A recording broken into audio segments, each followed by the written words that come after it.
Je déclare ouverte la 6e séance plénière de l'Assemblée générale.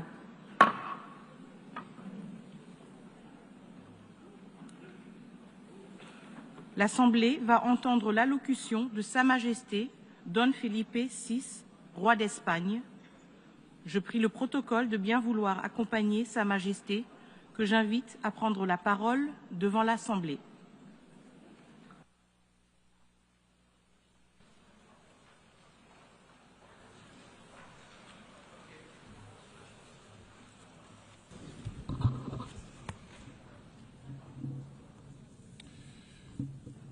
Señora Presidenta, Secretario General de las Naciones Unidas, jefes de Estado y de Gobierno, embajadores, autoridades, señoras y señores, muy buenos días.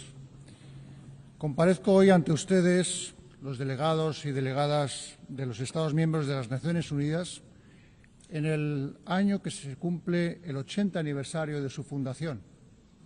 Es un momento oportuno para hacer algunas reflexiones sobre el presente, el pasado y el futuro de esta organización universal y su aportación a la paz, a la estabilidad y el desarrollo en unos tiempos extremadamente complejos.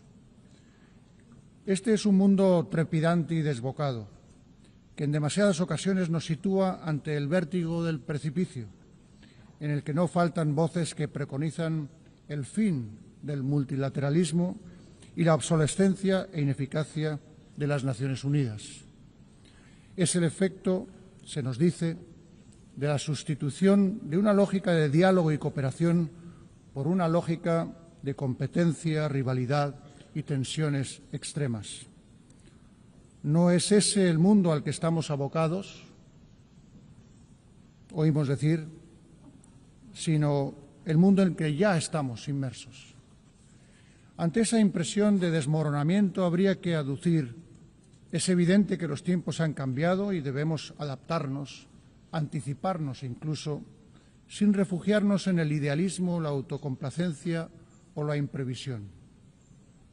Pero es precisamente en estos momentos de zozobra cuando más importa leer bien las claves de nuestro tiempo, para no caer en errores ya cometidos, para no entrar en espirales sin retorno. Contamos para ello con la memoria, que es la herramienta más útil para cualquier generación para afrontar sus desafíos. La memoria del siglo XX nos interpela cada vez que nos reunimos en esta Asamblea General, nos recuerda para qué se creó esta Casa de la Comunidad Internacional, en qué circunstancias nació, qué oscuros capítulos de la historia procuró cerrar definitivamente. Conviene dejar que resuenen de nuevo las palabras iniciales del preámbulo de la Carta de las Naciones Unidas, las que comienzan con: nosotros, los pueblos de las Naciones Unidas, resueltos a preservar a las generaciones venideras del flagelo de la guerra. ¿Cuál de las grandes palabras recogidas en este preámbulo, la paz, la dignidad, la justicia, el progreso, ha dejado de estar vigente, de suponer una exigencia ética inaplazable? ¿En cuál de esos caminos hemos avanzado lo bastante en estas 8 décadas para poder dar por concluida la senda del multilateralismo y la cooperación? En el silencio ante esas preguntas está la mayor prueba de que las Naciones Unidas no solo siguen siendo útiles, son imprescindibles, son insustituibles. Creer en las Naciones Unidas es creer con firmeza en la universalidad de los principios y valores recogidos en su Carta y en la Declaración Universal de los Derechos Humanos. Es eludir la tentación de modularlos con particularismos, con relativismos, con excepciones. Porque la dignidad del ser humano no es negociable. Creer en las Naciones Unidas es también creer en un mundo basado en normas. Las normas generan conductas a las que se ciñe la enorme mayoría de los actores internacionales. Incluso cuando se incumplen o se vulneran, hay base para reivindicarlas, para hacerlas valer. Las normas son la voz de la razón, aplicada a las relaciones internacionales, la mejor defensa que tenemos ante la ley del más fuerte. Un mundo sin normas es una terra incógnita. Un tiempo sin normas es una Edad Media. El camino que nos propone la Carta de las Naciones Unidas está llena de obstáculos y nunca acabaremos de recorrerlo del todo. Por eso es tan valioso el ejemplo de tantas personas comprometidas con sus valores y principios, personas que trabajan en condiciones extremas a riesgo de su libertad, su integridad física o incluso de su vida, en un mundo asolado por el conflicto en demasiadas regiones. Lo estamos viendo en el continente europeo, en Ucrania, con la guerra desencadenada por la agresión no provocada e injustificable de Rusia, en violación de la soberanía y la integridad territorial del país. La paz en Europa no será posible sin justicia, sin responsabilidad. España seguirá apoyando todos los esfuerzos encaminados a lograr una paz justa y duradera, basada en los principios de la legalidad internacional, el respeto a los derechos humanos y la rendición de cuentas. Lo vemos también en toda su crudeza en Oriente Próximo, en Palestina, en la Franja de Gaza. No podemos guardar silencio ni mirar hacia el otro lado ante la devastación, los bombardeos, incluso de hospitales, escuelas o lugares de refugio, ante tantas muertes entre la población civil o ante la hambruna y el desplazamiento forzoso de cientos de miles de personas. ¿Con qué destino? Son actos aberrantes que están en las antípodas de todo lo que este foro representa. Repugnan a la conciencia humana y avergüenzan al conjunto de la comunidad internacional. España es un pueblo profundamente orgulloso de sus raíces sefardíes. Cuando hablamos al pueblo de Israel, estamos hablando a un pueblo de hermanos, un pueblo que cuando regresa a España, a Córdoba, Toledo, Sevilla, Barcelona y tantos otros lugares, regresa a su casa. Ese fue el principio inspirador de la ley por la que en 2015, y con amplio consenso, se concedió la nacionalidad española a los descendientes de los judíos sefardíes originarios de España. Por eso nos duele tanto, nos cuesta tanto comprender lo que el gobierno israelí está haciendo en la Franja de Gaza. Por eso clamamos, imploramos, exigimos, detengan ya esta masacre. No más muertes en nombre de un pueblo tan sabio y tan antiguo que tanto ha sufrido a lo largo de su historia. Seamos claros, condenamos rotundamente el execrable terrorismo de Hamás y especialmente aquella matanza brutal del 7 de octubre de 2023 contra la población israelí y reconocemos el derecho de Israel a defenderse. Pero con la misma firmeza demandamos que el Gobierno de Israel aplique sin reservas el derecho internacional humanitario en toda Gaza y Cisjordania. Exigimos que la ayuda humanitaria llegue sin dilaciones, un alto el fuego con garantías y la liberación inmediata de todos los rehenes que aún retiene Hamás con tanta crueldad. La comunidad internacional debe asumir su responsabilidad para hacer realidad cuanto antes una solución viable que contemple la existencia de dos Estados.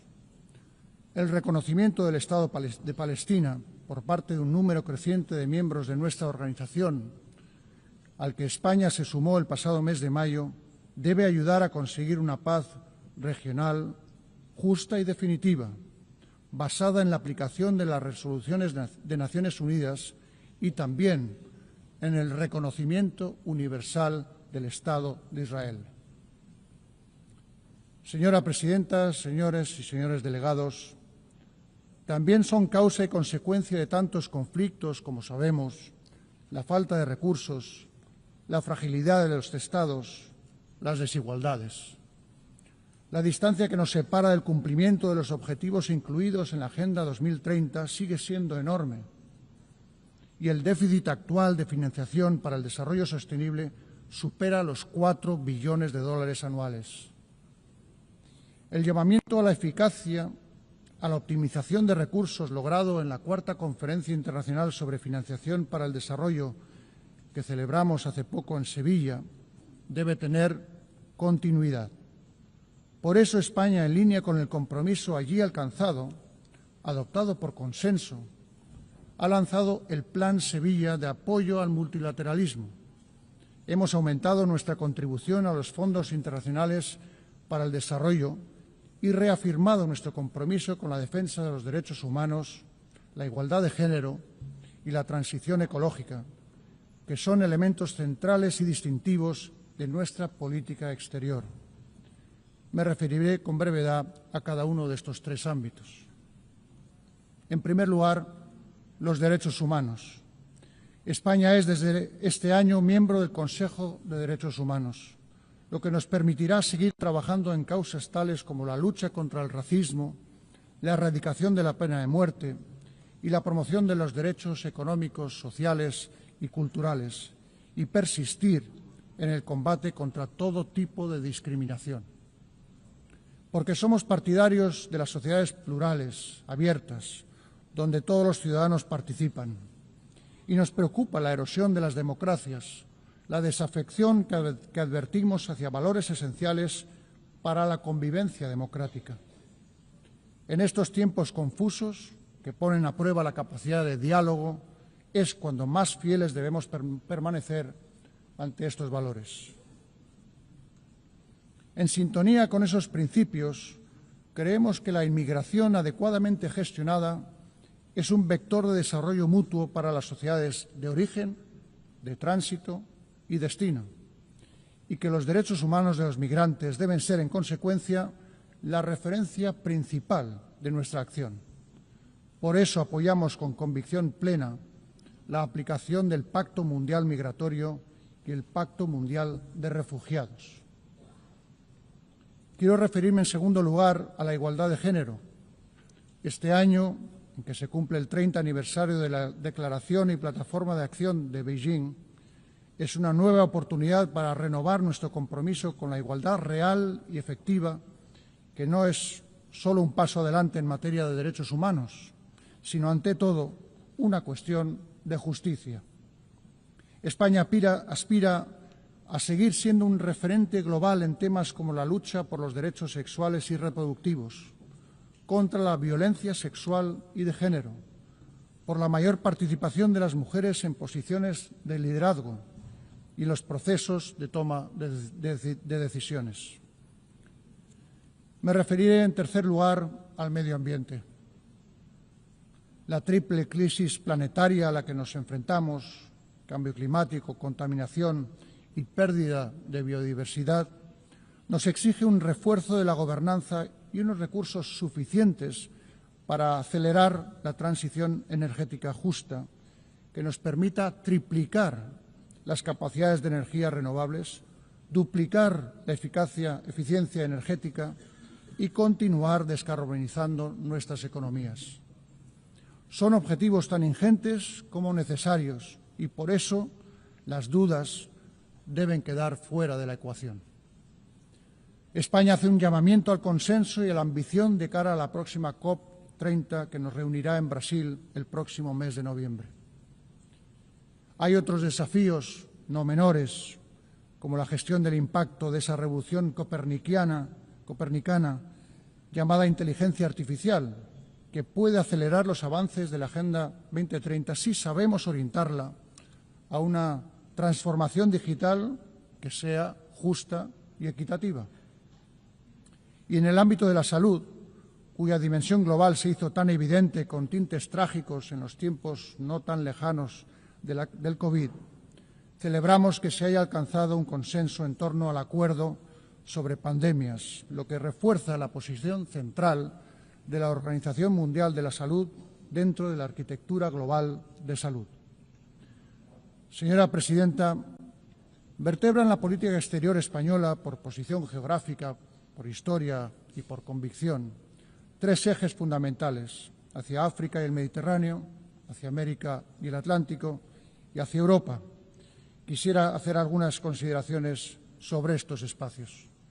España es muy consciente que África constituye un interés estratégico mundial de primera magnitud.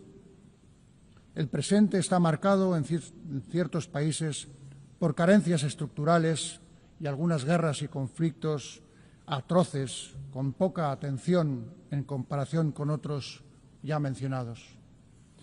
Pienso en las numerosas organizaciones o misiones de paz en la región a las que mi país contribuye de manera decidida. Es el caso del Sáhara Occidental, donde España seguirá apoyando al enviado personal del Secretario General de Naciones Unidas para alcanzar una solución aceptable y concorde con las normas y el marco de Naciones Unidas. El futuro de África seguirá el rumbo que marque una población joven, dinámica, con iniciativa, cada vez más presente en los asuntos globales. Ese es el futuro que debemos apoyar. Por eso mi país ha adoptado la Estrategia España-África 2025-2028. Queremos desarrollar un partenariado basado en acciones concretas e intereses compartidos y que sirva además para impulsar el vibrante multilateralismo africano que encarnan la Unión Africana y otros organismos subregionales. En clave estrictamente bilateral, no puedo olvidar la especial relación de vecindad y cooperación que nos une con el Reino de Marruecos, al que en los últimos años hemos dado un nuevo impulso en beneficio de nuestros pueblos. América Latina y el Caribe representa para España una comunidad de países hermanos, parte insustituible de nuestra identidad afianzada por un patrimonio, la lengua española, que comparten 600 millones de hablantes en todo el mundo. Nuestro país ostenta hasta finales de 2026 la Secretaría Pro Tempore de la Comunidad Iberoamericana de Naciones y Madrid acogerá la próxima cumbre iberoamericana. Seguiremos apoyando la acción de la Unión Europea en la región, que este año tendrá su punto álgido en la cumbre Unión Europea-CELAC, que se celebrará en Colombia el próximo mes de noviembre. La Unión Europea, uno de los más altos logros de la concordia y un ejemplo para el multilateralismo, tiene una voz en estos tiempos más necesaria que nunca y por eso apostamos por una unión cada vez más eficaz, cohesionada, capaz de garantizar su seguridad y competitiva en la economía global. Creo importante recordar que el pasado 11 de junio se anunció un acuerdo político definitivo sobre los aspectos fundamentales del futuro acuerdo entre la Unión Europea y el Reino Unido. Un pacto histórico, respetuoso con la posición de mi país con respecto a la soberanía y jurisdicción sobre Gibraltar, que aportará confianza, seguridad jurídica y estabilidad a las vidas de la población del campo de Gibraltar y del propio Gibraltar.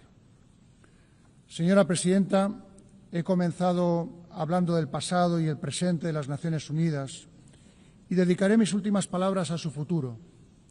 Apelo en estos momentos de graves tensiones presupuestarias al compromiso de todos los Estados miembros de esta organización. Animo a todo su personal, con su secretario general a la cabeza, a persistir en su enorme esfuerzo de eficiencia y eficacia, priorizando aquellos ámbitos cuyo abandono supondría una quiebra inasumible de los parámetros éticos que siempre deben regir su tarea. Seguimos creyendo en la necesidad de desarrollar las iniciativas de reforma y ponemos a disposición de ese ejercicio nuestra capacidad de diálogo y de creación de consensos, nuestra firme convicción multilateral. Con motivo de este 80 aniversario, que coincide además con el 70 aniversario de la incorporación de España, quiero renovar, señora Presidenta, el reconocimiento de mi país a todos los hombres y mujeres que trabajan en las Naciones Unidas. Son ustedes los custodios de la memoria del siglo XX y los garantes de las esperanzas puestas en el siglo XXI. Y es ahora, cuando más preguntas surgen en torno al multilateralismo y la cooperación, cuando más les necesitamos. Muchas gracias.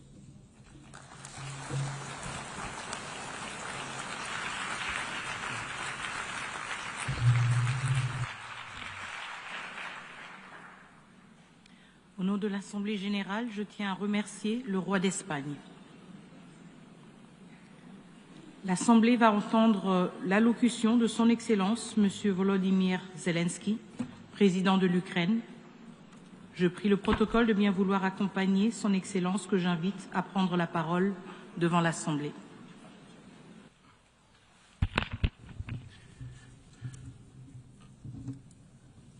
Madame Chair, Deputy Secretary.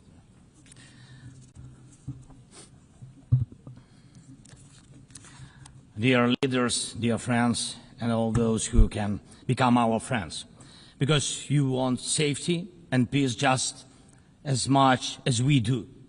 Today, no one but ourselves can guarantee security.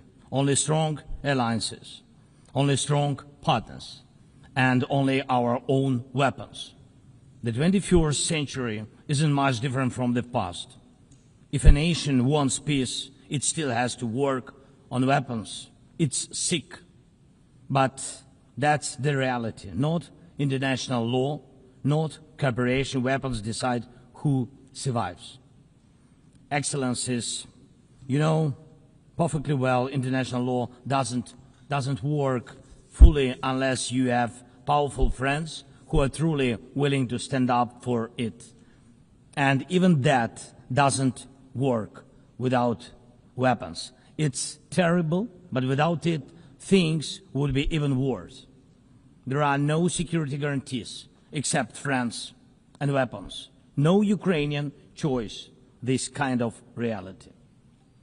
And knowing our people, they would have chosen a different priority. Ukrainians are peaceful people, but they are people who want to live freely in their own independent country.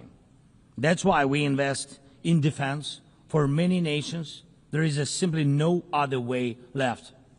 Nations can speak about their pain from stages like this, but even during bloodshed, there isn't a single international institution that can truly stop it. That's how weak these institutions have become. What can Sudan or Somalia or Palestine or any other people living through war really expect from the UN or the global system? For decades, just statements and statements. And even everything happening in Gaza remains without a way out. Even now, Syria, after all the changes, still has to appeal to the world to ease the sanctions that are choking its economy. It has to ask and wait. Syria deserves stronger support from the international community. And as Russia's war against my country goes on, people are still dying every week. Yet there is no ceasefire because Russia refuses. Russia abducted thousands of Ukrainian children, and we have brought some of them back. And I thank everyone who's helped. But how long will it take to bring all of them home? Childhood slips away faster than adults are able to help.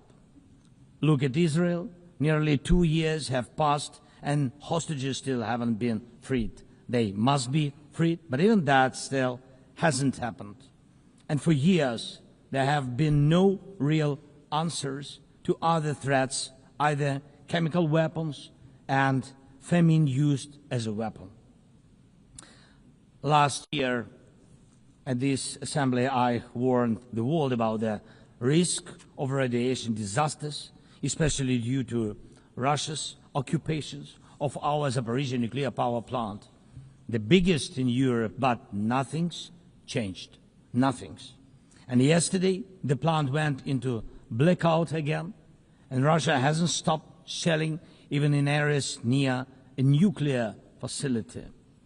And because of international institutions are too weak, this madness continues. Even being part of a long-standing military alliance doesn't automatically mean you are safe. Just recently, 19 simple Russian drones violated Polish airspace, and only 4 were shut down. Luckily, they were not shaheeds or even worse. Otherwise, the results would have been horrific. Estonia had to call a UN Security Council meeting for the first time in history because Russian fighter jets deliberately entered its airspace. Moldova is defending itself again from Russia's interference.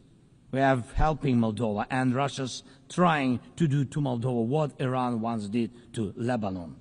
And the global response, again, not enough. We have already lost Georgia in Europe. Human rights and the European nature of the state system are only shrinking there. Georgia is dependent on Russia. And for many, many years, Belarus has also been moving toward dependence on Russia. Europe cannot afford to lose Moldova too. It's important to remember how the world once ignored the need to help Georgia after Russia's attack and how the moment was missed with Belarus. How Moldova must not be lost. And for Europe, supporting Moldova's stability is not costly, but failing to do so will come at a much higher price. That's why the EU needs to help Moldova now with funding and energy support, not just words or political gestures. We must not forget about protecting the rights of people and the rights of nations in regions where these rights are under threat. The UN Charter and the Universal Declaration of Human Rights must apply everywhere. But the Taliban in Afghanistan dragged a whole country back into the dark ages. Cartels in some Latin America countries are more powerful than the government there. This is all about collapse of international law and the weakness of the international institutions. And so it's about the rise of weapons. Weapons decide who survives. Excellencies, yesterday President Trump stood right here in this hall, and God saved him from a murder attempt during the campaign. A shot was fired from a rifle, and just a fraction of an inch saved his life. Just days ago, President, along with hundreds of thousands of Americans, honored the memory of Charlie Kirk. Sadly, his life was cut short by a bullet. Once again, violence with a rifle in hand. We also mourn the Ukrainian woman, Irina Zarutska. She was brutally killed with a knife here in America, the very country where she was seeking refuge from Russia's war. And almost every day, when we open the news, we see headlines about violent attacks happening all around the world. Most of it is done with weapons. People are already used to, but weapons are evolving faster than our ability to defend ourselves. Now, there are tens of thousands of people who know how to professionally kill using drones. Stopping that kind of attack is harder than stopping any gun, knife, or bomb. This is what Russia has brought with its war. It used to be that only the strongest countries could use drones because they were expensive and complex. Now, even simple drones can fly thousands of kilometers. War tech doesn't care about geography anymore. It's now reshaping it. Just recently, airports in Europe had to shut down because of drones. Authorities couldn't even say what kind of drones they were, who sent them, or from where. Last week, North Korea announced the test of a tactical strike drone. That means even countries with limited resources can now build weapons that are dangerous to their neighbors. Ukraine and nations like Saudi Arabia know all too well how dangerous Iranian attack drones are. But what happens when all the types of drones become available, even to small terrorist groups or cartels? The world moves too slowly to protect itself. And weapons move fast. Now companies are already working on drones that can shoot down other drones, and it's only a matter of time, not much, before drones are fighting drones, attacking critical infrastructure and targeting people all by themselves, fully autonomous and no human involved except the few who control AI systems. Dear leaders, we are now living through the most destructive arms race in human history, because this time includes artificial intelligence.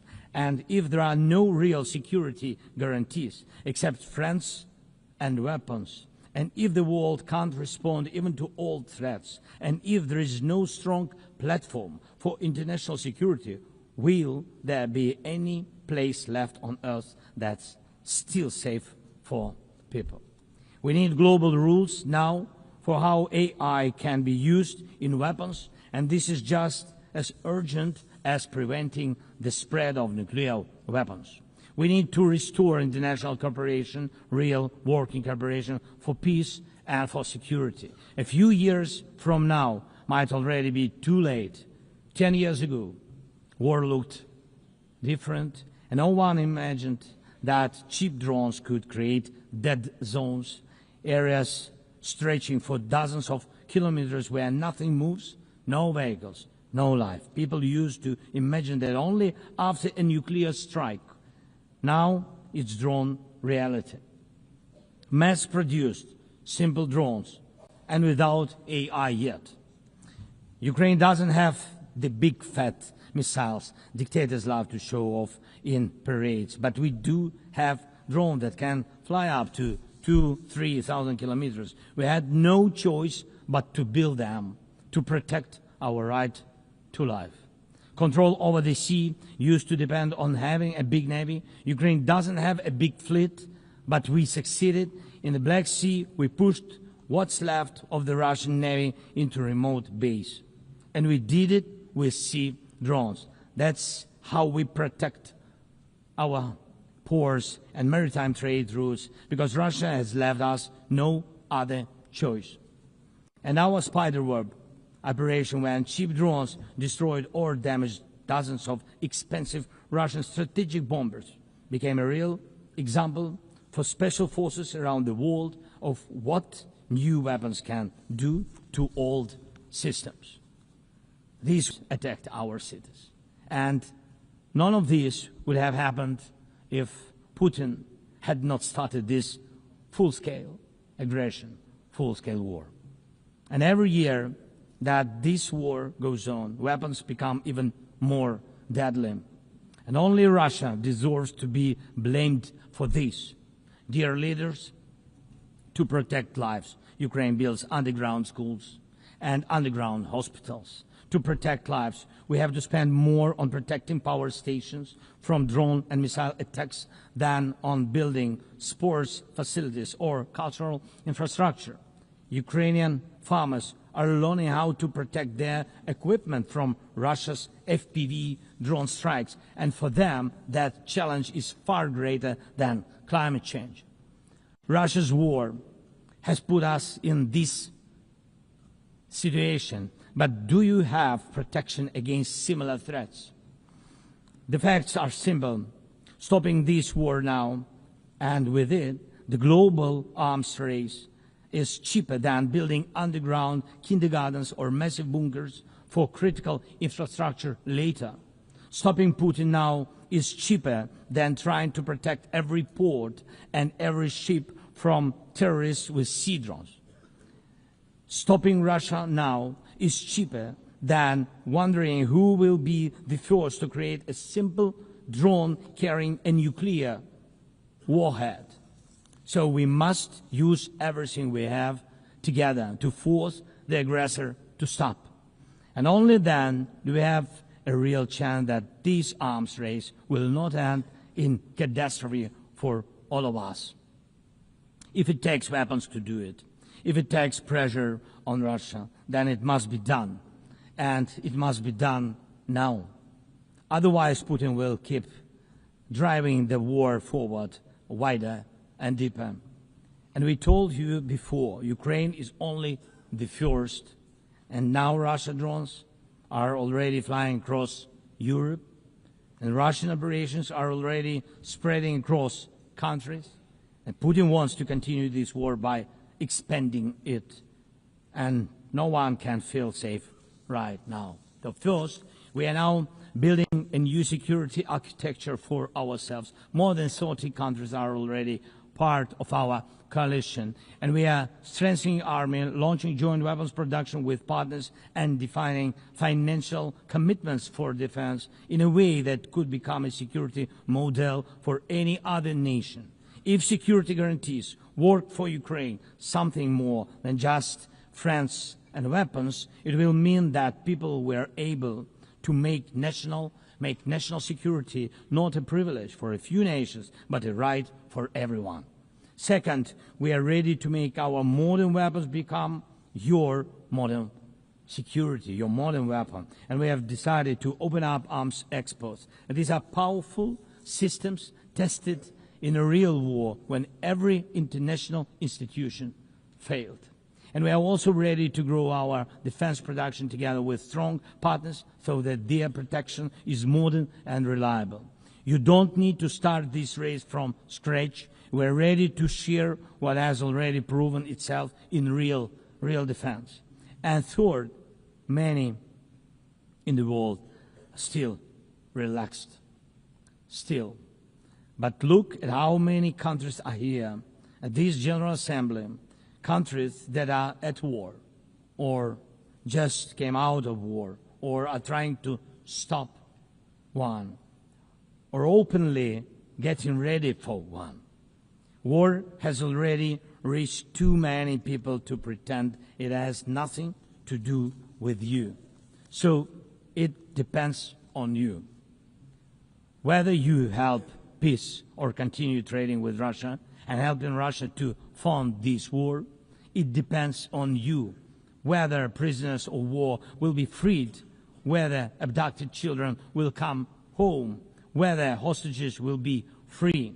It depends on you. What will define existence? War like now, or our joint strong actions as it should be? Yesterday we had a good meeting with President Trump, and I also spoke with many other strong leaders, and together we can change a lot. Of course, we are doing everything to make sure Europe truly helps. And of course, we count on the United States. I appreciate the support we are receiving. Yes, much depends on the G7 and G20, but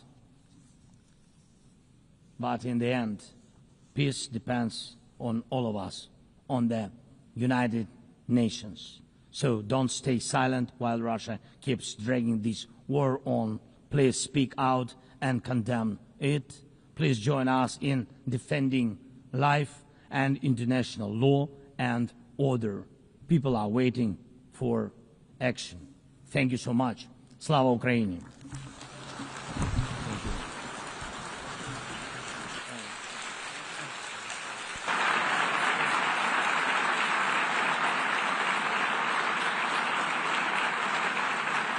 Au nom de l'Assemblée générale, je tiens à remercier le président de l'Ukraine. L'Assemblée va entendre l'allocution de Son Altesse Sérénissime le Prince Albert II, Prince souverain de Monaco.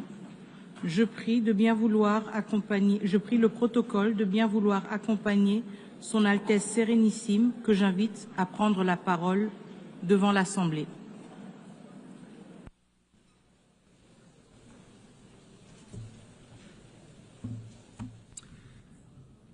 Madame la Présidente de l'Assemblée générale, Monsieur le Secrétaire général, Mesdames et Messieurs les chefs d'État et de gouvernement, Excellences, Mesdames et Messieurs. Il y a 80 ans, la création de l'Organisation des Nations Unies a marqué un tournant décisif dans l'histoire contemporaine des relations internationales, offrant à chaque État un forum de dialogue et d'échange. L'ambition des fondateurs était claire et audacieuse. Toutes les nations, grandes ou petites, doivent pouvoir participer sur un pied d'égalité à l'élaboration de solutions collectives. Égalité, respect, dialogue, voilà le cœur de l'esprit multilatéral. Ce sont précisément ces valeurs qui ont permis à Monaco de trouver sa place dans le concert des nations. Au cours des 6 décennies, les Nations Unies ont su accompagner les grands tournants de l'histoire.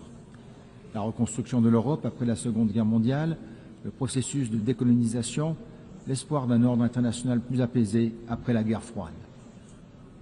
L'organisation a contribué à l'édification d'un droit international solide, par l'adoption de nombreux traités, du droit de la mer à la lutte contre le terrorisme, de la protection de l'environnement à la promotion des droits de l'homme. Monaco a ratifié plus de 270 de ces traités qui, bien au-delà de leur dimension symbolique, régulent la vie quotidienne de sa population. L'ONU a également joué un rôle central dans le maintien de la paix et de la sécurité internationale.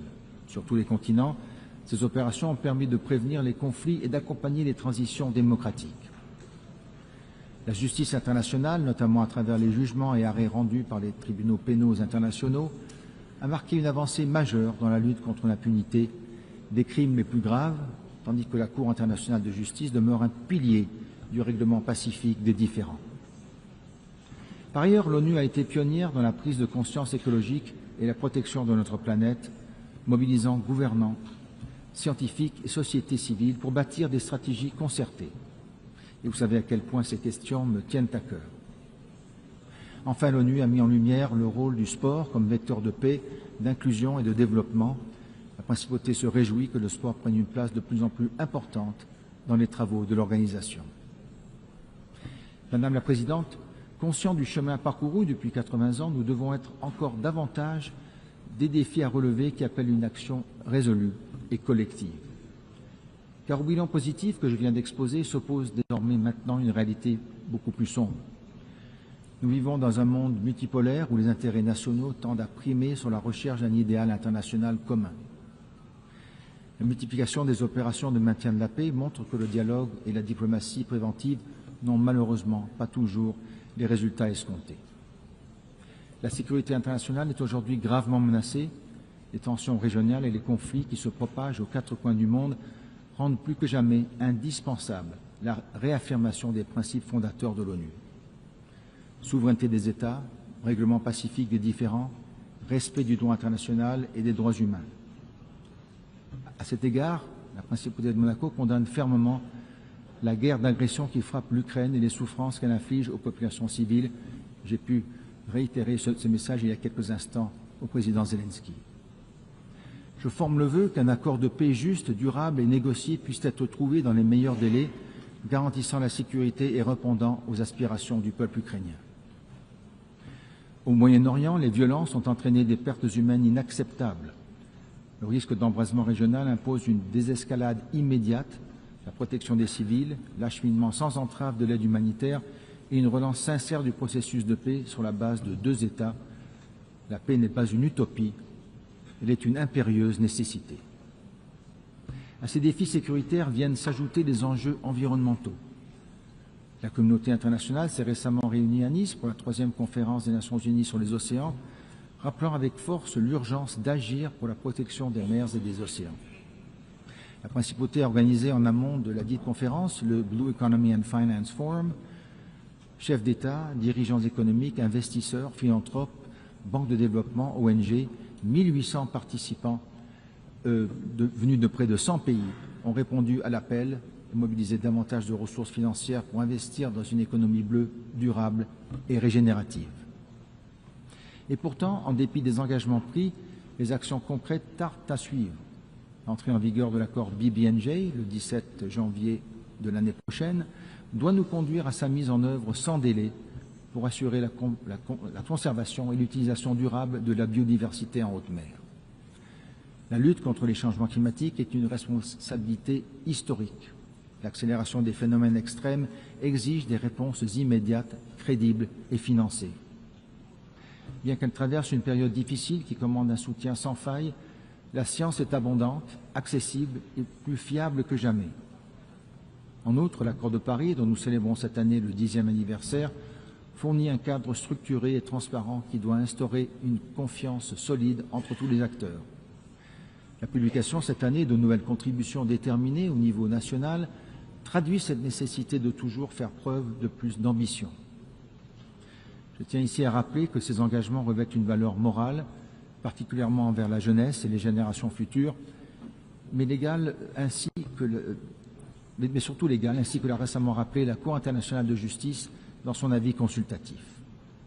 À ce titre, et conformément au nouvel objectif collectif de financement adopté à Bakou l'année dernière, j'ai décidé que mon pays doublerait le financement international spécifique qu'il accorde au titre de l'action climatique, et ce d'ici 2028. Néanmoins, n'oublions pas qu'il serait vain d'investir dans la lutte contre les changements climatiques sans tenir compte de l'appauvrissement de la biodiversité dans le monde. La COP17 sur la Convention de diversité biologique en octobre 2026 à Yerevan est une échéance cruciale pour transformer le cadre mondial de Kunming-Montréal en résultats tangibles, notamment en matière de financement et de protection effective des écosystèmes. Madame la Présidente, nous ne pouvons passer sous silence le recul préoccupant des droits humains. Restriction des libertés, répression de la société civile et de l'opposition, usage excessif de la force. Ces dérives érodent les fondements mêmes de notre organisation et nourrissent la crise de confiance des citoyens envers les institutions. Les droits des femmes constituent un pilier fondamental de la paix, du développement et de la justice. 30 ans après la conférence de Beijing, l'égalité entre les femmes et les hommes n'est toujours pas pleinement universellement atteinte et nous devons réaffirmer qu'il s'agit d'une priorité absolue. Il est également urgent de susciter une mobilisation collective contre les violences faites aux femmes et aux filles et contre tous les types de persécutions qu'elles subissent, y compris dans les zones de conflit. Aucune société ne peut prospérer en laissant subsister de telles inégalités. De même, aucune société ne peut se développer sans prendre soin de sa jeunesse, parce qu'elle n'est pas seulement l'avenir du monde, elle en est le présent. 30 ans après le programme d'action mondiale pour la jeunesse, il nous appartient de renforcer la place des jeunes dans les processus de décision de l'économie, dans la vie civique. L'accès à l'éducation, à l'emploi, à la formation numérique n'est pas un privilège, mais un droit. Madame la Présidente, la santé publique mondiale ne peut attendre. Aujourd'hui, les maladies non transmissibles sont la principale cause de mortalité prématurée et leur prévention exige une mobilisation intersectorielle. Je tiens à saluer le rôle moteur de l'OMS dans la coordination de l'action mondiale contre ces maladies, mais il faut aller plus loin en renforçant les synergies entre les parties prenantes pour améliorer l'efficacité de son action, surtout dans un contexte budgétaire contraint.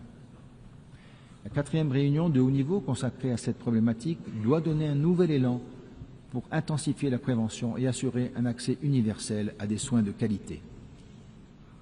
Madame la Présidente, le 80e anniversaire de notre organisation offre l'opportunité de relancer le multilatéralisme, de réformer son fonctionnement et de répondre à la crise de liquidité. La réforme de notre organisation doit restaurer la confiance des peuples et les rassembler au sein d'une structure efficace et centrée sur ses valeurs fondatrices. L'ONU reste la seule institution universelle capable de défendre la souveraineté des États et d'incarner l'idéal de coopération entre les peuples. Mais elle ne se résume pas à son siège new-yorkais. Les institutions spécialisées, UNESCO, FAO, OMS, PNU, IEA et tant d'autres jouent un rôle essentiel en soutenant concrètement les politiques sociales, éducatives et environnementales des États. Permettons-leur de s'acquitter pleinement de leurs responsabilités sans dupliquer leur mandat à New York et recentrons les travaux de notre organisation sur les priorités de la Charte. Nous devons renouer avec l'esprit de dialogue qui a inspiré la création de l'organisation. Le débat général doit redevenir ce moment unique où les dirigeants s'écoutent, confrontent leurs visions et aboutissent à une meilleure compréhension mutuelle. La principauté de Monaco fonde l'espoir qu'en se réformant, l'ONU redevienne ce centre où s'harmonisent les efforts des nations pour maintenir la paix et la sécurité conformément à l'article 1 de notre charte. Aucun État ne peut résoudre seul les crises de notre temps. C'est en partageant idées, ressources et volontés que nous pourrons bâtir ensemble un avenir de paix et de progrès durable, parce qu'ensemble, nous sommes meilleurs. Je vous remercie.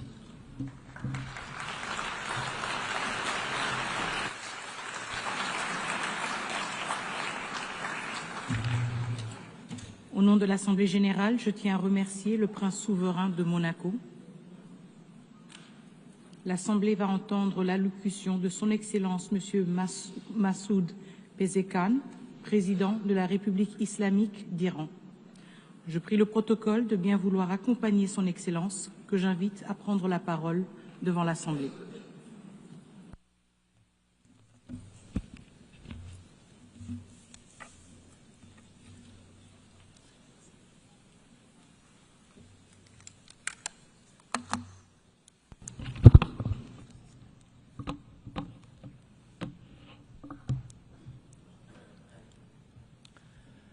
بسم الله الرحمن الرحیم. آقای دبیرکل، خانم رئیس، نمایندگان محترم، خانم ها و آقایان، شعار امسال 80 سال و بیشتر برای صلح، توسعه و حقوق بشر، در حقیقت فراخوانی برای همبستگی و نگاهی مشترک به آینده روشن‌تر است. اعتقاد و باور دینی ما و دعوت همه پیامبران نیز بر مبنای برابری حقوق همه انسان هاست. آنچه انسان را شایسته تر می سازد تقواست، یعنی راستی، خرد، پاکی و نودوستی. زیربنای همه ادیان الهی و وجدان بشری این قاعده طلایی است که هر آنچه بر خود نمیپسندی بر دیگران نیز نپسند. حضرت مسیح علیه السلام فرمود با دیگران چنان رفتار کنید که دوست دارید با شما رفتار شود. پیامبر اسلام صلی الله علیه و آله و سلم فرمود هیچ یک از شما مؤمن واقعی نیست مگر آنکه برای دیگران همان را بخواهد که برای خود میخواهد. حکیم هیلیل قصاری تورات را چنین بیان کرد: آنچه بر تو ناپسند است بر دیگران نیز روا مدار. در سنت‌های مشرق زمین نیز آموزه مرکزی همین اصل است و مکاتب اخلاقی سکولار نیز با عقلانیت مبتنی بر وجدان به همین نتیجه رسیدند. عالی جنابان، آیا جهان ما چنین است؟ به 2 سال گذشته بنگریم. جهان در 2 سال گذشته نظاره‌گر نسل کشی در غزه بود، نظاره‌گر ویرانی خانه‌ها و نقض مکرر حاکمیت و تمامیت ارضی در لبنان، نظاره‌گر تخریب زیرساخت‌های سوریه، نظاره‌گر حمله به مردم یمن، نظاره‌گر گرسنگی اجباری کودکان نحیف در آغوش مادران، نظاره‌گر شبیخون دزدانه به حق حاکمیت کشورها، تجاوز به تمامیت ارضی دولت‌ها و هدفگیری عریان رهبران ملت‌ها بود. و همه اینها با پشتیبانی تمام عیار مسلح‌ترین حکومت جهان و به بهانه دفاع از خود. آیا اینها را برای خود میپسندید؟ چه کسی برهم زننده ثبات منطقه و جهان است؟ چه کسی تهدید علیه صلح و امنیت بین المللی است؟ چه کسی ناقض قاعده طلایی اخلاق بشر است؟ عالی جنابان، خانم ها و آقایان، همه شما شاهد بودید که در خرداد گذشته کشور من مورد تهاجمی وحشیانه و خلاف اصول مسلم حقوق بین الملل قرار گرفت. حملات هوایی رژیم صهیونیستی و ایالات متحده آمریکا به شهرها، خانه‌ها و زیرساخت‌های ایران، آن هم درست در زمانی که در مسیر مذاکرات دیپلماتیک گام برمی داشتیم، خیانتی بزرگ به دیپلماسی و تضعیف کننده تلاش برای استقرار ثبات و صلح بود. این تجاوز گستاخانه علاوه بر شهادت رساندن تعدادی از فرماندهان، شهروندان، کودکان، زنان، دانشمندان و نخبگان علمی کشور، ضربه‌ای سنگین به اعتماد بین المللی و چشمانداز صلح در منطقه وارد کرد. آنچه که از این قتل و جنایت شما میتونید کشتار بچه‌ها، کودکان، زنان و در حقیقت یک کتابی است از کشتاری که اسرائیل در کشور ما از همه انسان‌های زن و مرد و کودک و جوان در کشور ما ایجاد کرد.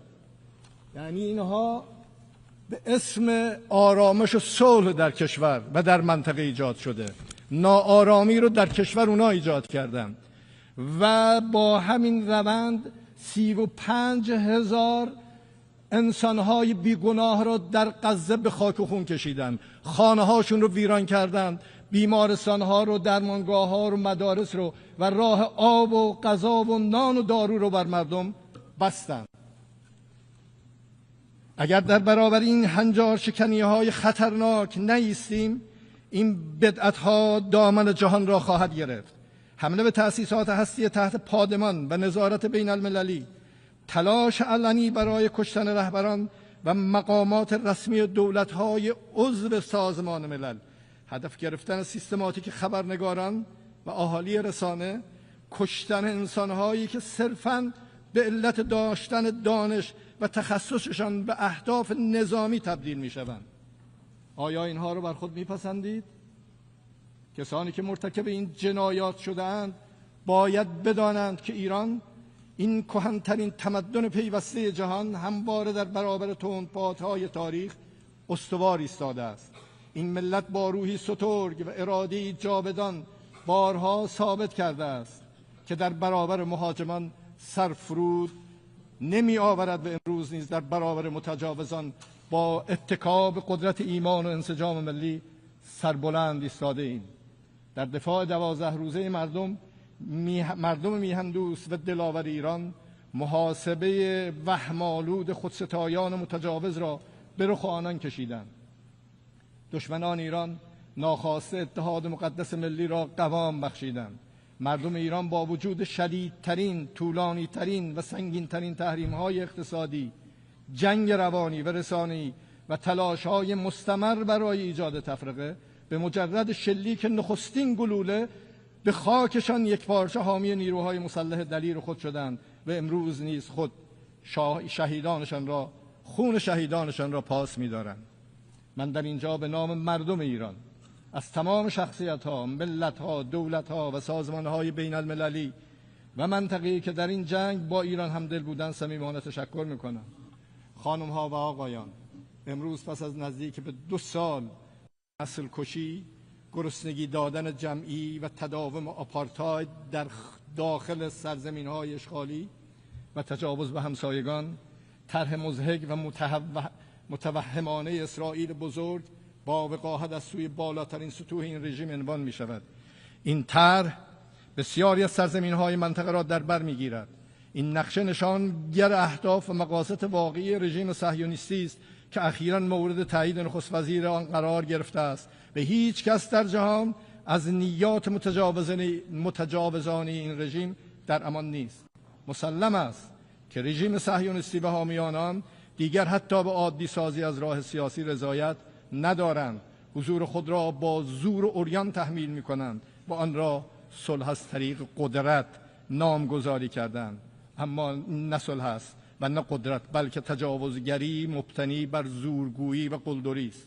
اما ما ایران قدرتمندمان را در کنار همسایگان قدرتمند و در منطقه قوی با آینده روشن می‌خواهیم. ما در برابر کلان پروژه‌ای که نسل کشی، تخریب و بی‌ثباتی را به منطقه تحمیل می‌کند، از چشمانداز مشترک و امیدبخش دفاع می‌کنیم. چشماندازی که امنیت جمعی را با سازوکارهای واقعی همکاری دفاعی و واکنش مشترک به تهدیدات تضمین می‌کند. چشماندازی که کرامت انسانی و تنوع فرهنگی را به عنوان ارزش بنیادین پاس می‌دارد. چشماندازی که توسعه جمعی را با سرمایه‌گذاری مشترک در زیرساخت‌ها و دانش‌های نوین به واقعیت بدل می‌سازد. چشماندازی که امنیت انرژی و بهره‌برداری عادلانه از منابع حیاتی را ستون ثبات اقتصادی می‌بیند و چشماندازی که از محیط زیست برای آیندگان محافظت می‌کند. چشماندازی که حاکمیت ملی و تمامیت ارضی کشورها را اصول غیر قابل مذاکره می‌داند و چشماندازی که نه به دنبال صلح متکی به زور، بلکه بر پایه قدرت از طریق صلح است. در این منطقه قوی کشتار و خونریزی جایی ندارد. به همین خاطر سالهاست کشور من از سرسخت‌ترین حامیان ایجاد منطقه عاری از سلاح‌های کشتار جمعی بوده است. اما آنها که خود را دارای بزرگترین زرادخانه‌های هسته‌ای هستند و در نقض فاحش معاهده NPT سلاح‌هایشان را روز به روز کشنده‌تر، ویرانگرتر می‌کنند، سالهاست با اتهام‌های واهی مردم ما را در معرض فشار قرار دادند. هفته گذشته 3 کشور اروپایی پس از آنکه نتوانستند با بدعهدی 10 ساله و به دنبال آن با حمایت از تجاوز نظامی مردم سربلند ایران را به زانو در بیاورند، به دستور ایالات متحده با فشار، قلدری، تحمیل و سوء استفاده آشکار کوشیدند قطعنامه‌های لغو شده شورای امنیت علیه ایران را بازگردانند. در این مسیر حسن نیت را کنار گذاشتند، الزامات قانونی را دور زدند، اقدامات جبرانی قانونمند ایران در برابر خروج آمریکا از برجام و بدعهدی و ناتوانی مطلق اروپا را نقض فاحش جلوه دادند، خود را به دروغ طرف‌های خوش سابقه توافق معرفی کردند و تلاش‌های صادقانه ایران را ناکافی خواندند. و این همه برای نابودی همان برجامی بود که خودشان بزرگترین دستاورد دیپلماسی چند جانبه‌اش می‌دانستند. این اقدام غیرقانونی که مخالفت برخی از اعضای شورای امنیت نیز مواجه گردید، مشروعیت بین المللی نداشته و با اقبال جامعه بین المللی روبرو نخواهد شد. یک بار دیگر در این مجمع اعلام می‌کنم که ایران هرگز به دنبال ساخت هسته‌ای، سلاح هسته‌ای نبوده و نخواهد بود. ما به دنبال سلاح هسته‌ای نیستیم و این یک باور اعتقادی و فتوای رهبری است. در نتیجه به هیچ وجه به دنبال اون سلاح‌های کشتار جمعی نبودیم و نخواهیم بود. در جایی که برهم زننده آرامش در منطقه اسرائیل هست، ایران باید تحریم شود. ما یک شعری داریم میگه گناه کرد در بلخ آهنگری، به شوشتر زدن گردن مسکری. یکی یه جای دیگه داره منطقه رو به هم میزنه و کسان دیگه ای رو دارن تحریم میکنن. خانم ها و آقایان، جمهوری اسلامی ایران از صلح و ثبات استقبال میکند. ما باور داریم که آینده منطقه و جهان باید بر پایه همکاری، اعتماد و توسعه مشترک شکل بگیرد و در این چارچوب ایران از روند صلح میان جمهوری آذربایجان و جمهوری ارمنستان حمایت میکند. ایران امیدوار است تلاش‌ها برای پایان دادن به جنگ در اوکراین به توافقی عادلانه و پایدار بین روسیه و اوکراین بیانجامد.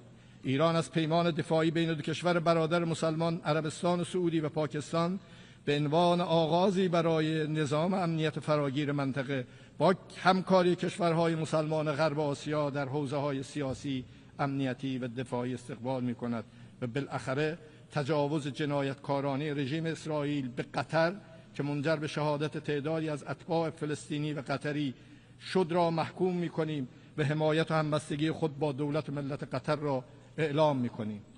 خانم‌ها و آقایان، امنیت واقعی نه از راه زور بلکه از طریق اعتماد سازی، احترام متقابل و همگرایی منطقه‌ای و چند جانبه گرایی مبتنی بر حقوق بین الملل به دست می‌آید. بر این مبنا من همگان را دعوت می‌کنم شنیدن یکدیگر را به جای بلند کردن صدا تمرین کنیم. در مبانی فکری دو قطبی سازی و خشونت سیاسی که امروز نه تنها گریبانگیر جامعه بین المللی است که درون جوامع را نیز به تنش و آشوب کشانده است رو بازنگری کنیم و به عنوان فصل مشترک همه باورها و فرهنگها و به جای تفسیر مغرضانه مفاهیم و روایتها هر چرا برای خود نمیپسندیم برای دیگران نیز روا نداریم. اعتبار نهادها و سازوکارهای حقوق بین الملل را ترمیم و بازسازی کنیم و برای ایجاد یک نظام امنیت و همکاری منطقی در غرب آسیا متعهد شویم. خانم‌ها و آقایان، ما ایرانیان قدرت خود را در جهان گسترده ایم، نه با تولید و استفاده از سلاح‌های هسته‌ای و کشتار صدها هزار انسان در قرن 20 و نسل کشی و تحمیل گرسنگی به کودکان غزه در قرن 21 و حتی نه در امپراتوری‌های تاریخی ایران، بلکه با فرهنگ هم نوع دوستی و پیام همدلی جهانگشایانی همچون مولوی و حافظ و اشعاری که سعدی در 800 سال پیش فرمود: بنی آدم اعضای یک پیکرند که در آفرینش ز یک گوهرند. چه عضوی به درد آورد روزگار، دیگر عضوها را نماند قرار. تو که از مهنت دیگران بیغمی، نشاید که نامت نهند آدمی. جنایتکارانی که با کشتن کودکان قلدری میکنند، شایسته نام انسان نیستند و این بیگمان شرکای مطمئنی نیز نخواهند بود. ایران با تکیه بر سنت دیرین نودوستی شریکی پایدار و همراهی مطمئن برای همه کشورهای صلح طلب است.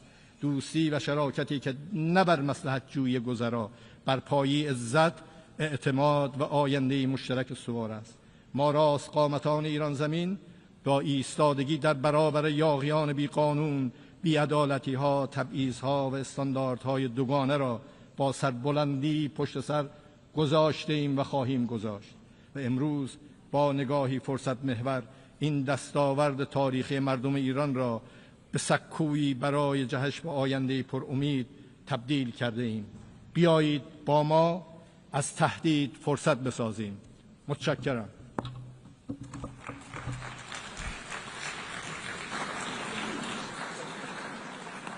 On behalf of the Assembly, I wish to thank the President of the Islamic Republic of Iran.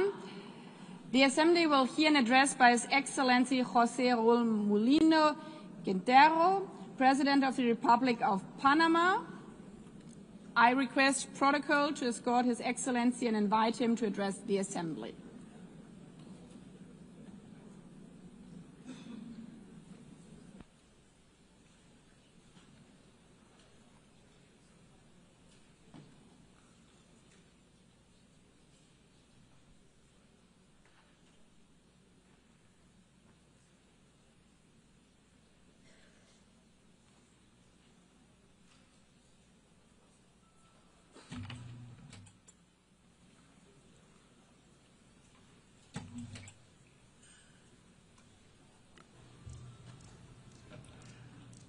Muy buenos días, señora Presidenta,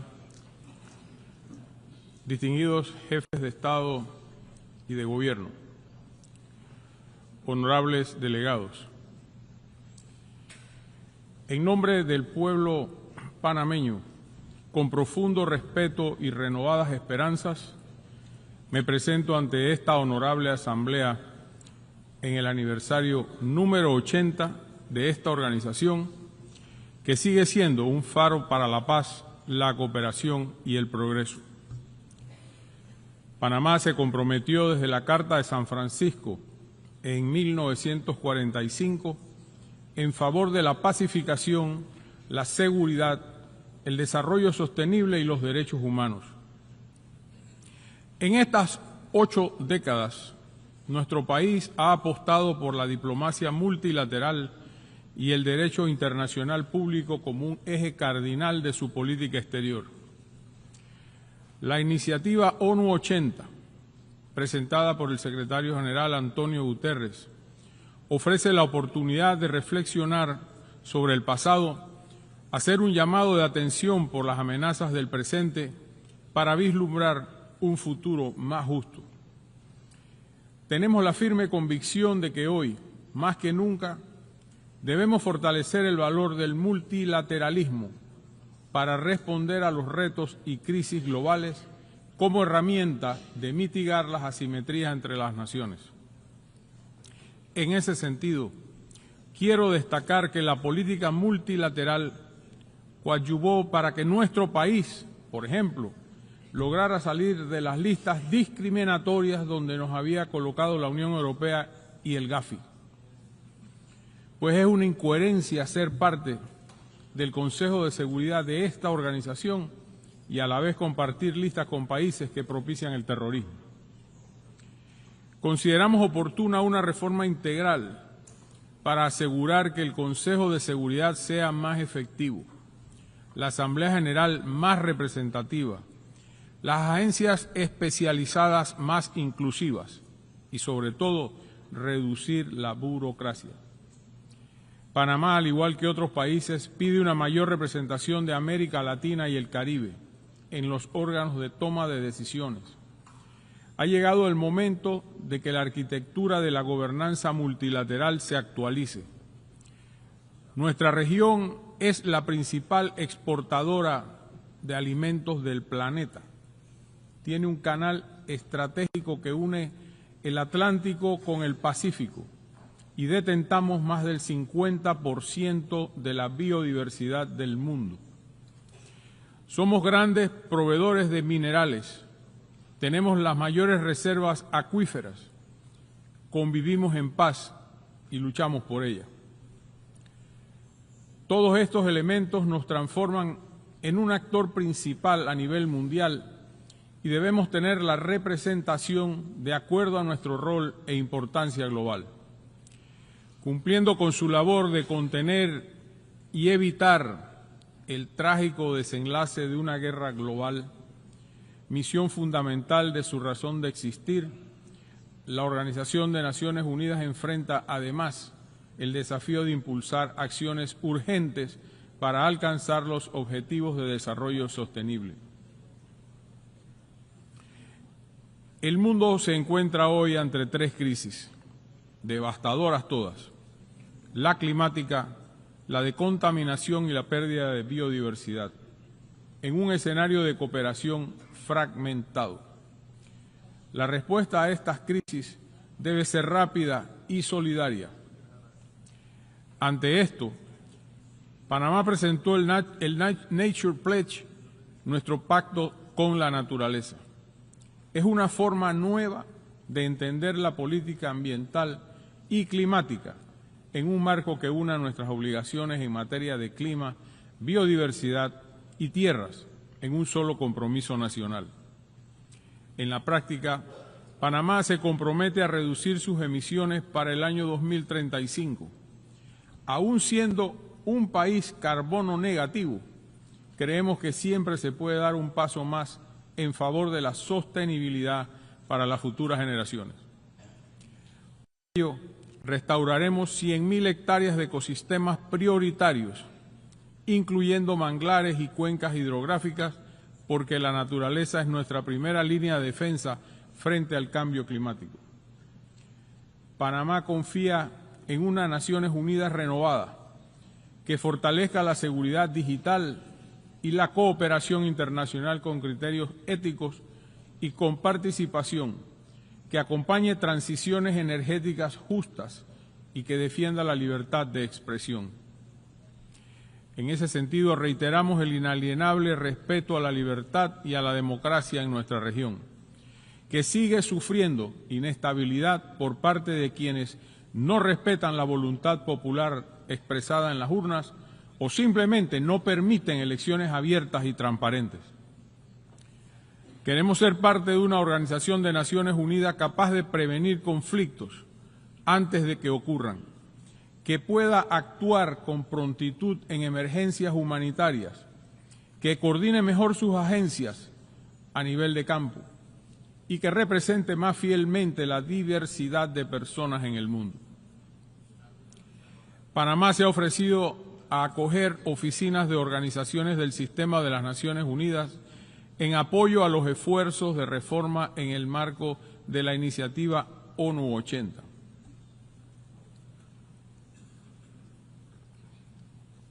También quiero expresar hoy mi solidaridad con el pueblo japonés en ocasión de cumplirse 23 años de la admisión por parte de Corea del Norte del secuestro de al menos 17 ciudadanos japoneses.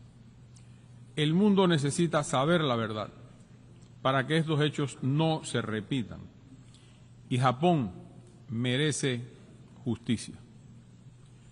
Señores y señoras, no puedo dejar pasar esta oportunidad para destacar que hemos cumplido en un cuarto de siglo desde que nuestro canal pasó a manos panameñas.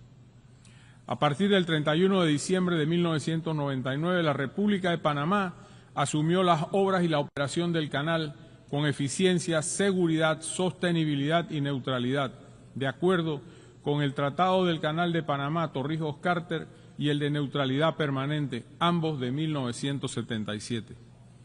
Desde entonces hemos administrado de manera ejemplar la vía acuática, contribuido al desarrollo económico del país y operado el canal para beneficio de la navegación internacional. En este periodo, Panamá amplió la ruta interoceánica con recursos propios para atender la demanda de buques de grandes dimensiones. Ahora vamos a dar un paso más.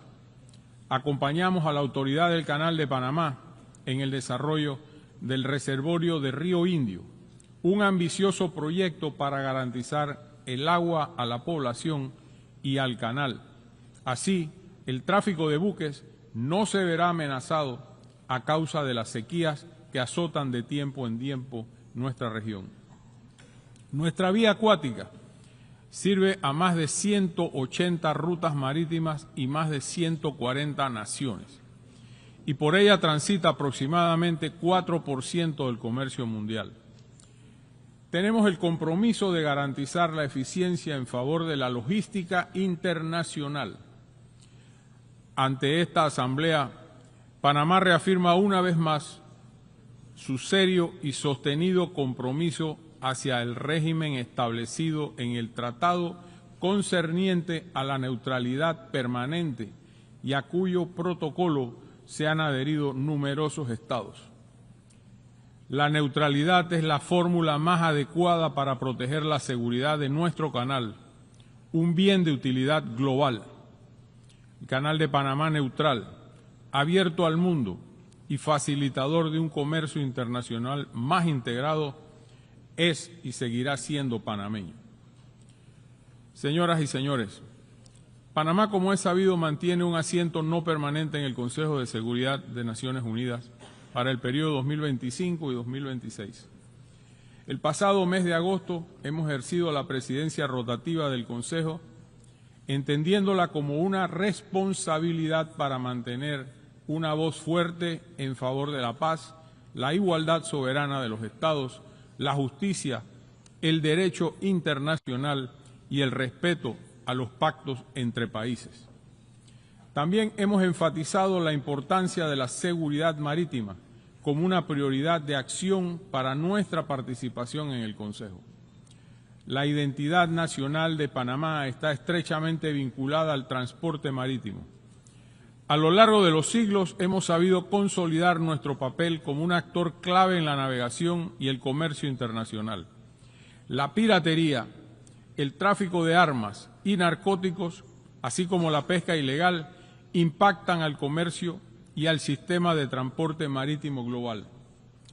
Como nación de tránsito y centro logístico del continente, Panamá sugiere fortalecer la cooperación entre agencias especializadas, incluyendo una red regional para promover la seguridad marítima que opere bajo el paraguas de la gobernanza oceánica atenida al derecho internacional.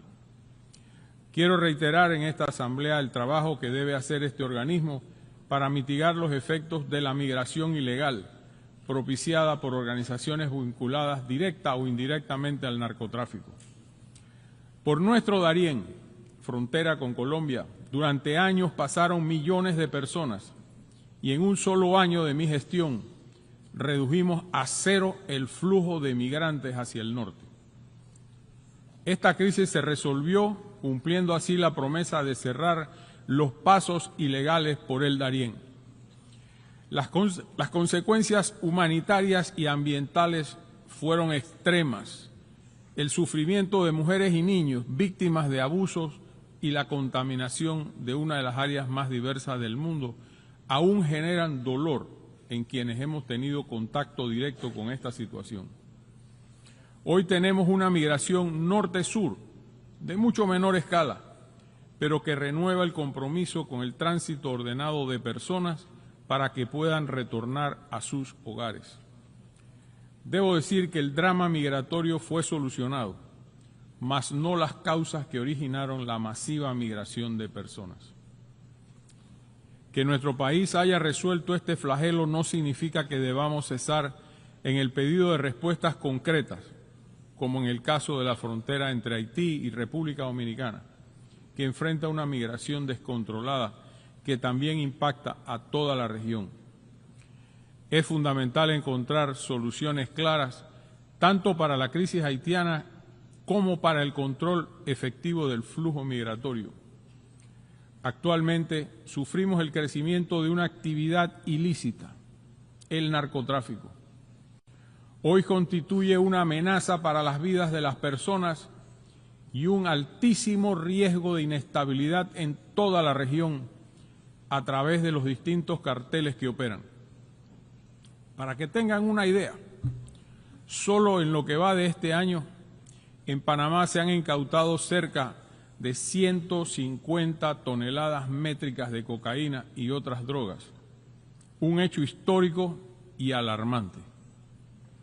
Esto nos obliga a redoblar esfuerzos, contar con más cooperación y sumar recursos en una lucha que debe ser una causa común entre todas las naciones del mundo.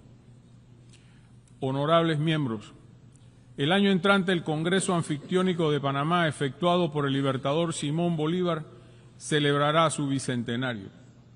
Su propuesta es un sistema internacional basado en la igualdad soberana de los Estados, la justicia, el derecho y la cooperación internacional para alcanzar fines comunes a los pueblos. Esperamos que esta conmemoración sirva como un nuevo punto de partida en la cooperación internacional que respete y enaltezca los valores de soberanía, paz y coexistencia pacífica que deben guiar nuestro trabajo en este y los demás foros del mundo. Honorables miembros, ante este foro de la paz mundial y la cooperación internacional, reitero la fe del pueblo panameño en el sistema de las Naciones Unidas. En tiempos de crisis, cuando soplan los vientos de unilateralismo, polarización y fragmentación, Panamá hará oír su voz en defensa del multilateralismo. Panamá seguirá siendo miembro entusiasta de las Naciones Unidas, defensor del derecho internacional e incansable promotor de la paz mundial. Porque, como dice el lema que nos convoca hoy, unidos somos más fuertes.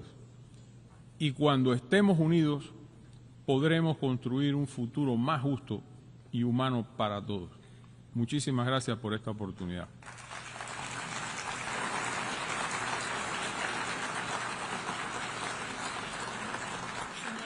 Muchas gracias. On behalf of the Assembly, I wish to thank the President of the Republic of Panama. As the Assembly will hear an address by His Excellency Petr Pavel, President of the Czech Republic, I request protocol to escort His Excellency and invite him to address the Assembly.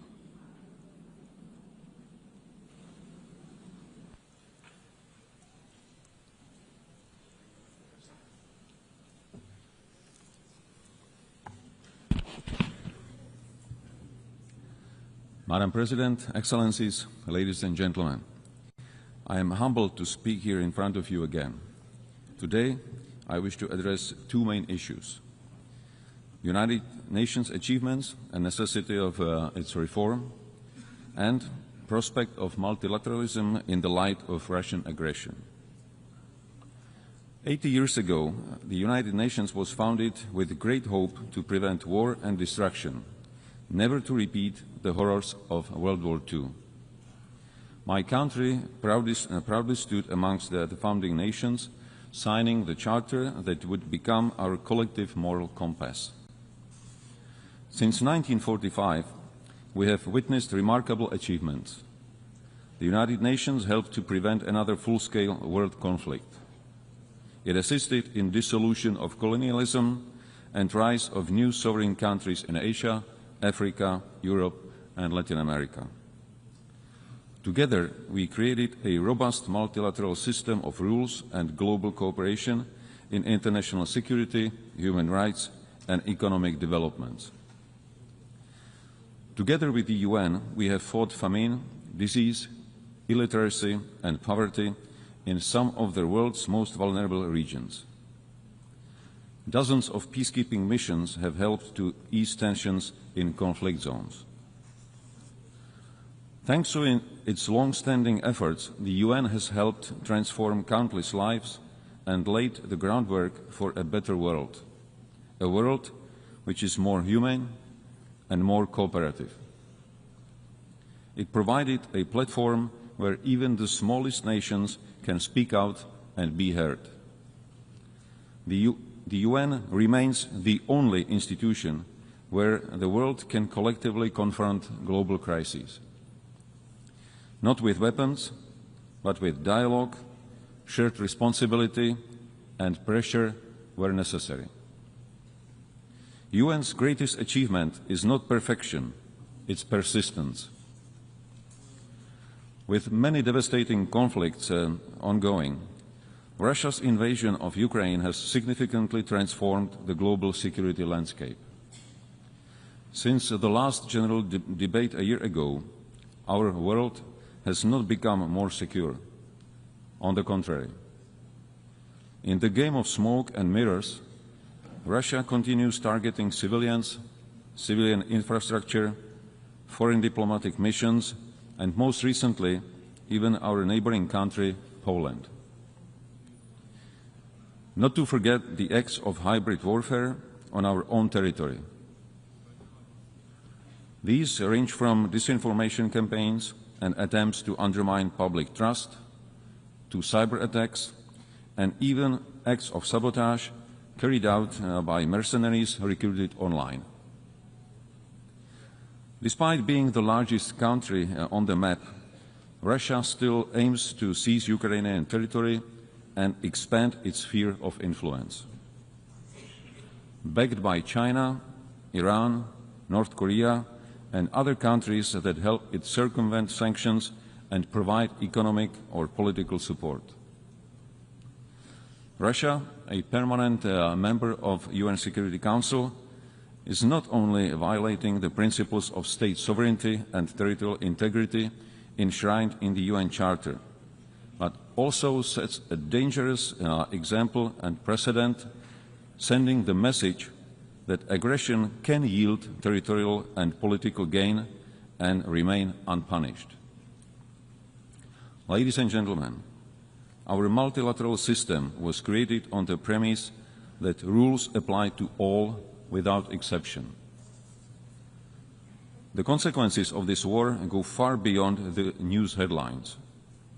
This war threatens to dismantle our system of governance based on mutual respect, equal partnership, and rules we all subscribe to. What is happening in Europe today could happen anywhere else tomorrow, under different circumstances, but under the exact same pretext. If Russia wins this unjust war, it will legitimize the triumph of brute force.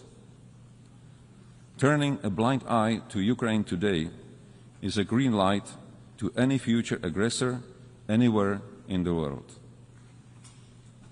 Disruptions of the status quo in the Taiwan Strait or elsewhere in the Indo-Pacific would further destabilize global security and trade. Geographical distance offers no protection. Security in one part of the world is directly linked to security everywhere. Tolerating the principle of might makes right will lead to the end of multilateralism and the beginning of life under principles dictated by a powerful few.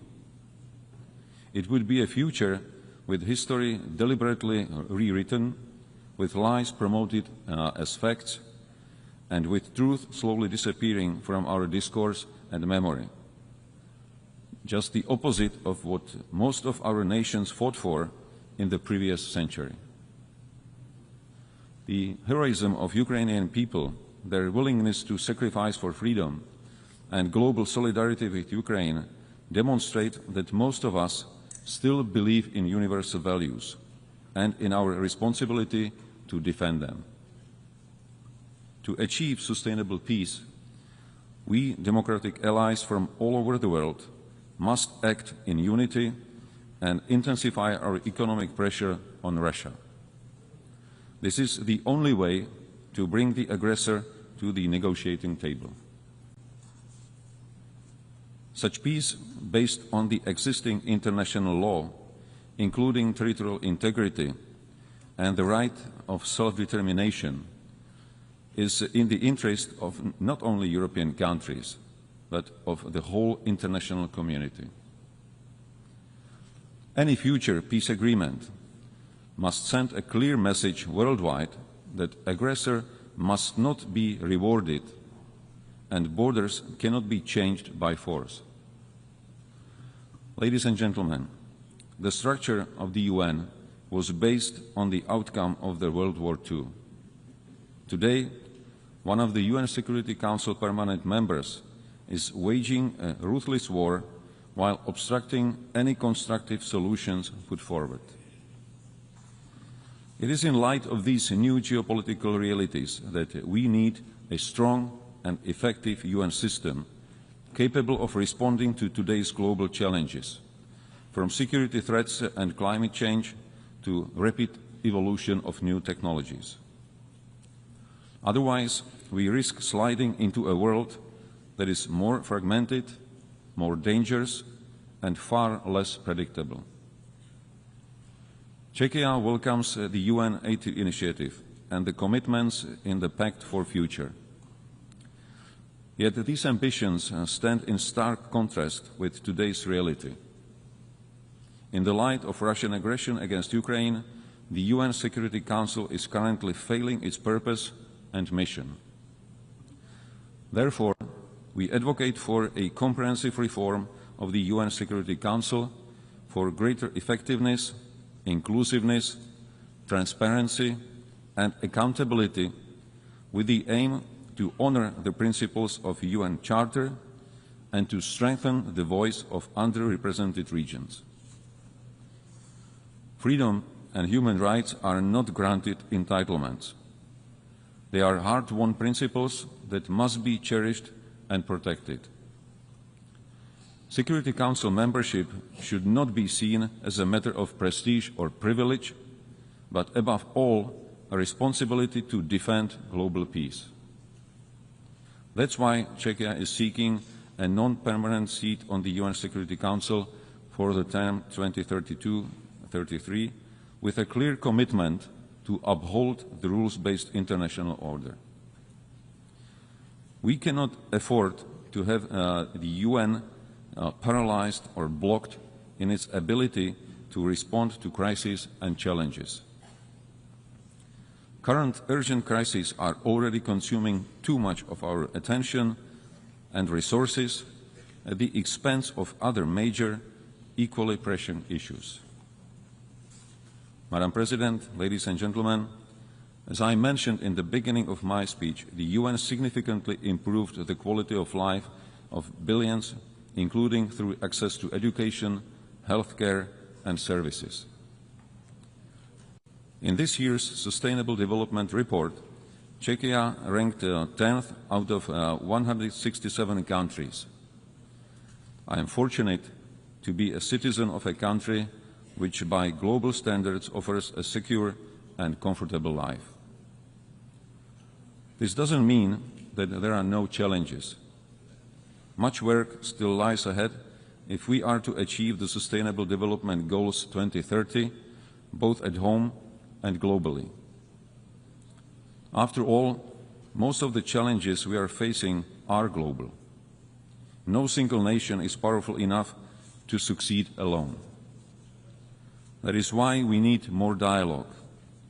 That is why we need greater cooperation and collective action. And ultimately, that is why multilateralism must not only survive, it must thrive. Not only for us, but most importantly, for future generations. Thank you. On behalf of the Assembly, I wish to thank the President of the Czech Republic. The Assembly will hear an address by Her Excellency Karen Keller-Sutter, President of the First Confederation. I request protocol to escort Her Excellency and invite her to address the Assembly.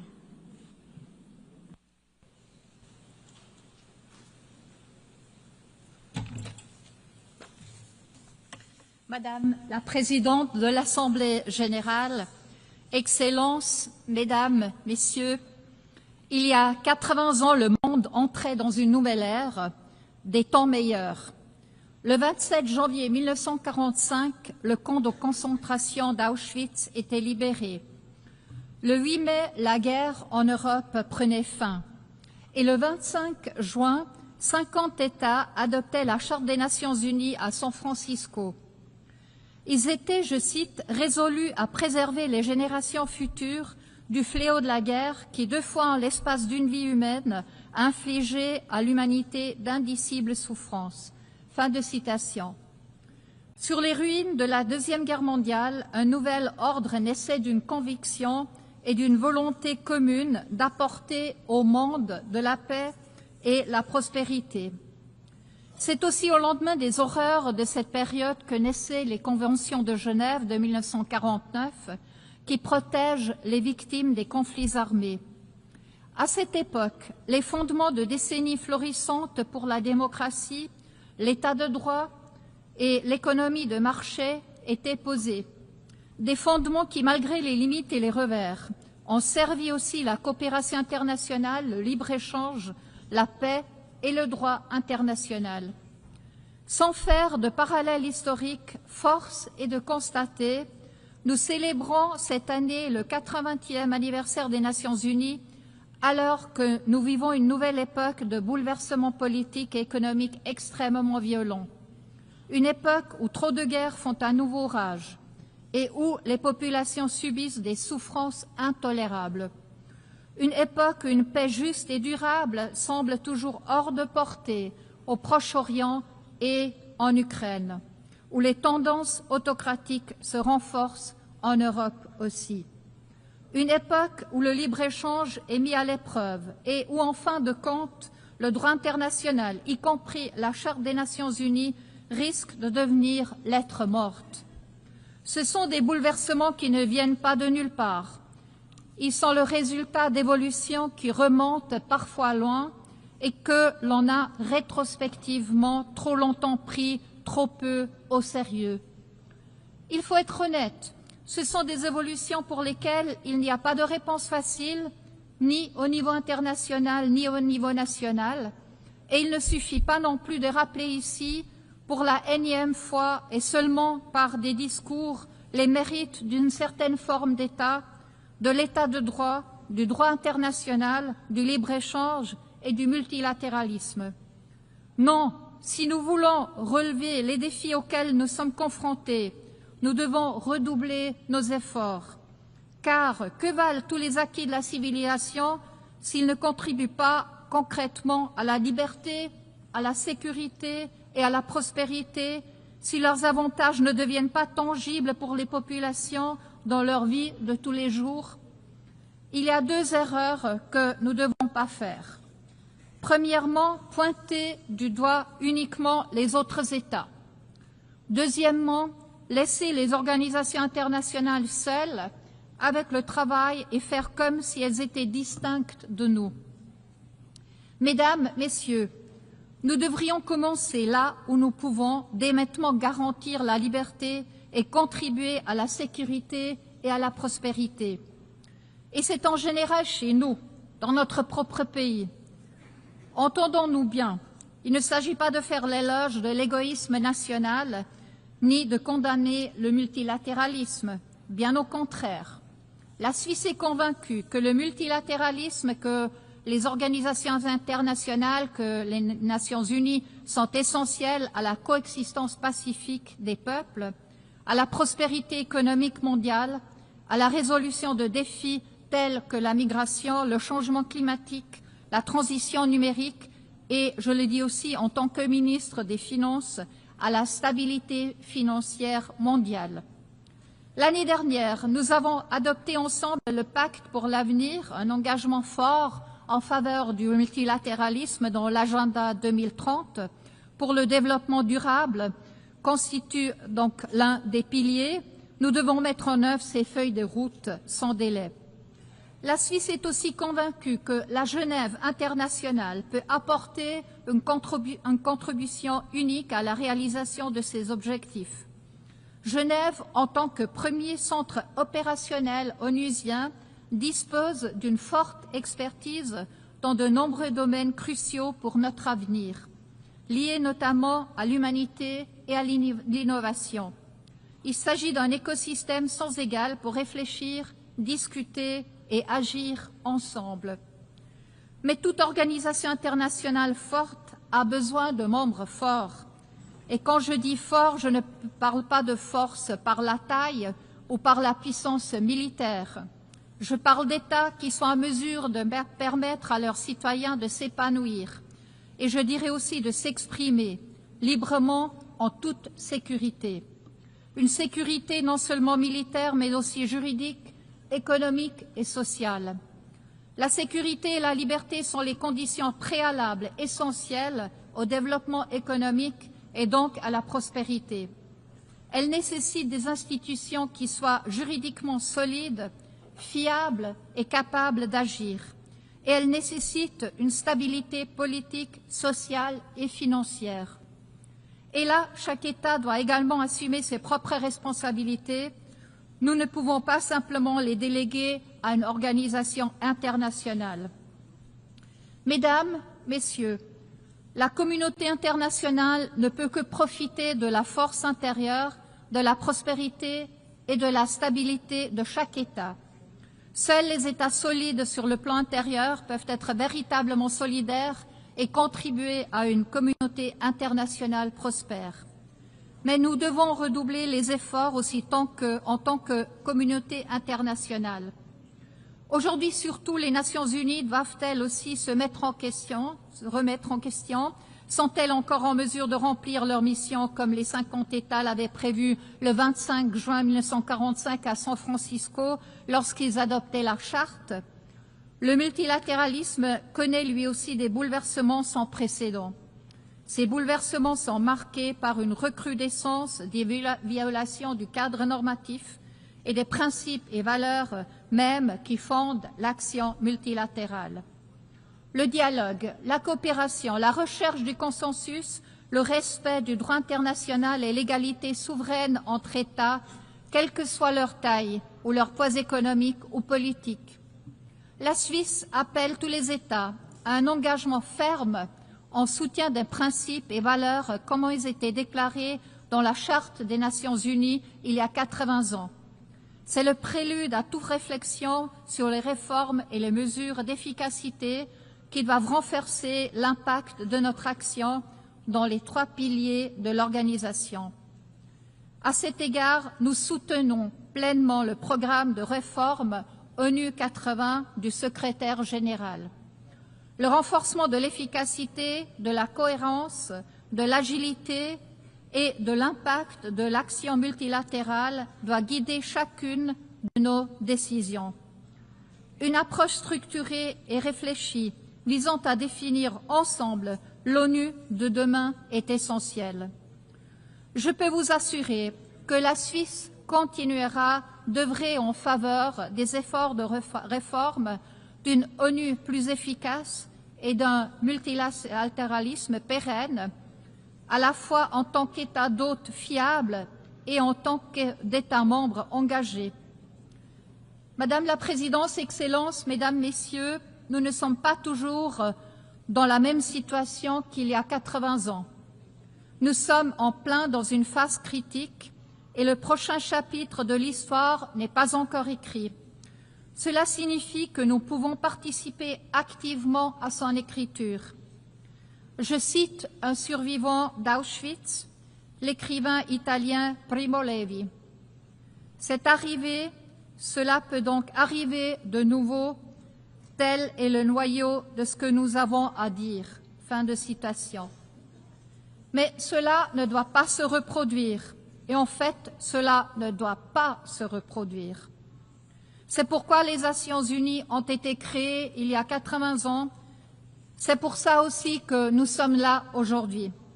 C'est à nous de faire en sorte que ce tournant de l'histoire, dont on parle si souvent aujourd'hui, comme aussi il y a 80 ans, ouvre une nouvelle ère pour de temps meilleurs.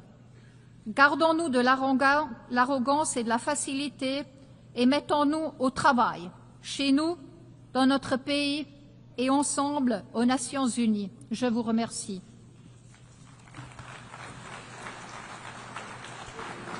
Merci. I thank on behalf of the Assembly the President of the Swiss Confederation.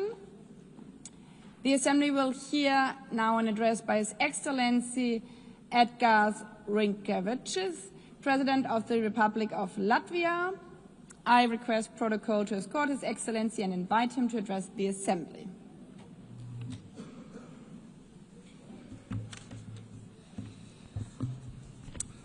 Madam President, Excellencies, distinguished delegates. First of all, allow me to congratulate Your Excellency, Madam Anna-Lena Baerbock, on assuming the presidency of the General Assembly. You will have Latvia's full cooperation. Latvia believes that we are stronger together, stronger in advancing peace, fostering development, upholding human rights. Standing here on this world stage, I would like to congratulate us on the 80th anniversary of the United Nations. 80 years working together to build a better, more just and peaceful world. This task has never been easy, but it is our duty to persist with determination and give our very best. I want to express Latvia's gratitude for the overwhelming support for our candidacy for the United Nations Security Council. We are beginning our term next year. This is our first term. Latvia will take on this responsibility with a strong sense of duty, a duty to serve with integrity, transparency, and with a clear commitment to the principles of the United Nations. Latvia is honored to serve on the Security Council for the good of people around the world. And we will stand together for peace and resilience. Latvia's three priorities in the Security Council are: first, protect our rules-based international order. Second, advocate for women, peace and security agenda. Also protect the most vulnerable people amongst us. Third, find solutions to emerging security threats. These include climate change, hybrid threats, the challenges related to the safety of artificial intelligence. Excellencies, the world is in disarray. Before our eyes, we see blatant attempts to weaken or even to destroy the rules-based international order, the order that is rooted in the United Nations Charter. In effect, a new world order is emerging, and it is not a better one. There is an attempt to recreate the world where the might makes right. The permanent members of the Security Council undertook to maintain international peace and security, to prevent wars, to prevent devastation and loss of life. But it seems that one permanent member, Russia, doesn't want this. Russia wants a world where brute force prevails over international law. Russia does not want peace. Russia wants to get what it wants. And Russia is willing to inflict destruction and misery on others. Unfortunately, Russia has partners in crime, notably Iran and North Korea. Ukraine is fighting back, bravely, with all it has. Ukraine is facing an existential threat to its people, to its land, to its freedom. Ukraine is fighting for all of us, for the rules-based international order, for independence and sovereignty, for territorial integrity, so that international borders are not changed by force. These actually are the very principles at heart of the United Nations. Latvia stands with Ukraine and will advocate for its sovereignty and territorial integrity at the United Nations Security Council. We are and we will be advocates for Ukrainian children abducted by Russia. They must be returned. We will be advocates for the Ukrainian civilians who have lost their homes and livelihoods. Latvia will use its position on the United Nations Security Council to help achieve a just and lasting peace in Ukraine. I want to express my appreciation to President Trump, President Zelensky, and my European colleagues for their efforts to achieve peace, for trying to stop the unnecessary destruction and the misery we are witnessing in Ukraine. It is our collective duty to uphold the principles of the United Nations Charter, especially when a permanent member of the United Nations Security Council openly violates them. We need no reminding that the United Nations was founded on the ruins of the World War II, to save future generations from the scourge of war, to maintain international peace and security, to protect human life. Distinguished delegates, in war, it is the most innocent that pay the highest price. It is our duty to strengthen international cooperation to tackle the escalating crisis in Gaza. The humanitarian catastrophe in Gaza continues to spiral. Urgent action is needed to end civilian suffering. Latvia condemns all terrorist attacks. Nothing can justify terrorism. We recognize Israel's legitimate right to self-defense, but it must be exercised in line with the international law, and particularly international humanitarian law. The law is there to protect every one of us. Latvia calls for an immediate ceasefire in Gaza. The terrorist organization Hamas must release all hostages. Hamas must be destroyed, as this organization is responsible for so much human suffering in the region. We need to ensure that the access to humanitarian aid in Gaza is safe and unconditional. The ongoing escalation confirms the need for a sustainable political solution, the need for a two-state solution in accordance with international parameters, the need to break the cycle of violence, to reach a just and lasting peace, a peace that addresses the security concerns and the legitimate aspirations of both the Israelis and Palestinians. Latvia is keenly aware of the ongoing conflicts around the world. We must work together to resolve the dire humanitarian situation in Sudan and Democratic Republic of the Congo. We will not look on helplessly as crises unfold. As a member of the Security Council, we will call on the international community to take collective action and to facilitate humanitarian aid, to try to end unnecessary human suffering. Distinguished delegates, we must do everything in our power to protect the most vulnerable people, especially women and children. Women and girls suffer disproportionately in times of war. We, the global community, have a responsibility to protect the rights of women and girls, to empower them, to ensure their voices are heard in peace processes. The first deportation of Ukrainian children to Russia is beyond disturbing. We call on the United Nations to do more, do much more. We will do all we can to help bring these children home. Madam President, it is not only conventional warfare that threatens peace, security, and stability. Emerging threats like climate change, cyber attacks, hybrid attacks, and the misuse of the artificial intelligence are testing us on a daily basis. Our modern world is connected in ways that most of us can't imagine.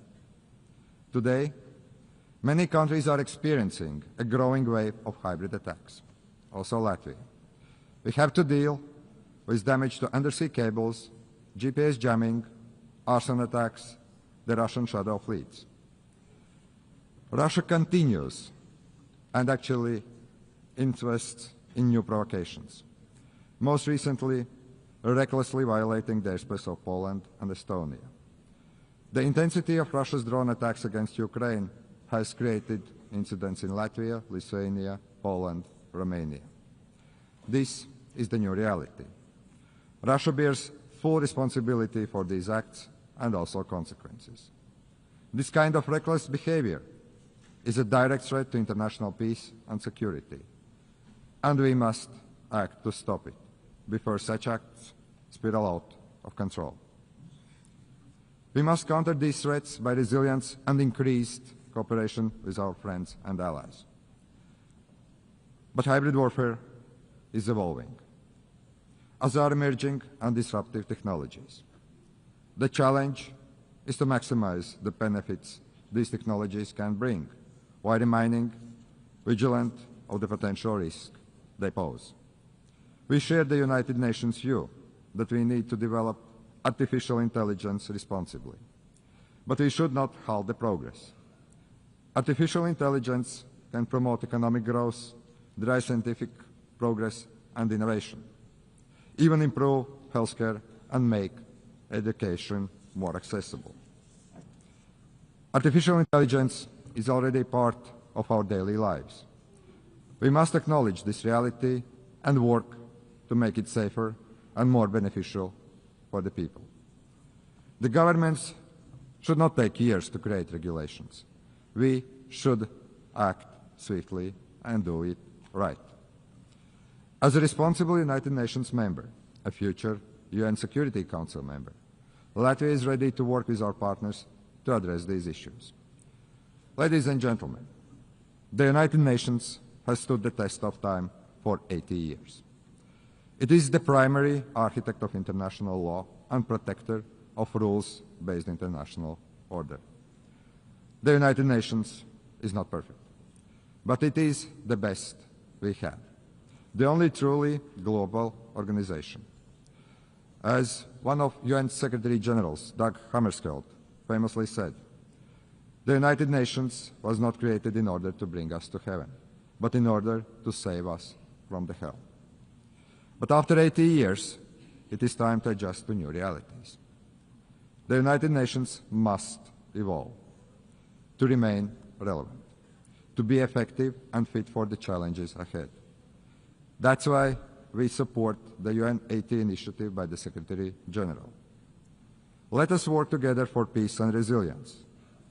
Let us protect the rules-based international order and the United Nations Charter, because we all are better together. Thank you very much. On behalf of the Assembly, I wish to thank the President of the Republic of Latvia. The Assembly will hear an address by His Excellency William Samoei Ruto, President of the Republic of Kenya and Commander-in-Chief of the Defense Forces. I request protocol to escort His Excellency and invite him to address the Assembly.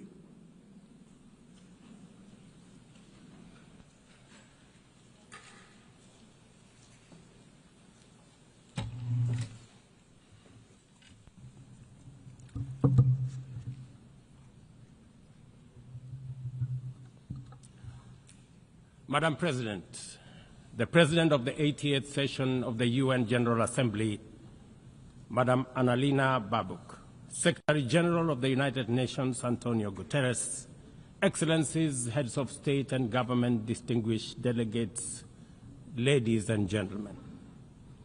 I congratulate you, Madam President, on your election to preside over the 80th session of the UN General Assembly. Madam President, you can count on Kenya's full support throughout your tenure as you steer the Assembly into the future. Ladies and gentlemen, 8 years ago, in the aftermath of the unprecedented global destruction and devastating war, the international community came together in hope. They created this organization, the United Nations, as a shield against the horrors of war, as a platform for dialogue, and as a bridge to a better, fairer, more secure global community. What is often forgotten or not mentioned today is that the United Nations grew out of the failure of the League of Nations that existed between 1919 and 1945. The League of Nations did not collapse for lack of good intentions or noble objectives. Formed at the end of the First World War and as part of the Treaty of Versailles, it was humanity's first attempt to build a permanent international organization to stop aggression and war and bring nations together. Its ambitions were to achieve collective global security, disarmament, peaceful dispute resolution, and cooperation on humanitarian and social issues. Despite these ideals, the League of Nations failed. The United States never joined. Other great powers came and went, and without enforcement authority, its condemnation carried little weight. When Japan invaded Manchuria, when Italy marched into Ethiopia, and when Hitler openly defied its rules, the League stood by, helpless and powerless. By the late 1930s, its credibility had collapsed, and with the outbreak of the World War II, it was rendered irrelevant. Madam President, this history is both a lesson and a warning. Institutions rarely fail because they lack vision or ideals. More often, they drift into irrelevance when they do not adapt, when they hesitate to act, and when they lose legitimacy. To remain relevant, institutions must be reimagined, must be reformed, renewed, and aligned with emerging realities. 8 decades ago, the founders of the UN sought to correct the failures of the League of Nations by creating a stronger, more inclusive organization anchored in the principles of, and I quote, "We the people of the United Nations, determined to save succeeding generations from the scourge of war," end of quote. Today, we are gathered for the UN at 80. The question is unavoidable. Is the United Nations relevant to the demands of our time? Can it continue to serve humanity in the face of current realities? Or has it become a relic of a bygone era? Madam President, Excellencies, we meet against a grim global backdrop. Conflict rages in Eastern Europe, the Middle East, the Sahel, the Horn of Africa, and beyond. Climate disasters grow fiercer by the day. Inequality deepens, pandemics loom, and technological disruptions outpaces governance.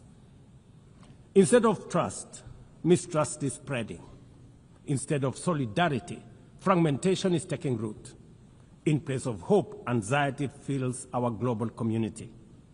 We are living, to borrow from the words of the founders of this institution, not in larger freedom, but in growing uncertainty.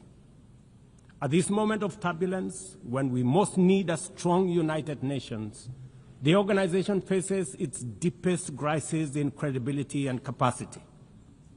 Funding cuts have paralyzed its operations. Bureaucracy has slowed its response. The Security Council remains frozen in the post-war structures of 1945, unable to act inclusively, with fairness, and with speed. Ladies and gentlemen, I can, however, state with absolute conviction that the United Nations has been one of humanity's greatest achievements. For 8 decades, it has held back the specter of global war, calmed conflicts from Cambodia to Liberia, and stood guard in some of the world's most dangerous places through the courage of its peacemakers and peacekeepers. Few institutions in humanity's history can claim such a legacy. The United Nations has stood at the front lines of humanitarian crisis, from famine relief in the Horn of Africa to emergency shelter for millions of Syrian and Ukrainian refugees. It was at the forefront in the eradication of smallpox, coordinated global responses to HIV and AIDS, Ebola, and COVID-19, and continues to champion universal vaccination. Its agencies have advanced women's rights, protected children, safeguarded refugees, and set global norms on everything from disarmament to climate action. The UN Sustainable Development Goals remain a shared blueprint for human progress. These are achievements no nation could have achieved alone, however rich, however great, or however powerful. And yet, every institution, no matter how noble its origins or impactful its legacy, must adapt to changing times or slide into irrelevance. Today, the United Nations stands at a crossroads of renewal on one hand or decay on another. Put differently, after 80 years, the rhymes of time are calling on us to reimagine the original promise that inspired the founding of the United Nations, and that is the quest for global peace, development, and human rights. But this call must now be answered in a global context that is profoundly different from the post-war era in which the UN was conceived then. We would be denying the cold, hard truth if we say that the United Nations is delivering as it should. On peace and security, its voice is too often drowned by the rivalries of great powers, while some nations simply ignore its resolutions and do as they please. Too often, the UN's blue helmet, once a symbol of moral authority, no longer commands the same respect. From the conflicts in Gaza to Ukraine, to the crisis in Sudan, DRC Congo, Somalia, and the Sahel, we see actors proceed undeterred by the United Nations calls. Excellencies, ladies and gentlemen, Kenya speaks from the experience of a nation deeply invested in multilateralism. For decades, we have placed our troops and police in harm's way for peacekeeping missions across Africa and beyond, from Somalia to Democratic Republic of Congo, from South Sudan to most recently in our neighborhood here in Haiti. Over the past 15 months, we are proud to have led the multinational security support mission in Haiti, not because it has been easy, but because solidarity is the essence of the United Nations. Madam President, the mandate of the MSS mission is coming to an end in a few days. As the lead nation, allow me to briefly share our experiences, the successes and the challenges, as both a cautionary tale and a living lesson about the strengths and weaknesses of the current global security governance architecture. For far too long, the people of Haiti called out to the world. Too often, their pleas were met with silence, hesitation, or half measures. Haiti became a tragic reminder of what happens when the international community looks away, prevaricates, or offers half-hearted support. When Kenya responded to the quest for the Haitian authorities, it was in the belief that we were joining a genuinely multinational effort. We welcomed and fully embraced Resolution 2699, by which the United Nations Security Council authorized the MSS with Kenya as the lead nation. Drawing on our decades of peace support operations, we stepped forward, stepped up, and deployed our officers to confront the rampant menace of gang violence in Port-au-Prince and its environs. Madam President, ladies and gentlemen, the mission has operated in a volatile environment under enormous constraints. It has been underfunded, under-equipped, and operated below 40% of its authorized personnel strength. Our police officers have valiantly shouldered responsibilities without the full logistical support that would accompany any mission sanctioned by the United Nations.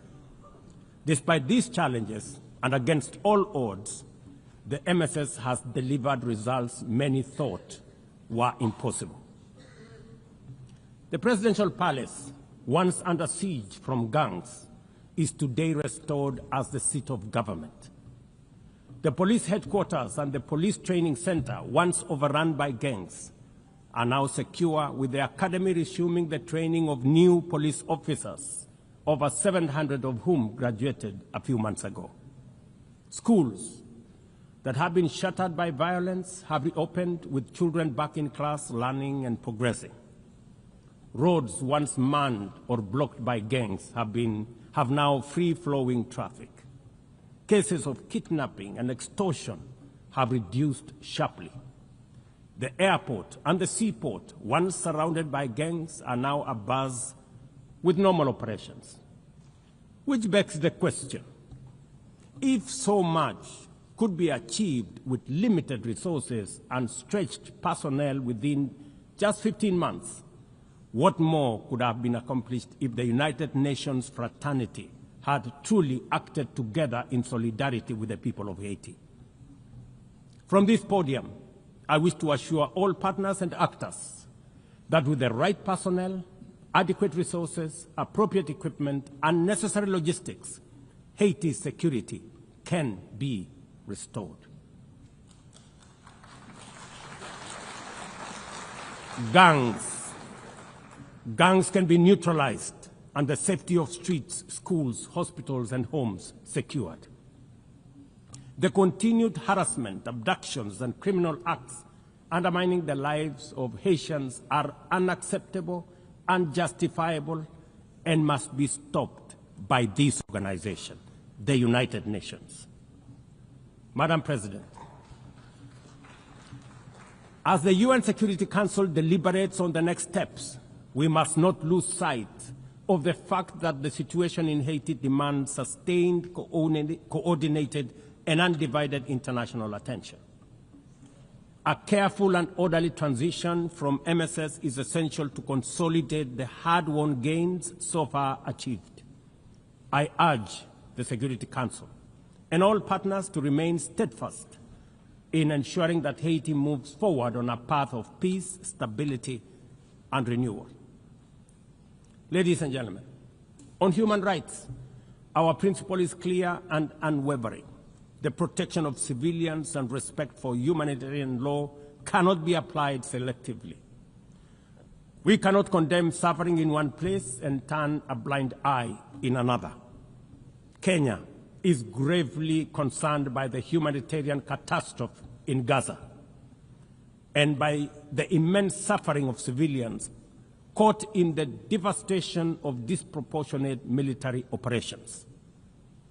At the same time, we call for the unconditional release of Israeli hostages. In line with the African Union and United Nations resolutions, we also call for a permanent ceasefire, for strict adherence to international humanitarian law, and for the launch of a credible political process. Only through such a process can the vision of a two-state solution be realized, where Israel and Palestine live side by side in peace, security, and stability. Kenya is equally deeply troubled by the worsening humanitarian situation in Sudan, where innocent citizens are caught in the crossfire of a needless war.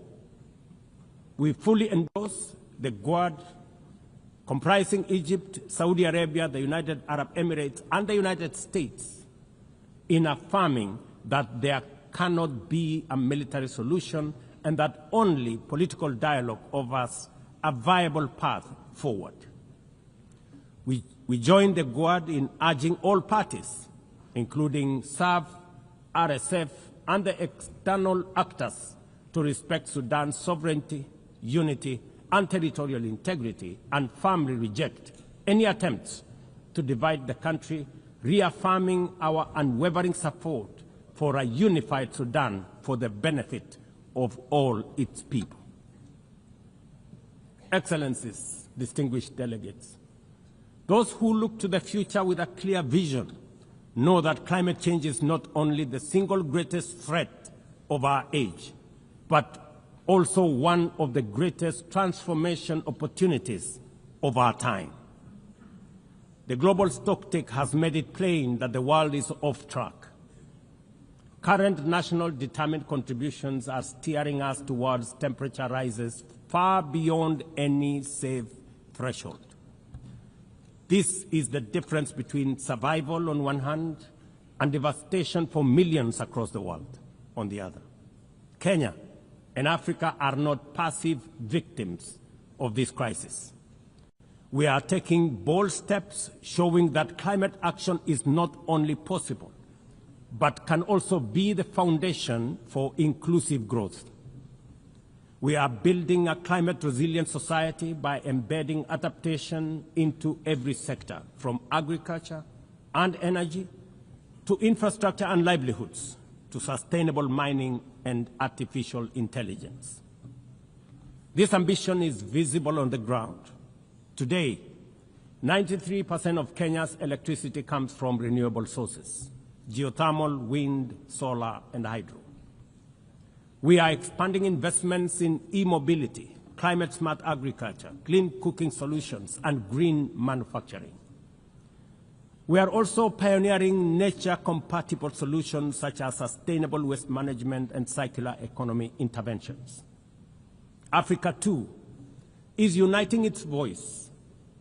In 2023, in Nairobi, we hosted the inaugural Africa Climate Summit, where the continent adopted the Nairobi Declaration on Climate Action and Call to Action. Just 2 weeks ago, in Addis Ababa, Africa came together once more at the second Africa Climate Summit to reaffirm our commitment and strengthen our ambition for climate-positive growth.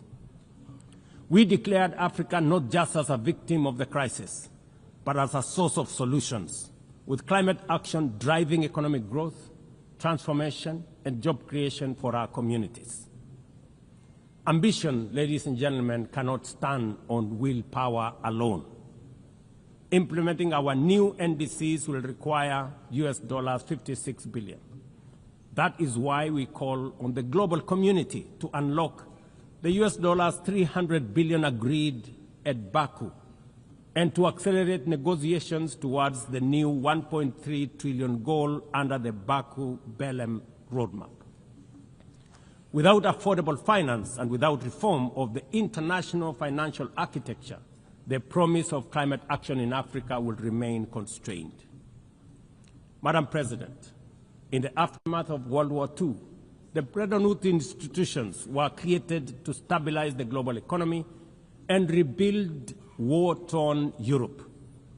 At that time, their design reflected the power and interest of the victorious nations, who were also their primary shareholders and beneficiaries. The IMF was tasked with upholding the gold standard exchange rate system, while the World Bank was established to finance Europe's reconstruction. Both have since evolved into development finance institutions, but their structures, decision-making, and governance remains dominated by wealthy nations. Today, the global context is vastly different. The global standard collapsed 5 decades ago, and Europe has long since been rebuilt.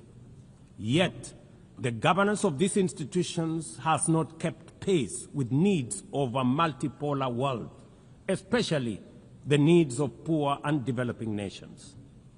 The mismatch between shareholders and stakeholders has become starkly visible. For instance, during the IMF's recent allocation of special drawing rights, 64% went to wealthy nations. Just imagine, 64%. With little need for liquidity support. They didn't need the money anyway, but they got 64%, while the poorer countries received just 2.4%. What a disconnect. The imbalance highlights how the very institutions meant to safeguard global finance stability often perpetuate inequality and instability. I have argued, and I say it again, that the current global financial architecture punishes poor countries with high interest rates and enormous conditionalities, while rewarding rich nations with lower interest rates and softer lending rates. Its rules, priorities, and allocation mechanisms consistently favor those already prosperous, while trapping vulnerable economies in cycles of debt, high borrowing costs, and inadequate access to emergency support and concessional funding. It is imperative to transform these institutions into genuinely independent, apolitical global bodies that their operations are aligned with their global mandate. Such a shift would democratize decision-making, restore credibility, and allow the IMF and the World Bank to serve all countries fairly rather than reinforcing old hierarchies. But Africa is not merely waiting for external prescriptions. We are taking bold and deliberate steps to strengthen our financial independence, safeguard our stability, and accelerate our development.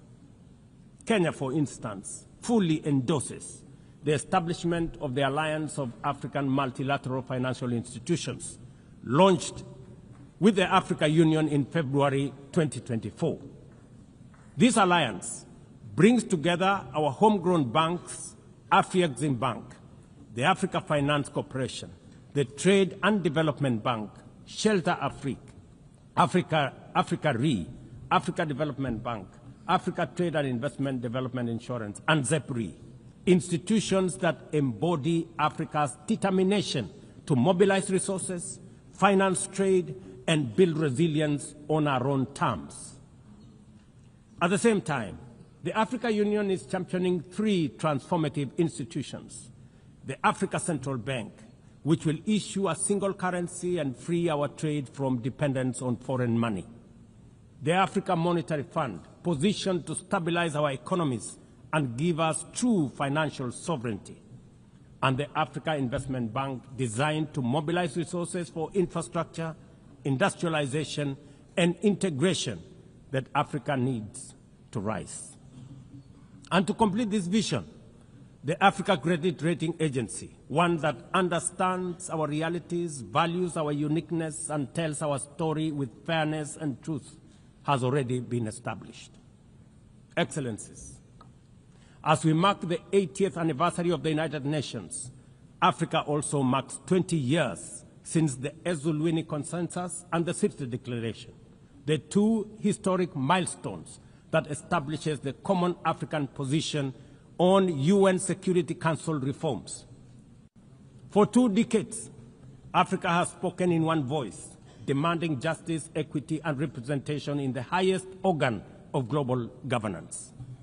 This demand, however, continues to be ignored, deferred, or endlessly debated to the detriment of both Africa and the legitimacy of the United Nations itself. You cannot claim to be the United Nations while disregarding the voice of 54 nations. It is not possible. Africa is no longer willing to wait on the margins of global governance while decisions about peace, security, and development are made without our understanding, without our perspectives, and without our voice. Africa's exclusion is not only unacceptable, unfair, and grossly unjust, it also undermines the very credibility of the United Nations, this organization. Africa dominates most of the Security Council agenda, provides some of the largest contingents of UN peacekeeping forces, and bears the heaviest costs of instability. Yet we remain the only continent without a permanent seat at the main table where decisions about our destiny are made. Africa deserves, ladies and gentlemen, at the very least, 2 permanent seats with full rights, including the right to veto, and 2 additional non-permanent seats on the United Nations Security Council. The world must understand that reforming the Security Council is not a favor to Africa or to anybody. It is a necessity for the United Nations' own survival. If the United Nations is to remain relevant in this century, it must reflect today's realities, not the post-war power arrangements of 1945.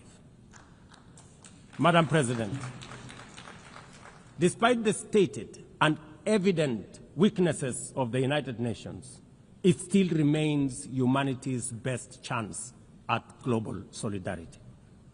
No other institution has the universal legitimacy or convening power of the UN.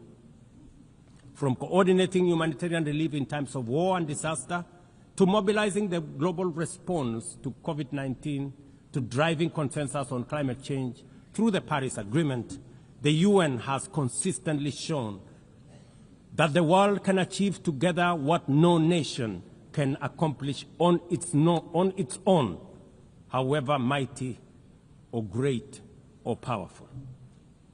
As Dag Hammarskjöld, the UN Second Secretary General, once observed, and I quote, "The United Nations was not created to take humanity to heaven, but to save it from hell."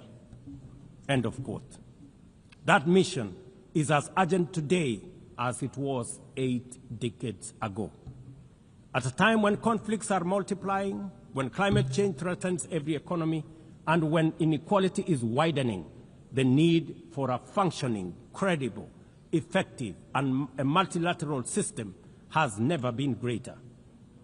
It is through the UN that nations have pooled resources to vaccinate billions of children, to protect refugees from through the work of the UNHCR, and to keep the peace in more than 70 missions across the world. Without the UN, these achievements, modest though they may sometimes seem, would not have been possible. That is why we must resist the temptation to give up on the UN or abandon it. We must make it fit for purpose, reform its structures, strengthen its mandate, and ensure its decisions reflect today's realities rather than the geopolitical map of a bygone era. As one of the hosts of the UN headquarters and the only one in the Global South, Kenya stands ready to do its part to enable the organization to go through this phase of renewal successfully as envisaged by the Secretary General under UN 80 reforms. In conclusion, Madam President, ladies and gentlemen, the 80th anniversary of the United Nations must be more than a commemoration. It must be a turning point for the organization. Let us seize this moment to reimagine and rebuild the UN into a body that commands legitimacy, responds with speed, and delivers justice for all. I thank you, and God bless you. On behalf of the Assembly, I wish to thank the President of the Republic of Kenya and Commander-in-Chief of the Defense Forces. The Assembly will now hear an address by His Excellency Santiago Peña Palacios, President of the Republic of Paraguay. I request protocol to escort His Excellency and invite him to address the Assembly.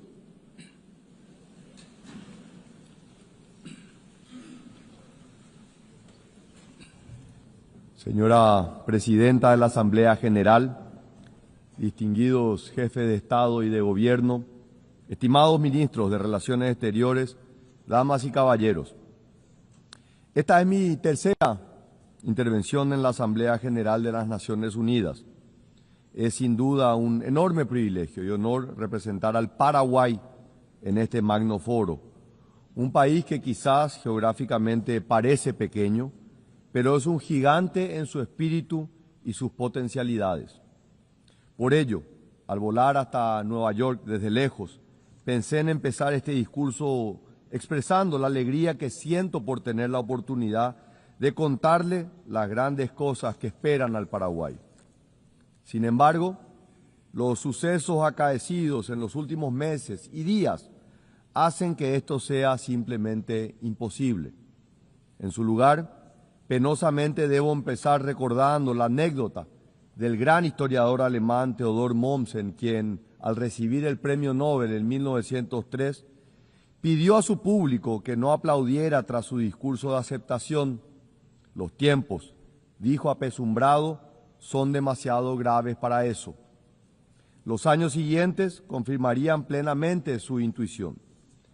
Creo que exactamente lo mismo puede decirse ahora.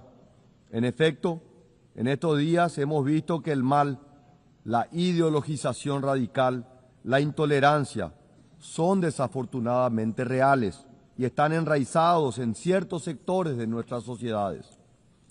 Todavía estoy conmocionado y también triste y afligido por las imágenes chocantes de dos cobardes e incomprensibles atentados políticos. Primero, la intolerancia, el odio, se llevaron la vida de un gran ser humano, Miguel Uribe, el precandidato presidencial colombiano, quien fue asesinado en público durante un recorrido en una plaza. Los fantasmas de la violencia, que pensábamos era cosa del pasado para nuestros hermanos de Colombia.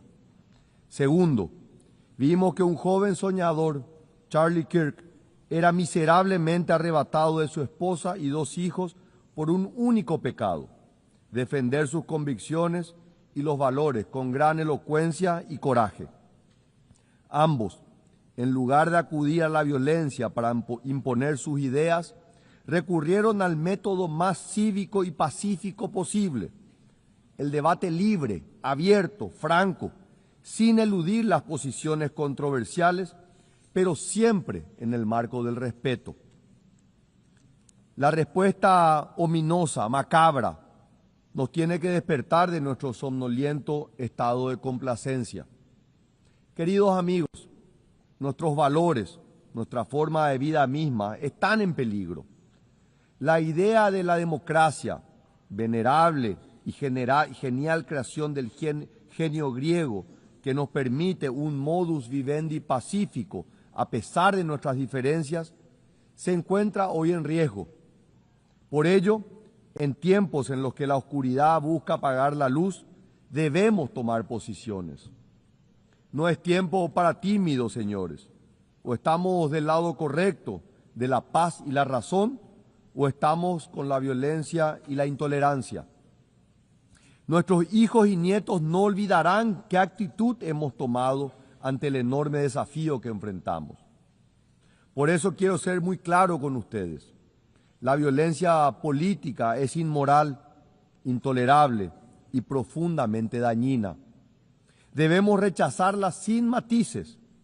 Por eso les pido que digamos alto y fuerte no al odio, no a la violencia, no al autoritarismo. No debemos subestimar la gravedad de lo que está ocurriendo.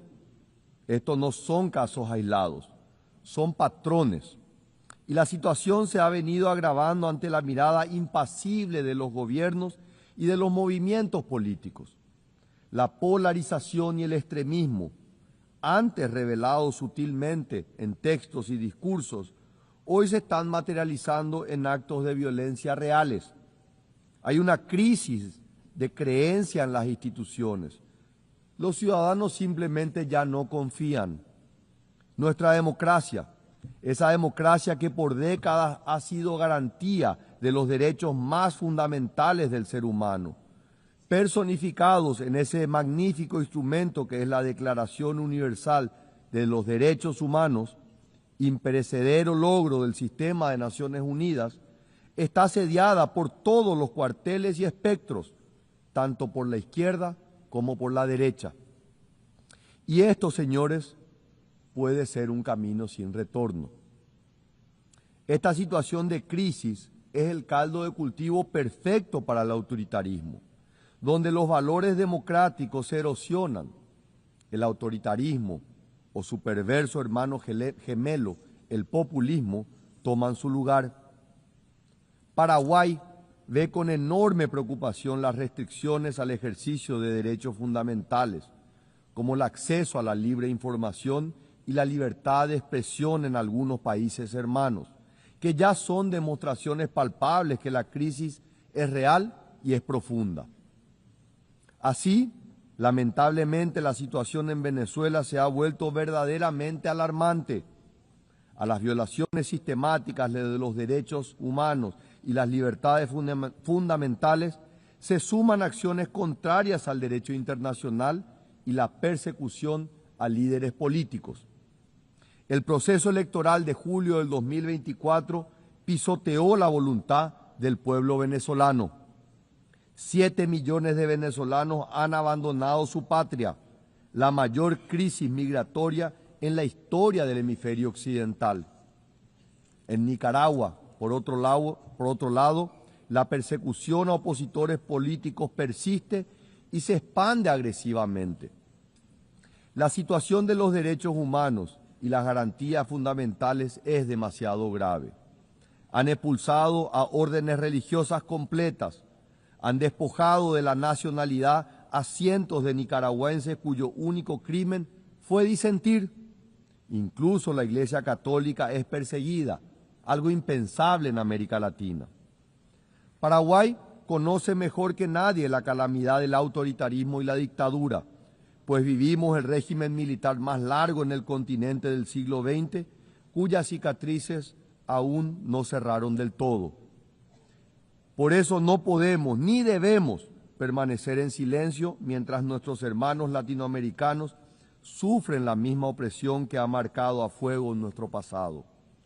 La crisis de la democracia, amigos, no se resuelve con mano dura ni censura, ni autoritarismo, ni mucho menos con violencia. Debemos resistir a estos impostores atrayentes. La crisis de la democracia, como decía el filósofo italiano Norberto Bobbio, se resuelve de una sola manera, con más democracia. No con fantoches autoritarios, ni con odio o intolerancia. Debemos responder con más democracia, más república, más tolerancia, más diálogo, más derechos, más libertad. La razón de ser, la esencia de las Naciones Unidas es ser el mantenimiento de la paz. Sin embargo, mientras nos reunimos aquí, más de 120 conflictos armados nos demuestran lo grave que puede ser el fracaso de nuestras instituciones. El Paraguay extiende su solidaridad con todas las víctimas de los conflictos armados y aboga, una vez más, por la resolución pacífica de las controversias. Resalto hoy, particularmente, la dolorosa situación en Haití. El momento de una acción decidida y coordinada por parte de las Naciones Unidas y en especial del Consejo de Seguridad es ahora. El Paraguay lo sabe y está listo para ayudar al pueblo haitiano que ya no puede esperar. Por otro lado, quiero poner de relieve una situación que va más allá de los conflictos armados, pero que reviste la misma gravedad.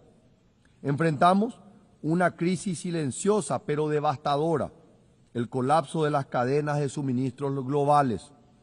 La pandemia nos mostró cuán frágiles eran. La guerra en Ucrania las tensó aún más y ahora la fragmentación geopolítica amenaza con romperlas definitivamente.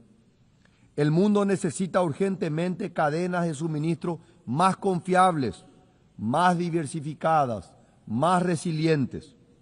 No podemos seguir dependiendo de sistemas que colocan la eficiencia por encima de la seguridad, el costo por encima de la confiabilidad. Quiero ser claro, no todas las asociaciones comerciales son iguales. Debemos ser cuidadosos con modelos económicos engañosos que vienen acompañados de autoritarismo político, vigilancia masiva y erosión de libertades fundamentales.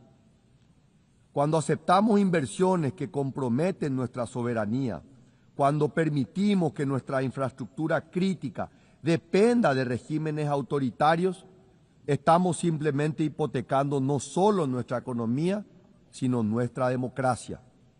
Por eso, abogamos por una integración más profunda entre nuestros países, basada no solo en el comercio, sino en valores compartidos, el Estado de Derecho, las libertades individuales, una economía de mercado libre, la defensa de la familia tradicional y el derecho a la vida desde la concepción del ser humano.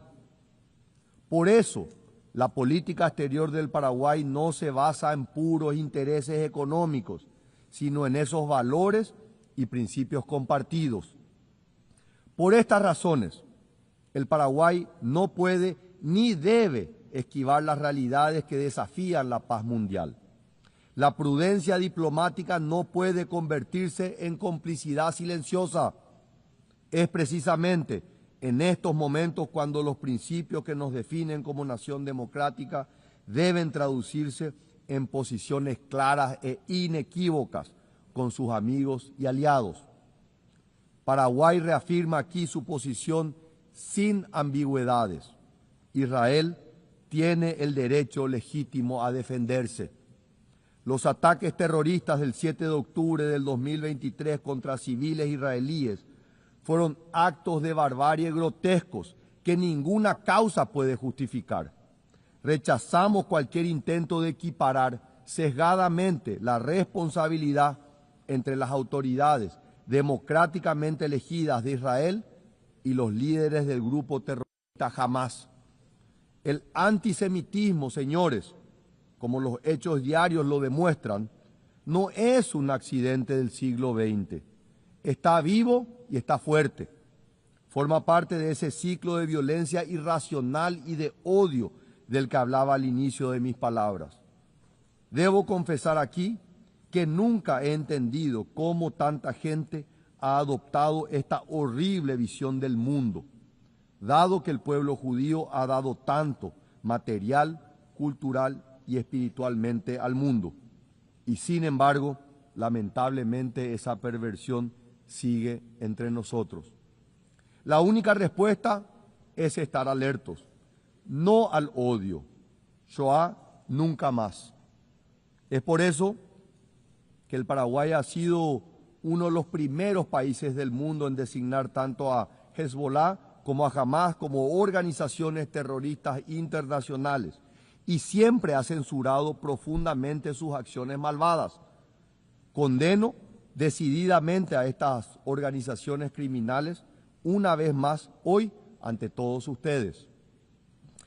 Mi país seguirá oponiéndose a quienes nieguen el valor sagrado de la vida humana, idea fundamental en la visión paraguaya sobre el ser humano.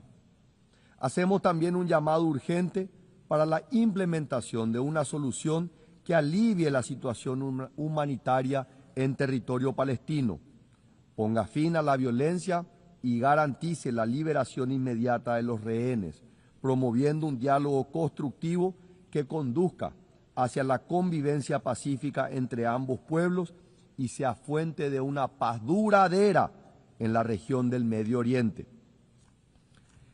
La diplomacia principista del Paraguay, basada en convicción y no en mera conveniencia, también explica la firmeza moral que tenemos sobre otra democracia que enfrenta amenazas existenciales. La coherencia en la defensa de los valores democráticos no admite geografías selectivas ni cálculos de conveniencia.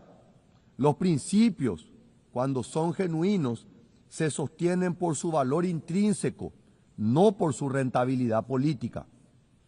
Paraguay mantiene con orgullo 67 años de relaciones diplomáticas con la República de China, Taiwán.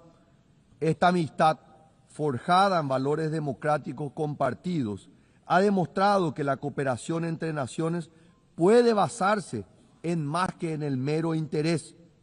Seguramente esta decisión nos cuesta mucho económicamente, pero créanme, el valor de hacer lo correcto no tiene precio. Las crecientes tensiones en el estrecho de Taiwán nos preocupan profundamente. Los ejercicios militares cada vez más agresivos, las incursiones aéreas constantes, la retórica belicista, todo apunta hacia una escalada peligrosa que podría desestabilizar no solo Asia, sino el orden global entero. Señoras y señores, hay que decirlo sin ser tibios o pusilánimes, Taiwán merece un lugar en este foro. Permítanme repetirlo, Taiwán se merece un lugar en este foro. Es una cuestión de estricta justicia. Su exclusión del sistema de las Naciones Unidas es una afrenta que debilita la legitimidad de nuestras instituciones. 23 millones de personas decentes, trabajadoras y dignas no pueden seguir siendo invisibles para el multilateralismo. Señores, como en otros casos, la cuestión de Taiwán y su estatus internacional también debe, de forma ineludible, ser parte de los debates de esta Asamblea General. Es hora de cortar de raíz este árbol de injusticia que ya tiene décadas de crecimiento y dar lugar a China-Taiwán en las Naciones Unidas. Estas posiciones principistas, basadas en convicciones y no en conveniencias, dan al Paraguay algo que es relativamente escaso en estos días: genuina autoridad moral para discutir los problemas que nos aquejan. En este contexto de crisis global, Paraguay se reafirma como una potencia media, con un rol central en la construcción de consensos y en el fortalecimiento del sistema multilateral. Los hechos respaldan nuestras palabras. Paraguay procede con un característico espíritu constructivo en los debates del sistema multilateral. En línea con este protagonismo activo, actualmente mi país es miembro del Consejo Económico y Social y contamos con expertos nacionales en el Tribunal del Mar, el Comité de Derechos Humanos, el Comité de Derechos Económicos, Sociales y Culturales y la Junta Internacional de Fiscalización de Estupefacientes y la Comisión Consultiva en Asuntos Administrativos y de Presupuesto, entre otros. En el periodo 2026-2027 aspiramos a la presidencia del Buró de la Sexta Comisión de la Asamblea General y asumiremos la responsabilidad de ser miembros de la Comisión de Consolidación de la Paz. Queridos amigos, el Paraguay está de pie y listo para tomar su lugar en el concierto de las naciones, no como una mera voz periférica, sino como un verdadero actor protagónico en la búsqueda de soluciones en los problemas globales. Por eso, el Paraguay acepta y se compromete con los objetivos propuestos en la iniciativa UN-80 del secretario general, las cuales incluyen la búsqueda de mayor eficiencia en la utilización de los recursos existentes, la simplificación de los procesos y la revisión de la implementación de los mandatos. Por eso, el Paraguay exige la implementación del balance geográfico en la designación del próximo secretario general, para fortalecer la legitimidad y la representatividad de esta organización. En dicho proceso, estamos convencidos, debe mirarse a nuestra región, que cuenta con candidaturas que cumplen con los más altos estándares de experiencia, integridad, visión y, sobre todo, liderazgo para generar puentes que nos ayuden a superar los desafíos con impacto global y riesgo sistémico. Por eso, Paraguay exige la reforma profunda del Consejo de Seguridad, para evitar que se vuelva prescindible dentro de un multilateralismo que precisa dar soluciones a los numerosos conflictos actuales, tanto aquellos entre estados como los causados por actores no estatales.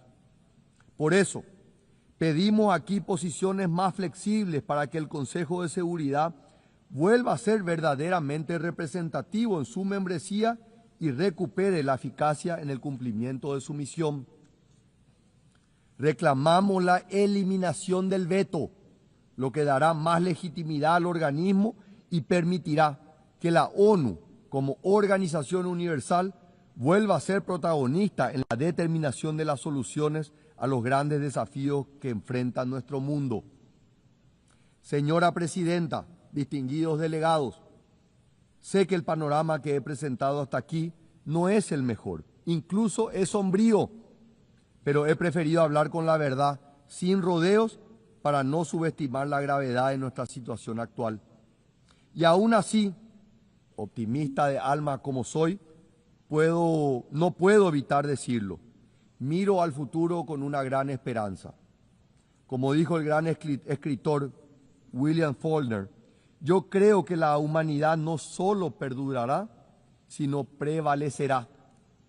Con todos nuestros defectos, cuando trabajamos en conjunto, cuando anteponemos la solidaridad sobre los separatismos, el diálogo sobre la violencia, la tolerancia sobre el odio, la humanidad es capaz de grandes cosas.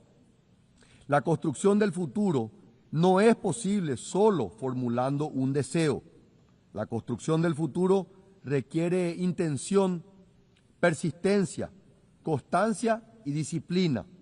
Siempre digo, y hoy lo repito, no hay atajos para el desarrollo, solo existe el trabajo duro. Pero las palabras ya no bastan. Nuestros pueblos están hartos de las promesas vacías, de declaraciones grandilocuentes que no se traducen en pan sobre la mesa, en seguridad en las calles, en educación para sus hijos. Como cualquier relación cuya confianza ha sido rota, la clave para recobrarla es mostrar resultados. La democracia debe demostrar que puede cumplir, que puede generar prosperidad, que puede asegurar la justicia, que puede ofrecer esperanza, que puede ser una democracia con rostro humano, con contenido social, como la que han defendido los grandes ideólogos de mi propia nucleación política, como Ignacio Apane, Fulgencio R. Moreno o Juan León Mallorquín. Todo esto lo ha venido demostrando mi partido en función de gobierno del Paraguay en las últimas décadas, de que es posible crecer económicamente con justicia, con democracia y con derechos humanos. No lo digo con arrogancia, sino con la humildad que nos caracteriza a todos los paraguayos, humildad que nace de una historia de grandeza, pero también de una historia de sufrimiento. Los paraguayos conocemos el eterno ciclo del renacimiento, el surgimiento, la crisis, la tragedia. Hemos tenido que reinventarnos y resurgir de las cenizas. Y en ese noble proceso construimos el Paraguay de hoy. Finalmente está siendo reconocido por lo que es, un gigante que resurge. Mientras el mundo se tambalea, nosotros estamos construyendo algo diferente, un modelo que funciona, un modelo que genera confianza porque genera resultados. Los números hablan por sí solos. Tuvimos un crecimiento económico del 5.2% en el primer semestre del 2025, mientras que la región crecía apenas al 2%. Nuestra inflación se encuentra controlada en menos del 5%, por debajo del promedio regional. Avanzamos firmemente hacia la convergencia fiscal post-pandemia. Nuestro déficit fiscal vuelve al 1,5% para el próximo año. Nuestro desempleo se encuentra hoy en los mínimos históricos. Pero el crecimiento sin justicia social es vacío. Por eso implementamos programas ambiciosos que están transformando la vida de las personas más vulnerables. Nuestro programa de hambre cero en las escuelas alimenta diariamente a más de 1 millón de niños en 7.000 escuelas. Xeroga Porá está convirtiendo a miles de familias trabajadoras en propietarias de su propia vivienda. Por primera vez, el Estado ofrece créditos hipotecarios con cuotas equivalentes a lo que sería un alquiler. Transformamos un gasto mensual en patrimonio familiar. Resalto que 120.000 personas salieron de la pobreza en un año. La pobreza extrema cayó al 4.1, el nivel más bajo de nuestra historia. Pero nada de esto sería posible sin instituciones sólidas. Por eso emprendimos un proceso de reformas audaces. Impulsamos la ley del servicio civil para profesionalizar la función pública, terminando con décadas de clientelismo. Con la ley de integridad y transparencia, creamos mecanismos reales de control y rendición de cuentas, fortaleciendo a la Contraloría General de la República. Aprobamos la ley del Registro Nacional Unificado, una ley que propone una transformación estructural y ordena, luego de más de 100 años, la propiedad inmobiliaria en Paraguay. El resultado: en julio del año pasado, el Paraguay alcanzó el grado de inversión por primera vez en su historia. Distinguidos delegados, el modelo de Paraguay no es perfecto, desde luego. Tenemos enormes desafíos y falta mucho todavía, pero estamos cambiando la realidad. Estamos demostrando hoy Paraguay no es solo un país. Al decir del presidente de la Federación de Automovilismo, Mohamed Ben Sulayem, durante la celebración del Rally Mundial en Paraguay, el Paraguay es el país.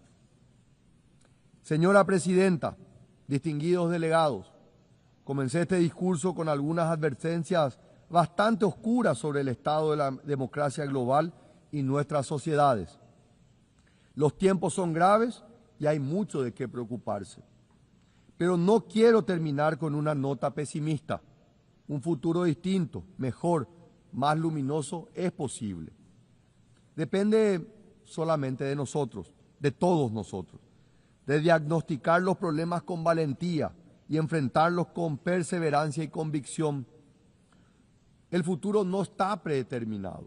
El Paraguay es prueba viviente de que incluso a pesar del caos y la desolación de la guerra, es posible reconstruir. Es posible compatibilizar la prosperidad con justicia, el crecimiento con sostenibilidad, la apertura con soberanía. Paraguay está listo, queridos amigos, para ser parte de la solución. El gigante dormido de Sudamérica ha despertado y resurge con fuerza. Estamos listos para ser un protagonista central en la lucha por los grandes valores de la humanidad, para ser un actor protagónico en el concierto de las naciones, porque creemos en un futuro donde la democracia no solo sobreviva, sino que florezca, porque creemos en un futuro en el que el desarrollo llegue a todos y no solo a unos pocos, porque creemos en un futuro donde la cooperación se base en valores compartidos y no en meras conveniencias, porque creemos en un futuro donde la confianza se gane con resultados, no con retórica, porque creemos efectivamente que la humanidad no solo perdurará, sino que prevalecerá. Ese futuro distinto es posible. Los paraguayos lo estamos construyendo todos los días. Los invito a construirlo con nosotros, todos juntos, para dejar un futuro mejor a nuestros hijos y nietos. Un mundo con más democracia, con más libertad, con más tolerancia, con más justicia. Un mundo en el que la esperanza derrote al pesimismo, la luz se imponga sobre la oscuridad y el bien triunfe victorioso por siempre y para siempre sobre el mal. Muchas gracias.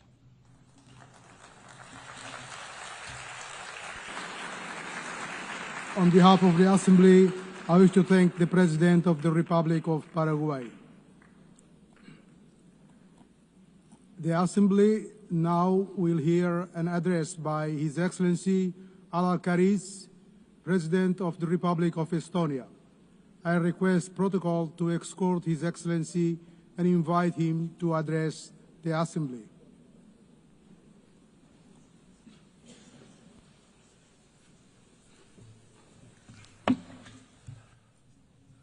President, Excellencies, ladies and gentlemen. United Nations is an idea of a better world. It is an idea that is not an abstract construction nor an empty declaration, but carefully crafted agreement. The grand agreement that is the basis of a current multilateral world order. An agreement designed to protect international peace and foster prosperity. An agreement to ensure a free and dignified life for everybody. An agreement that is based on the understanding that destruction and horrors of war must not be repeated. Unfortunately, the international law-based multilateral system with the UN and its charter at the core that is supposed to keep us all safe is increasingly under strain.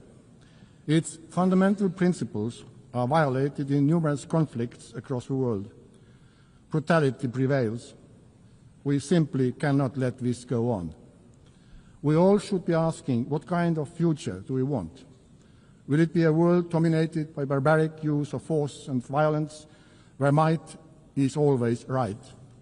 Or do we want a peaceful and prosperous world, where law and order, justice and universally agreed rules and principles prevail? This question is relevant for everyone in this room, despite the distance of our own homes from front lines in Ukraine, Gaza, Sudan, or DRC. Multilateral world order based on international law and the principles of the UN Charter must be maintained and strengthened. What our peoples are expecting from us as world leaders today is to bring back the San Francisco spirit, to preserve peace and to reinforce the principles of the UN Charter. Ladies and gentlemen, Russia's war of aggression against Ukraine constitutes one of the gravest breaches in international law and the UN Charter since its adoption 80 years ago. Despite repeated calls by the General Assembly to stop the aggression and set the course towards peace, Russia continues its savage assault on the Ukrainian state and nation. Russia's war and its war crimes undermining the reputation and credibility both of the Security Council and the entire United Nations. This blatant assault on the principles of Charter is undermining the multilateralism, global peace and security. Regrettably, as we speak, Russia is targeting Ukrainian kindergartens, schools, hospitals, nurseries with missiles, drones, gliding bombs, mines, shells and bullets. The same permanent member has been systematically abducting and deporting Ukrainian children, erasing their identity and forcing them into integration. A human suffering in Ukraine has reached unprecedented levels. Only the Human Rights Monitoring Mission in Ukraine has documented the death of at least 40,000 civilians, including almost 1,000 children, and for about 35,000 civilians injured, including more than 2,000 children. The death toll increases with every year, month, week and day. In total disregard of President Zelenskyy agreeing to ceasefire in March and the recent peace efforts by the United States, Russia has significantly intensified its campaign of terror with a barrage of drone and missile strikes on civilian targets. It is evident that Russia has no intention of agreeing to a ceasefire, let alone a lasting peace. Russia's objectives have not changed. They remain of the subjugation of all the Ukraine and the reshaping of Europe's security order to satisfy Russia's own neo-colonial and imperial ambitions. The increasing violations of neighboring countries' airspace by Russian drones and missiles are yet another escalation and a stark reminder of Russia's aggression threatens not only Ukraine but the security of the entire region. Hereby, I have to regrettably tell you that just weekdays ago, the Russian fighter planes violated Estonian airspace, a hostile act that is part of a pattern of similar recent incidents happening on the European Union's eastern border. Therefore, the only viable way forward towards a ceasefire and just and lasting peace is to increase collective international pressure on Russia to force them to peace in Ukraine and to act in a way that is expected from the permanent member of the Security Council. Let me assure that my own country, Estonia, will continue to do everything possible to reinforce Ukraine's ability to defend itself in full conformity with Article 51 of the United Charter. Doing so, we are defending the sovereign equality of all member states, large and small, one of the core principles of which the United Nations was founded. We are also advocating for making Russia accountable for its crimes in Ukraine, including for the crime of aggression, as we know too well that impunity only leads to new crimes, new suffering, and even greater injustice. Ladies and gentlemen, the international law-based multilateral system has also failed to protect Palestinians and Israelis. Having visited both Israel and Palestine this year, I witnessed firsthand the devastating impact of a long-lasting conflict. Hamas's brutal terrorist attacks on October 7 have been condemned by the whole world. Hamas cannot have any role in the future governance of Gaza and Palestine. It has to be guaranteed that the horrors of terrorism would never be repeated. However, ordinary people and children in Gaza must not be the ones to pay the price. I am devastated that so many innocent lives, including children's lives, have been lost due to the military action, starvation, and the spread of disease. The promise of international humanitarian law was to ensure that people do not suffer during the armed conflicts. And yet, what has unfolded in Gaza has crossed all red lines. Estonia has supported all efforts for a ceasefire that would end the killing, destruction of lives, and bring all the hostages home. In order to alleviate the unbearable humanitarian situation, Israel must fully respect international humanitarian law and implement its commitments regarding access and delivery of humanitarian aid and security of all workers. In order to truly end the cycle of violence, we need a comprehensive political process with the end goal 2 states, Israel and Palestine, living side by side in peace and security. In command of efforts of France and Saudi Arabia to step up international action to implement the 2-state solution. Dear friends, the United Nations must be capable of fulfilling its core functions. In order to face the multitude of current global challenges, all the pillars of the UN, peace and security, human rights and sustainable development have to be strengthened. Estonia, therefore, supports an ambitious system-wide reform of the United Nations. This is not only an issue of monetary efficiency and financial discipline, it's a structural problem and credibility question for the UN. For this reason, we are fully behind the Secretary-General in endeavours in pushing the UN 80 reform vigorously forward. Within this transformation, the reform of the Security Council is of central importance.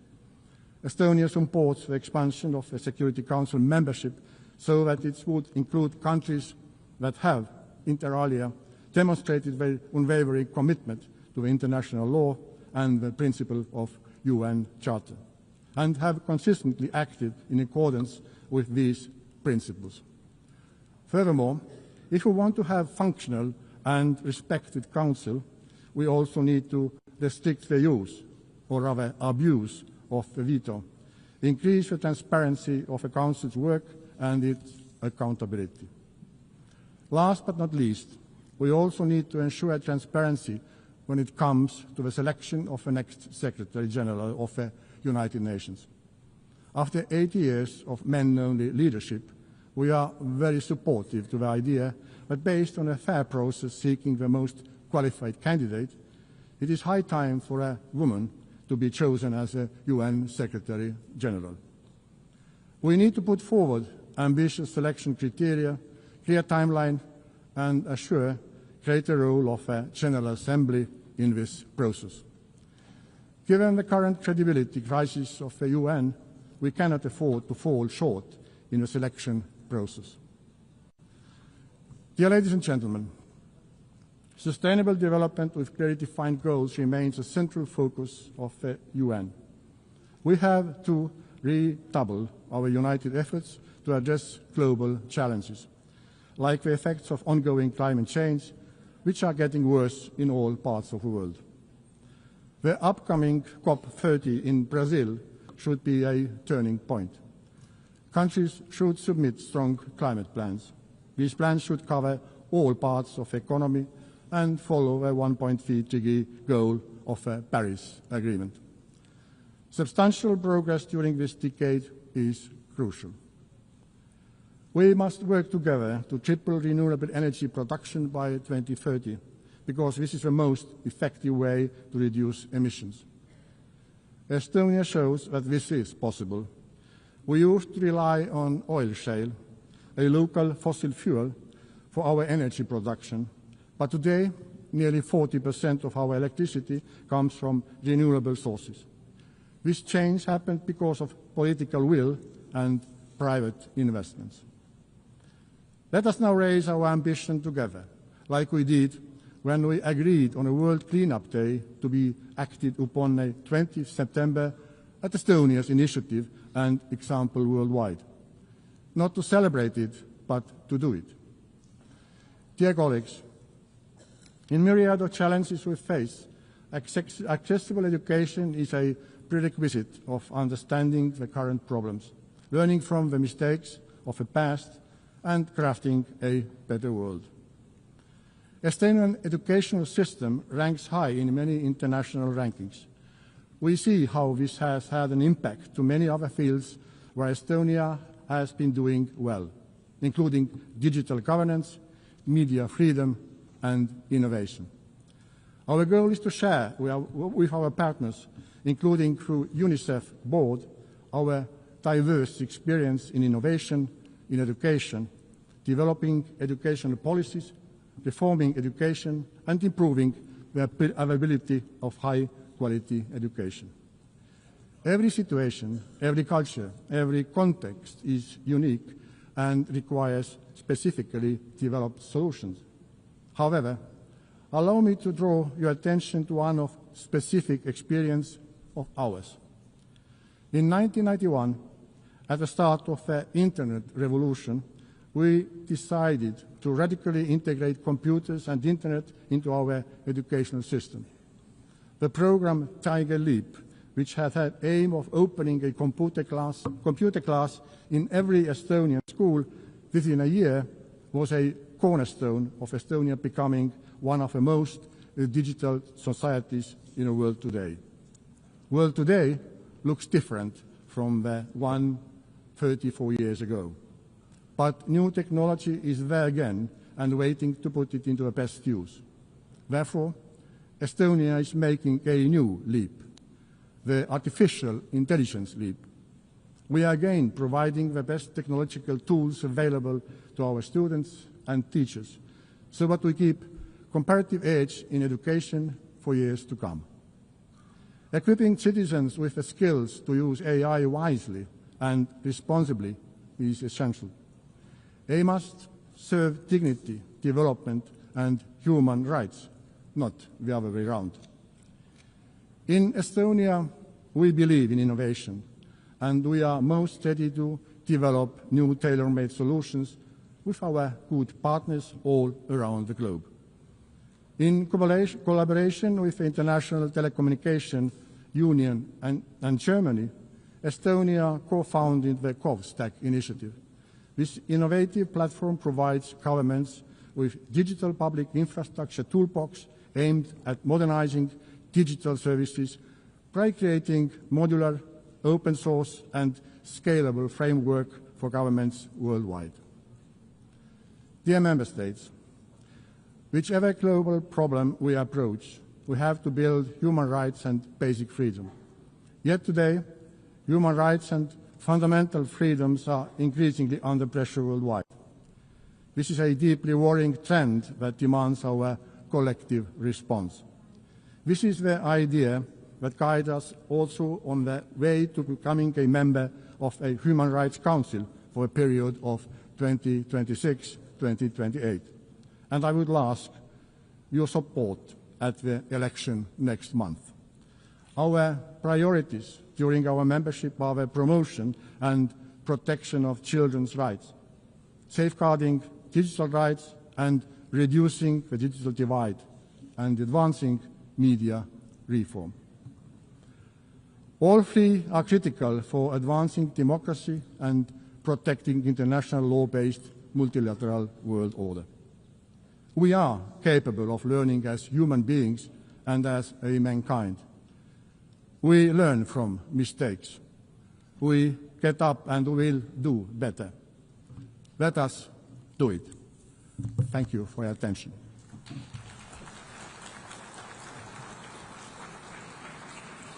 On behalf of the Assembly, I wish to thank the President of the Republic of Estonia. The Assembly will now hear an address by His Excellency Javier Gerardo Milei, President of Argentina Republic. I request the protocol to exhort His Excellency and invite him to address the Assembly.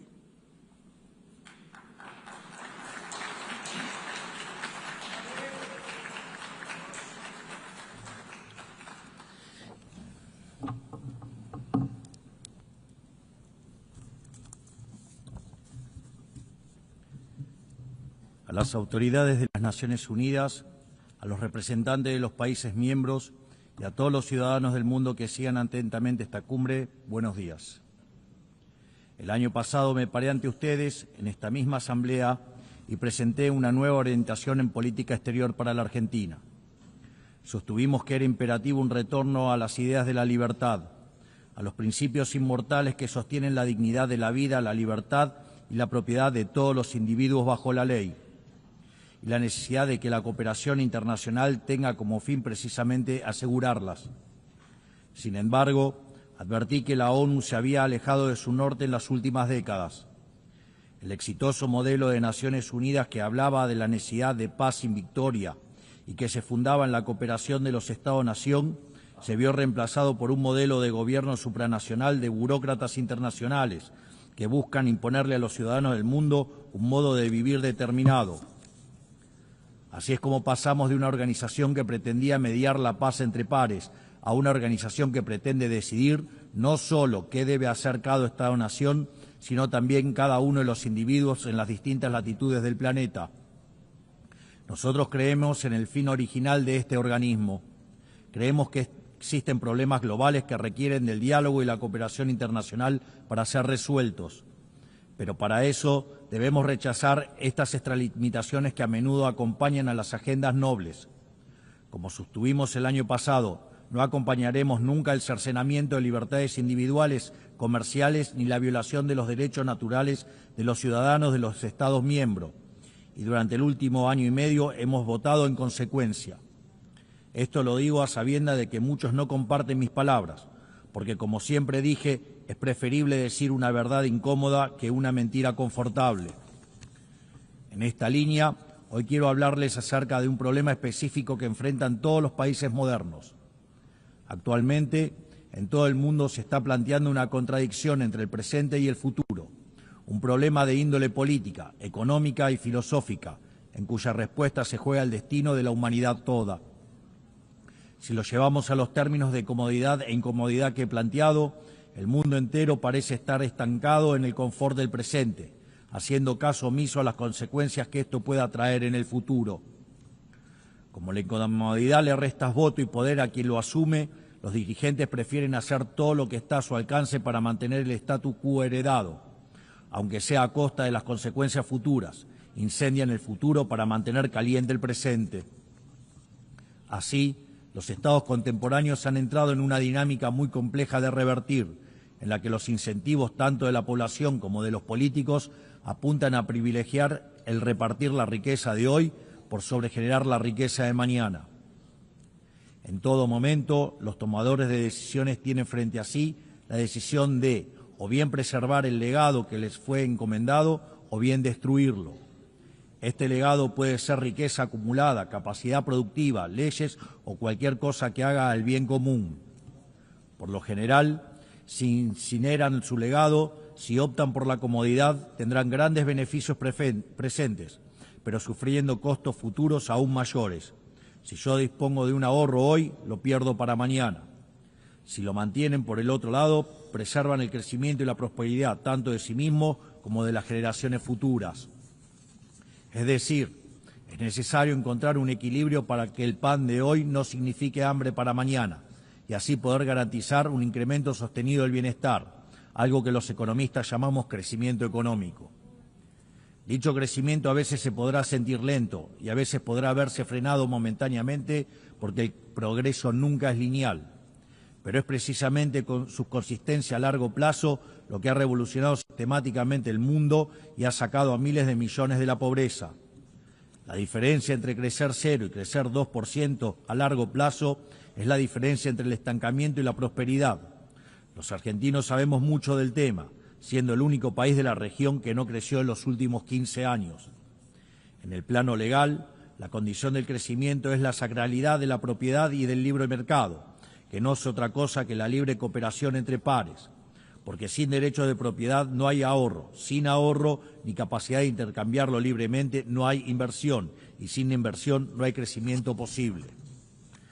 Pero no está en el interés individual del político respetar estos principios, porque es precisamente en el agrandamiento del Estado a costa de las libertades de ciudadanos donde el político gana poder. Es así que para el político siempre será redituable sacrificar el futuro en el altar del presente, porque consumir el capital acumulado genera bienestar momentáneo y ese bienestar momentáneo genera votos. Pero a cambio está sacrificando un futuro de mayor crecimiento, haciendo que la riqueza acumulada sea cada vez menor en el tiempo. La mayor manifestación de ello es aquellos países que muestran una orgía de aumento de gasto público, ya que el Estado no crea riqueza, sino que la roba, sino que la destruye. En este esquema, el político gana poder por vía doble, se legitima democráticamente y obtiene más recursos para gastar. Es decir, el político tiene un doble incentivo para fomentar esta traición intergeneracional, porque aunque en el futuro todos pierden, en el presente él más que nadie gana. Y en este sentido, si un hombre grande es aquel que siembra árboles cuya sombra sabe que nunca disfrutará, aquel que tala los árboles que otros sembraron para así construir su silla de poder, es un hombre miserable, en definitiva, es un hombre despreciable. Este es el gran mal y la gran trampa a la que casi todas las naciones están de a poco sucumbiendo, porque cuando este proceso se lleva adelante, el crecimiento se estanca, y cuando el crecimiento se estanca, la demanda de redistribución se recrudece. Entonces el político populista grita con más fuerza, apelando a la envidia y al resentimiento. El final de este proceso es ver jóvenes desamparados, sofocados por el peso de un Estado que saben que solo está allí para explotarlos. Lamentablemente, las medidas de expansión fiscal, la expansión monetaria y la expansión del poder estatal por sobre el de los individuos conforman un patrón que se está repitiendo en todos los países, sobre todo en aquellos que componen el mundo libre. Pero el problema no es solo de política económica. Lo vemos también cuando se viola la igualdad ante la ley o se abren las puertas de forma indiscriminada a la inmigración por razones políticas. Contrariamente a lo que es la inmigración, en este caso se trataría de invasión. Y los organismos de cooperación internacional, de los cuales esta organización forma parte, tampoco son ajenos a este problema. Con el correr de los años, esta organización ha ido adquiriendo funciones ajenas a su espíritu fundacional. Ha ido creando capa sobre capa de organismos, agencias y programas hasta alcanzar una hipertrofia de administraciones que son poco efectivas a la hora de resolver los problemas para los cuales fueron creadas. Así, se engrosan las responsabilidades de la ONU, se engrosan los aportes recibidos por parte de las naciones miembros y se redujeron los resultados palpables que esta organización tenía para ofrecerle al mundo. A este cóctel de incentivos cruzados se le suma que, a diferencia de los primeros mandatarios nacionales, las organizaciones internacionales nadie rinde verdaderamente cuentas por fallar en la resolución de un problema. Esta contradicción entre grandes objetivos y resultados magros ha generado una erosión del prestigio de esta casa y de otras. Sin ir más lejos, los malos resultados de la Agenda 2030 dan testimonio de esto que describo. Lo que persiste en la práctica es un ciclo de estructuras que se reciclan, recursos que se multiplican y metas que se reprograman. Por esta razón, la Argentina decidió en su momento apartarse de este proceso, porque veíamos en esta agenda un malgasto de recursos escasos, con fines que no compartíamos y con el efecto de distraer la atención de las dificultades reales de un mundo encaminado al estancamiento. Es mi deber advertir contra este mal porque en Argentina lo vivimos hasta su consecuencia natural. Llegamos al fin del cómodo camino al que conduce desentenderse el futuro, o sea que venimos de un futuro que para ustedes aún no ha terminado de llegar. Y quiero decirles que están a tiempo de evitarlo, porque ninguna sociedad puede sobrevivir si incendia el futuro para calentar el presente. En mi país hemos aprendido por las malas una lección muy valiosa. Durante décadas se hipotecaron flujos futuros en función de repartir stock en el presente. En 2023 llegamos finalmente al largo plazo de 100 años consecutivos de hacer las cosas mal, de pasar la cuenta de mano en mano hasta que no quedó quien la pague. Y todo eso, sumado a lo que les conté previamente, terminó quebrando a nuestro Estado. Producto de esa implosión, durante el último año y medio tuvimos la gigante tarea de administrar la escasez extrema. Y hoy estamos por primera vez en décadas haciendo lo que hay que hacer para que el futuro sea mejor, para lo cual la única fórmula es hacer lo contrario a lo que se hizo en el pasado.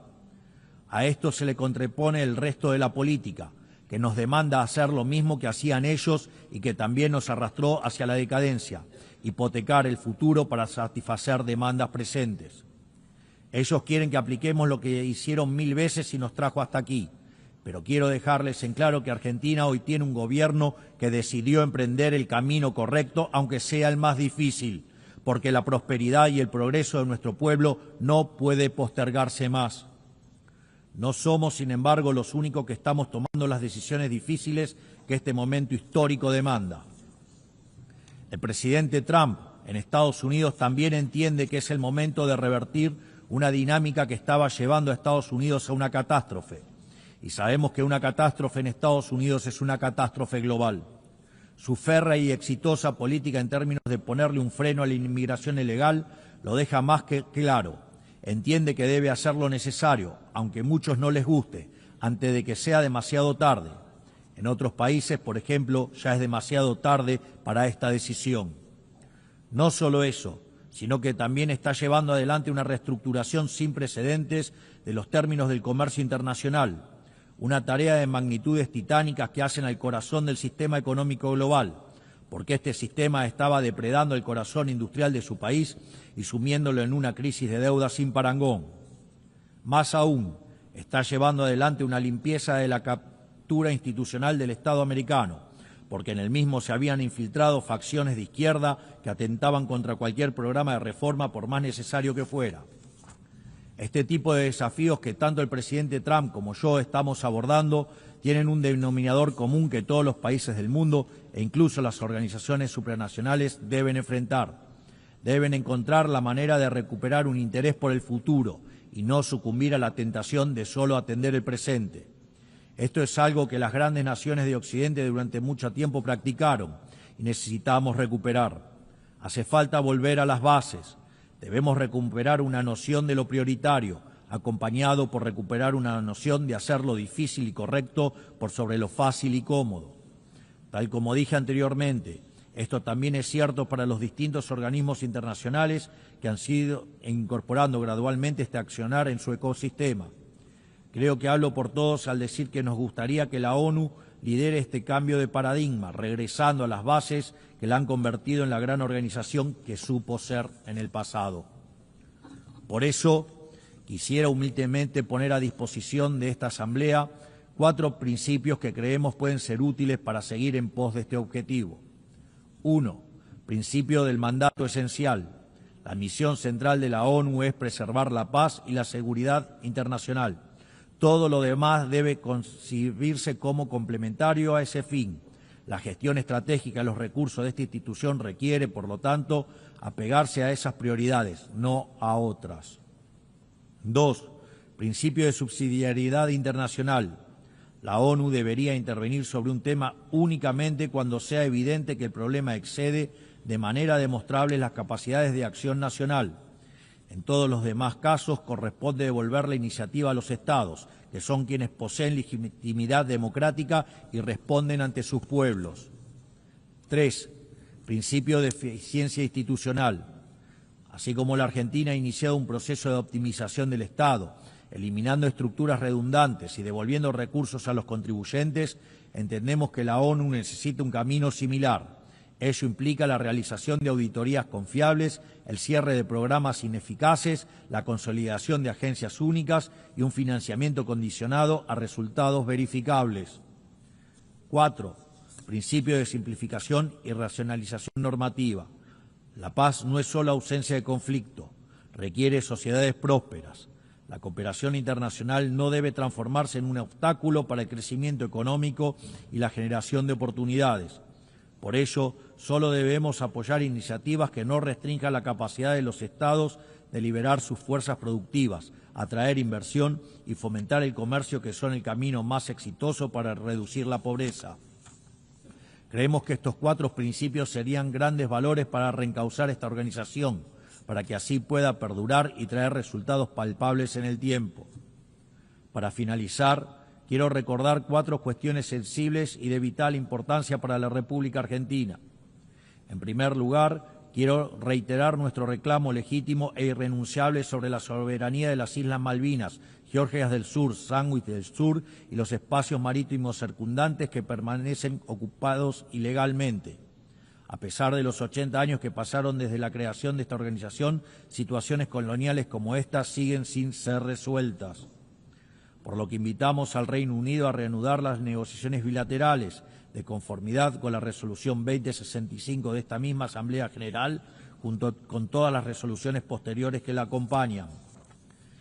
En segundo lugar, quiero manifestar nuevamente mi repudio a las expresiones de violencia fundamentalista que aún existen y se propagan por el mundo.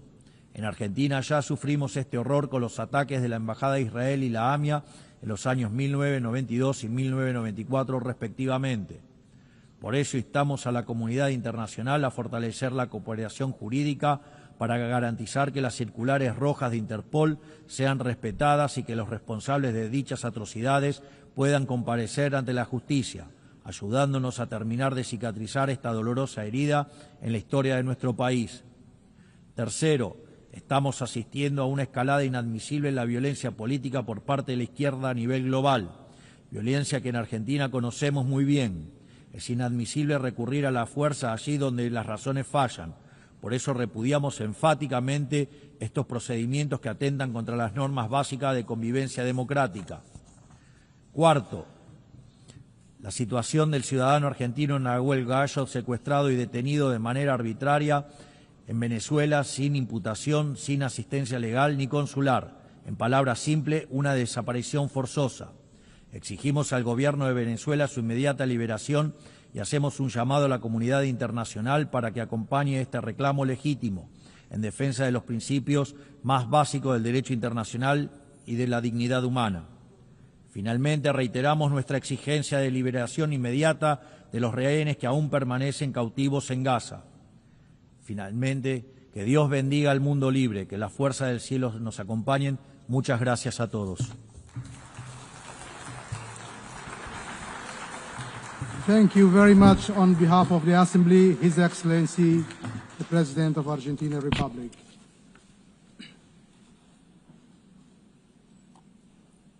The Assembly will now hear the address by His Excellency Alexander Vučić, President of the Republic of Serbia. I request protocol to escort His Excellency and invite him to address the Assembly.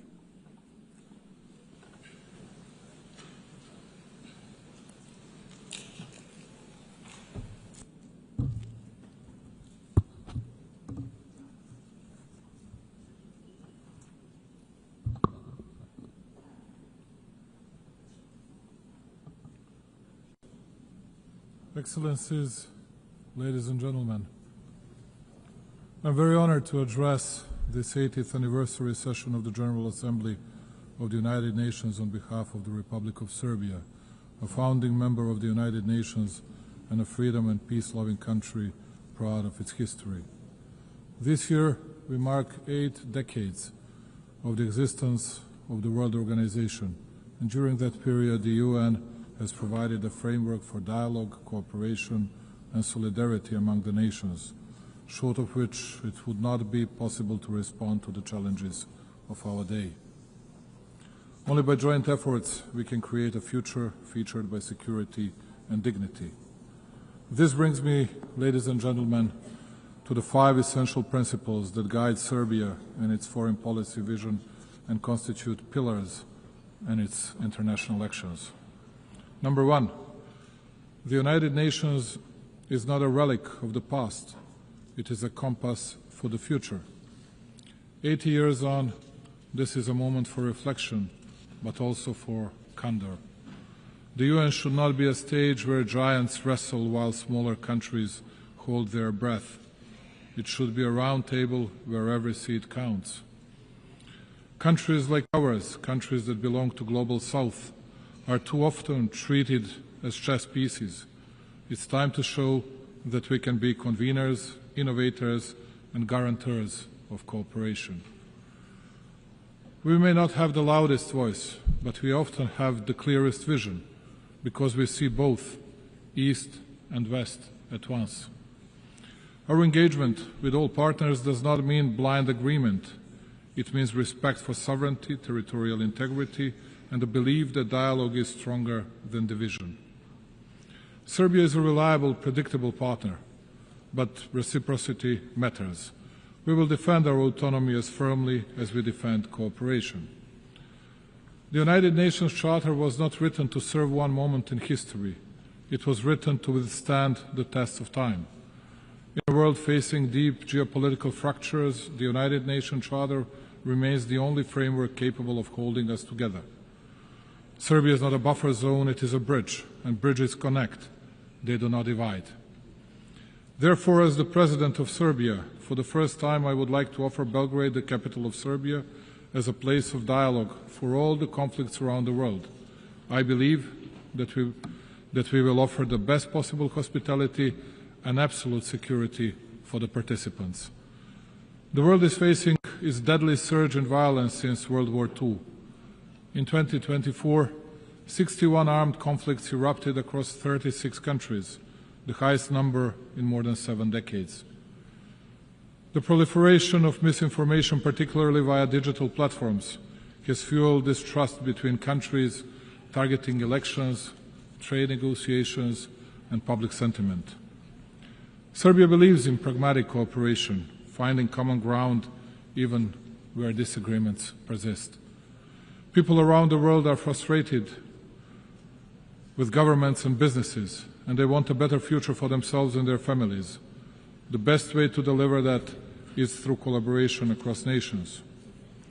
We live in times of the most difficult conflicts and the most difficult divisions within countries, continents, and regions since the foundation of the UN. A particularly worrying thing is a fact that, provoked by different factors, we have the deepest and the most difficult divisions within each society, with, most often, extremely violent consequences of actions of mutual non-understanding, non-communicating, and distancing from what used to be accepted as elementary decency and behavior in both country-to-country and people-to-people relations. The world is divided, believe it or not, less by ideological, but much more by emotional, hate-driven differences caused by undermining of countries, societies, elementary moral values as well. In each village and hamlet worldwide, and particularly with the members of the citizens' alleged elite, at least it used to be the case, no matter who dies of natural causes, and especially if someone dies in an accident or gets killed, the biggest part of the society felt the need to pay their respect to the deceased, even those who didn't think highly of the respective person during his or her lifetime. Today, we are witnessing the unprecedented wonder, a sick expression of joy for the crime committed against an innocent person. The example of Charlie Kirk is the best confirmation of that. He was savagely assassinated just because his killer didn't like his ideas. He was shot, even after death, by the same ones who had prepared political and media grounds for his assassination. And please do not be surprised because I'm speaking about this more than about big world conflicts. It is precisely that such a development devastates in a deepest and the clearest way the world political community much more than conflicts with clear and visible actors. In the era of social networks, in the era of freedom, we have reached the point of the biggest unfreedoms and unambiguous limiting of freedoms of the others. How can it be possible that, let's say, ABC television hosts get bigger media attention in the US than the attempted assassination against, let's say, President Trump? Who are these shadow rulers who impact the key political movements and who want to run the world and each country individually, and almost as a rule without the people's will and legitimacy? They run all the processes and all of us because they're chosen by God, as they like to put it. The elite and other people who are, I suppose, incapable of choosing their own path. Those are extremely dangerous things, which will lead to further dissolving of our societies and our countries, but also the overall world politics. It was mostly spoken here about Palestine and Israel. Both are our friends, and I cannot easily, because of more likes on social networks, nor I want to take sides and speak about good and bad people just because it brings us another point in daily politics. But speaking of which, let me bring you back to the beginning of this part of my speech. Big pro-Palestinian demonstrations were held in Italy during the past weekend. People were shouting, Gaza, Gaza, but at least in Milan, some of them did not even think of Gaza. The only thing that was on their mind was demolishing and burning down of what the Italian people had created for centuries, just because it is popular to be against the government and take part in some kind of violence. And when otherwise very composed Italian Prime Minister Giorgia Meloni calls such hooligans, rightly so, thugs, we all ask ourselves what the next stage would be like and what awaits us in the future. During the past month, Serbia was facing unrest and attacks against the constitutional order. In spite of the violence exerted by the protesters, we tried to find a significant share of blame in myself, ourselves, and in us running the country. I wanted to listen, and I understood the message of the people in the streets. That is why, just like here at the United Nations, I believe that the dialogue between the nations and countries has no alternative. I offer dialogue and unconditioned discussion on all the topics of significance for our society to people who think differently, and I'm absolutely certain that in the upcoming period we will overcome all the difficulties from the past months. Progress on global challenges is uneven. Financing is dwindling, the UN budget is constrained, and smaller nations often lack access to the tools and support that richer countries enjoyed, particularly in the energy transition. Climate change is not just a statistic for Serbia and the Balkans, it is a lived reality marked by droughts, floods, and energy insecurity. Sustainable economic growth is essential, not optional, for climate resilience and well-being. For us, partnerships are defined by commitment, not hierarchy. We are a place where East and West collaborate on concrete projects from clean energy to infrastructure and digital transformation, when we will continue to build on this foundation. At a time when the UN seeks to inspire trust globally, these practical, results-driven partnerships strengthen confidence at home and abroad. Distinguished colleagues, alongside many other member states, especially those who do not belong among great powers, Serbia is adamant in pointing to the importance of and respect for the fundamental principles and rules of the Charter of the United Nations. Perhaps it is only too proper to repeat today what we committed to 8 decades ago. The principles and rules of the Charter are valid equally for all states, large or small, for all political powers or levels of development. With a feeling of deep pride, my country continues to commit to a consistent implementation of international norms, notwithstanding the fact that it too is facing a lack of fairness and double standards. In words and deeds, and on a number of occasions, Serbia has recommitted to respecting the sovereignty and territorial integrity of all UN member states, the fundamental principles of the Charter.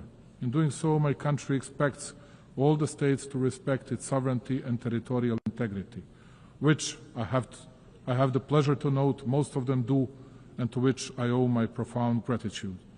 After all, as I said on many previous occasions, the respect of the Charter of the UN is not a matter of choice. Rather than that, it is a universal and binding obligation of us all.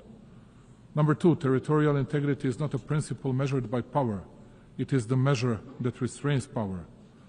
If the principle of territorial integrity is applied selectively, it ceases to apply at all.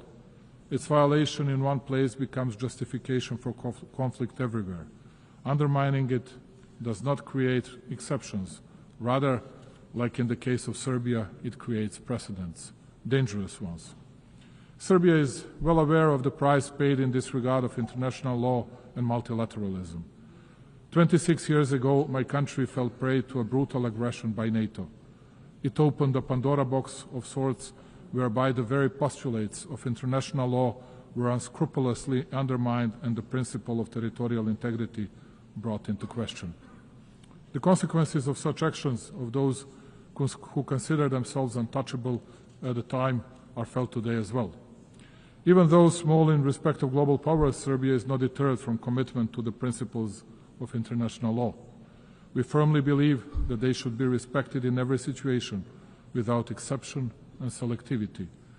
As a persistent drop can shape stones over time, so does our perseverance in defending universal norms help assert their durability. Serbia will continue advocating those principles, as the observance of the respective is the only reliable way to peace and stability. This rostrum and this occasion are the best opportunity to reiterate that my country will never forget its history, its people, its sanctities. Kosovo and Metohija is an inseparable part of Serbia, the main pillar of its identity, culture, and spiritual heritage. For us, Serbs, it is not only a piece of land, it is the cradle of our spirituality and our existence on that land over centuries. Our concern is not only moral and historical, it is humane too. It is with a heavy heart that I advise of the dramatic circumstances in which the Serbs of Kosovo live today. Day in, day out, they are denied basic human rights, the right to life, freedom of movement, the right to education and health protection, access to workplace and property. They live in isolation, basic foods and medicines are in short supply, while children grow up in a fear and uncertainty. Their situation is not only local by nature, it touches upon the conscience of the entire international community and is a test of its readiness to fend for the innocent and helpless. We witness ethnic violence suffered by the Serbs almost every day. It is frightening in size and scope. The Serbs are physically attacked, intimidated, arrested unlawfully, their property is confiscated, and their rights to language, education, and cultural expression limited. The Serbs are often discriminated against, too. The practice sets the stage to make life in Serbian communities more difficult, as they are denied basic services, taxed exorbitantly, and erected hurdles and obstacles too. This is aimed at creating fear and pressure, and by extension change the demographic picture and force the Serbs to flee Kosovo and Metohija. Serbia, therefore, calls on the international community to take concrete and resolute measures to stop the violence in order to ensure security and rights of all peoples in Kosovo and Metohija. Compassion is not good enough. We need deeds and protection mechanisms. Notwithstanding the continuous, open and obvious violations of UN Security Council Resolution 1244, Serbia continues to believe in dialogue under the European Union auspices. It has no alternative, and if true and committed, it is the only way to a just and sustainable solution in line with international law and with full respect for mutual obligations. Just as in the past, my country will continue to fight for peace, patiently, emphatically, and in good faith. Number 3, the Balkans must not be a stage for the ambitions of others, but a space for shared responsibility. 30 years after the conflict, stability has become our highest value. The nations of the Balkans deserve the right to shape their future free from external patronage through cooperation, mutual respect, and regional ownership. Distinguished colleagues, cooperation, dialogue, and mutual confidence are perceived as main levers of international relations also on the regional level. We consider that our region should look to the future while we continue to work to the benefit of all citizens and economic interlinkage. To paraphrase Indira Gandhi, who once said that one cannot shake hands with a clenched fist, let me say that Serbia will keep its hand extended, the hand reaching over divisions and borders, devoted to stability and prosperity for all those who strive for a positive agenda and a vision of common European future. The stability of our region is of paramount importance for us. As a guarantor of the Dayton Peace Agreement that we signed 30 years ago, we shall always work toward its full implementation and respect for the rights of all 3 constituent peoples in Bosnia and Herzegovina, Serbs, Bosniaks, and Croats. Unilateral acts and the abuse of authority contrary to the letter of the agreement are not conducive to peace and bring about new tensions. Only by the agreement of Bosnia and Herzegovina's people and entities can the stability and functioning of that country be guaranteed. Absence of dialogue and unilateral initiatives without agreement by all interested sides, in particular the initiatives that take advantage of international organizations, are but a step back to a painful past and create new divisions. Serbia will use all diplomatic means to prevent these activities from taking place, as they undermine regional dialogue, the process of reconciliation and understanding.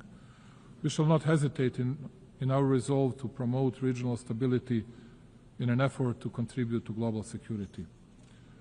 For exactly 30 years now, and in this distinguished institution and everywhere else, a false campaign has been ongoing against both the Republic of Serbia and Republika Srpska, the entity within Bosnia and Herzegovina.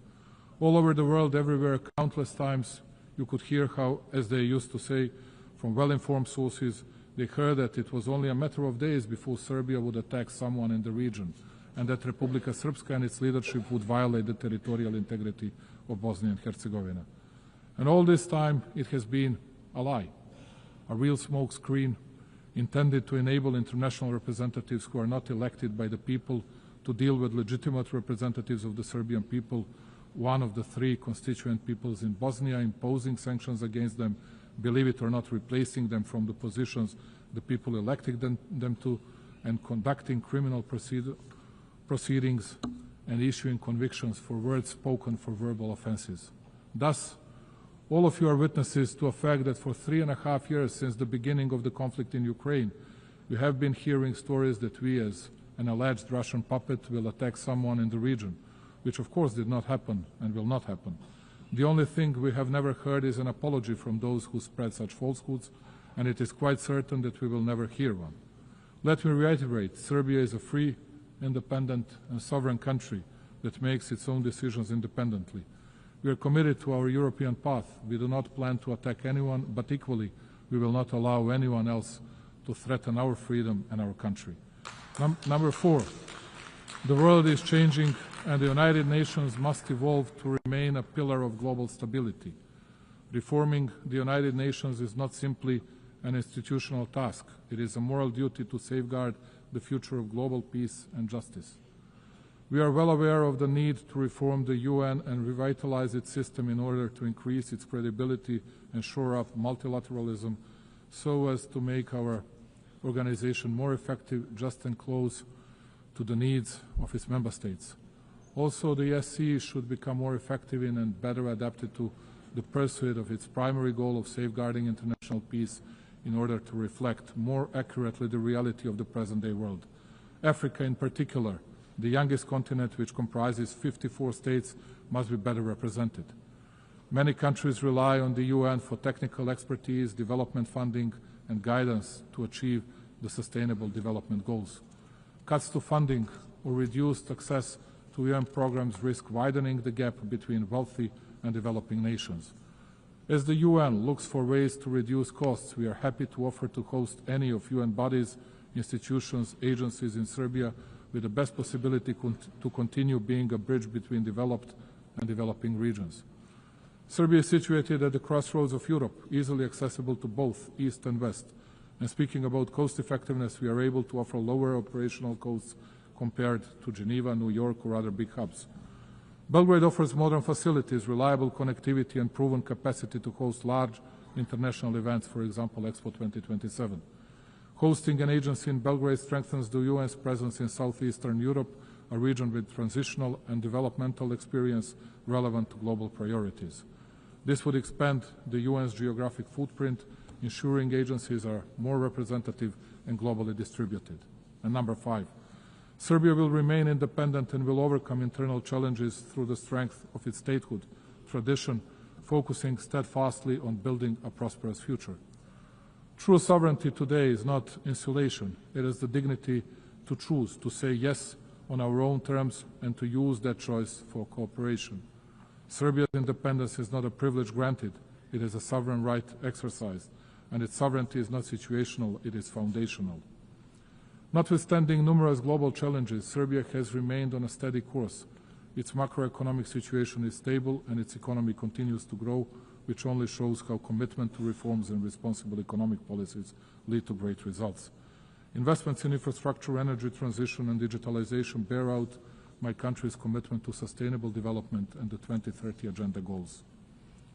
Let me take a moment, ladies and gentlemen, to inform you that in 2027, Serbia will host the specialized exhibition Expo 2027 with a motto of Play for Humanity, Sport and Music for All.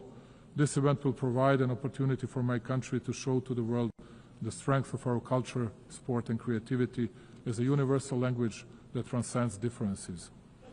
This will be a moment in which, along with its partners, Serbia will build bridges of friendship and togetherness, promote understanding, and open new horizons of cooperation. Serbia's way is the way of development, progress, and prosperity, and it is fully committed to becoming a full-fledged member of the European Union. This commitment, though, makes us no less devoted to promoting and deepening cooperation with countries from other parts of the world, maintaining and cherishing all along our traditional friendships and relations of trust in the East. Strengthening overall bilateral relations with key actors of the international community and with our European partners tops our agenda. Also, Serbia has raised in the past several years the level of cooperation with numerous countries in Africa, Asia, and Latin America, and played in that way a respectable role on the global stage. I trust and believe that we can count on mutual respect and the traditional bonds of friendship with these countries in our future relations. Ladies and gentlemen, closing it and looking to the future and committed to dialogue and understanding, we in Serbia believe that peace is the highest value and the most solid foundation of development. We shall continue to invest our energies, knowledge, and will in building a world more just, secure, and worthy of the coming generations. I thank you very much. On behalf of the Assembly, I wish to thank the President of the Republic of Serbia. The Assembly will now hear an address by His Excellency Hamad al-Sharaa, President of the Syrian Arab Republic. I request protocol to escort His Excellency and invite him to address the Assembly.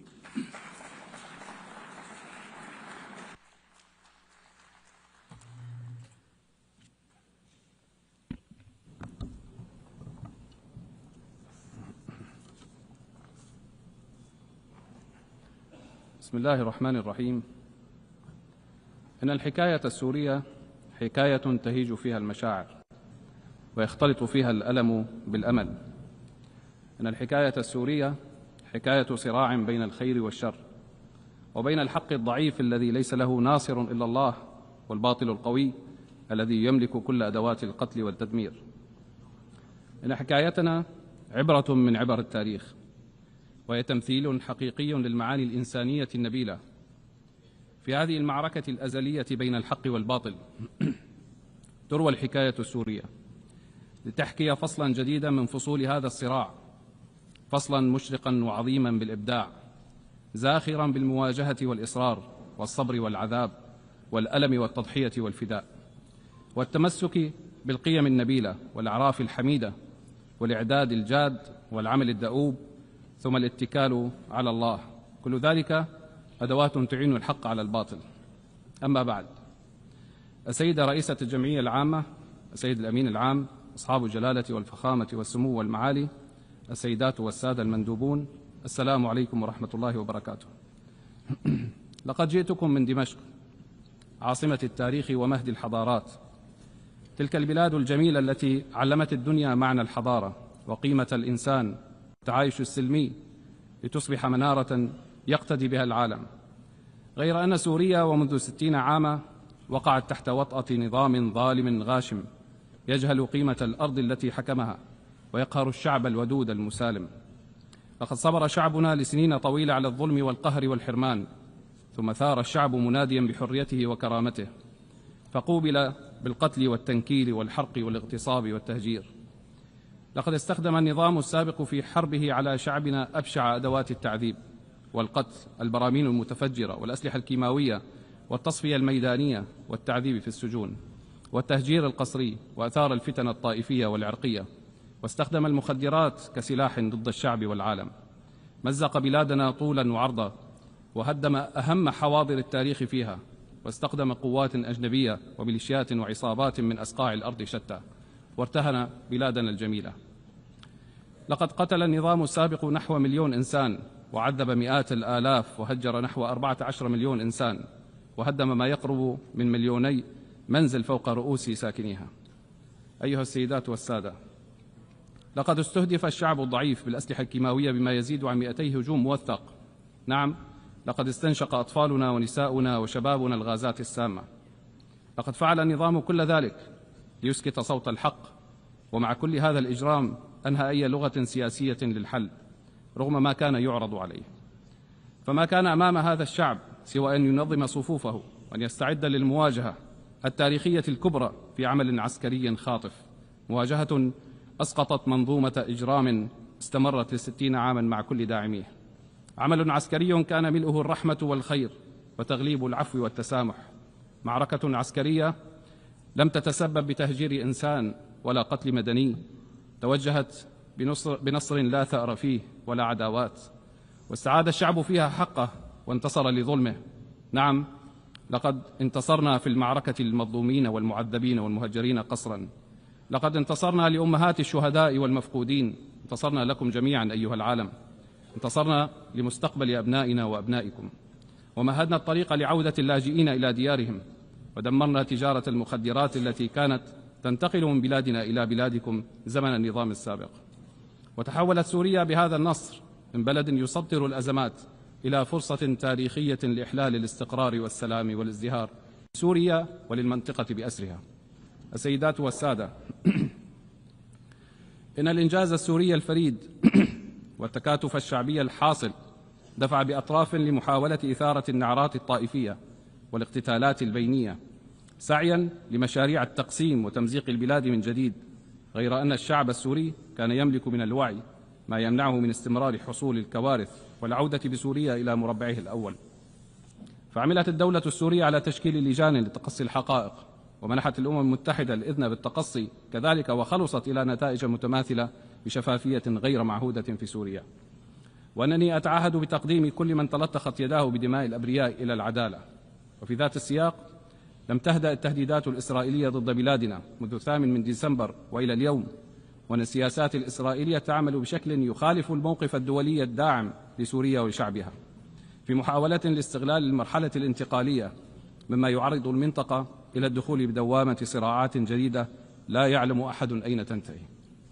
وإزاء ذلك تستخدم سوريا الحوار والدبلوماسية لتجاوز هذه الأزمة، وتتعهد بالتزامها باتفاق فض الاشتباك لعام 1974، وتدعو المجتمع الدولي للوقوف إلى جانبها في مواجهة هذه المخاطر واحترام سيادة وحدة الأراضي السورية. السيدات والسادة، إننا من لحظة سقوط النظام السابق وضعنا سياسة واضحة الأهداف، حيث أنها تقوم على عدة ركائز: الدبلوماسية المتوازنة والاستقرار الأمني والتنمية الاقتصادية. فقد عملنا على ملء فراغ السلطة، ودعونا إلى حوار وطني جامع، وأعلنا عن حكومة ذات كفاءات، وعززنا مبدأ التشارك، وقمنا بتأسيس هيئة وطنية للعدالة الانتقالية، وأخرى للمفقودين إنصافا وعدلا لمن ظلم. وها نحن ماضون في انتخابات ممثلي الشعب في المجلس التشريعي، وعدنا هيكلة المؤسسات المدنية والعسكرية عبر حل جميع التشكيلات السابقة تحت مبدأ حصر السلاح بيد الدولة. وبنشاط دبلوماسي مكثف استعادت سوريا علاقاتها الدولية، وأنشأت شراكات إقليمية وعالمية، وتوجهت برفع معظم العقوبات تدريجيا عن سوريا، ونطالب برفعها بشكل كامل حتى لا تكون أداة لتكبيل الشعب السوري ومصادرة حريته من جديد. لقد عدلت قوانين الاستثمار، وبدأت كبرى الشركات الإقليمية والدولية بالدخول إلى السوق السورية والمساهمة من خلال الاستثمار إلى إعادة الإعمار. إن سوريا اليوم تعيد بناء نفسها من خلال التأسيس لدولة جديدة عبر بناء المؤسسات والقوانين الناظمة التي تكفل حقوق الجميع دون استثناء. فإن سوريا بلد صاحب حضارة وثقافة تاريخية يليق بها أن تكون دولة القانون الذي يحمي الجميع ويصون الحقوق ويضمن الحريات، وتزدهر في ظله الحياة، وتطوى فيه صفحة الماضي البائس لنعيد مجد سوريا وعزتها وكرامتها.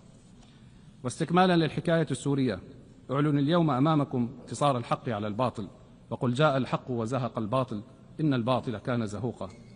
وها هي سوريا اليوم تعود إلى موقعها التي تستحق بين العالم. إن هذا الإعلان يمثل صدى لإرادة شعب عظيم صاغ المجد على مر العصور، ولطالما نهض من تحت الركام ليستعيد حقوقه وحريته وكرامته. ونيابة عن الشعب السوري أتوجه بالشكر والعرفان إلى كل من وقف مع قضية الشعب السوري وأعانه في مأساته واستقبله في بلده، وإلى كل دول العالم وشعوبها التي فرحت بانتصار إرادة الشعب السوري وتقف اليوم إلى جانبه في مسيرة السلام والازدهار. وأخص بالشكر كل من تركيا وقطر والمملكة العربية السعودية وكافة الدول العربية والإسلامية والولايات المتحدة الأمريكية والاتحاد الأوروبي.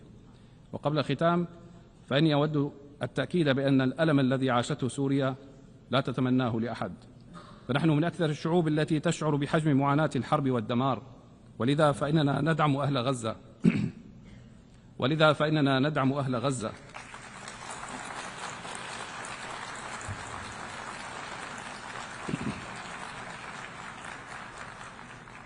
فإننا ندعم أهل غزة وأطفالها ونسائها وباقي الشعوب التي تتعرض إلى الانتهاك والاعتداء، وندعو لإيقاف الحرب فورا. وفي الختام إن الحكاية السورية لم تنتهي بعد، فهي مستمرة في بناء فصل جديد من فصولها عنوانه السلام والازدهار والتنمية. والسلام عليكم ورحمة الله وبركاته.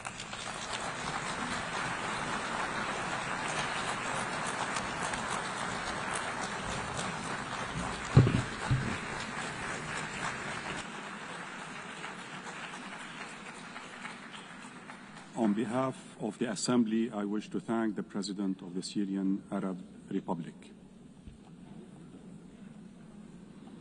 The Assembly will hear an address by His Excellency Zoran Milanovic, President of the Republic of Croatia.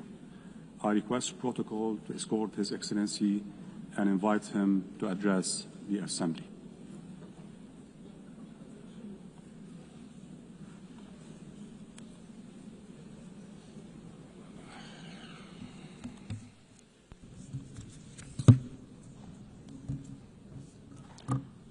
Mr. Vice President, Excellencies, ladies and gentlemen, for Croatia, the United Nations has always been a core, essential global institution. During our own struggle for independence, sovereignty, recognition, and territorial integrity, the UN played a decisive role.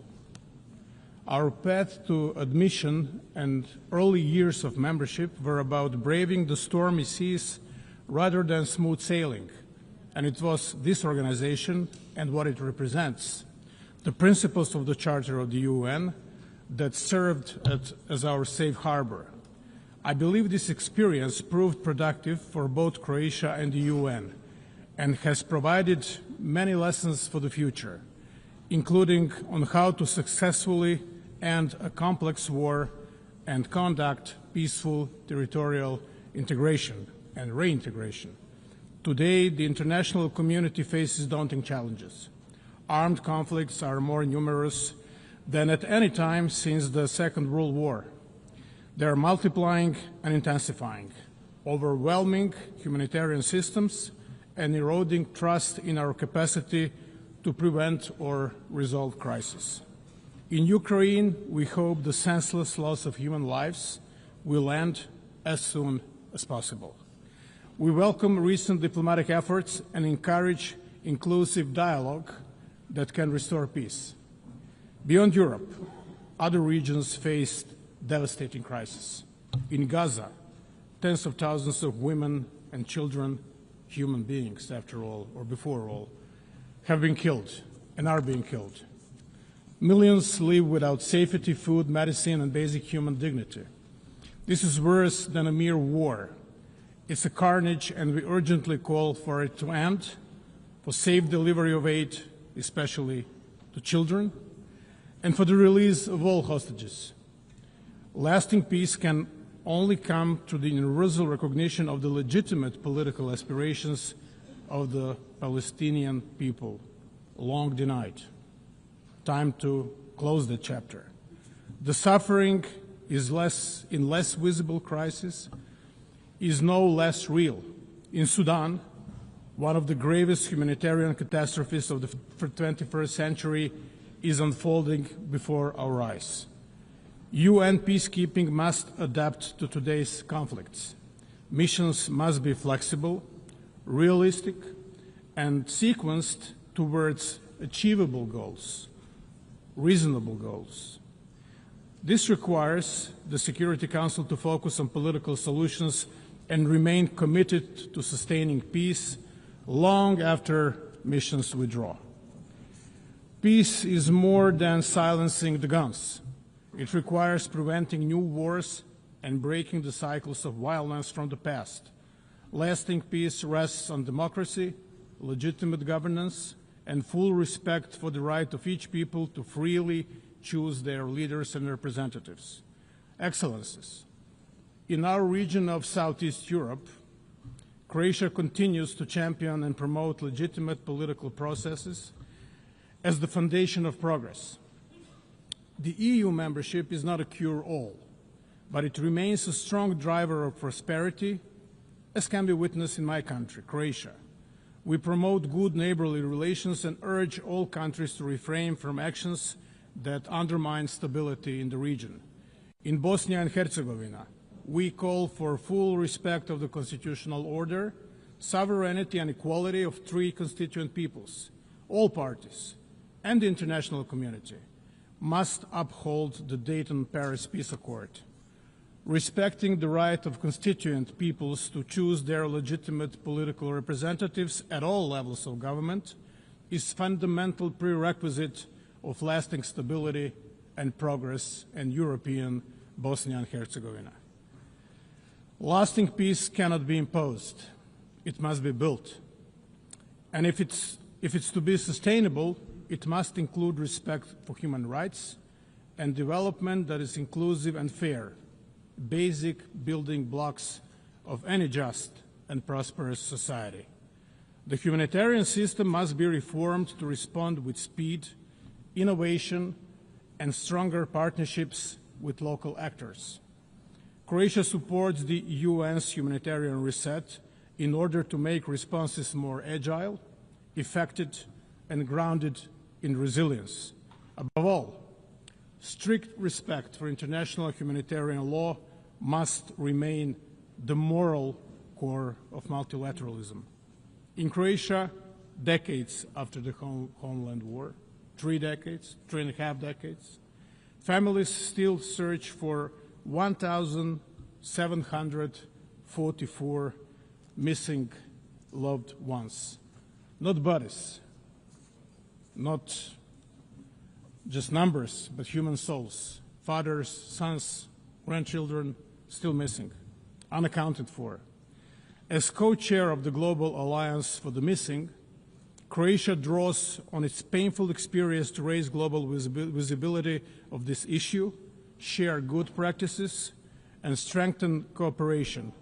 Survivor-centered justice is enshrined in our laws in Croatia, and we encourage the others to follow this path. We also share the Croatian model for searching for the missing. It rests on an effective interdepartmental cooperation and a comprehensive, transparent approach without discrimination, consistent with the highest international standards, of whom some are set by us. With this in mind, Croatia is proud to host later today a high-level side event on missing persons in armed conflict, dedicated to advancing the search for answers. Another legacy of the homeland war is the issue of landmines. Croatia has been active in promoting the Human Rights Council's first resolution on landmines, adopted by consensus on April 4th, International Mine Action Day. The resolution reaffirms the treaty banning anti-personnel mines and sends a clear message. The needless cruelty of these weapons violates basic human rights, violates the sense of humanity, the notion of humanity. The togetherness which is promoted throughout this debate especially means inclusion of the most vulnerable.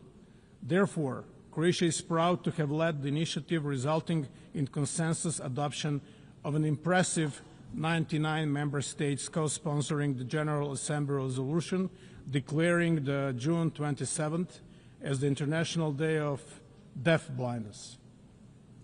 Peace and security are inseparable from development and human rights. The founders of the United Nations acknowledged this when they placed these 3 pillars at the heart of the organization. As we marked the 10th anniversary of the General Assembly's resolution on the 2030 agenda, Croatia reaffirms its commitment to the SDGs and to ensuring that no one is left behind. We are grateful to Member States for their support in electing Croatia to the UN Economic and Social Council for the 2026-2028 term. Our priorities will include accelerating the 2030 agenda, preparing momentum for the 2027 SDG Summit and the agenda beyond 2030, and strengthening links between humanitarian, development, and peace efforts. At home, in Croatia, sustainable development is fully embedded in our national planning. Croatia's National Development Strategy 2030 is closely aligned with the SDGs, placing us among leading global performers. We reaffirm our commitment to progress made at SOP meetings, including the landmark SOP28 agreement to begin phasing out fossil fuels. COP29 in Baku, Azerbaijan, must deliver a new quantified climate finance goal, and COP30 in Belém must raise ambition, advance fossil fuel transition, and scale up climate finance. Croatia supports a credible climate finance roadmap. The triple planetary crisis also threatens global public health. Croatia endorses the One Health approach, recognizing the interdependence of human, animal, and the environmental health. We welcome adoption of the pandemic agreement at the 78th World Health Assembly earlier this year. As a Mediterranean nation, Croatia knows that health diseases are both a national imperative and a global responsibility. We remain committed to multilateral ocean protection under the United Nations Convention on the Law of the Seas. We welcome the outcome of the third UN Ocean Conference in Nice, France, have ratified the BBNG agreement, and urge others to do so without unnecessary delay. Croatia's contribution to development cooperation and humanitarian aid continue to grow. Since 2011, we have steadily increased our support, reaching record levels in 2023. We share lessons from our own recovery, from democratic transition to mine action and veteran reintegration. In Ukraine, our expertise in humanitarian demining is particularly valued, making us one of the leading contributors relative to GDP. Our support extends far beyond our neighborhood, reaching whole Southeast Europe, the eastern and southern neighborhoods, and Africa. Excellencies, fundamental changes we are witnessing in our world are not mere historical echo, but an all-encompassing global transformation. We are at the defining moment of an era to come. Emerging technologies are reshaping every aspect of society: how we live, how we trade, and how we defend ourselves. Drones are a clear example. They did not only increase the lethality of war, they changed its economics.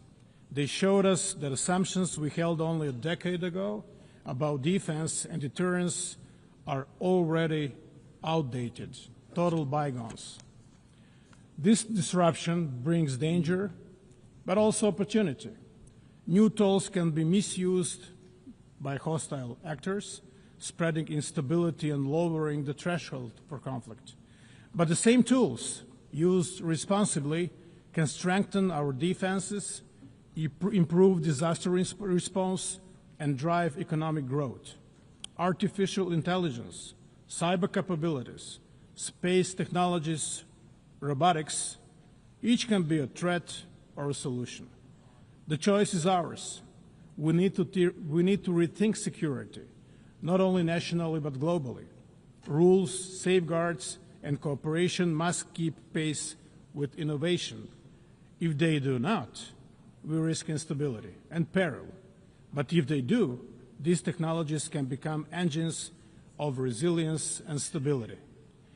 The task is urgent. The world must act with clarity, not hesitation. Emerging technologies are not tomorrow's challenge. They are today's reality. And how we choose to guide them will define not just the future of defense, but the future of peace.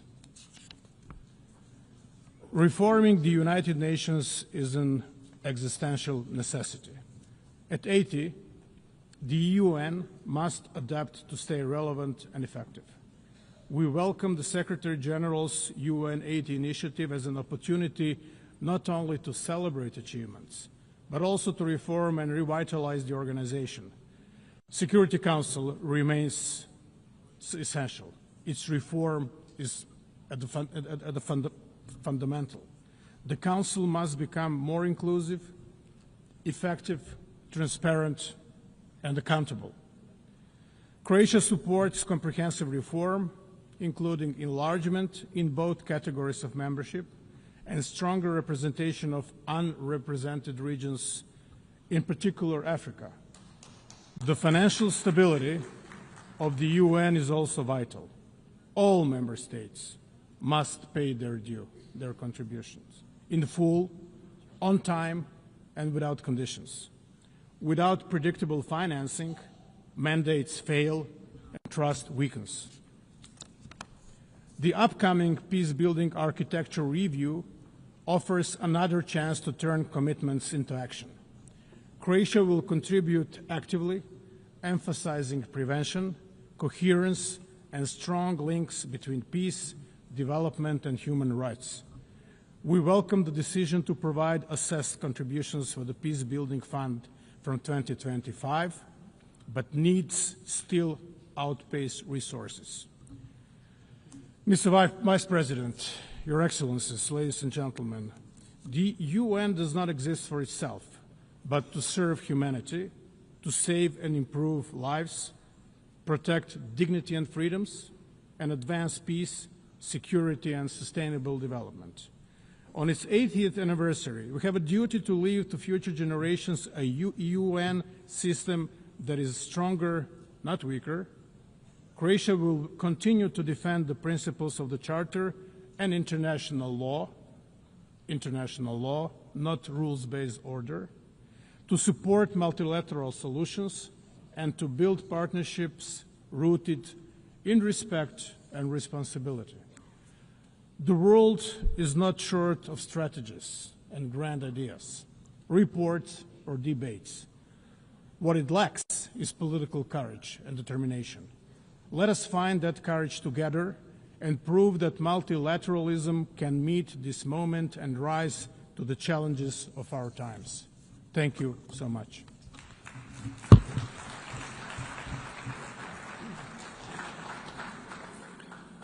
On behalf of the Assembly, I wish to thank the President of the Republic of Croatia. The Assembly will hear an address by His Excellency Nikos Christodoulidis, President of the Republic of Cyprus. I request protocol to escort His Excellency and invite him to address the Assembly.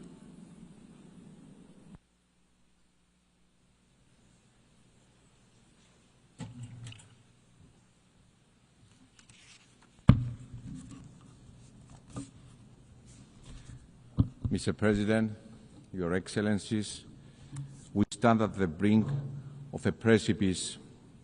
International order, as we noted, is challenged in an unprecedented manner 80 years since the United Nations emerged out of World War II.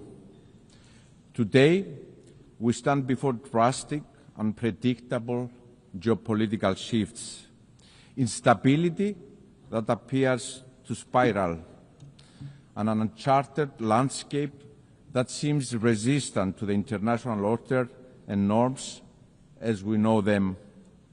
We are witnessing devastating wars, an unimaginable humanitarian catastrophe, and human suffering, blatant violations of international law and international humanitarian law that bring our system to its knees.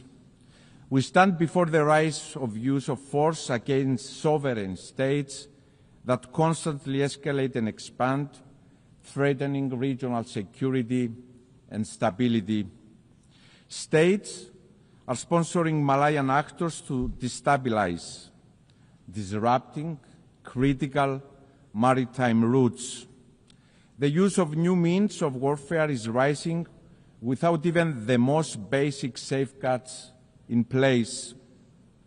Global security is constantly undermined. At the same time, we are faced with the challenge of the uncontrolled expansion of technology and AI, threatening our security and the well-being of our children. And climate change is looming, threatening livelihoods, economies, creating new migration routes, and inequalities are becoming embedded. Our world is changing rapidly.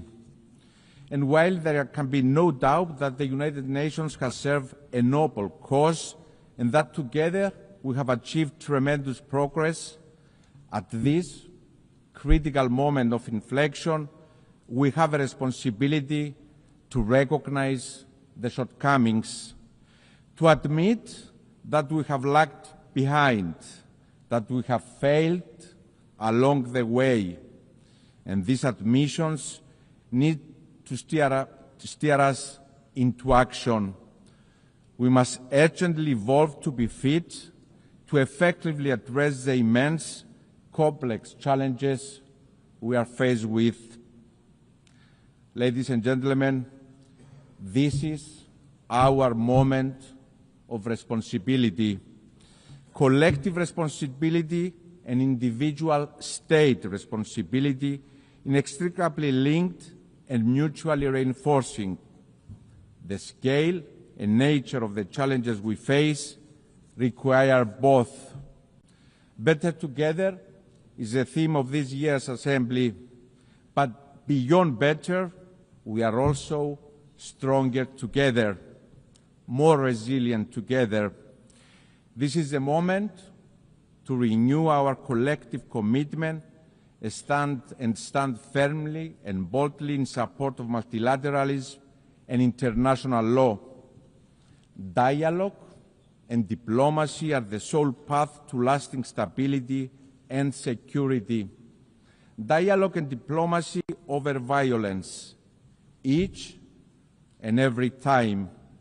And most importantly, this is the moment to transform pledges into bold action, into change. Ladies and gentlemen, history will look back to this moment in time, and it will be unforgiving. It will judge us all not by the declaratory statements we pronounce, but by the change we enable. We will be judged by the change we become as states, as governments, as leaders that have been elected by our citizens to deliver. Your Excellencies, my country, Cyprus, walks this path of responsibility, and it stands ready to step up further, to assume even more its role as an enabler of security and stability in the Eastern Mediterranean and the greater Middle East, as a driver of cooperation underpinned by a vision of strength through partnership with like-minded countries and a safe harbor in turbulent waters, determined to transform our geography in a complex region into a blessing by building on our long-standing historical ties with our neighbors that are anchored on trust, mutual respect, and cooperation, always part of the solution to the region's challenges as a credible, reliable, responsible partner. We have proven this time and time again. Cyprus will always be a stable, trustworthy, safe harbor. And let me be clear, this is not theoretical. It takes shape and form through concrete initiatives that build on Cyprus' role as a hub of stability and cooperation in a challenging part of the world. Cyprus has consistently provided the necessary infrastructure and support for the evacuation of foreign nationals from areas of danger or conflict, from Sudan, from Lebanon, from Israel, from Iran. Following the barbaric Hamas terrorist attack of October 7 and the subsequent war that has led to a humanitarian tragedy in Gaza, Cyprus assumed yet again its moral responsibility to its region. We did so through the development of the Amalthea Maritime Corridor for the delivery of humanitarian assistance to the civilian population in Gaza. The route was reactivated as recently as this past week. We worked with like-minded partners, the United Arab Emirates, the United States, the European Union, the UK and others, and yes, we deliver. Furthermore, in the face of persecutions in the region towards religious and other minorities, Cyprus couldn't remain idle, proving our long-standing commitment to upholding fundamental rights and freedoms, demonstrating once again responsibility. We appointed a special envoy on the protection of religious freedom and the protection of minorities in the Middle East. At the same time, my country has responded to the calls of our neighbors for assistance in the face of fires, sending our brave firefighters as reinforcement, and our neighbors have reciprocated. Also, as a part of our regional responsibility in addressing climate change, Cyprus and Jordan's proposed initiative for a European firefighting hub in Cyprus, covering our region, is now in the path of implementation by the European Union. And the aforementioned example, dear friends, are only a snapshot of Cyprus's active, tangible responsibility. And I'm very proud that my country walks this path of responsibility, and we are determined to expand it, always part of the solution and never part of the problem. Your Excellencies, Cyprus stands ready to assume its regional responsibility also in the context of bringing an end to the war in Gaza, and given our proximity, to play a role in its reconstruction. Let me be clear, there are no substitutes for peace. This war must end. A first necessary step is the immediate ceasefire in Gaza, and I really hope that President Trump's initiative has a positive outcome. At the same time, the humanitarian catastrophe must be alleviated. This means unhindered flow of aid in Gaza. The displacement must also end. International humanitarian law must be respected. We also call with the same fervor for the immediate release of all hostages.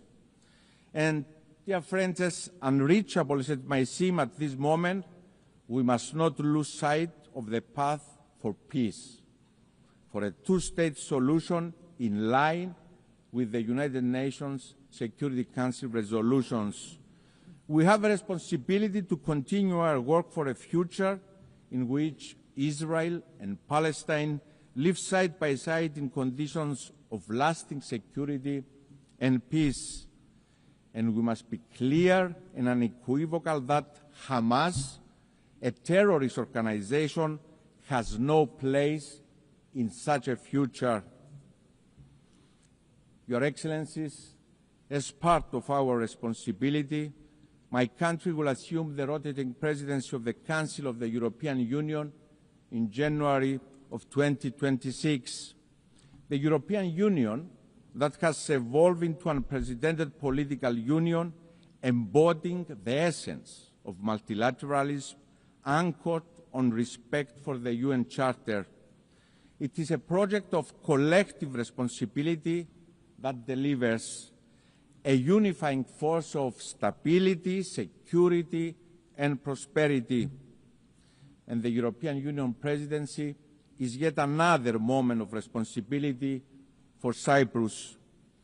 Europe's heart will beat for 6 months from the Union's last divided member state under occupation Since the 1974 Turkish invasion, we will exercise our responsibility, fully aware of what is at stake, an imperative need to deliver stronger multilateralism, more integration and more cooperation between Europe and the world, to deliver a stronger, more secure, more autonomous European Union, committed to supporting partners focusing also on the Eastern Mediterranean and the greater Middle East, supporting and investing in strategic partners that are pillars of stability in the region, such as Egypt and Jordan, working together with our Lebanese partners to ensure long-lasting stability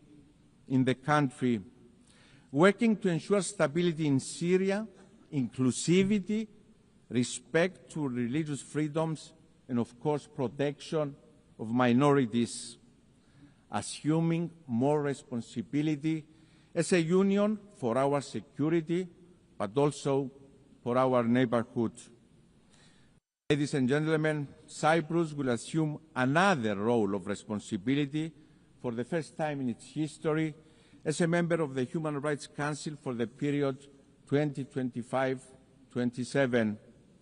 It is in the same spirit that we also proudly presented our candidature for the presidency of the 81st session of the UN General Assembly.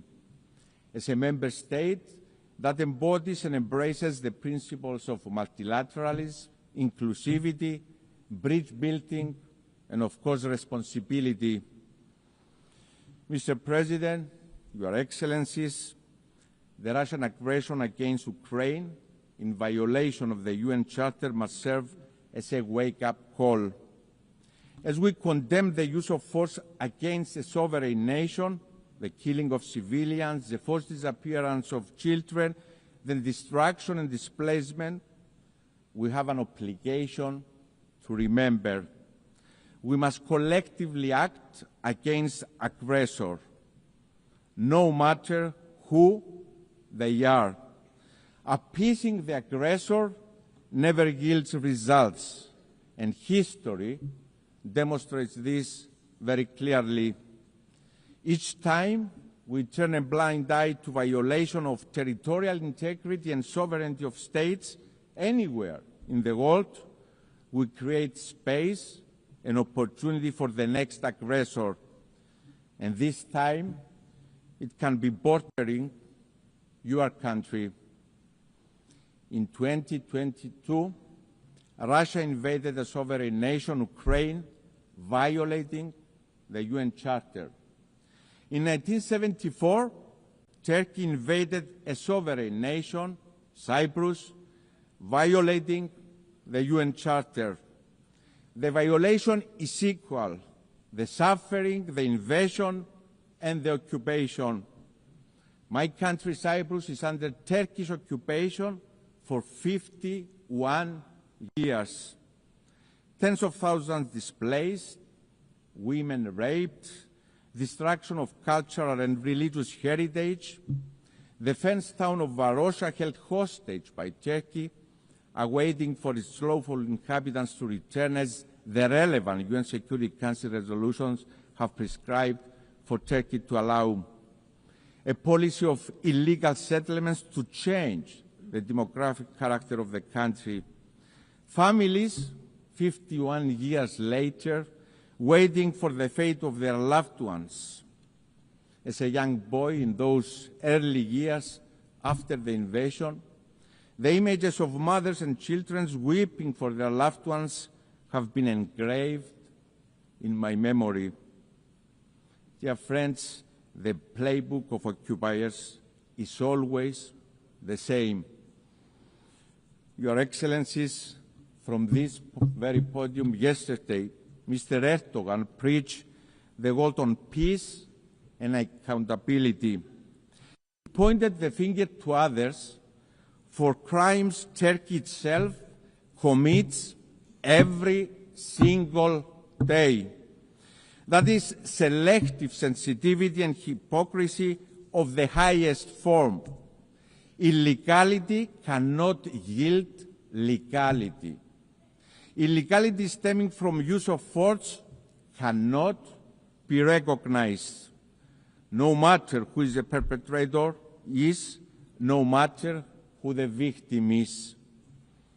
Ladies and gentlemen, politicians are judged not by their words, but by their actions.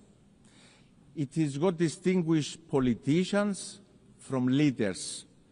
Cyprus has proven time and again that it is a reliable, responsible actor. A country that not only talks the talk, but also walks the walk of responsibility. And my call to Mr. Erdogan is to join that path of responsibility, to end the occupation through negotiations for a comprehensive settlement that will reunify Cyprus in a bizonal, bicommunal federation with political equality, always in line with UN Security Council resolutions, European Union law, values and principles. This is the only way. Therefore, let me repeat, the call for responsibility is the loudest for my own country. I'm ready for this moment of responsibility, ready to deliver on the call of history to reunify Cyprus, to reunify my people, Greek Cypriots, Turkish Cypriots, Maronites, Armenians and Latins. Mr. President, Your Excellencies, we stand at the brink of a precipice, and while the impulse may be to shrink away from the immense responsibility we inherited from the visionaries who stood here 80 years ago, now is the moment for us to assume our responsibility collectively and individually as states. Rest assured that my country, Cyprus, will continue to do its part by being responsible, by being advocates for responsibility, for the good of humanity, for our peoples. Thank you very much.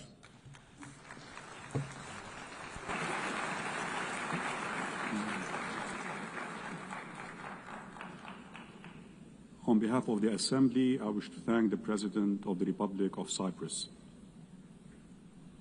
The Assembly will hear an address by His Excellency Alexander Stubb, President of the Republic of Finland. I request protocol to escort His Excellency and invite him to address the Assembly.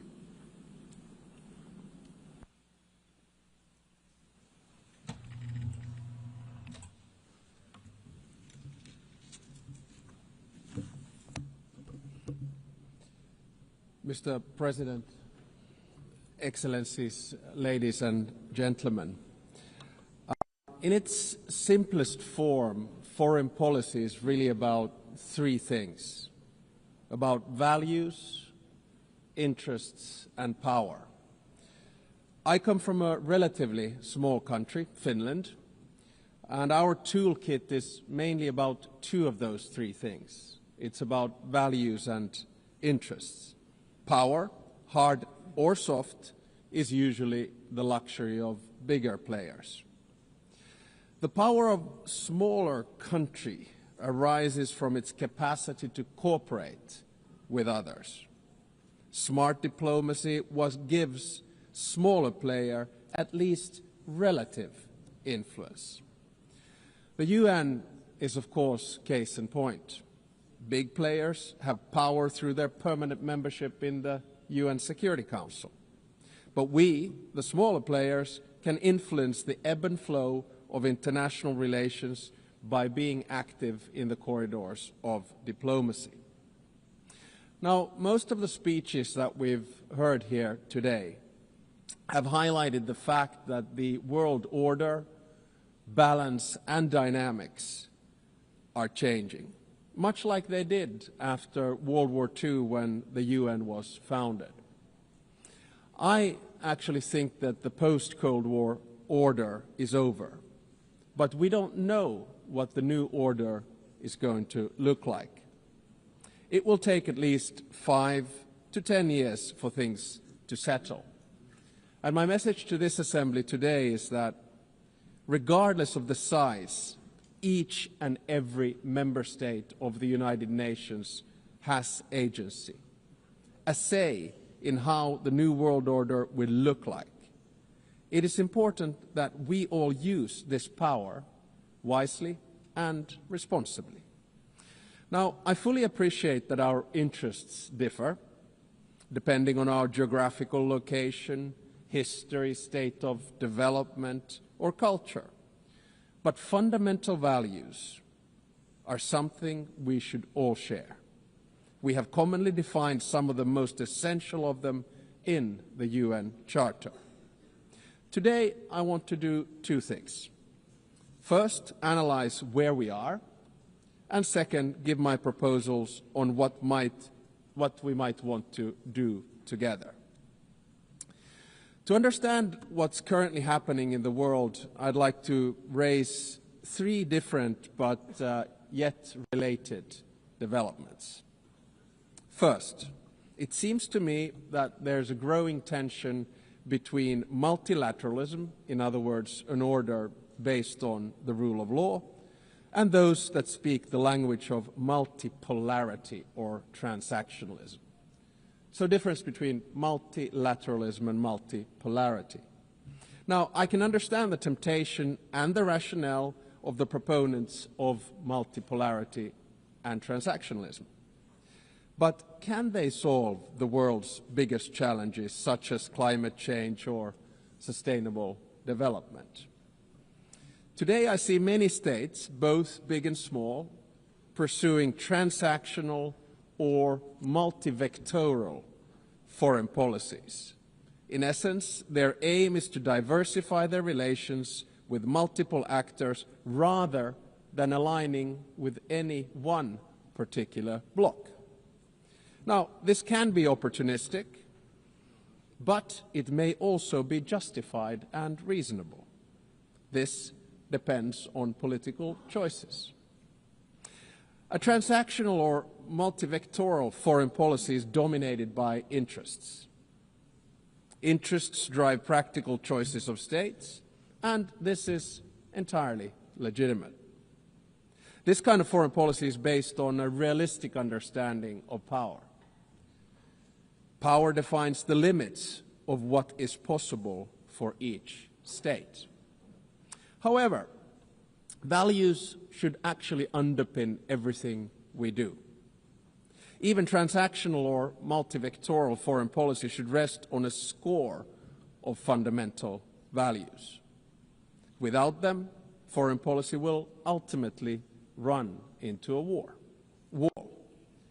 If you set aside values for unhindered pursuit of power and interests, you will eventually find before you the very same problems you wanted to overlook. Second, the balance of power in the New World Order is shifting towards the South and the East.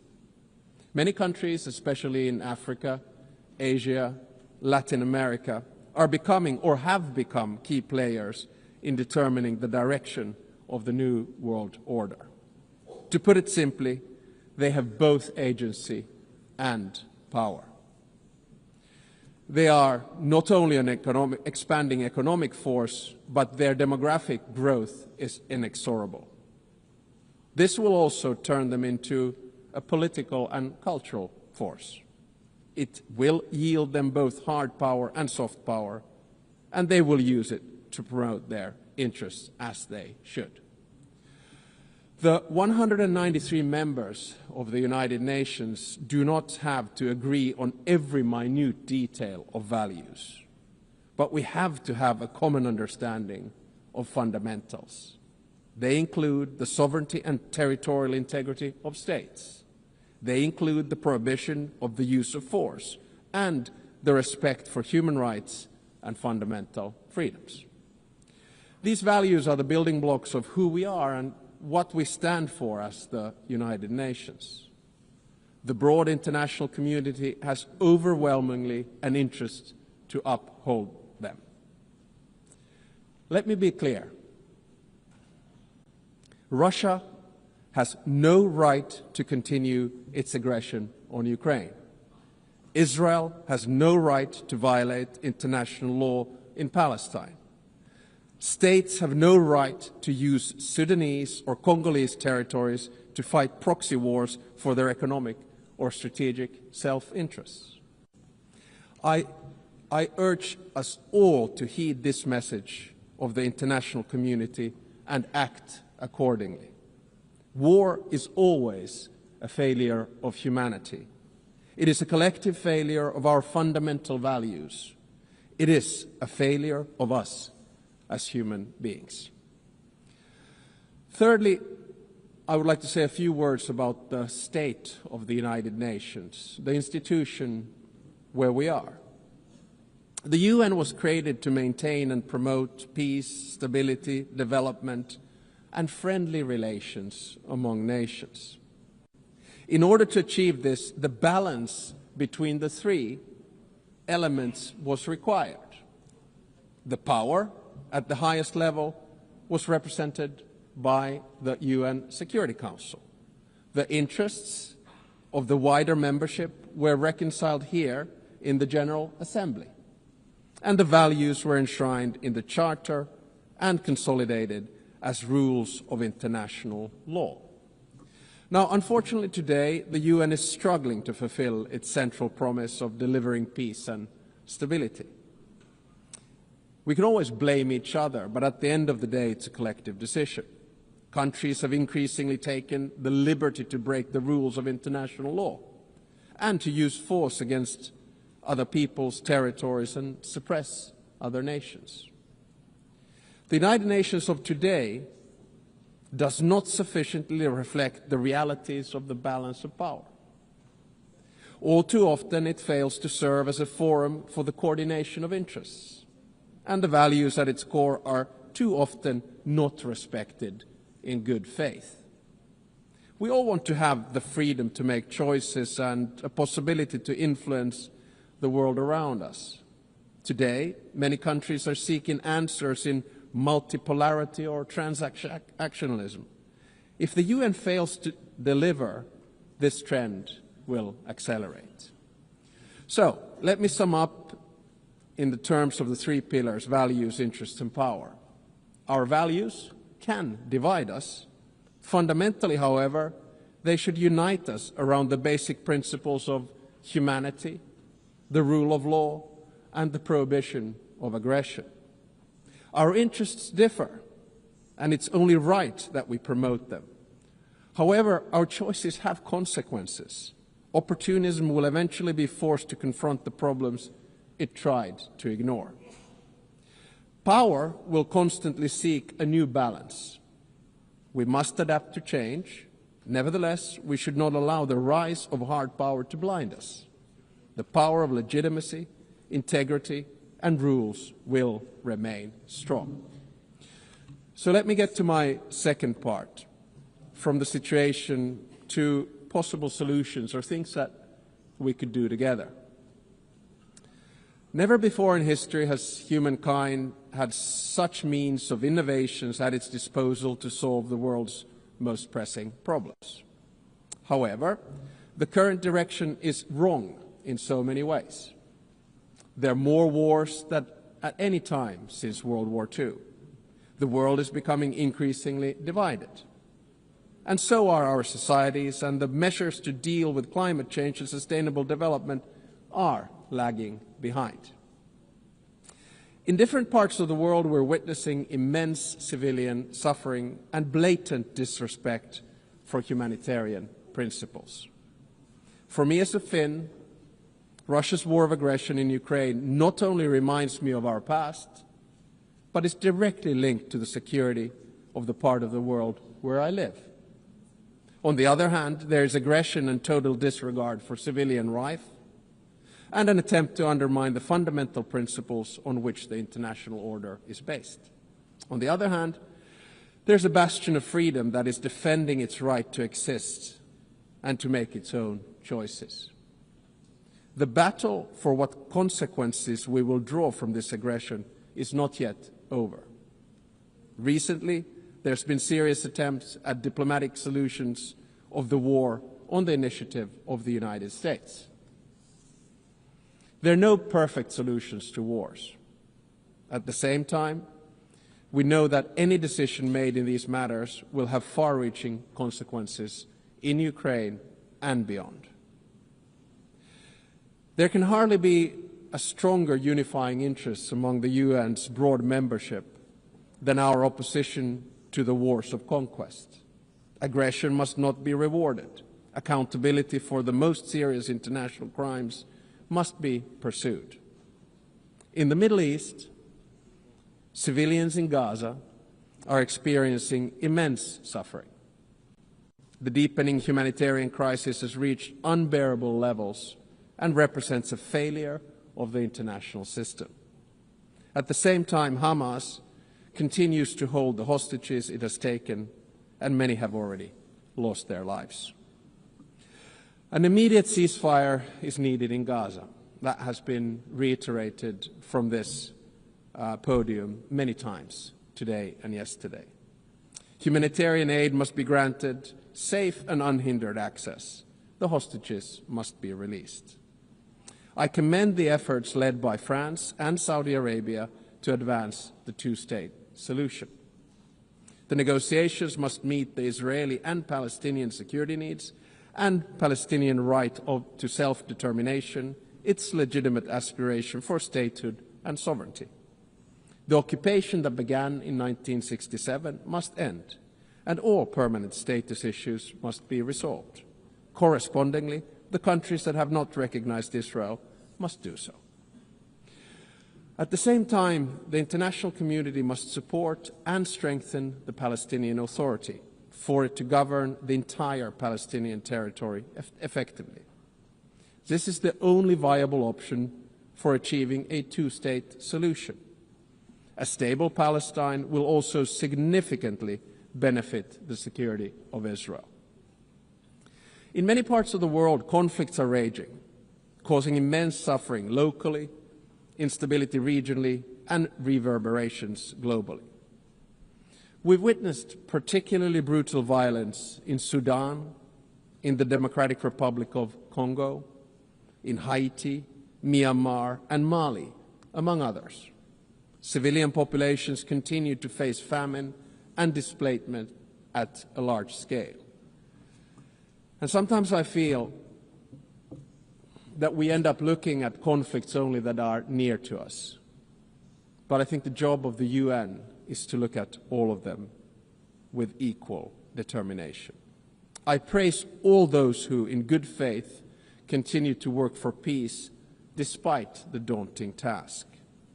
In June, a peace agreement was reached for the conflict in the Eastern Democratic Republic of Congo. The true test, like with all peace agreements, lies in its implementation. Does it stick? There's a humanitarian crisis of alarming proportions that compels us, all of us, to respond. Peace processes should not be transactional. They must be guided by international law. All countries and stakeholders in the region must be engaged and committed to achieve sustainable peace. The presence and involvement of the UN is essential. I would also like to stress the crucial work carried out by journalists amid conflicts and in other difficult circumstances. Attacks on members of the media are unacceptable. Media freedom is the basis for democracy. It is a prerequisite for an open society. The ability of the press to carry out its work is important for all of us. Ladies and gentlemen, the composition of the UN still largely reflects the world of 1945. As the world has changed drastically, so should the decision-making at the UN. Last year, in this very hall, I argued for a reformed Security Council, a council where currently underrepresented regions would have a stronger voice through permanent seats at the table. The number of permanent members should be increased in the UN Security Council. At least there should be 2 new seats for Asia, 2 for Africa, and 1 for Latin America. I think I'm going to say this every year because it's the only place where I get applause. No single state should have a veto power. And if a member of the Security Council violates the UN Charter, its voting rights should be suspended. I believe that these changes at the top of the UN are necessary in order to maintain the UN's central role in international relations. At the same time, a more comprehensive reform of the UN is needed. I commend the Secretary General for his UN80 initiative, and I encourage him to take bold and ambitious action. So Finland strongly supports the UN and wants it to succeed. Therefore, we stress the need for true reform to enhance the organization's credibility, relevance, and efficiency. This will ensure that the UN can act. The UN needs to focus its efforts on its most important goals: ending and preventing wars, protecting human rights, and acting as a catalyst for sustainable development. And also, we need to get the UN back into peace mediation.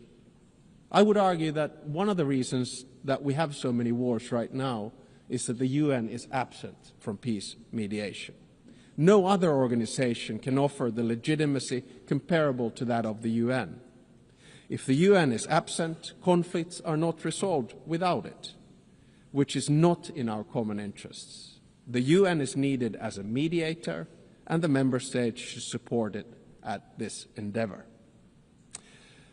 Finally, Finland is strongly engaged in the work of the UN and will remain so.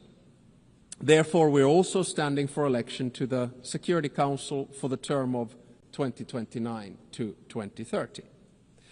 Should we be elected, Finland pledges to be a principled and pragmatic partner for peace. We are principled in our commitment to international law with the Charter at its core. We are pragmatic in seeking solutions that truly advance international peace and security, recognizing that progress is often incremental. At the outset of my speech, I said that each and every one of us has agency, a say how the new world order will look like. We want to be able to make our own choices and have an impact on the world around us. Nelson Mandela saw truth and reconciliation as the only hope for nations that are bitterly divided. The same applies to relations between states. We should learn from history, but always look to the future, bearing in mind that our decisions will shape it. Thank you very much.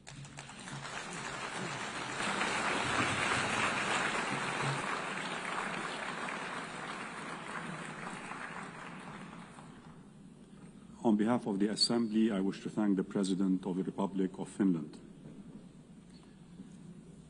The Assembly will hear an address by His Excellency Julius Maada Bio, President of the Republic of Sierra Leone. I request protocol to escort His Excellency and invite him to address the Assembly.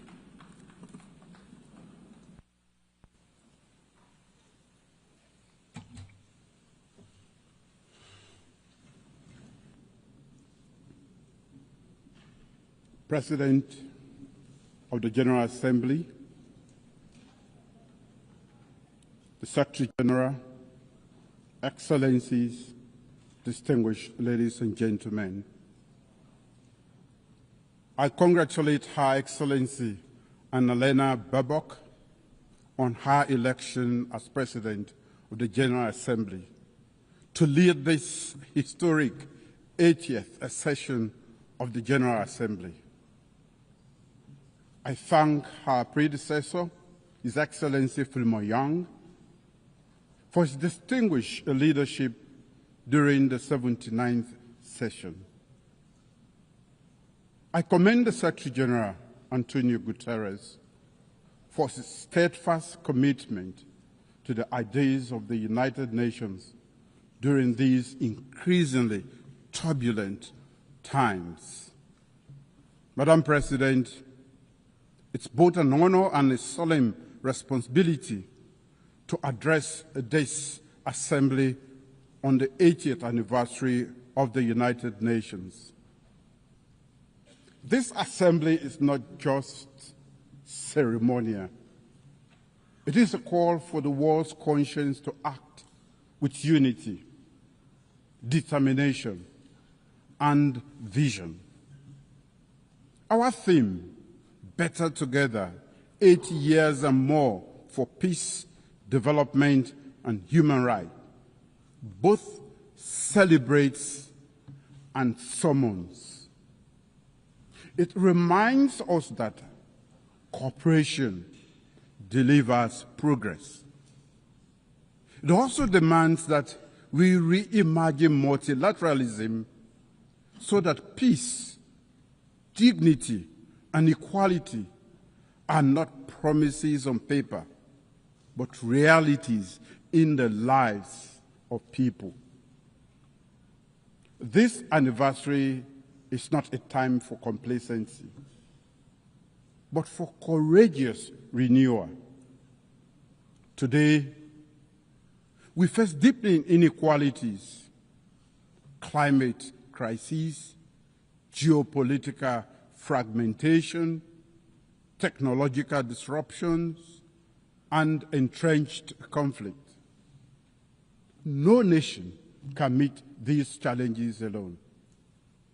We need bold multilateralism and a united nations that is not only reformed, but reinvigorated.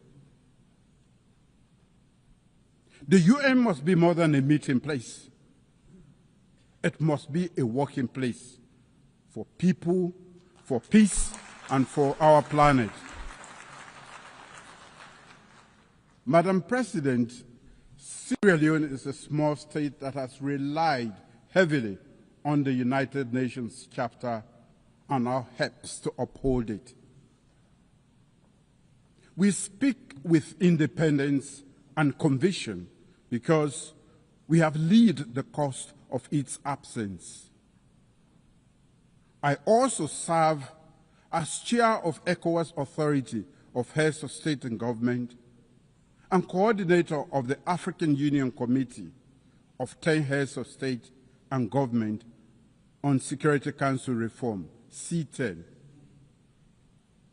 For both myself and the people of Sierra Leone, these roles are not just titles, they are responsibilities. They reflect Sierra Leone's conviction that principled multilateralism is the surest defense of law, equity, and peace. Since 1945, the Charter's promise of sovereign equality, non-aggression, and human dignity have been the bedrock of small states like ours. In 1961, when Sierra Leone first addressed this assembly, our founding Prime Minister, Sir Milton Magai, pledged that our voice would be independent and principled, guided not by bitterness, but by conviction. That pledge remains our compass. We stand for justice and equality.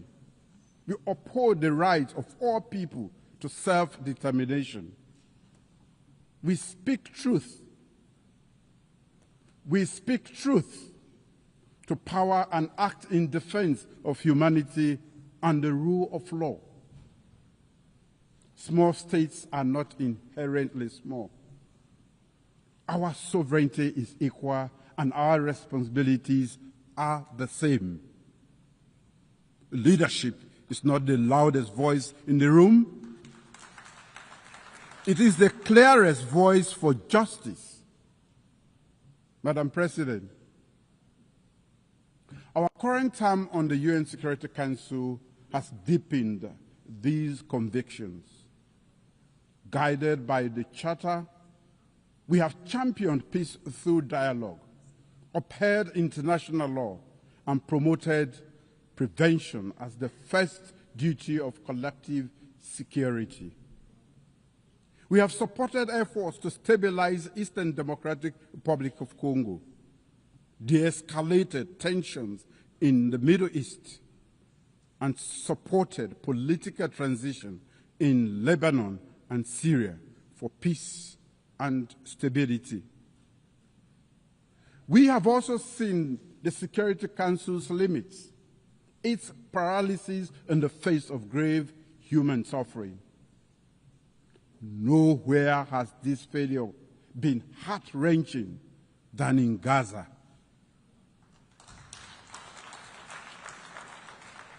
A preventable genocide was not prevented. Mass starvation that could have been avoided was not avoided. A broadly supported two-state solution has been obstructed by division and inaction. We therefore welcome all member states that have recently announced their long overdue recognition of the State of Palestine. Yet, much more remains to be done. We must bring an end to the war and ensure the release of all hostages and prisoners. Sierra Leone has not wavered. We have spoken with independence, voted with principle, and pressed for urgent action to end atrocities and revive hope. We say again, cease fire now in Gaza. Cease fire now in Sudan. Cease fire now in Ukraine. These are not just slogans. They are calls to conscience, calls to action. In fact, they are echoes of the UN's founding pledge to save succeeding generations from the scourge of war. A veto should never be a verdict against humanity. Madam President, across the world, the UN's authority and legitimacy are being tested. Selective adherence to international law, disregard for Security Council and General Assembly resolutions, deprivation of funding, attacks on peacekeepers and humanitarian workers, disinformation that corrodes trust, and over-reliance on unilateral action. For countries like Sierra Leone, this is not an abstract debate. We know what a working United Nations means. At our darkest hour, during one of the most brutal civil wars in modern history, the UN stood by our side. The United Nations missions in Sierra Leone, UNAMSI, one of the largest peacekeeping operations of its time, helped disarm over 75,000 combatants, restore civilian governance, support democratic elections. The Special Court for Sierra Leone and the Truth and Reconciliation Commission, both backed by the United Nations, ensured justice and reconciliation. When the United Nations Integrated Peacebuilding Office in Sierra Leone closed in 2014, it signaled something rare in our world: a successful transition from war to peace. We saw blue helmets on our streets. We saw ballot papers returned to citizens' hands. We saw our nation breathe again. When the UN works, lives are saved. When it fails, lives are lost. We must ensure the UN delivers for all And to do so, we must respect and implement UN decisions, protect those who serve under the United Nations flag, invest in prevention and peace building, and reform the Security Council so its authority and legitimacy match today's world. The United Nations cannot protect vulnerable people if it cannot protect its own authority. As a nation, Sierra Leone does its part and contributes troops to peacekeeping missions. We serve as elected Security Council member and offer our experience in peace building to the world. Sierra Leone's story is proof that multilateral solidarity works when it is grounded in trust, mutual respect, and genuine investment in national ownership. Madam President, peace is inseparable from development. In Sierra Leone, our medium-term national development aligned with the SDGs and the African Union's Agenda 2063 prioritizes people-centered growth. We are transforming our agricultural sector to ensure food security. We are investing in a digital economy that fosters inclusion and innovation. We are deepening investment in human capital development through free quality education and in healthcare, particularly maternal and child health. We are expanding renewable energy to support industrialization and climate resilience. Climate change is an existential threat to Sierra Leone.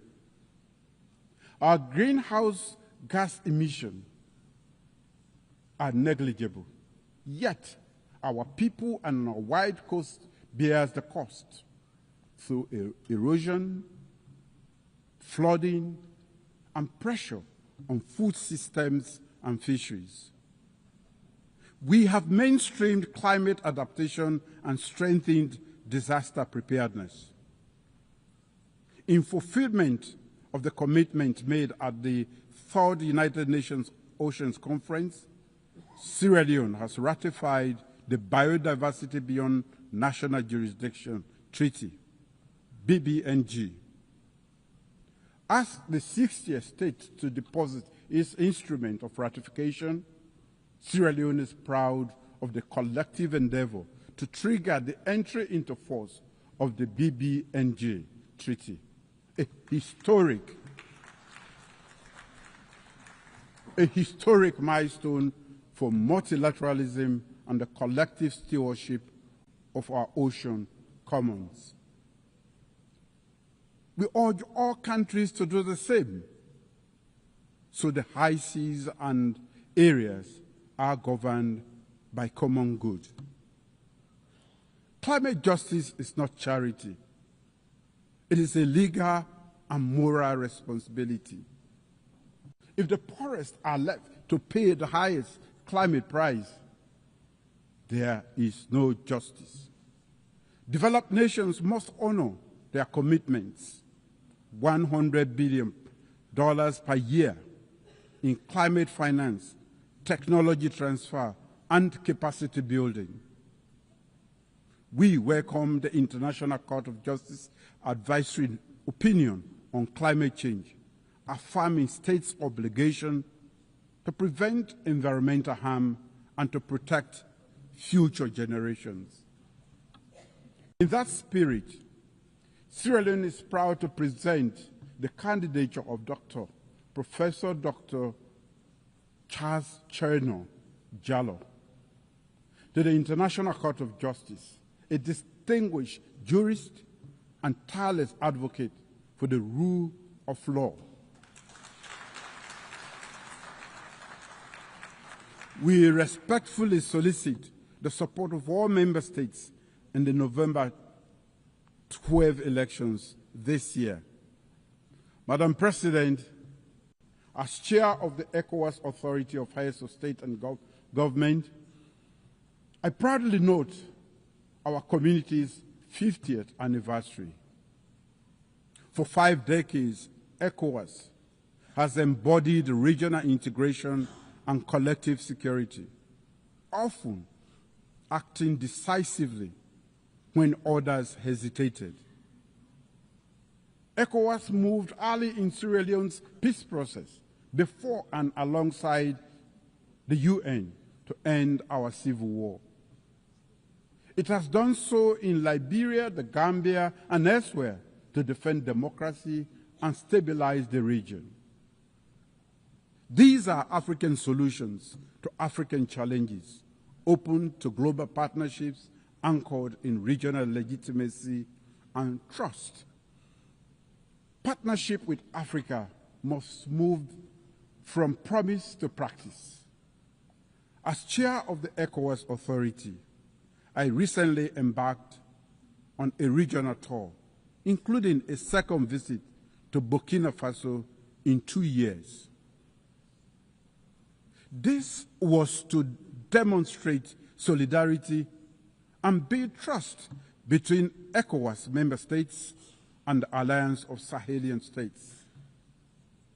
I commend the leadership of Burkina Faso for its willingness to engage and I look forward to continued dialogue with the leadership of both Mali and Niger.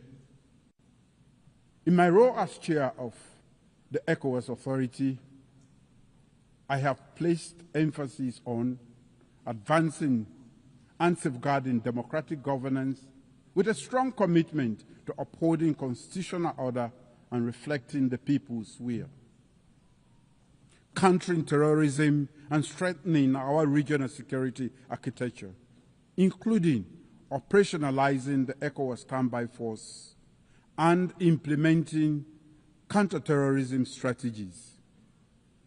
Enhancing economic integration by promoting trade, liberalization, developing cross-border infrastructure, and advancing towards a common ECOWAS currency. Strengthening the credibility of institutions through reforms that promote transparency, efficiency, and service focused on citizens. We urge the United Nations to deepen its partnership with ECOWAS and other African regional mechanisms in the spirit of Chapter 8 of the United Nations Charter. Africa is not a problem to be solved. Africa is a partner to be empowered.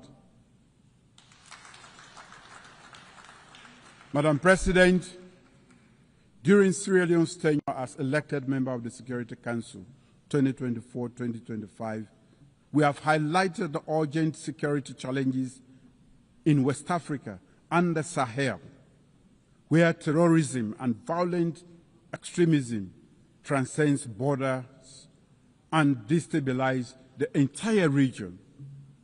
However, Africa's lack of permanent representation continue to hinder the Council's ability to act decisively and contextually. We have advocated for a comprehensive approach to counterterrorism in the Sahel, linking security with development, governance reforms, and regional cooperation, and strengthening the UN-AU-ECOWAS partnership. Too often, however, the Council's response has been hindered by narrow geopolitical interests, delaying action that could have saved lives. Our experience confirms a clear truth. Lasting peace requires inclusivity, ownership, and legitimacy. The Council's structural imbalance undermines its credibility and must be addressed to ensure the safeguarding of collective security. Madam President, In my capacity as coordinator of the African Union Committee of 10 on Security Council reforms, I speak on behalf of a continent still excluded from the permanent representation on the Council. Africa, home to 1.4 billion people and the largest regional bloc in the United Nations, still has no permanent seat. This is unjust and untenable.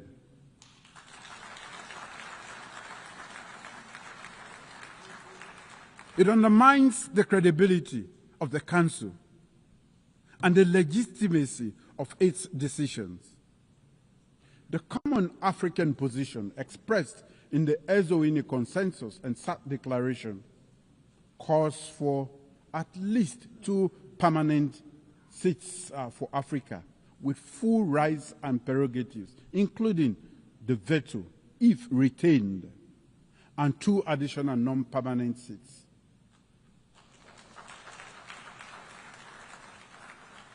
This is not a request. It is a demand for equity.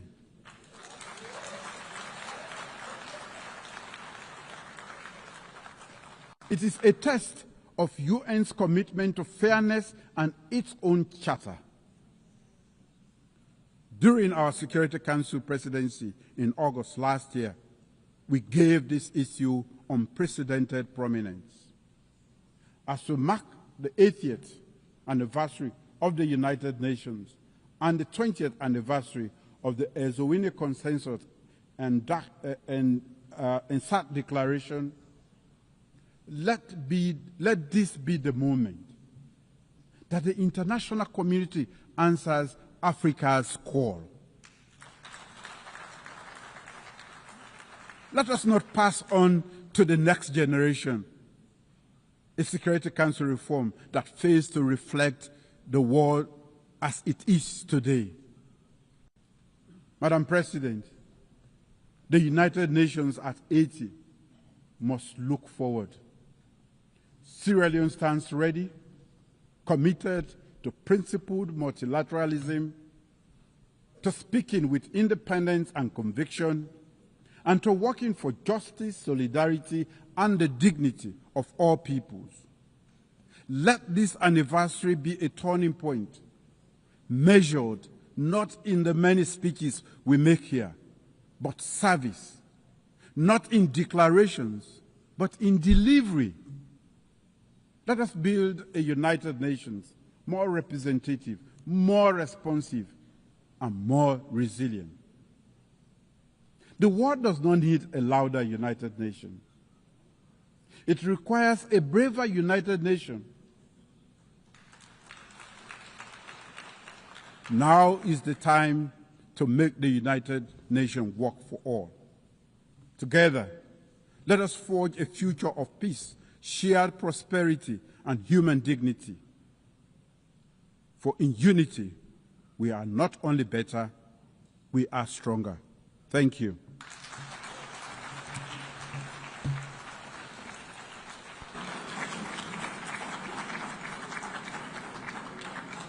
On behalf of the Assembly, I wish to thank the President of the Republic of Sierra Leone. We have heard the last speaker in the general debate for this meeting. The next plenary meeting to continue with the general debate will begin at 3:30 p.m. At 3 p.m.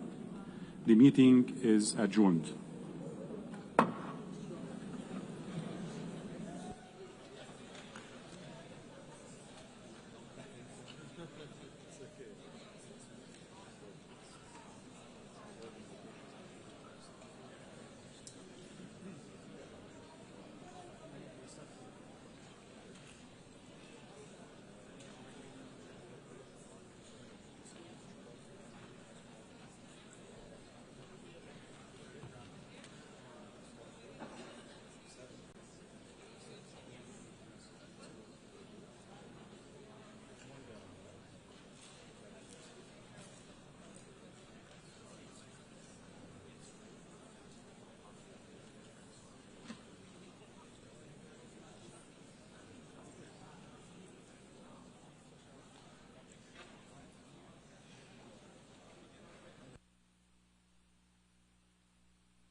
The 7th plenary meeting of the General Assembly is called to order.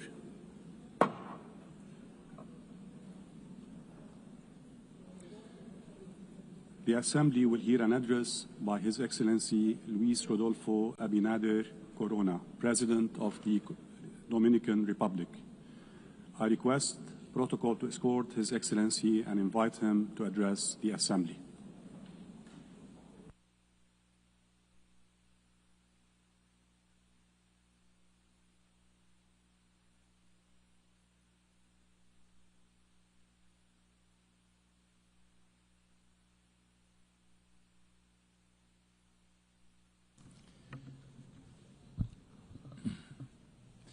Excelentísima señora Annalena Baerbock, Presidenta de la Asamblea General.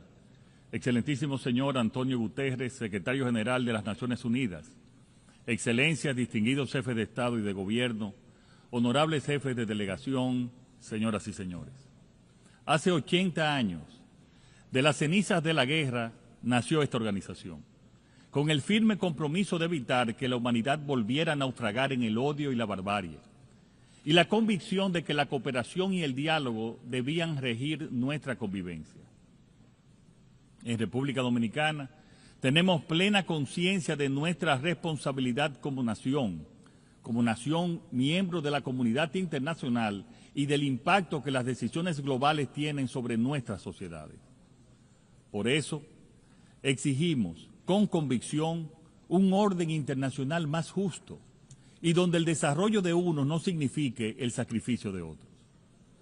Vivimos un momento de alta complejidad internacional, donde se combinan 5 fuerzas que agitan profundamente el destino de nuestros pueblos: la polarización política, el resurgimiento del proteccionismo comercial, la revolución tecnológica, el cambio climático y la competencia geopolítica. Estos desafíos globales tienen consecuencias muy concretas para países como el nuestro. Las recientes y persistentes guerras han generado disrupciones en los mercados, creando volatilidad e incertidumbre en los precios de las commodities. Los recientes aranceles introducen un nuevo factor de imprevisibilidad para el comercio internacional. Los huracanes y el afloramiento descontrolado del sargazo nos recuerdan nuestra vulnerabilidad climática. Y la desinformación, amplificada en entornos digitales, erosiona la confianza ciudadana.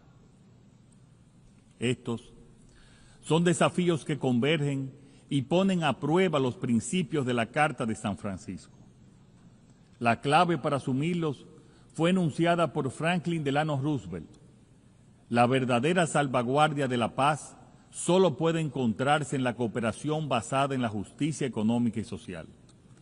Ante este panorama, República Dominicana reafirma su fe en el mandato fundacional de la Organización de las Naciones Unidas, en sus principios y valores, no como opciones secundarias, sino como las únicas vías para preservar la paz y la dignidad humana.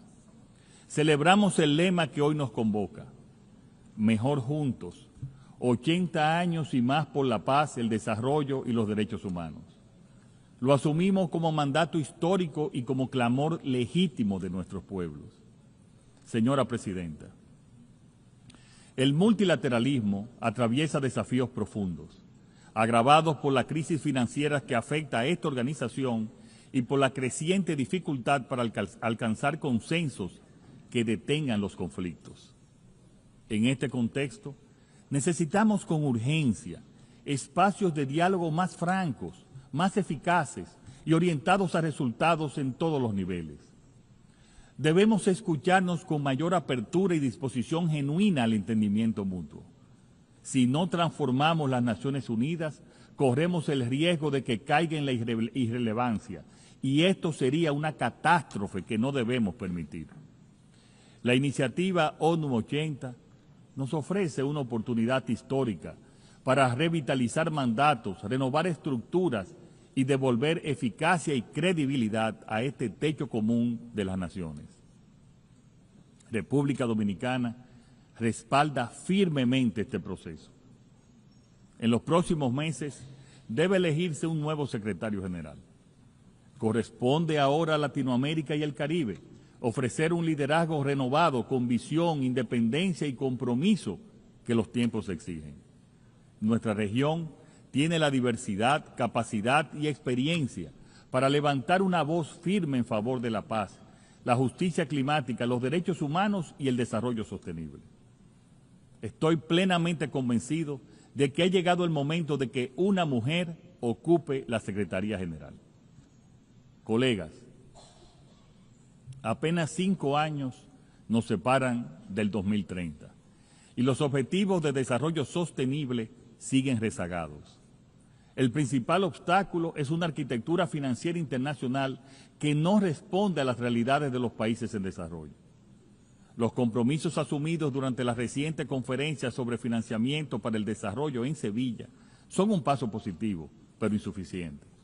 Necesitamos una transformación real, un nuevo pacto financiero internacional con acceso a financiamiento concesional, alivio de deuda, mecanismos innovadores y mayor cooperación técnica. El compromiso dominicano es sólido. A pesar de los desafíos, hemos logrado avances tangibles en la implementación de la Agenda 2030. Destacamos en particular el progreso sostenido en los 2 primeros ODS, reducción de la pobreza y hambre cero. Como resultado de nuestras políticas de protección social, del impulso a la producción agropecuaria y del incremento del salario mínimo, logramos reducir la pobreza moderada de 25.8 en 2019 a 18.05 en el primer trimestre del 2025. Y la subalimentación descendió de 8.6 en 2018 a 3.6 en el 2025. Señoras y señores, con responsabilidad y coherencia, he sostenido ante esta Asamblea y en todos los foros internacionales relevantes que la crisis multidimensional de Haití representa una grave amenaza a la paz y la seguridad para la República Dominicana y para toda la región. Desde el 2021 hemos sostenido con claridad la única salida para Haití es una acción internacional coherente y sostenida que garantice condiciones mínimas de seguridad y abra paso al más amplio acuerdo democrático y soberano entre los propios haitianos. Ese vecino país vive una tragedia humana sin precedentes, violencia extrema, colapso institucional y control territorial de numerosas bandas criminales que aterrorizan a la población. Grupos que los gobiernos dominicanos y estadounidenses han clasificado como organizaciones terroristas y con los cuales no puede haber negociación alguna. Frente a esta realidad, República Dominicana ha desplegado una continua ofensiva diplomática con el objetivo de lograr una respuesta internacional efectiva. En este tenor, el Consejo de Seguridad aprobó una misión multinacional de apoyo a la seguridad MSS, junto a un embargo de armas y un régimen de sanciones para las personas e instituciones que fomentan a esas organizaciones criminales. Agradecemos el liderazgo de Kenia, Jamaica, Belice, Bahamas, Guatemala y El Salvador, y el apoyo financiero de Estados Unidos, Canadá y otros países que han hecho posible el despliegue inicial. Pero la misión aún no ha alcanzado la escala necesaria, número de efectivos y el financiamiento adecuado, por lo que no ha alcanzado sus objetivos. Por eso, respaldamos firmemente el proyecto de resolución presentado por Panamá y Estados Unidos ante el Consejo de Seguridad, basado en la propuesta del secretario general Guterres para transformar la MSS en una fuerza que logre imponer orden y restablecer la paz con una estructura de mando reforzada, metas claras y evaluables y el apoyo logístico y operativo de una oficina bajo el mando de Naciones Unidas. Esta propuesta establece una presencia más robusta, con mayor coordinación, supervisión y estándares de rendición de cuentas, tanto en derechos humanos como en desempeño operativo. Hacemos un llamado urgente a los miembros del Consejo de Seguridad, en especial a los 5 permanentes, a adoptar esta resolución sin demoras. Debemos estar conscientes de que el mandato de la MSS expira el 2 de octubre. Estamos frente a un periodo de transición delicado que exige garantizar legitimidad a todo el contingente actual de la misión. República Dominicana reclama que se apoye este pedido y lo hace desde la frontera misma del colapso haitiano. Apelamos también al respaldo político, financiero y operativo de Latinoamérica y el Caribe para la misión en Haití. Se trata de un país de nuestra región que exige una responsabilidad compartida como vecinos. Es importante dejar claro que República Dominicana seguirá protegiendo su integridad territorial y haciendo valer su régimen migratorio nacional. Ningún Estado puede ser reprochado por defender sus fronteras ni por garantizar la seguridad de sus ciudadanos. No podemos ni debemos cargar solos con el peso de una crisis que desborda cualquier capacidad nacional. No es sostenible ni seguro para nadie. Cada día de inacción aleja la solución a la crisis. Actuemos ya, amigos y amigas.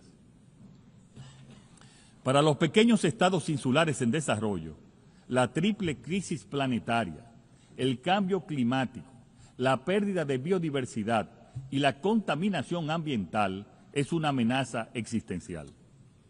Esta crisis en el Caribe tiene un rostro concreto, el sargazo, un fenómeno devastador que afecta nuestras costas, nuestra salud pública y los medios de vida.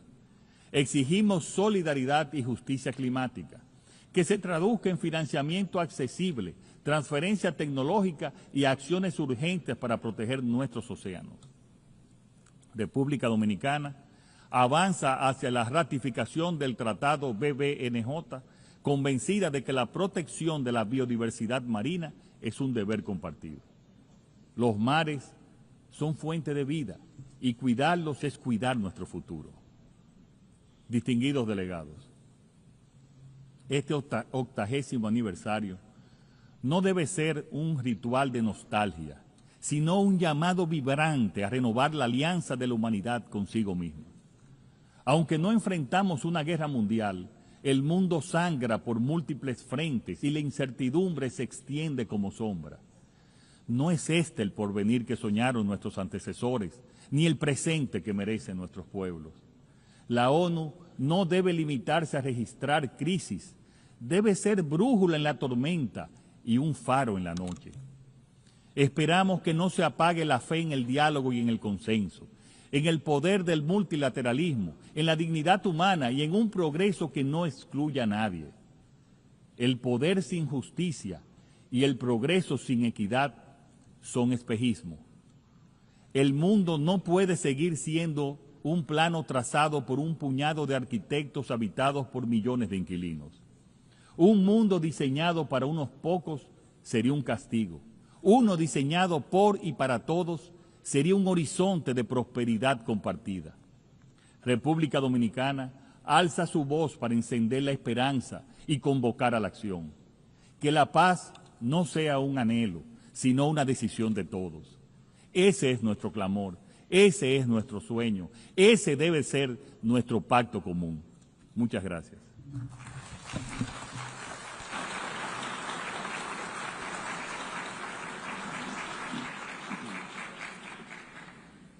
On behalf of the Assembly, I wish to thank the President of the Dominican Republic. The Assembly will hear an address by His Excellency Anura Kumara Desanayake, Head of State and President of the Democratic Socialist Republic of Sri Lanka. I request protocol to escort His Excellency and invite him to address the Assembly.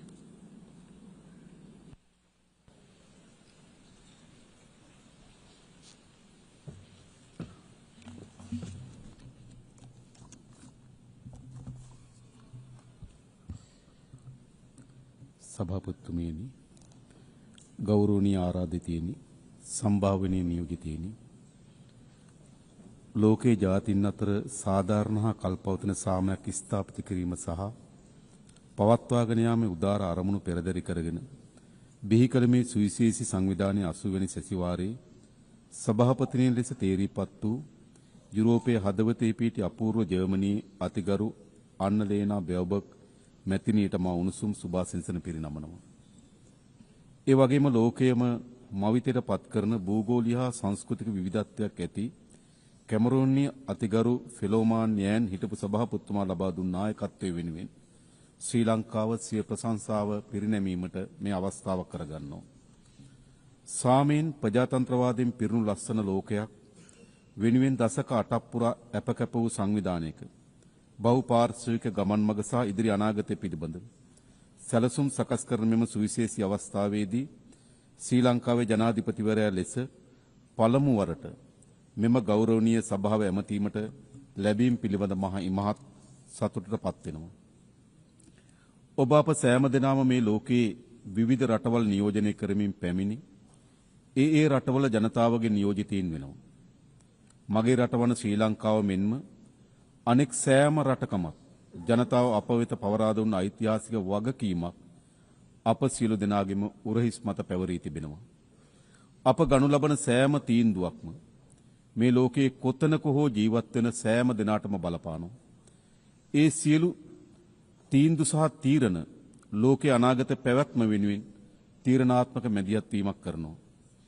මිනිස් ශිෂ්ටාචාරය ආරම්භ වූ දා සිට මේ දක්වා මුහුණ දෙන අතිශයින් බරපතල ඛේදවාචකයක් ලෙස දුප්පත්කම හඳුන්වා දෙන්න පුළුවන්. ඒ මහ ව්‍යසනයේ හේතු කොටගෙන නිර්මාණය වූ තවත් බරපතල ගැටලු කීපයක් අප ඉදිරියේ අන්ධකාර පීඩාවක් නිර්මාණය කොට තිබෙනවා. ඒ පිළිබඳ මේ සුවිශේෂී සමුළුවේ අවධානය යොමු කිරීම කළ යුතුම බවට මගේ හෘද සාක්ෂිය හඬනගා කියනවා. බොහෝ විට මේ සියල්ල ඔබේ හෘද සාක්ෂියටත් අඩු වැඩි වශයෙන් බලපෑම් කරනවා ඇතයි මා සිතනවා. සම්භාවනීය නියෝජිතයිනි. ලෝකේ බහුතරයක් රටවල් සියවස් ගණනාවක් තිස්සේ අත්විඳින නොනවතින නිසා අතිශය වේදනාබර අරගලයේ ලෙස දුප්පත්කම හඳුන්වා දෙන්නට පුළුවන්කම තිබෙනවා. ඒ විවිධ මුහුණුවරින් එන බිහිසුණු සතුරෙක් වන අතර අප මේ සමුළුව රැස්ව සිටින මොහොතේ මාද ඇතුළු මේ සෑම නියෝජිතයෙකුම රටවල් වල අඩු වැඩි වශයෙන් සැලකිතු දරුවන් පිරිසක් කුසගින්නේ සිටිනවා.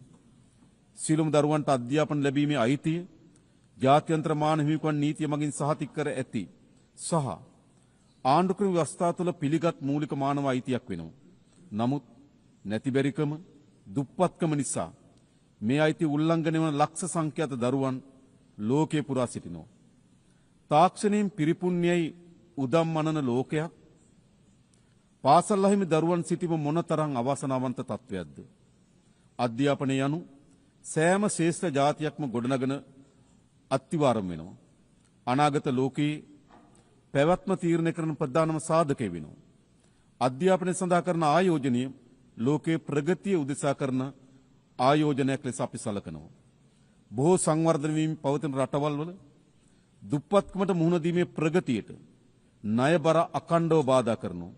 සාමාන්‍යයෙන් අඩු ආදායම්ලාභී රටවල් සෞඛ්‍ය අධ්‍යාපන සේවා සඳහා ගෙවීමට වඩා දෙගුණයකටත් වඩා වැඩි අරමුදල් සුද්ධ පොලි ගෙවීම සඳහා වෙන් කරනවා. පුරවැසියන් වශයෙන් මෙන්ම රටවල් වශයෙන් ණය උගුල් වල හිර වී සිටිනවා. මේ තත්ත්වයේ සාධනීය විසඳුමක් අවශ්‍ය වෙනවා. තිරසාර සංවර්ධන සඳහා වූ 2030 න්‍යාය පත්‍රයේ කිසිවෙකු අතහැර නොවන බවටත් පළමුවෙන්ම පිටුපසින් සිටින අය වෙත ළඟා වීමටත් පොරොන්දු වී තිබෙනවා.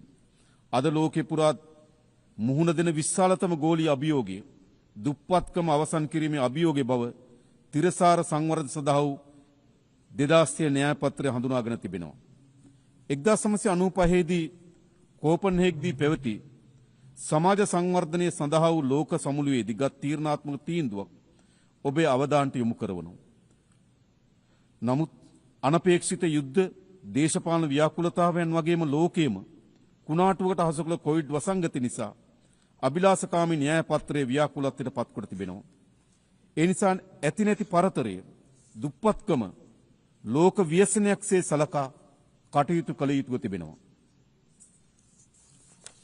ගරු සභාපතිතුමනි, ගෞරවනීය අමුත්තනි, මේ අසිරිමත් ග්‍රහලෝකයේ අස්ථාවරත්වයටත් ව්‍යාකූලත්වයටත් පත්වන නවතම ගැටලුවක් ලෙස මත්ද්‍රව්‍ය හා ඒ හා බැඳුණු සංවිධානාත්මක අපරාධ කණ්ඩායම් හඳුනා ගන්නට පුළුවන්කම තිබෙනවා.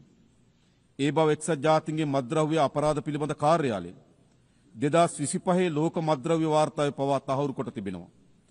ගෝලීය මත්ද්‍රව්‍ය ගැටලුව ලෝක පුරා මිලියන සංඛ්‍යාත ජනතාවට බලපාන සංකීර්ණ අභියෝගයක් වී තිබෙනවා. දිනෙන් දින මත්කුඩු සහ ඒ ආශ්‍රිත නිෂ්පාදන ගෝලීය වෙළඳපොළ වාර්තාගත ලෙස ආක්‍රමණය කොට තිබෙනවා. මද්ද්‍රව්‍ය වෙළඳාම සහ ඒ හරහාම ක්‍රියාත්මක සංවිධානාත්මක අපරාධ ලෝක අර්බුද රැසකට මාර්ගය විවෘත කොට තිබෙනවා. මේවාට සම්බන්ධ කණ්ඩායම් රාජ්‍යයන් ගොදුරු බිම් බවට පත් කරමින් සිටිනවා. මේ ව්‍යසනය ලෝක සෞඛ්‍යයට, ලෝක ප්‍රජාතන්ත්‍රවාදයට, ලෝක දේශපාලනයට සේම අවසන් වශයෙන් ලෝකයේ යහ පැවැත්මට එරෙහි මහා ප්‍රවාහයක් බවට පත් වී තිබෙනවා. මේමා ව්‍යසනයේ තුරන් කිරීම වෙනුවෙන් ශ්‍රී ලංකාවේ අප සාධනීය වැඩපිළිවෙලක් ක්‍රියාත්මක කරමින් සිටින අතර මේ උවදුර පිටු දැකීමේ ලෝක න්‍යාය පත්‍රය සක්‍රිය කිරීමට මා ඔබට ගෞරවයෙන් ආරාධනා කරනවා. මේ ජාවාරම්කරුවන්ට එරෙහිව නීතිය තදින් ක්‍රියාත්මක කිරීම, එවැනි ජාවාරම්කරුවන්ට තම තමන්ගේ රටවල් වලට සංක්‍රමණය වීම ඉඩ ප්‍රස්ථා අහුරුවාලීම, මේවට ඇබ්බැහි වූවන් පුනරුත්ථාපනය කරනු ලබන මධ්‍යස්ථාන බිහි කිරීම වැනි කරුණු මේ මොහොතේ මම ඔබගේ අවධානයට යොමු කරනවා. ගරු සභාපතිතුමනි, ගෞරවනීය අමුත්තනි, දූෂණය සමාජයේ පුළුල් පරාසයක විනාශයට සහ ඛේදවාචකයට හේතු වන දොහොයි වසංගතයක් විදිහට අපි විශ්වාස කරනවා. දූෂණය සංවර්ධනයට බාධාවක්, ප්‍රජාතන්ත්‍රවාදය සහ ලෝකයේ යහපැවැත්මට තීරණාත්මක තර්ජනයක් සහ දුප්පත්කමට හේතුවක් වන බව අපේ ස්ථාවර වෙනවා. දූෂණයට එරෙහි සටන භයානකයි. නමුත් දූෂණයට එරෙහි සටන් නොකර සිටීම ඊටත් වඩා භයානකයි යන්න මම ඔබට ඉතාමත් ගෞරවයෙන් සිහිපත් කරනවා. 1948 දී මානව හිමිකම් පිළිබඳ විශ්ව ප්‍රකාශනයේ ලෝකයේ මිනිස් ප්‍රජාවට විශාල ජයග්‍රහණයක් ගෙනාවා. මානව ශිෂ්ටාචාරයේ විවිධ ජයග්‍රහණයන් එක් රැයකින් ලැබී නැහැ. ඒ සියල්ල අප්‍රමාණ කැපකිරීම සහ නොපසුබට උත්සාහයේ ප්‍රතිඵල. දූෂණයට එරෙහි සටනත් අසිරු පියවරක්, එහෙත් අපි මේ පියවර තැබිය යුතුයි. අප තබන පළමු පියවර අසිරු විය හැකියි. නමුත් අප නිර්භීතව තබන පියවර නිවැරදි නම් ඒ පියවර පිටුපස තවත් පියවර දහස් ගණනක් අප සමග ඒවියයි මා විශ්වාස කරනවා. ගරු සභාපතිතුමනි, නියෝජිතවරුනි, නිර්භීත වන්න. ඉතුරු සියල්ල ඉබේම වේයයි ජවහර්ලාල් නේරුතුමන් කළ ප්‍රකාශය මේ මොහොතේ මා සිහිපත් කරනවා.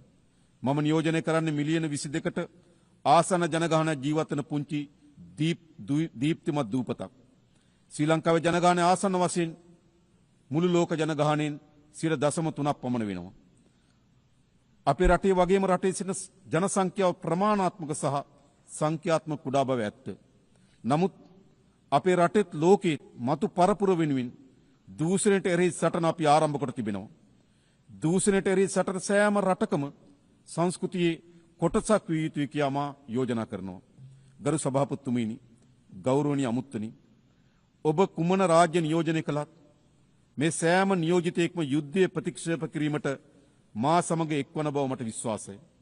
යුද්ධයක් ප්‍රාර්ථනා කරන ජාතියක් ලොව නැහැ. කොතන හෝ කෙසේ යුද්ධයක් වූ ගැටුමක් ඇති වුණත් ඒ හරහා සිදුවන්නේ ඛේදවාචකයක් බව අපි දන්නවා. මේ මොහොතේ පවා ඒ ඛේදවාචකයේ වේදනාව ලෝකේ බොහෝ තැන්වල අත්විඳින්න ඉන්නවා. දශක 3කට වඩා වැඩි කාලයක් යුද්ධයේ කටුක අත්දැකීම් ලැබූ රටක් ලෙස ඒ විනාශකාරී බව ගැන අපි ඉතා හොඳින් දන්නවා. යුද්ධය නිසා මියගිය දහස් ගණන් සැමරුම් ස්මාරක අසල පැමිණි ඔවුන්ගේ දෙමව්පියන් දූ දරුවන් බිරින්දෑවරුන් දෑත් එක් කරගෙන නගන වේදනාබර ආයතනයේ දකින ඕනෑම කෙනෙක් යුද්ධයක සිහිනයක් දැකීමට පවා අකමැති වෙනවා. ඒ වේදනාබර දසුන අපි ඇස් දෙකෙන් දැක තිබෙනවා.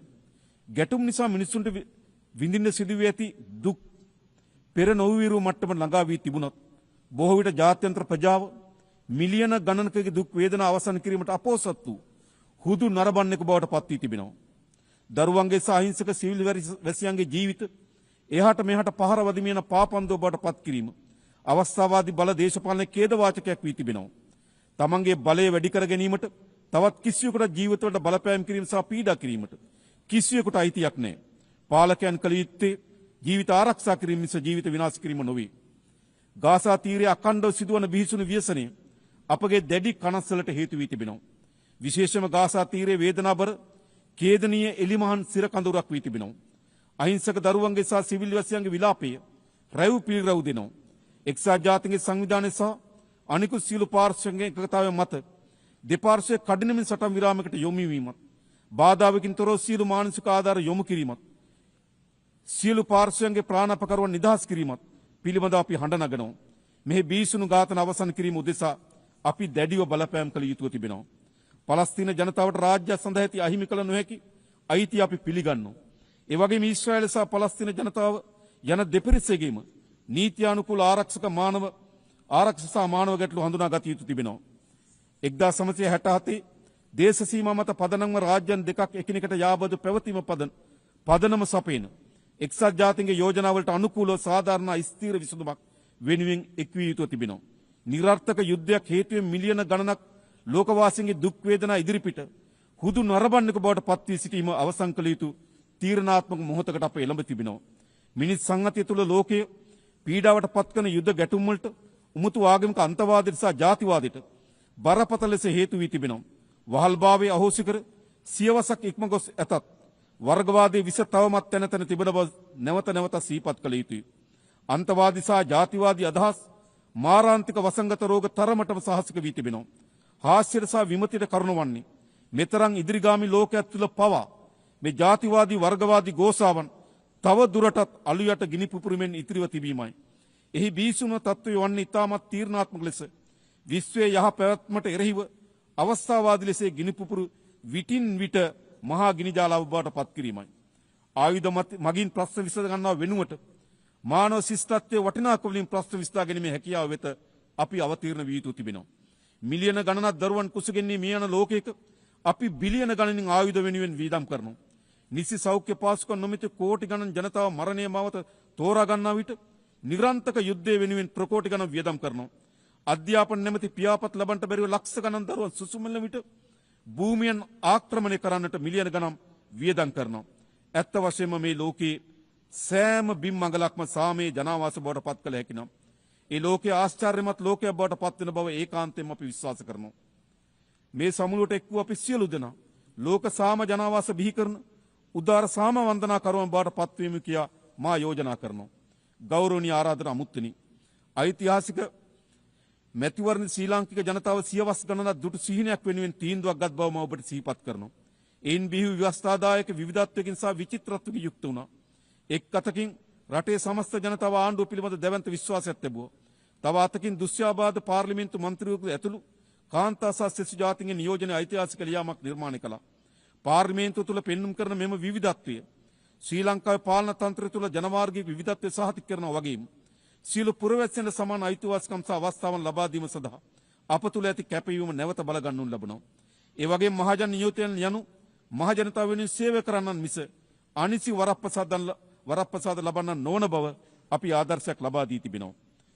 ජනතා නියෝජිතයන්ගේ වගකීම් වීත්ති රට හා ජනතාව සංවර්ධනය කිරීම මිස පෞද්ගලිකව තමන් සංවර්ධනය වීම නොවන බව අප විශ්වාස කරනවා. සභාපතිතුමීනි, සම්භාවිනී අමුත්තනි, අන්ධකාරය වෙනුවට ආලෝකයේ මාවත තෝරාගත් අපේ රටේ ජනතාව පොහොසත් රටක් ලස්සන ජීවිතයක් සඳහා වූ ප්‍රායෝගික දැක්මට ජනතා ආශිර්වාද ලබා දී තිබෙනවා. මෙම ඓතිහාසික ජයග්‍රහණය මල්පල ගැන්වීම සඳහා දූෂණයෙන් තොර සදාචාරාත්මක පාලනය, දුප්පත්කම තුරන් කිරීම, ඩිජිටල් කරණය සහ පිරිසුදු රටක් යන ප්‍රධාන අංශ ක්‍රියා අපේ අවධානය යොමු කර තිබෙනවා. ඊට සමගාමීව අධ්‍යාපනය සහ සෞඛ්‍ය ක්‍රියා අපි දැඩි අවධානය යොමු කර තිබෙනවා. ඒ සියල්ල පියවරෙන් පියවර අප ජය ගනිමින් සිටිනවා. වර්තමානයේ ඩිජිටල් ප්‍රජාතන්ත්‍රවාදී අපගේ නව ඉලක්කය ලෝක ඉදිරියේ අති අභියෝගය වන්නේ සෑම පුද්ගලයෙකුටම සහ සෑම රාජ්‍යයකටම ඩිජිටල් යුගයේ අවස්ථාවන්ට ප්‍රවේශ වීම හැකි බවට සහතික වීමයි. අප සාර්ථක වූහොත් තාක්ෂණයට ප්‍රවේශ වීම ඉඩ ප්‍රස්ථා විවර වීම, සංවර්ධන වේගවත් වීම සහ පාලන ශක්තිමත් වීම වැළැක්විය නොහැකි වෙනවා. නමුත් එසේ කිරීමට අප අසමත් වූවොත් තාක්ෂණයේ අසමානතාවය, අනාරක්ෂිතභාවය සහ අයුක්තිය ඇතිවීමට තුඩු දෙන තවත් බලවේගයක් වනු බව අප විශ්වාස කරනවා. ඩිජිටල් මෙවලම් වෙත ප්‍රවේශ වීම නොහැකි රාජ්‍යයන් අතර ඩිජිටල් පරතරය පැහැදිලිව පවතිනවා. කෘත්‍රිම බුද්ධිය සම්බන්ධයෙන් ඊටත් වඩා ඔබට විහිදුණු පරතරයක් මතුවෙමින් තිබෙනවා. ශ්‍රී ලංකාව ඇතුළු දකුණු ආසියාවේ බොහෝ රටවල් මෙන්ම ලෝක පුරා තවත් බොහෝ රටවල් සංවර්ධනයේ මෙවලමක් ලෙස කෘත්‍රිම බුද්ධිය භාවිතා කිරීමට යටිතල පාසුකම් අවම වීම බලපාලා තිබෙනවා. ගෞරවනීය සභාපතිතුමිනි, ආරාධිතයිනි, අප නව ලෝකයක්, බොහෝ යාපත් ලෝකයක්, මිනිසාගේ සදාකාලික ගෞරවයට ගරු කරන ලෝකයක් ගොඩනගා ගත යුතුයි. මෙම සමුළුවේ සමාජිකයන් වන ඔබ වඩා හොඳ ලෝකයක් නිර්මාණය කරන ගෘහ නිර්මාණ ශිල්පීන් විය යුතුයි.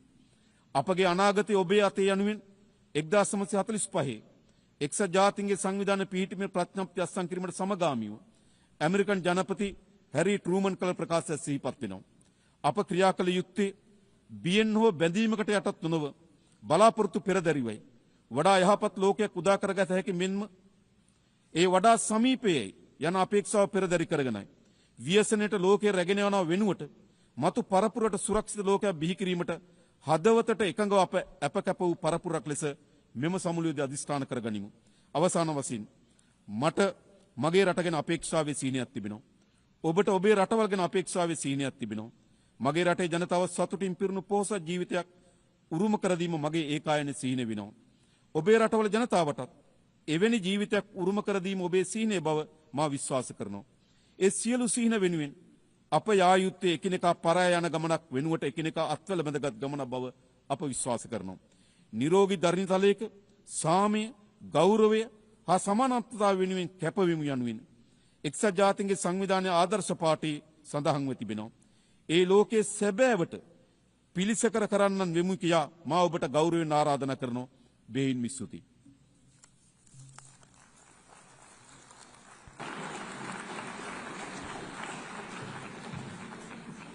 On behalf of the Assembly, I wish to thank the Head of State and President of the Democratic Socialist Republic of Sri Lanka. The Assembly will hear an address by His Excellency Cesar Bernardo Arevalo de Leone, President of the Republic of Guatemala. I request protocol to escort His Excellency and invite him to address the Assembly.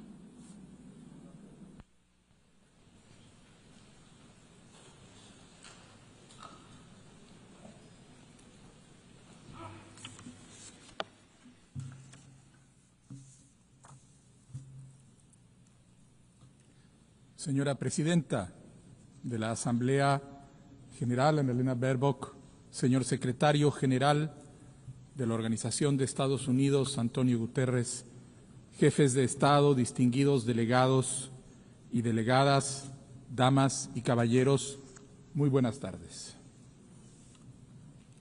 Ninkam Chakhun Resilal, Tuktuk Ilal, Ut Sail Cholejil, Chok Reheb Litenamit, Sarau Chichoch, Sa Ishkabaeb, Likaib Chi Tenamit Re Guatemala.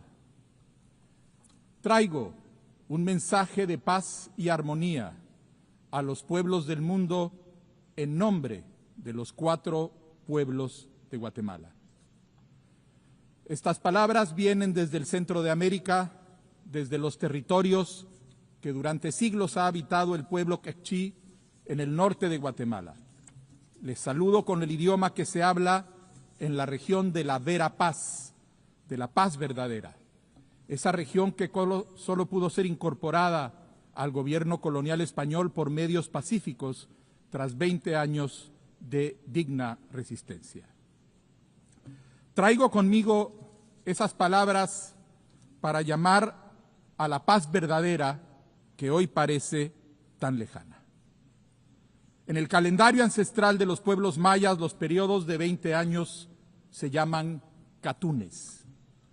Por eso podemos decir que en 2025 se cumplen 4 catunes desde que se fundó la Organización de las Naciones Unidas. Eso implica que estamos cerrando un ciclo e iniciando otro. Se abre ante nosotros una oportunidad para buscar el bienestar, para reflexionar y reparar, para hacer justicia, para empezar de nuevo. Hace 80 años los pueblos y los gobiernos del mundo decidimos fundar una nueva manera de relacionarlos.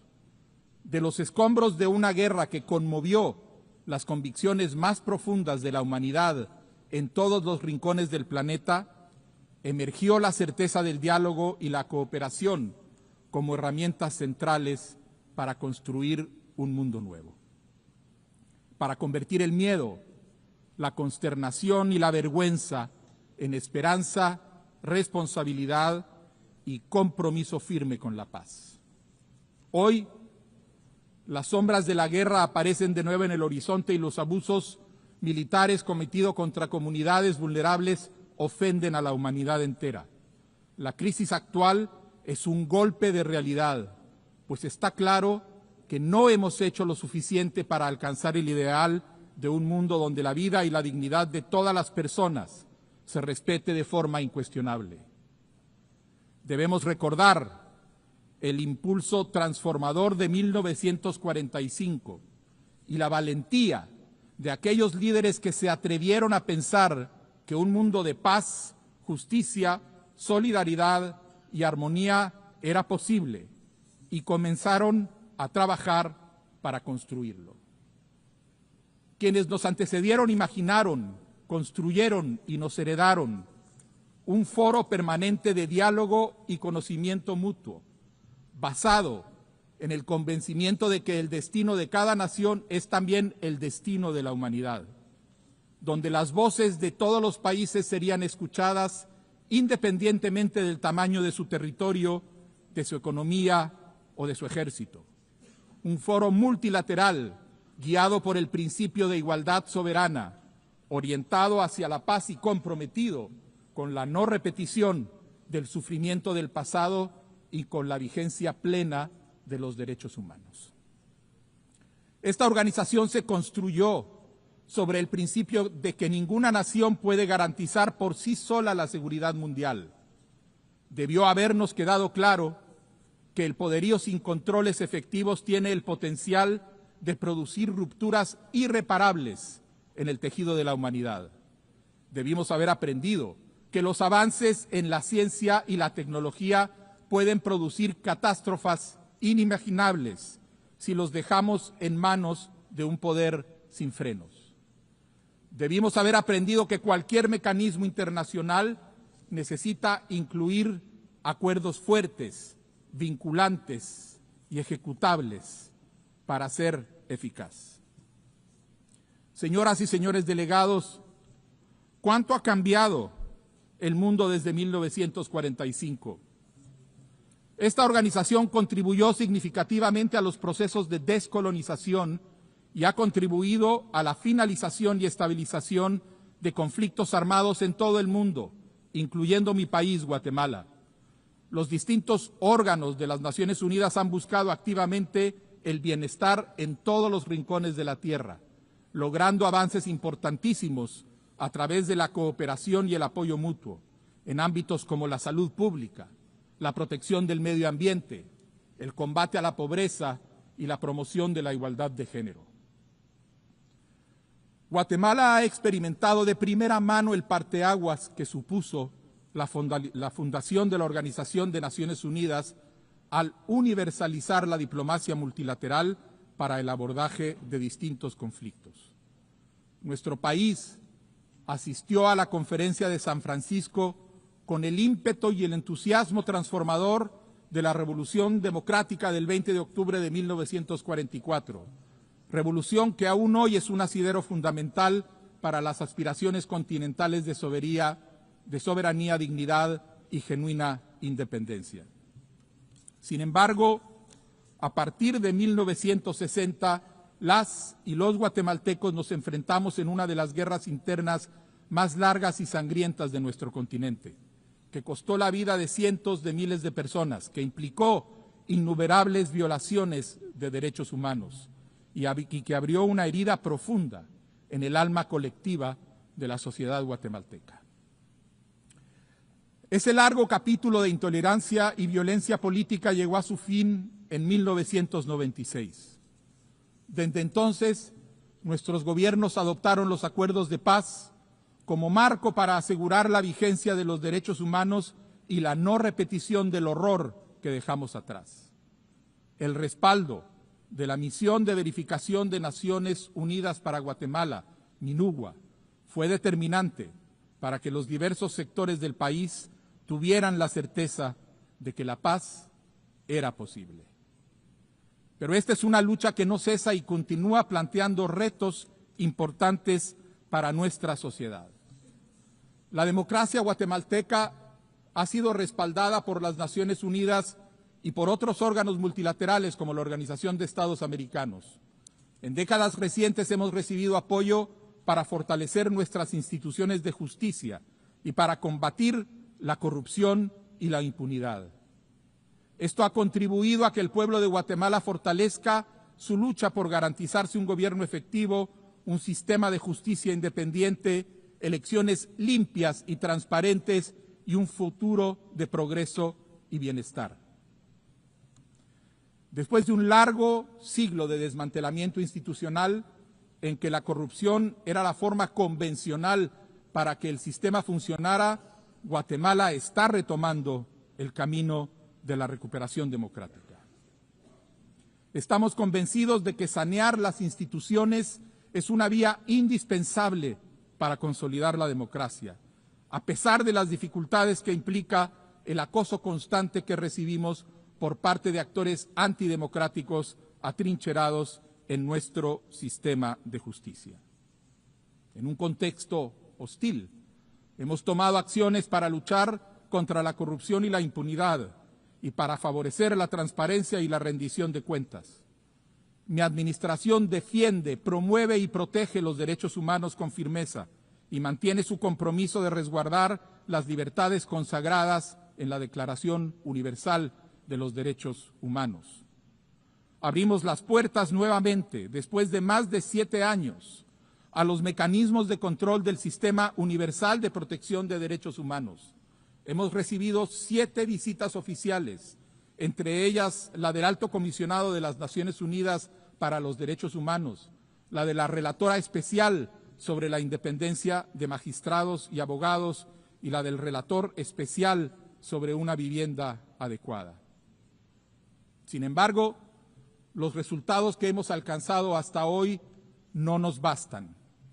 El proceso de cambio que actualmente atravesamos exige mejorar la forma en que tomamos decisiones colectivas. En un país donde la exclusión y la discriminación era algo cotidiano en la administración pública, mi gobierno está rompiendo barreras históricas y trabajo de la mano con las autoridades ancestrales de los pueblos indígenas, con la sociedad civil y con diversos sectores empresariales, para que juntos podamos propiciar el desarrollo en todos los rincones del país. Sabemos que no hay democracia sin justicia social, ni justicia social sin democracia. Estamos ante una lucha definitiva contra corruptos y autoritarios que buscan, a toda costa, mantener capturadas las instituciones y perpetuar la impunidad. En su afán de pervertir la justicia, criminalizan y persiguen a líderes indígenas que defendieron la democracia como Luis Pacheco, a periodistas que denuncian la corrupción como José Rubén Zamora, a operadores de justicia como Virginia La Parra y a cualquier persona que se oponga a sus designios de corrupción e impunidad, empujándolos al exilio o encarcelándolos espuriamente.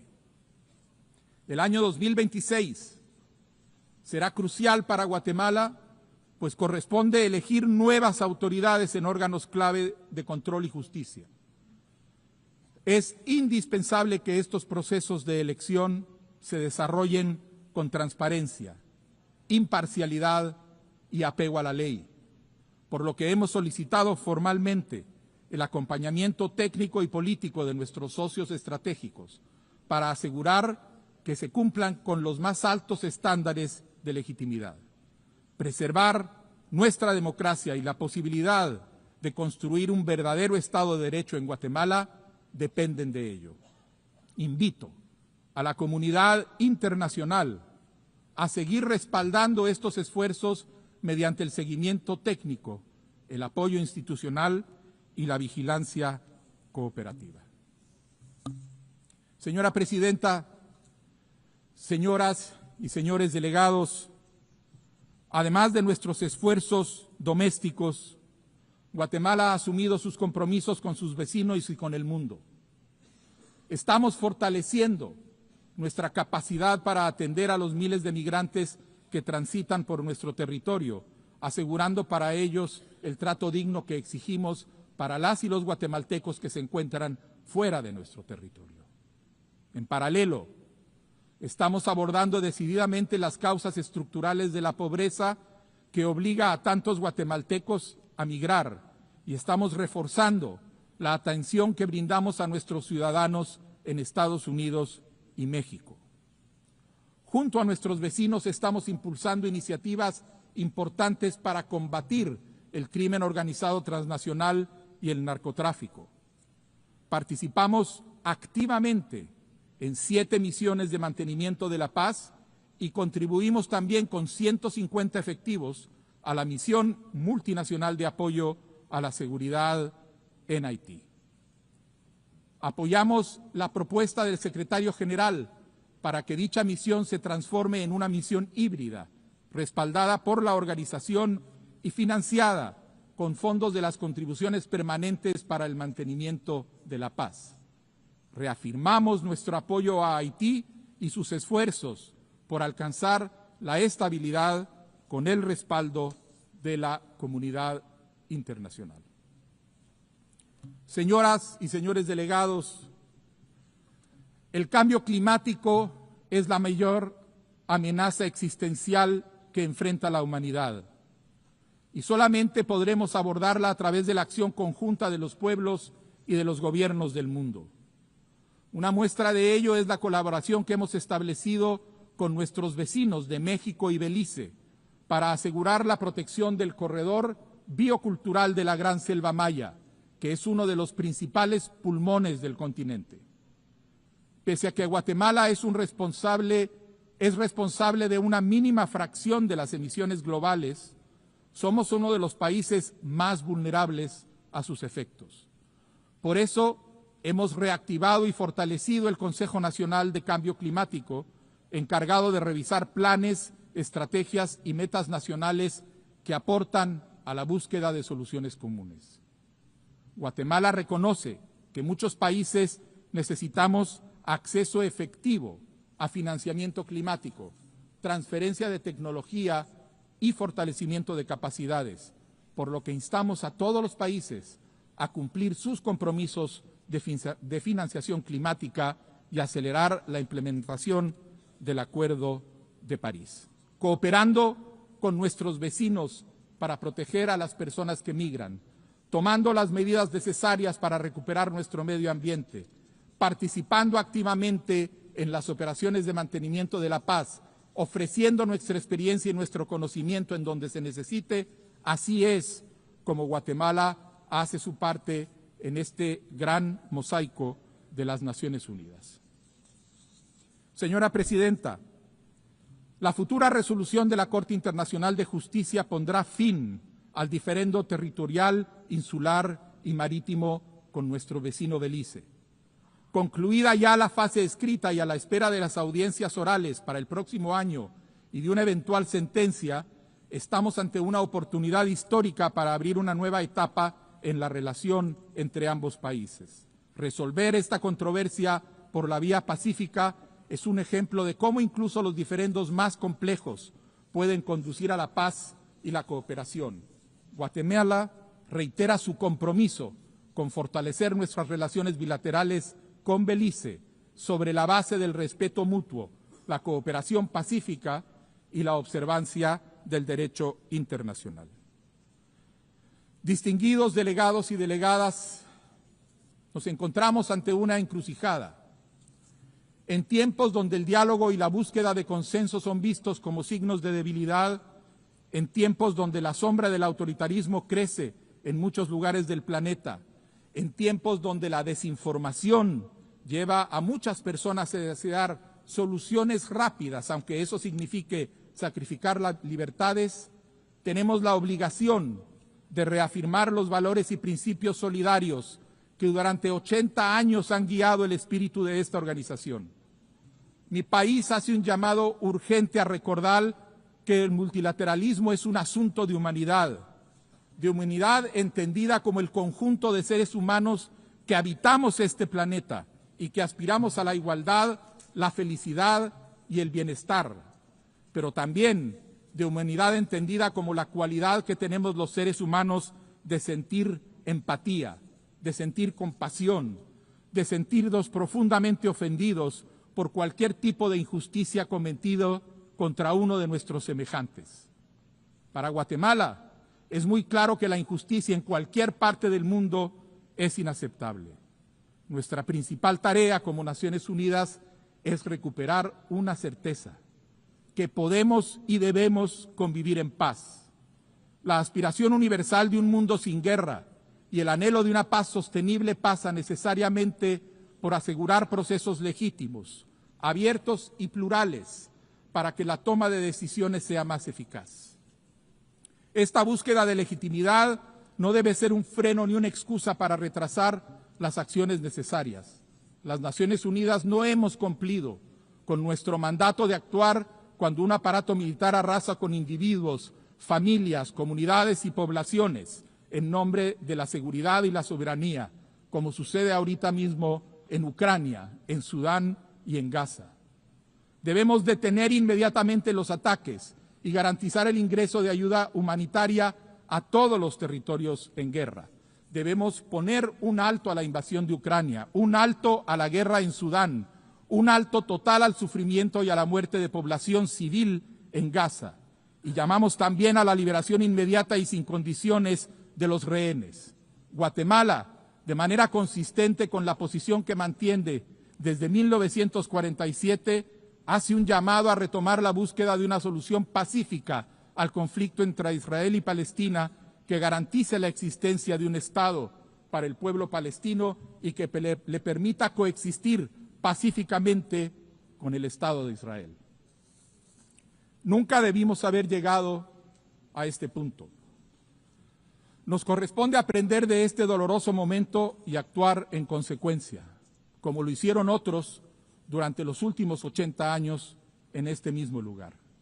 Por ello, es necesario discutir e impulsar reformas al sistema de Naciones Unidas que hagan de nuestro trabajo algo más eficiente y cercano a los pueblos del mundo. Debemos fortalecer el impacto de las Naciones Unidas en sus tres pilares fundamentales: la paz y seguridad internacionales, el desarrollo sostenible y los derechos humanos.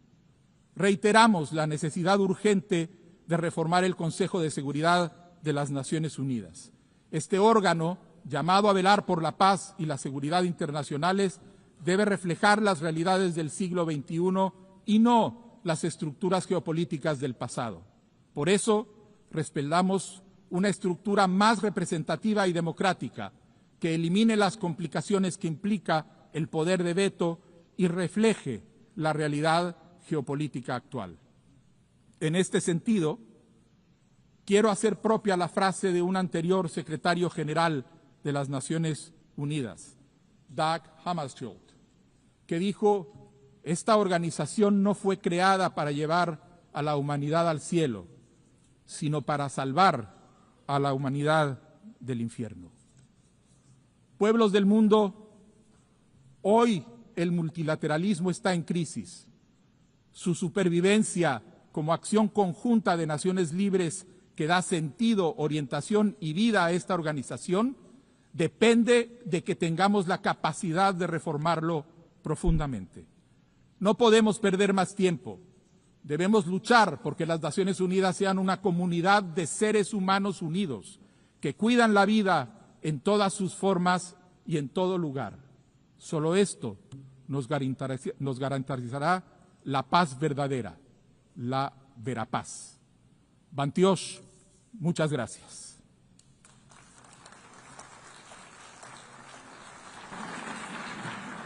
Au nom de l'Assemblée générale, je remercie le président du Guatemala.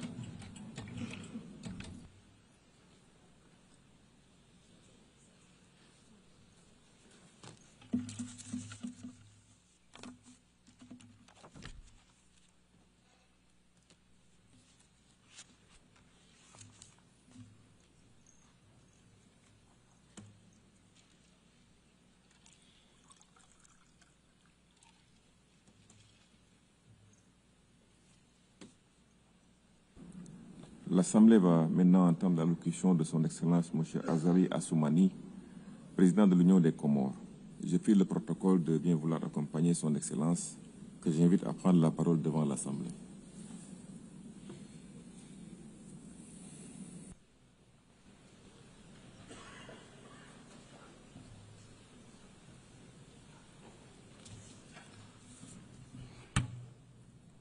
Bismillahirrahmanirrahim.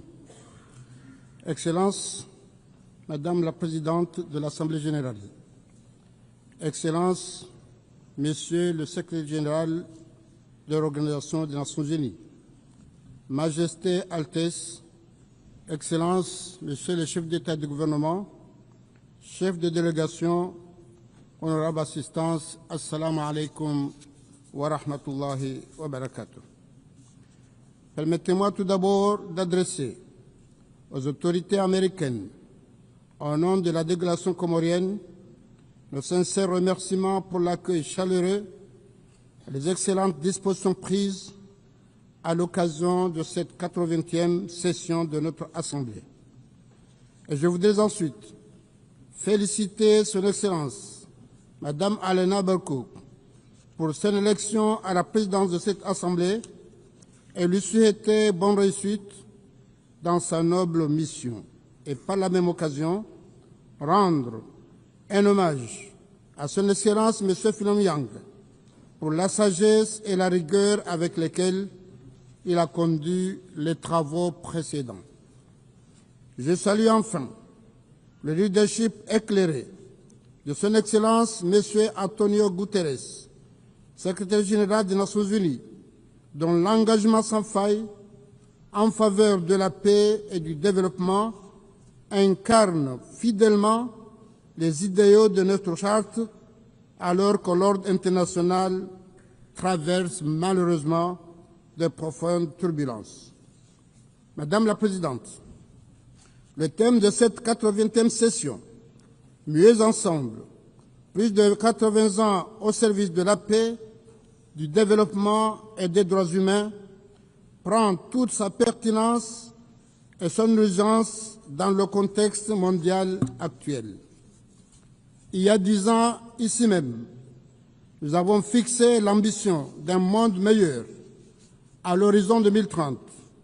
Les objectifs de développement durable devaient éradiquer la pauvreté, protéger la planète et offrir à tous la prospérité et la paix. Or, à 5 ans de cette échéance, force est de constater que le monde n'est ni plus juste, ni plus apaisé, ni plus équitable. Au contraire, les inégalités s'accentuent, les conflits se multiplient et l'humanité s'éloigne de la vision qui nous animait. C'est le cas en Europe avec le conflit ukrainien, et en Afrique avec la situation au Sahel et la crise des Grands Lacs. La tragédie palestinienne en est le témoignage le plus accablant.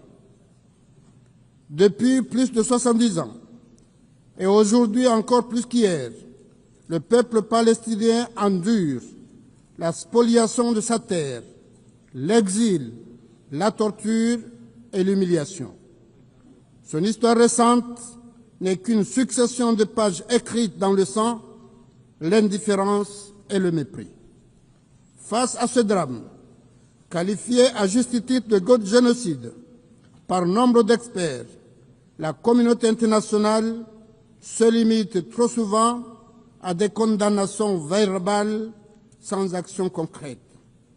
Nous avons condamné à juste titre les actes barbares commis le 7 octobre 2023 en Israël. Mais la riposte disproportionnée qui se déroule à Gaza depuis relève bien d'un génocide dont les victimes sont à 80% des enfants, des personnes âgées, des malades, tués par des bombardements qui n'épargnent ni les hôpitaux, ni les écoles, ni les centres de distribution d'aide, ni les personnes de l'ONU, ni les journalistes. Les crimes perpétrés contre la Palestine révèlent une contradiction insoutenable. En effet, comment un gouvernement issu d'un peuple qui a été victime de l'Holocauste peut-il commettre un génocide au vu aussi du monde entier et imposer aujourd'hui à d'autres les traumatismes semblables de la guerre, de l'exil et de l'oppression? Comment Israël peut-il de surcroît s'en prendre à tous et être en conflit meurtrier avec tous ses voisins? Comme le rappelle un vieil adage, on ne choisit pas son voisin, mais on doit vivre en paix, en sécurité avec lui. Ainsi, nous ne pouvons que saluer le courage et l'humanisme des frères israéliens, des amis israéliens, qui élèvent leur voix contre cette barbarie. Bravo et merci à vous, chers amis. Et comme l'histoire nous rappelle, devant la tragédie de l'Holocauste, les pays arabes, africains et musulmans n'ont jamais été du côté des génocidaires. Au contraire, nos aïeux et nos ancêtres ont, au péril de leur vie, combattu aux côtés des alliés pour défendre le peuple juif et les accueillir et les rescaper dans leur pays. Madame la Présidente, l'Union des Comores, fidèle à ses principes, au respect du droit international, réaffirme son soutien indéfectible à la solution à deux États vivant côte à côte, avec Jérusalem-Est comme capitale de l'État de Palestine, seule solution pour la paix et la sécurité pour Israël et pour toute la région du Proche et du Moyen-Orient. Contrairement à l'argumentaire selon lequel reconnaître l'État de Palestine, c'est faire un cadeau à Hamas, avoir un État palestinien reconnu permettra aux Palestiniens de se conformer, d'accomplir leurs devoirs aux obligations et au droit international. Cela constitue un meilleur gage de paix plutôt que d'avoir des groupes comme interlocuteurs. Nous saluons ainsi la décision historique de la France et nous rendons hommage au président Macron et aux dirigeants de nombreux pays qui ont reconnu lundi 23 septembre dernier l'État de Palestine depuis cette tribune de l'ONU. Nous nous réjouissons de cette heureuse initiative qui intervient à la suite de la déclaration de New York adoptée ce même mois de septembre par une auguste Assemblée générale et dans le droit fil de celle de la conférence internationale organisée en août dernier par la France et l'Arabie saoudite sous l'égide des Nations unies. Nous appelons cette Assemblée à inscrire de façon irréversible l'avenir de l'État palestinien au cœur de notre agenda commun. Il est de notre responsabilité morale et physique d'agir, car chaque jour qui passe sans action entraîne la mort de milliers innocents, femmes et enfants. Personne ne pourra plus dire « je ne savais pas ». L'histoire est un juge implacable, incorruptible, qui ne pardonnera ni le silence ni l'inaction. Pensons aux futures générations pour que demain, ils soient fiers de nos actions. Madame la Présidente, la paix et le développement ne sauraient se construire sans justice et sans inclusion. Et c'est pourquoi, 65 ans après les indépendances, l'Afrique, continent de près de 2 milliards d'habitants, doit obtenir sa place légitime au sein du Conseil de sécurité des Nations unies. La vision de l'Union africaine, une Afrique unie, prospère, pacifique et actrice de son destin, rejoint pleinement l'esprit de cette session. Durant ma présidence de l'Union africaine, j'ai fait de la résolution des conflits et de la médiation une priorité afin de concrétiser l'ambition de faire taire les armes. Projet phare de l'Union africaine, dans le cadre de l'agenda 2063, l'Afrique que nous voulons est conformément aux normes et principes du protocole de l'Union africaine relatif à la réaction du Conseil de paix et de sécurité de l'Union africaine. Cet engagement est la clé de la mise en œuvre effective de la zone de libre-échange continentale africaine, pilier d'une Afrique forte dans le concert des nations. Madame la Présidente, honorable assistance, dans la même dynamique, je tiens à rappeler que la déclaration adoptée par l'Assemblée générale à sa 26e session a fait de l'océan Indien une zone de paix exempte d'armes nucléaires et de bases militaires. Or, aujourd'hui encore, des ambitions contraires menacent cette stabilité. Je dénonce ainsi avec fermeté tout projet d'installer une base navale militaire à Mayotte, île comorienne, qui reste malheureusement toujours sous l'administration française. L'Union des Comores, qui vient de célébrer le cinquantenaire de son indépendance et de son admission aux Nations Unies, reste attaché au recouvrement intégral de son territoire national en jouant Grande Comore, Mohélie et Mayotte. Je tiens à renouveler la gratitude du peuple et du gouvernement comorien à toutes celles, à tous ceux qui nous ont, à l'occasion de ce cinquantenaire, adressé leurs félicitations et leurs vœux. Et dans ce contexte du haut de cette tribune, je ne peux passer sous silence la question de Mayotte, île comorienne toujours sous occupation française, malgré les options claires et répétées de l'ONU et entre autres de l'Union africaine et de la Arabe et d'autres structures. Le dialogue engagé avec la France, tout ce que fait le président Mitterrand appelé à qualifier de contentieux désagréable, doit aboutir, car ce différend qui n'a que trop duré coûte chaque année la vie à des milliers de nos compatriotes. Dans le bras de mer séparant Mayotte et les autres îles sœurs, cette semaine encore, des faits d'une extrême gravité ont été révélés par une enquête du journal Le Monde français qui fait état de manœuvres délibérées de la police opérant à Mayotte qui conduisent régulièrement au naufrage d'embarcations et qui provoquent la mort de plusieurs ressortissants comoriens. Ainsi, l'Union des Comores appelle à l'État français, puissance occupante, à faire arrêter ces opérations, à diligenter les enquêtes appropriées et à sanctionner les auteurs de cette barbarie pour que justice soit faite et pour que la dignité des vies humaines soit respectée. Pour sa part, l'Union des Comores poursuivra sans relâche son action diplomatique et juridique afin que justice soit rendue et pour qu'une solution juste soit trouvée à la question de l'île comorienne de Mayotte qui constitue l'une des dernières blessures de la décolonisation en Afrique.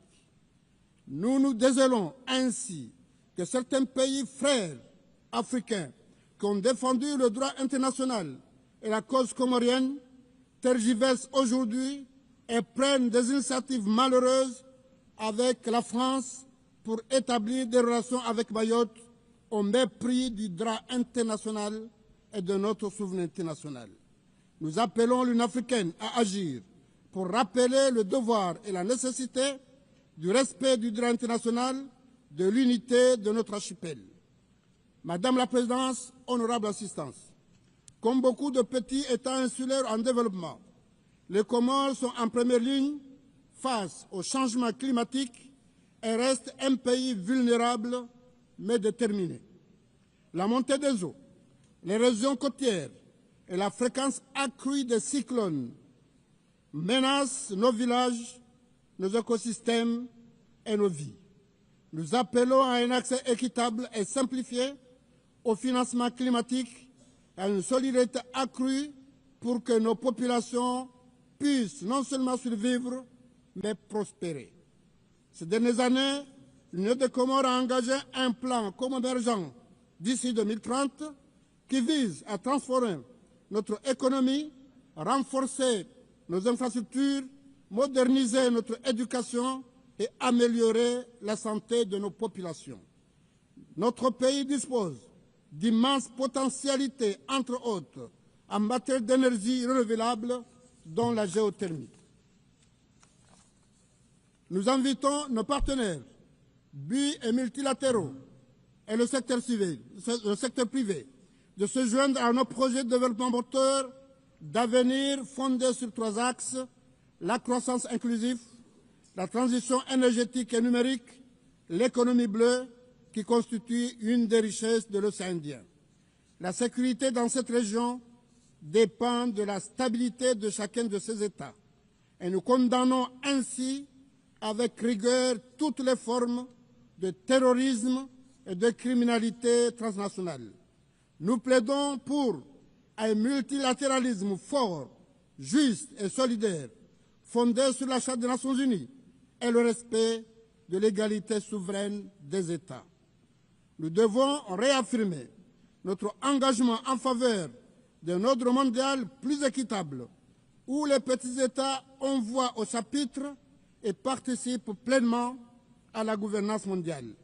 Et pour enrayer les dérives du protectionnisme et du repli sur soi, nous sommes partisans des réformes de l'architecture financière internationale.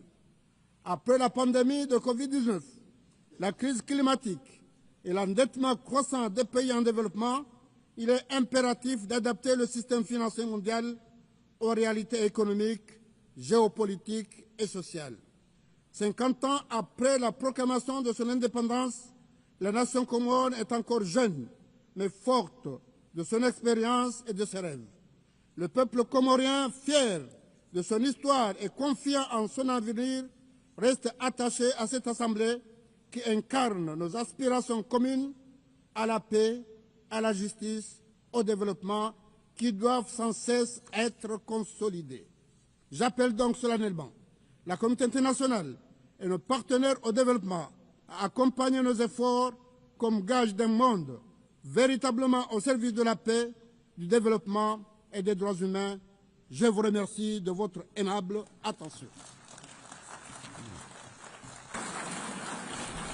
Au nom de l'Assemblée, je remercie le président de l'Union des Comores.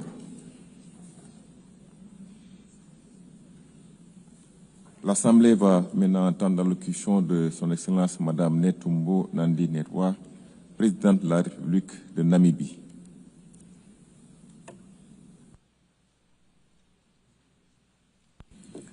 Je prie le protocole de bien vouloir accompagner son Excellence. Et je l'invite à prendre la parole devant l'Assemblée générale.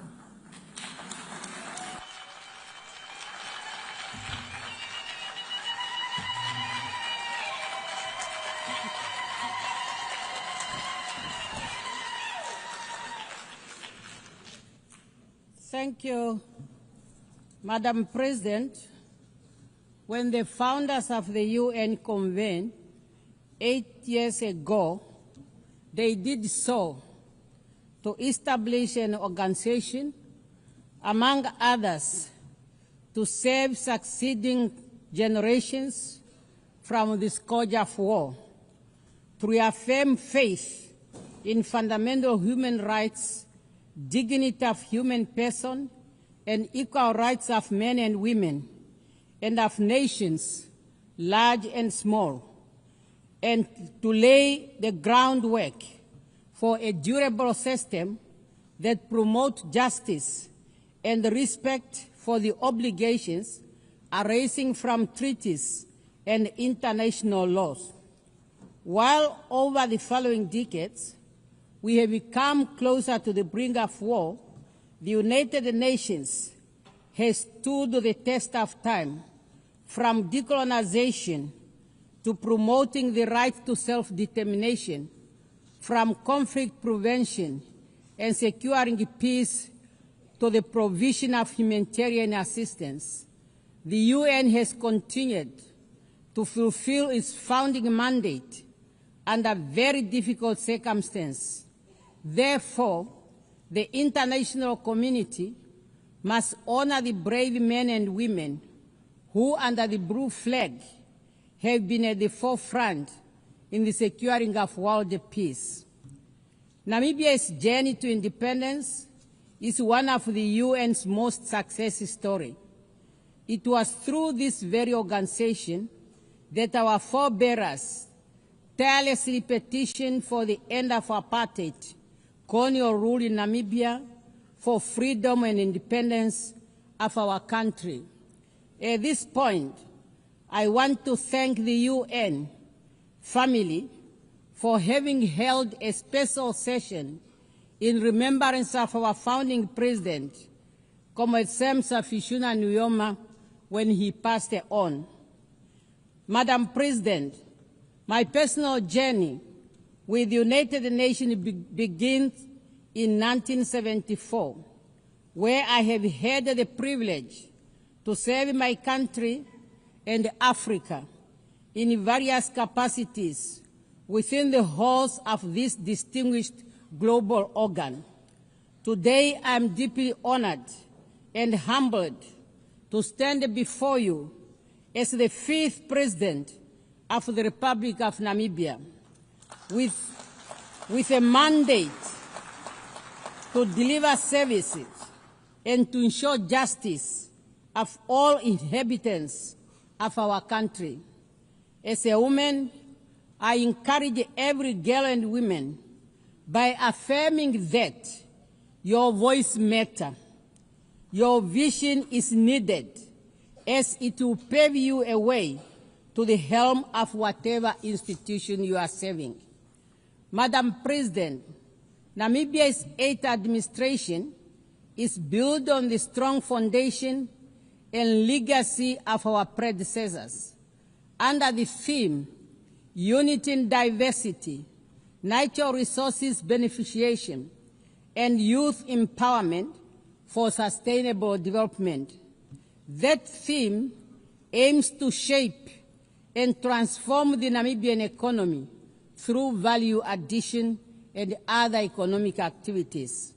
Hence, we have identified agriculture, sports, youth empowerment, education and training, creative industry, health services, land and housing as critical sectors supported by mining, energy, water, tourism, infrastructure development, transport, logistics, to sustain our economic development through our long-term development blueprint, Vision 2030. This vision is being implemented through a series of national development plans, NDPs. Recently, we launched the 6th NDP with its fundamental pillars clearly aligned to the global agenda, such as the SADC Regional Inductive Strategic Development Plan, the African Union Agenda 2063, and the UN Agenda 2030 for Sustainable Development. Some of our achievements include the launch and the operationalization of the National Youth Fund, which is to assist young entrepreneurs in their economic activities. In the area of education, we will abolish registration and tuition fees in all public institutions of higher learning and vocational training centers to ensure skill development. On energy, Namibia is diversifying her energy mix using all our natural resources.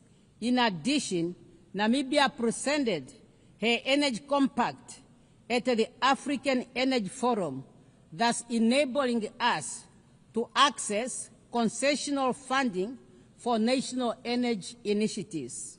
Madam President, climate change is scorching our lands and drying up our rivers. Global instability is impacting our economies, our markets, and jeopardizing our livelihood. These are interconnected symptoms of deeper fragility in our shared system. They require our collective action rooted in apathy and shared responsibility. In this regard, I am glad to announce Namibia's bid to host the Africa Regional Hub of the Green Climate Fund. Furthermore, severe droughts, floods, and other climatics brought about by climate change cannot be overemphasized. Namibia calls for the implementation of the provision of the Namib Declaration on a strong United Nations Convention to combat desertification for a land degradation and neutral world. Namibia acknowledges the technological advance in all fields, but ethical boundaries must be respected. However, artificial intelligence must not be a substitute for human judgment or responsibility. We therefore call for a global standard that ensures that the usage of artificial intelligence remains transparent, fair for humanity. Youth unemployment, increased economic inequality, lack of adequate housing, quality education and health care water, energy, and data distress are among the common challenges that no one country can address alone. Through multilateral cooperation, our collective action must ensure that we all forge ahead to make the world a better place and to work together on those challenges in line with our theme, Better Together. Madam President, 30 years since the adoption of the Beijing Declaration and Platform of Action, we have made much to celebrate and to ponder on.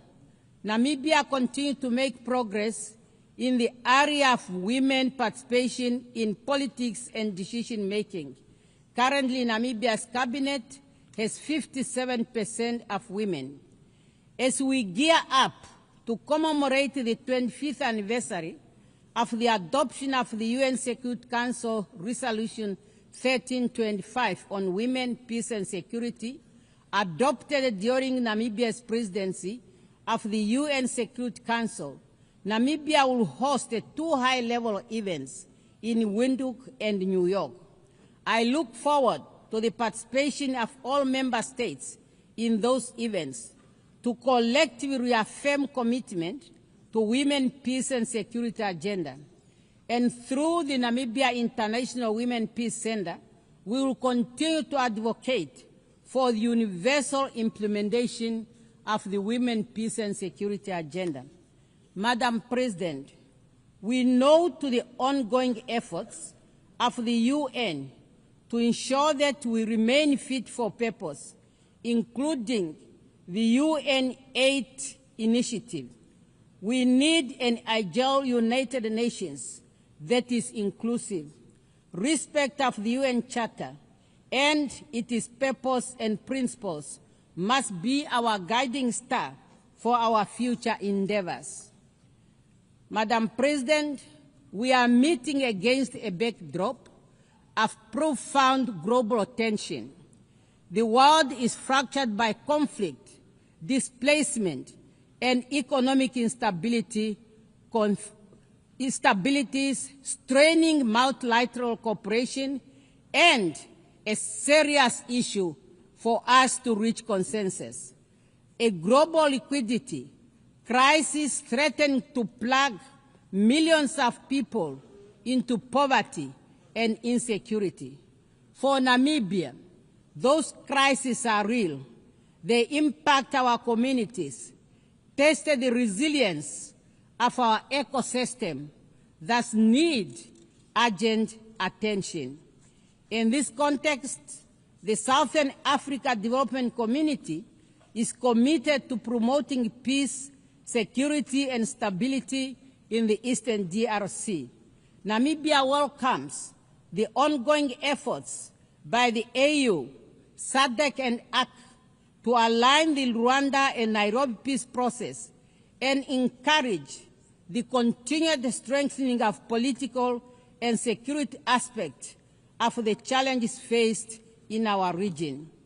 We further call upon UN Security Council and good office of the UN Secretary General to strengthen negotiation and peacekeeping initiatives towards resolutions of all conflict, including those in different parts of Africa. The impasse in the UN security over the question of Western Sahara is an injustice. More than 34 years after the adoption of the Resolution 690 of 1991, the time for the holding of the UN referendum on the right to self-determination for the people of Western Sahara is now. This year marks the 20th anniversary of the AC1E Consensus and the Third Declaration, which jointly constitute the common African position on the reform of the UN Security Council. We acknowledge the support from all interested groups for the common African position, which culminated in the recognition of Africa as a priority and a special case in the reform process, as reflected in the outcome document of relevant United Nations process, including the Pact for the Future. We can no longer delay the urgent call to redress the historical injustice to Africa and address our call for equitable and balanced representation on the Security Council. Madam President, the Charter of the United Nations has laid the foundation for conditions necessary for peaceful coexistence and harmony among nations. Therefore, unilateral cohesive measures should not be used as a tool to undermine sovereign state, for this violates the Charter and the principle of the United Nations. In this regard, we call for an end to the continued illegal economic, financial, and commercial embargo imposed on the friendly people of Cuba and removing her from the list of states sponsoring terrorism. We call for an end to the illegal sanctions on Zimbabwe. We are also gravely concerned about the emerging threats against Venezuela and call for the removal of sanctions and the threats against that country. Madam President, the UN Commission of Inquiry on the occupied Palestine territory, including Israel, Eastern Jerusalem, has just released its findings that indeed a genocide is being committed against the Palestinian people. Despite the clear provision of the Security Council and General Assembly resolutions and advisory opinion rendered by the international community of justice, the humanitarian situation in Gaza is worsening, and access to humanitarian aid is very limited. A failure to address the crisis in Gaza could become the moral failure that defines this era.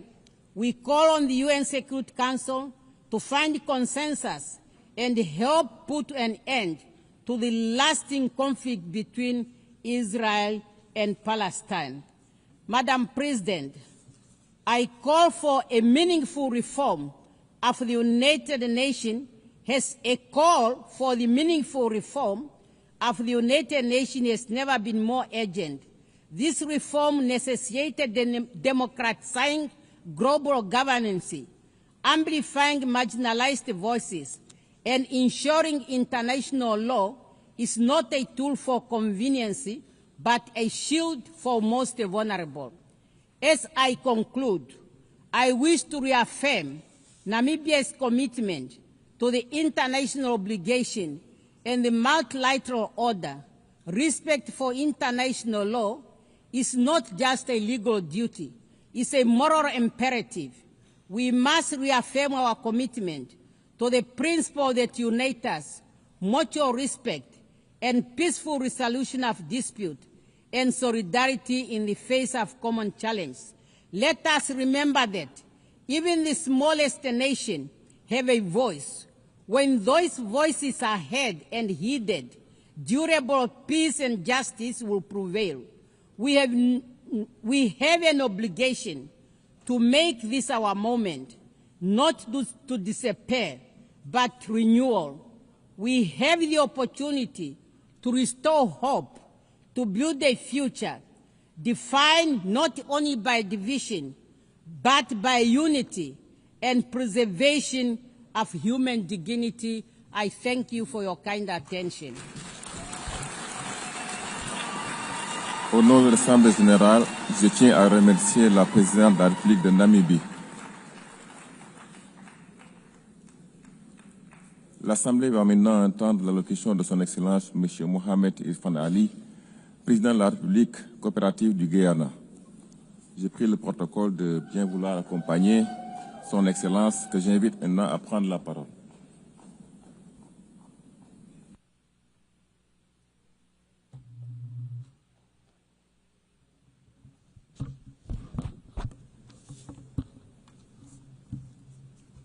President, Excellencies, distinguished delegates, friends, I extend my heartfelt congratulations to Madam President on her election as President of the 80th session of the United Nations General Assembly.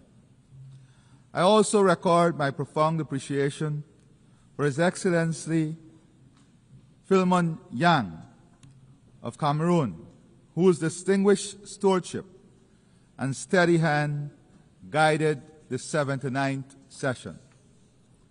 Today, as we mark the 80th anniversary of the entry into force of the United Nations Charter, we find ourselves at a crossroads. This organization, our organization, has delivered. From creating international law, promoting development and human rights, to resolving disputes, providing humanitarian aid, and advancing self-determination and independence. The fact remains, over these 8 decades, we have worked together for the greater good. From 51 member states in 1945 to 193 today, the UN has established itself as the premier organization for multilateralism. In fact, it is difficult to imagine our world without the United Nations. However, as it is with anniversaries, we must reflect honestly and candidly, where are we at 80? Conflicts are raging as geopolitical tensions intensify. Food insecurity is worsening. Displacement is growing. Human rights are being ignored, and climate change is threatening lives and livelihoods. Our sustainable development goals are imperiled by shrinking development and budget support. Spending on peacekeeping budgets is diminishing, and humanitarian costs are soaring. Meanwhile, global military spending in 2024 saw its steepest annual increase since the Cold War. President, the United Nations noble mission to maintain international peace and security will ring hollow if it allows power to triumph over principle and might to override right. In remaining faithful to its charter, the United Nations must ensure that the survival and progress of humanity are not mortgaged to the ambitions of the powerful. The collective will of our membership must be reflected in the institutions and governance structure of the United Nations, including the Security Council. On this note, as we prepare to leave the Security Council at the end of this year, I want to thank our permanent representative and a team from Guyana for their exceptional work at the Security Council and their leadership.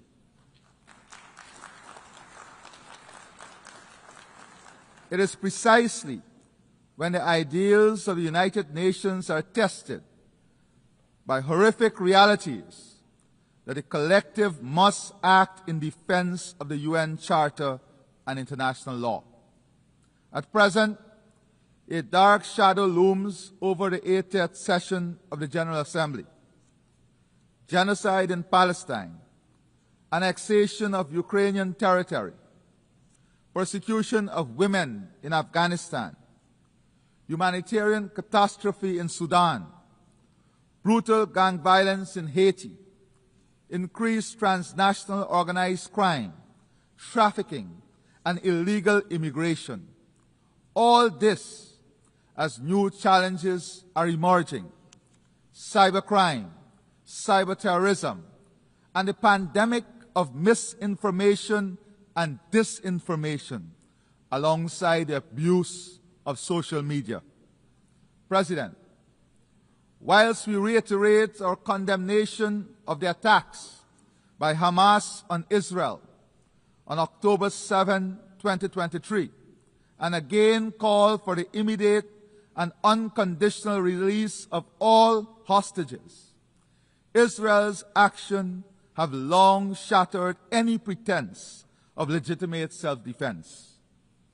What we are witnessing is not warfare, but mass extermination, a systematic slaughter and displacement of Palestinian men, women, and children. Those who escape the bombs and bullets are condemned to die slowly, starve of food, water, and hope. This is a war crime. The international community must not remain paralyzed while an entire people is annihilated. Impunity must never triumph over justice. We must take urgent action to halt the genocide, return the hostages, and accelerate our efforts towards a two-state solution. We urge Qatar, Egypt, and the United States to continue their efforts in this regard. Further, the situation in Ukraine remains of utmost concern. Guyana reiterates its call for an urgent end to the Russia-Ukraine war and reaffirms its support for Ukraine's sovereignty and territorial integrity. Equally, the international community must act decisively in Haiti, where gang violence, displacement, and shortages of food and medicine have pushed the nation into deepening despair. Restoring security is the foremost priority, requiring strict enforcement of the arms embargo and robust support for a UN-authorized mission. I emphasize that without urgent humanitarian funding and a Haitian-led and owned political process, stability will remain elusive. We must address the root causes of Haiti's continuing troubles, including its historical debt burdens, which stymies its development, prospects, and upliftment of its people. As President Macron acknowledged, making Haiti pay for its independence was unjust. This is a welcome step. President, turning to my own country, Guyana, a small and peaceful state, we have endured repeated threats and aggression from the Bolivarian Republic of Venezuela. The territorial controversy between our states is now before the International Court of Justice, which has twice reaffirmed its jurisdiction and which in 2023 issued provisional measures ordering Venezuela to refrain from altering the status quo. Yet, Venezuela persists with unilateral laws and threats of annexation, flagrantly violating international law, the UN Charter, and the very principles that sustain global order. If the rights of a small state can be trampled upon and legally binding orders ignored, what protection remains for any nation under international law? Yet, Guyana continues to repose confidence in international law. For us, the principles of sovereignty, territorial integrity, and non-interference are non-negotiable. We will not cower to coercion, intimidation, or unilateral action. We thank our international partners and allies for their solidarity. President, at 80, the time has come for a frank conversation on Cuba, one that would lead to the prosperity of its people, optimizing the full potential Cuba offers to its people and the rest of the world. Central to this dialogue is the lifting of the embargo on Cuba and its removal from the list as a state sponsor of terrorism. Also important to our region is our collective effort against drug trafficking, human trafficking, and illegal migration. We support efforts by the international community to addressing these crimes that are destroying the lives of our people, especially young people. The region must continue to champion efforts to enhance democracy, promote good governance, and respect the will of the people in determining governments of their choice through free and fair elections. President, this year marks the 30th anniversary of the Beijing Declaration and Platform for Action.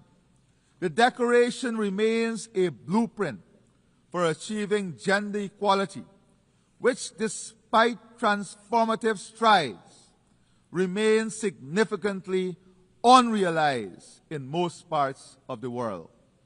In Guyana, the dividends of strategic investments in leadership and capacity building for women and girls are evident. More women have assumed leadership roles in government, in parliament, and in public and private sectors. We have achieved gender parity in education at all levels and advanced the socio-economic empowerment of women through land and home ownership and diverse job opportunities in traditional and emerging sectors. To enable women to participate equally and competitively in the workforce, government is offering child care support, which will include day and night care centers for children. President, survival of our people, our economies, and our planet depends on accelerating action on the Sustainable Development Goals. It requires a people-centered approach that prioritizes ending poverty and hunger, ensuring protection of children, support for persons with disabilities, and empowerment of young people. Peace, stability, and sustainable development cannot exist in isolation from the urgent need to address climate change, which poses an existential threat to the most vulnerable and to our shared future. Guyana repeats the call for accelerated, unified global action to limit global warming. We continue to match our words with actions, protecting our forests, investing in sea and river defenses, improving drainage and irrigation, and restoring mangrove ecosystems to protect our people, our land, our livelihoods, and our planet. Our low-carbon development strategy 2030 demonstrates that economic growth and environmental stewardship can advance hand in hand. As the first country certified under the REDD+ Environmental Excellence Standard and a successful seller of carbon credits, we are demonstrating that nature has tangible value and that innovation and responsibility can and must be rewarded. We call on the international community to deliver predictable, accessible climate finance, to support adaptation and resilience, and to embrace nature-based solutions. We once again commend Prime Minister Motley and the Bridgetown Initiative as the path towards sustainable financing for climate action. President, this year marks the 10th anniversary of the Sustainable Development Goals. Yet, the slow pace of implementation and regression in many areas sound a stark warning that the promise of 2030 is at risk. Guyana calls for renewed global commitment to financing for development, including fulfilling official development assistance pledges, mobilizing domestic resources, and addressing the crippling debt burdens that hinder progress in many developing nations. Addressing these development challenges requires recognizing that the health of our ecosystems is inseparable from achieving the SDGs. Guyana proudly convened the inaugural Global Biodiversity Alliance Summit in Georgetown in July 2025, uniting over 140 countries, organizations, community groups, indigenous leaders, scientists, and financial institutions. The Georgetown Declaration, endorsed by this broad coalition of stakeholders, sends a clear and urgent message that biodiversity is a global public good and its protection must be woven into national development plans, climate strategies, and financial frameworks. Building on the global pledge to double protected areas by 2025 and achieve the 30 by 30 goal by 2030, the summit underscored the urgent need for innovative financing mechanisms, including biodiversity credit, green bonds, debt for nature swaps to fund nature's protection. Guyana is actively exploring biodiversity credits to create sustainable income streams for forest communities, building on our carbon credit success. We have signed a memorandum of understanding with the Yale Center for Biodiversity and Global Change to co-develop a national biodiversity information system, a digital backbone for data-driven conversation. Guyana is demonstrating that economic development and environmental stewardship can advance together by using natural gas as a bridge away from heavy fuel oil and investing in hydropower, solar, wind, and other renewables. We aim to lower electricity costs for our citizens and businesses while ensuring universal access to affordable, reliable, sustainable, and modern energy.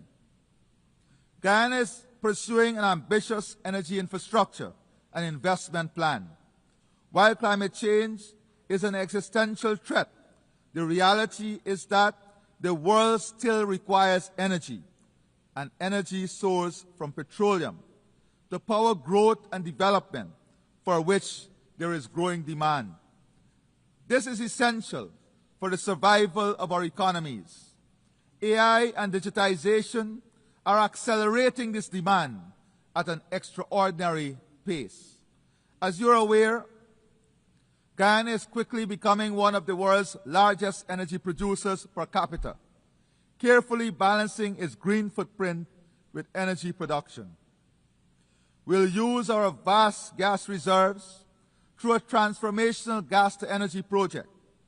We'll use this resource, taking advantage of our strategic geographic location, to establish an AI hyperscale data center. Large AI data centers are rarely found in similar-sized territories.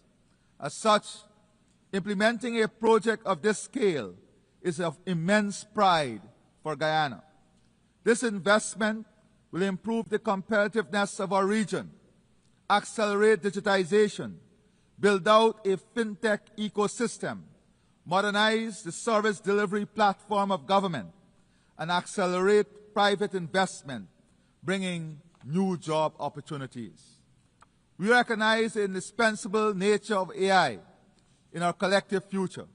However, while there are immense benefit, there is no clarity on equity, access, and applicability. Regulations, ethical standards, and governance mechanisms are urgently needed. In this regard, we welcome the recent UN General Assembly decision to establish 2 global AI governance mechanisms. President, I now turn to food security. Guyana is actively leading efforts to advance the CARICOM Agri-Food Systems Agenda through Vision 2030, aiming to boost food production, end hunger, and ensure food security across the Caribbean region. Our experience demonstrates that strategic investment and political will can transform national and regional food systems. Guyana calls for the transformation of global food systems to be more resilient, sustainable, and equitable by strengthening local production and reducing dependence on volatile markets. Guyana stands ready to share its experience and partner with others to ensure nutritious food for all. As the United Nations commemorates its 80th anniversary, let us recall that this organization was conceived not in comfort, but in crisis, forged from the ashes of war to serve as the conscience and compass of humanity. 8 decades later, that duty has not dimmed. It has only grown more urgent. If the UN is to remain humanity's best hope, it must stand firm against aggression and remain fully engaged with the great question of our time. We must be bold in recognizing the necessity for institutional adjustments that will advance the organization's success. Our generation will be judged not by the eloquence of our declaration, but by the substance of our deeds. From the ruins of Gaza to the streets of Haiti, from Kiev to the drowning coasts of small island states, the peoples of the world cry out for more than words. To honor 80 years of promise is to act with courage, to match principle with action, and to bind ourselves once more to the dream of a world united, not by fear or force, but by the shared destiny and enduring hope. I thank you, and may God bless all of our nations and all of our people. Thank you. Au nom de l'Assemblée générale, je tiens à remercier le président de la République coopérative du Guyana.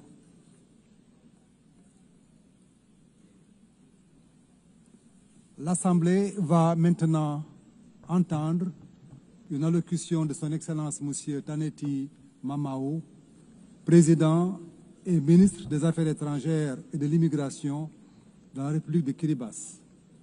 Je prie le protocole de bien vouloir accompagner son Excellence, que j'invite à prendre la parole devant l'Assemblée.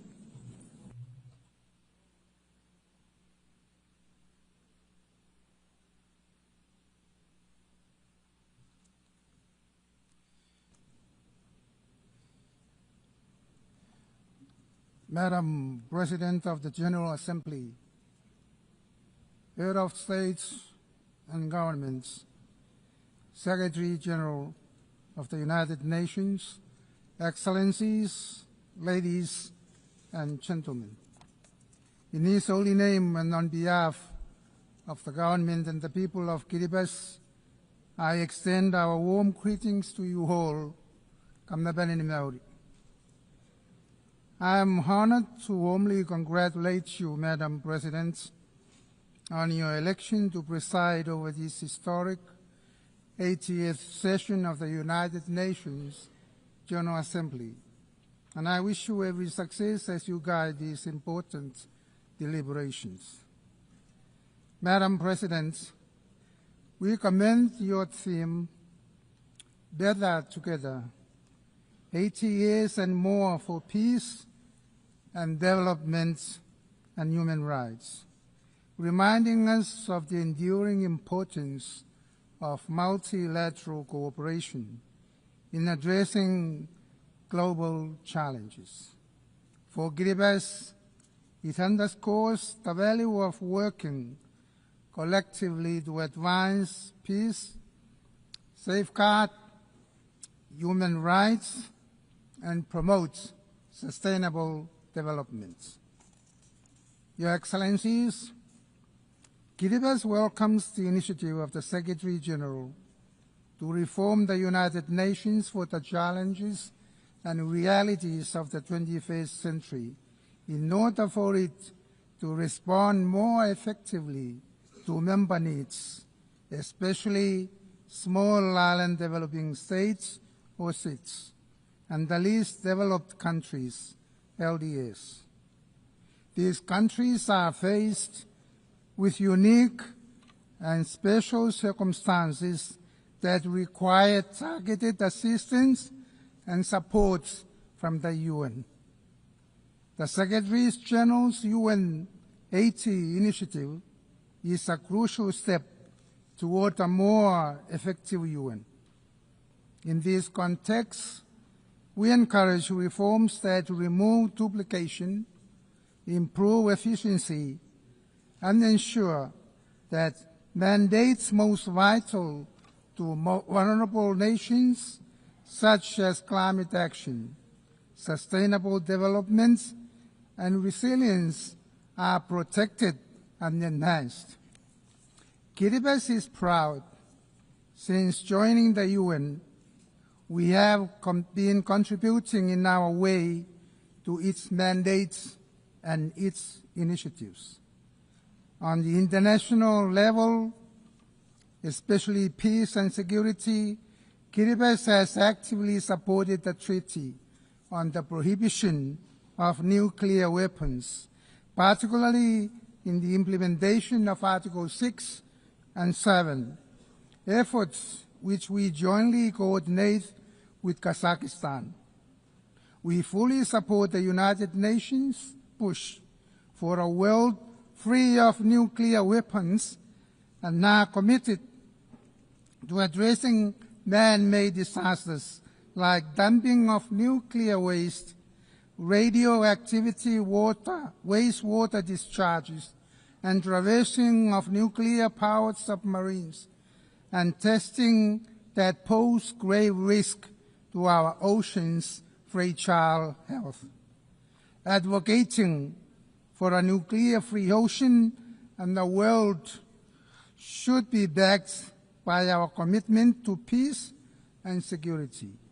Kiribati has strengthened governance in the capital and is now working with the outer highlands to improve accountability, develop relevant initiatives, manage assets, and enhance customer service. These efforts are very essential for peace and security.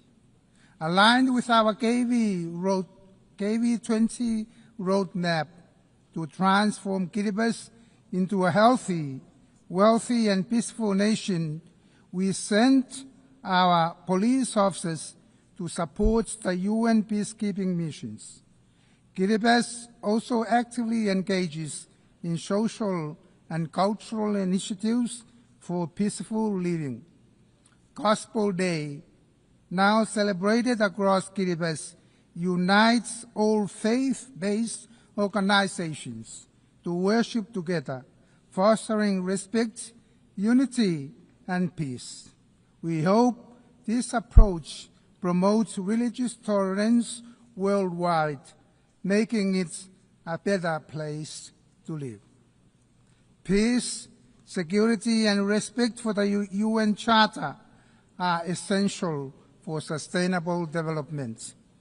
Kiribati is committed to SDGs, emphasizing SIDS, or small island developing states, unique circumstances.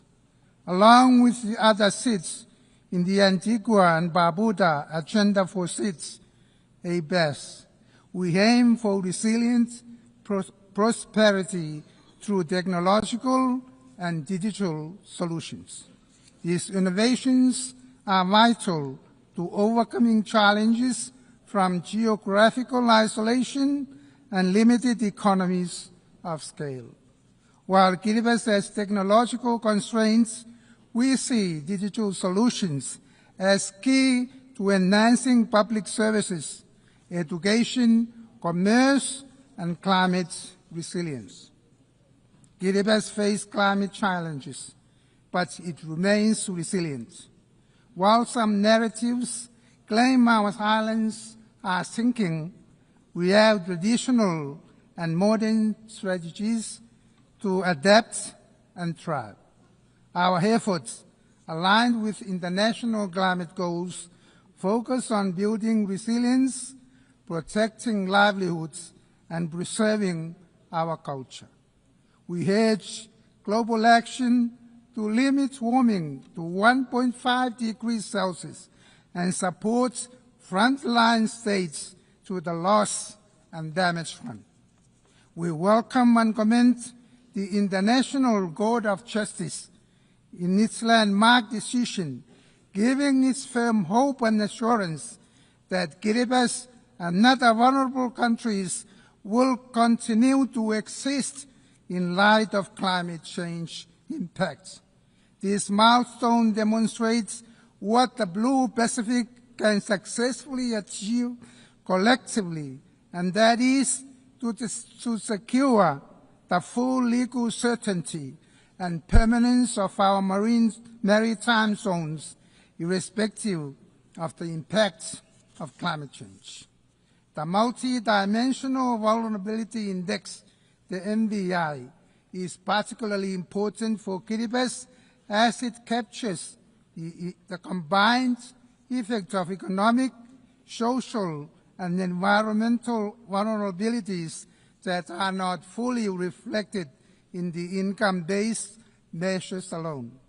By incorporating the MVI into development planning and international supports, countries like Kiribati can better access resources, build resilience, and implement effective strategies to achieve sustainable development despite our structural limitations. Kiribati's ocean is vital for its identity, economy, and food security. Protecting marine life, fighting illegal fishing, and supporting the BBNJ agreements are key to sustaining livelihoods and ecosystems. IUU fishing causes over US $600 million annual loss, a moral and economic injustice that could fund universal child care. Guided by the 2050 strategy for the Blue Pacific and recent UN Ocean Conference outcomes, Kiribati believes these issues can be addressed through strong multilateral ocean governance based on the UN principles. Your Excellencies, as part of Kiribati's efforts to support the global ocean commitments to protect and sustainably manage the marine resources, we have committed to increase the value of our tuna and maximize economic returns, and at the same time ensure that this resource is protected for our future generations to the parties of the Nauru Agreement or the PNA. Access to sustainable and renewable energy is fundamental to advancing development and resilience in Kiribati. Small island states and Pacific Islands Forum family at large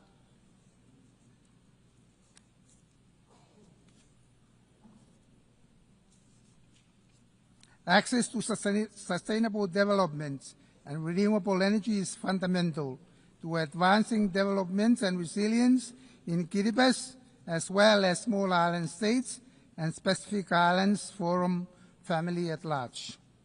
Kiribati is investing in clean energy technologies, such as solar lights at household levels, to reduce our dependence on imported fossil fuels.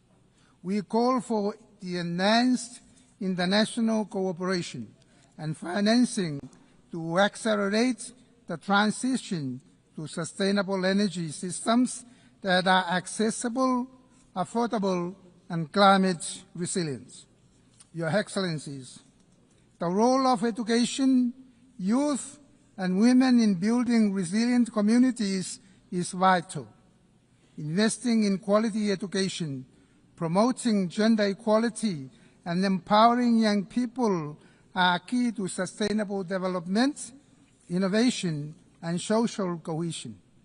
We support initiatives that foster youth leadership and women's full participation in the economic, political, and social spheres.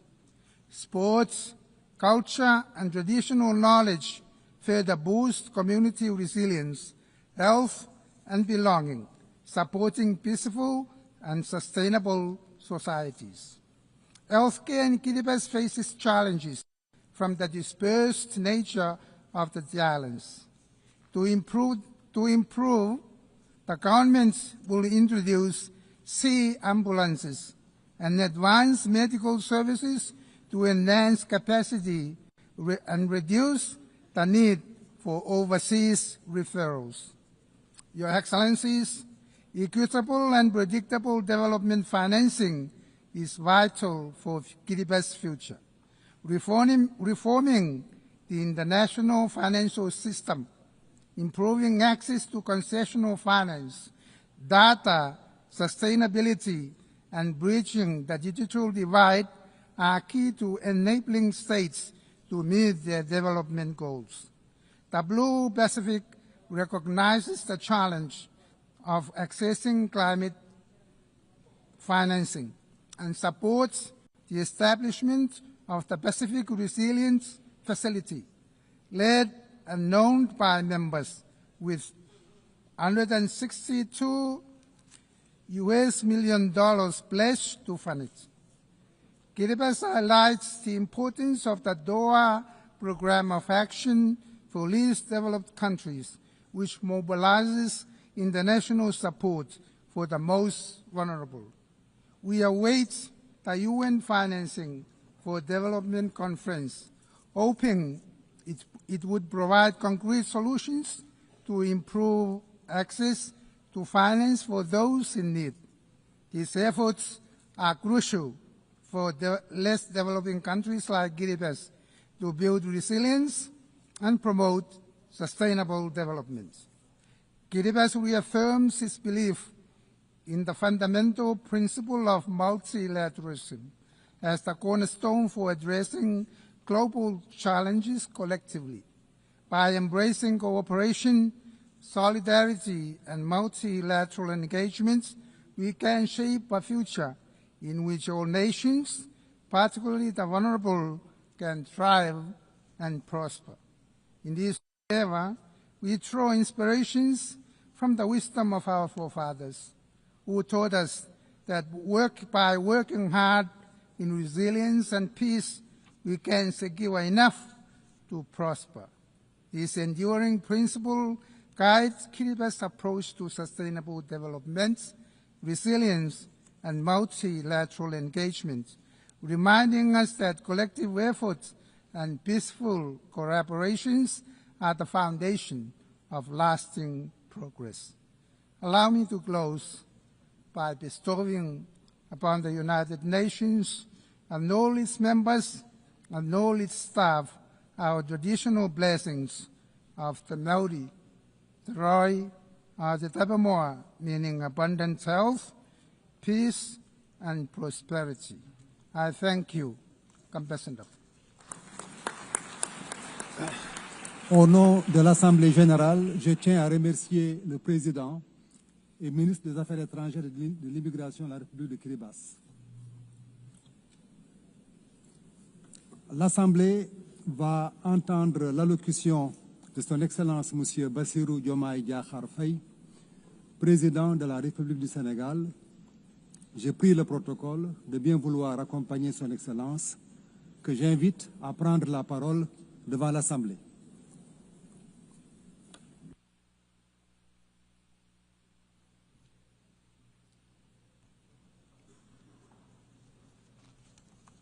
Madame la Présidente de l'Assemblée générale, chers collègues, Monsieur le Secrétaire général, Mesdames, Messieurs, distingués délégués.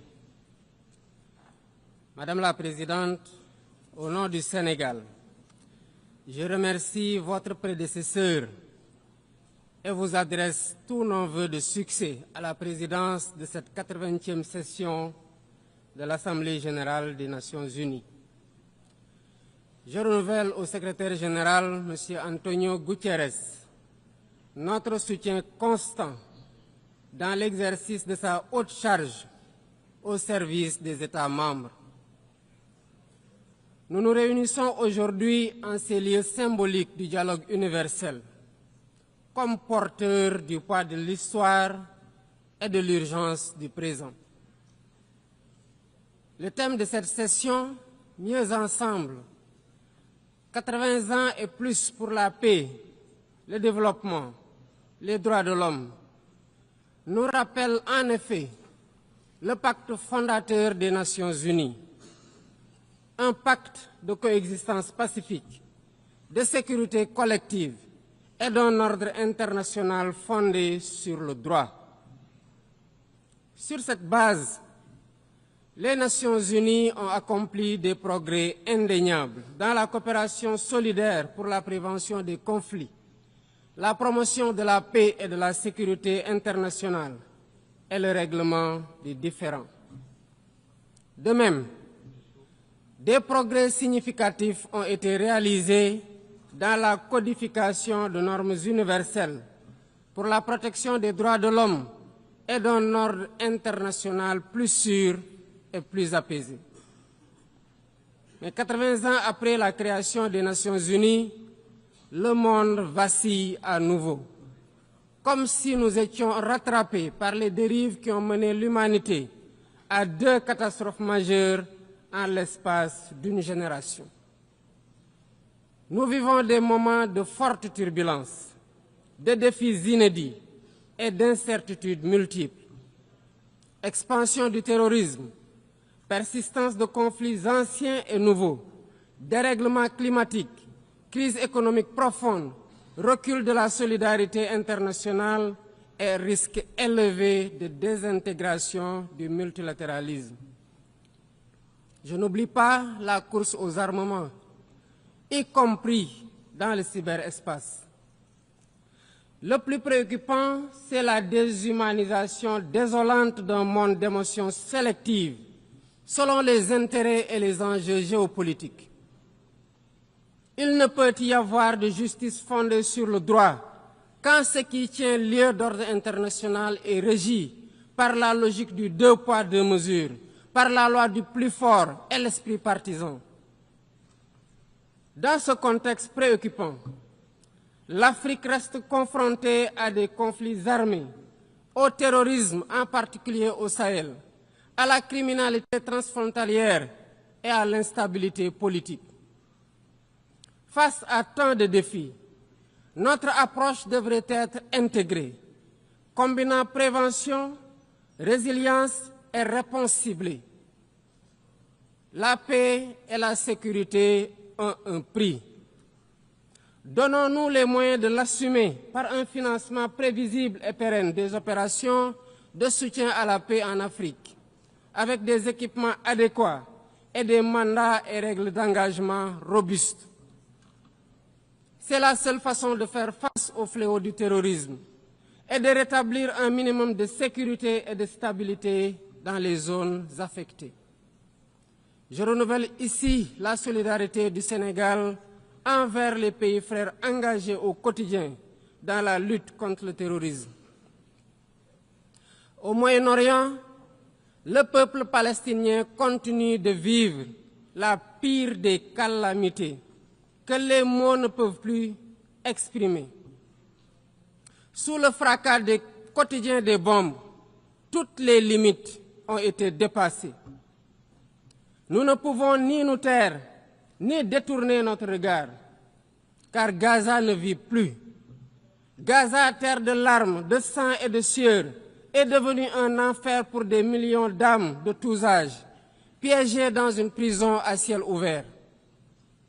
Hommes, femmes et enfants agonisent tous les jours, privés de nourriture, d'eau et de soins de santé. Le Sénégal réitère sa ferme condamnation de cette tragédie que rien ne saurait justifier. En sa qualité de président du comité pour l'exercice des droits inaliénables du peuple palestinien, le Sénégal considère que seule la création d'un État palestinien indépendant et viable apportera une paix durable pour toutes les parties, chacune à l'intérieur de frontières sûres et internationalement reconnues. Mesdames, Messieurs, il y a 80 ans, les pères fondateurs s'engageaient à travers la création de l'ONU à préserver les générations futures du fléau de la guerre, qui par 2 fois, en l'espace d'un quart de siècle, avait causé des millions de morts et d'indicibles souffrances. Au nom du Sénégal, je rends hommage aux pionniers et à tous ceux qui ont incarné les valeurs universelles de l'organisation, parfois au péril de leur vie. Dans ce monde en crise, les principes et les actes doivent rester les mêmes. La paix plutôt que les conflits, la justice plutôt que l'indifférence, le partenariat plutôt que les rapports de force. Mais cela n'est possible que par un multilatéralisme fort et revitalisé, pour en faire un cadre unique d'action, pour la paix, la stabilité, par le dialogue, la concertation et la résolution pacifique des différends. La survie du multilatéralisme exige qu'il retrouve ses principes fondamentaux, la responsabilité partagée et une solidarité active, le respect du droit international et une justice universelle conformément au statut de la Cour internationale de justice et de la Cour pénale internationale. En outre, nous ne pouvons occulter l'impératif de réforme de la gouvernance politique, économique et financière mondiale. L'ONU, par sa vocation universelle, doit agir en pionnière. Des délibérations et des décisions plus démocratiques, plus légitimes et plus représentatives de ses États membres, qui sont passés de 51 à 1945 à 193 aujourd'hui. Je renouvelle le soutien du Sénégal au consensus des UNGA pour une représentation plus juste et plus équitable de l'Afrique au Conseil de sécurité. Il est temps d'instaurer une gouvernance économique et financière mondiale plus juste et plus inclusive pour répondre aux besoins de financement du développement durable. Nous savons tous que l'aide publique n'est pas la solution. D'autres leviers existent, notamment un cadre fiscal mondial équitable, afin que l'impôt soit payé là où la richesse est produite. L'accès au crédit dans des conditions soutenables, afin que la gestion du fardeau de la dette n'entrave pas les efforts de développement de nos pays. Enfin, la mise en œuvre effective de l'engagement de Séville, du pacte pour l'avenir et des objectifs de développement durable, pour un accès élargi à la santé, à l'eau, à la nourriture, à l'éducation, à l'énergie et au numérique. Le réchauffement climatique mérite aussi notre attention. Il n'est pas seulement une menace, mais une question existentielle, une réalité qui frappe plus durement ceux qui y contribuent le moins, comme l'Afrique, avec moins de 4% des émissions mondiales.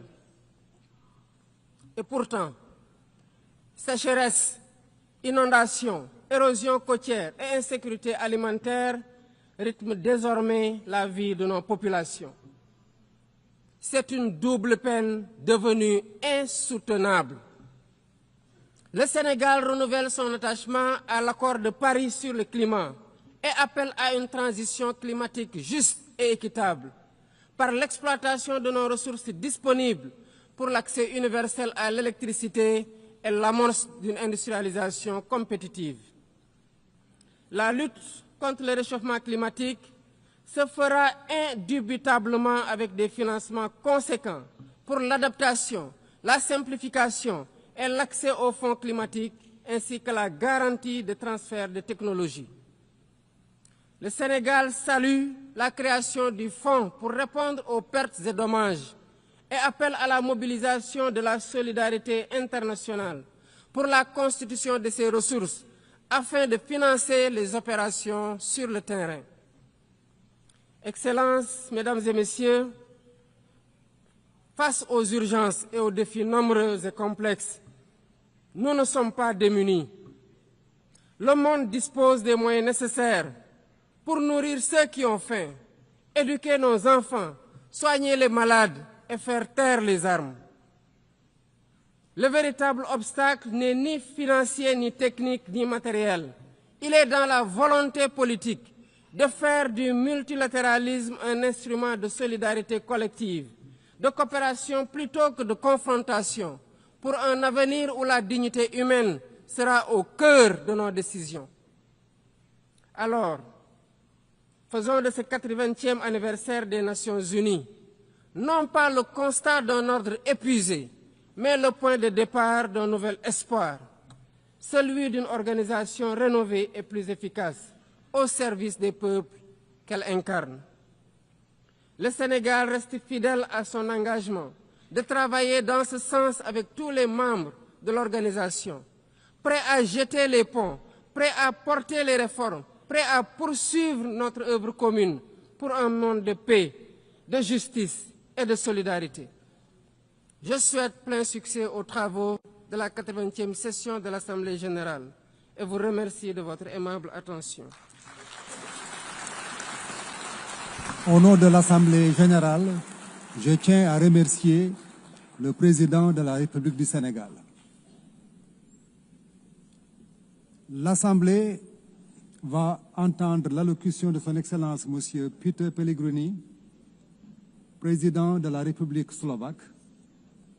J'ai pris le protocole de bien vouloir accompagner son Excellence, que j'invite à prendre la parole devant l'Assemblée.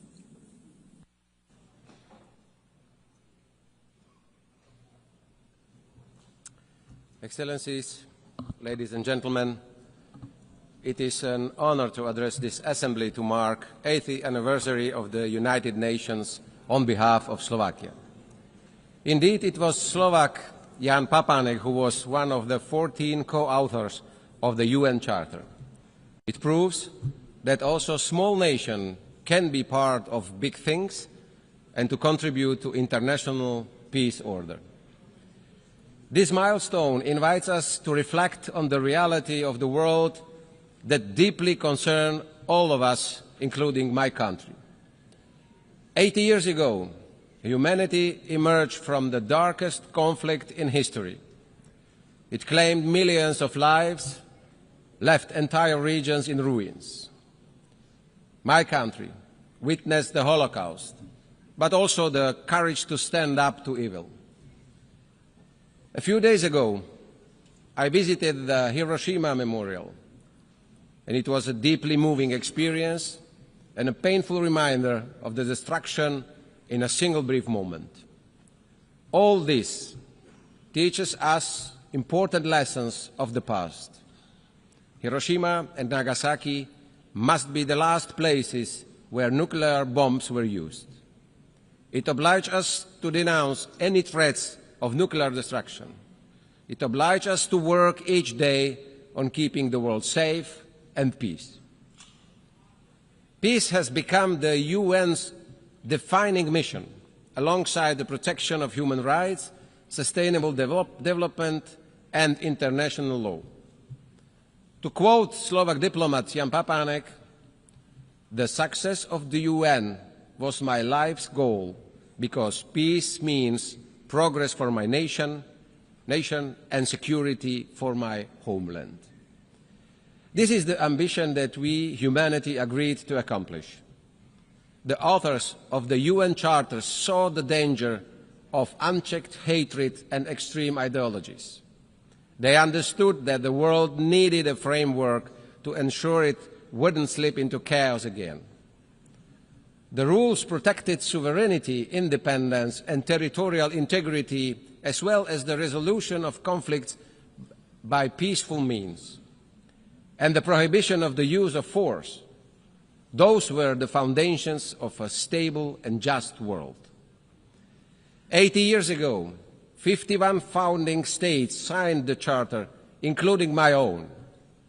Roughly 80% of the world's population and others followed. I take now the liberty to ask esteemed leaders, how many would have the courage to sign the same Charter today? How many would truly live up to its rules and obligations? Would we be even able to write the Charter in current post-truth societies? And what's worse, the Charter is openly questioned. The rule of the powerful and the use of the military force are returning as tools of policy. International law is being dismantled piece by piece, norm by norm. We see the mass proliferation of violations and their violators. But let us ask, where is this leading us? What will be the result? What will hold up the more unpredictable world? As a small country in Slovakia, we believe that small countries must be smart, and not only in times of confrontation. UN Charter and the rules must prevail always, the guardrails against the false notion of the right of might and the illusion of spheres of influence where external powers dictate the lives of other nations. I sincerely believe that both in the global north or south, it is in the majority interest to uphold the world with the sovereign equality of nations, equal sovereignty for all. A world where the UN Charter, the rules and obligations remain the highest moral grounds and standards against which the action of states are judged.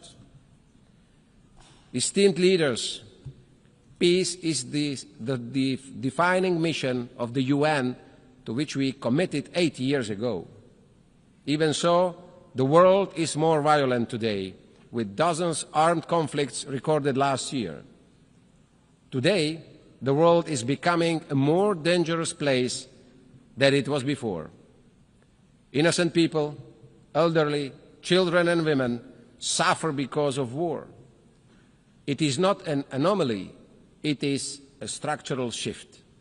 This is the reality, ladies and gentlemen. The Security Council, to which we have entrusted the greatest powers and special responsibility for maintaining peace, cannot pretend that it's succeeding. It's failing.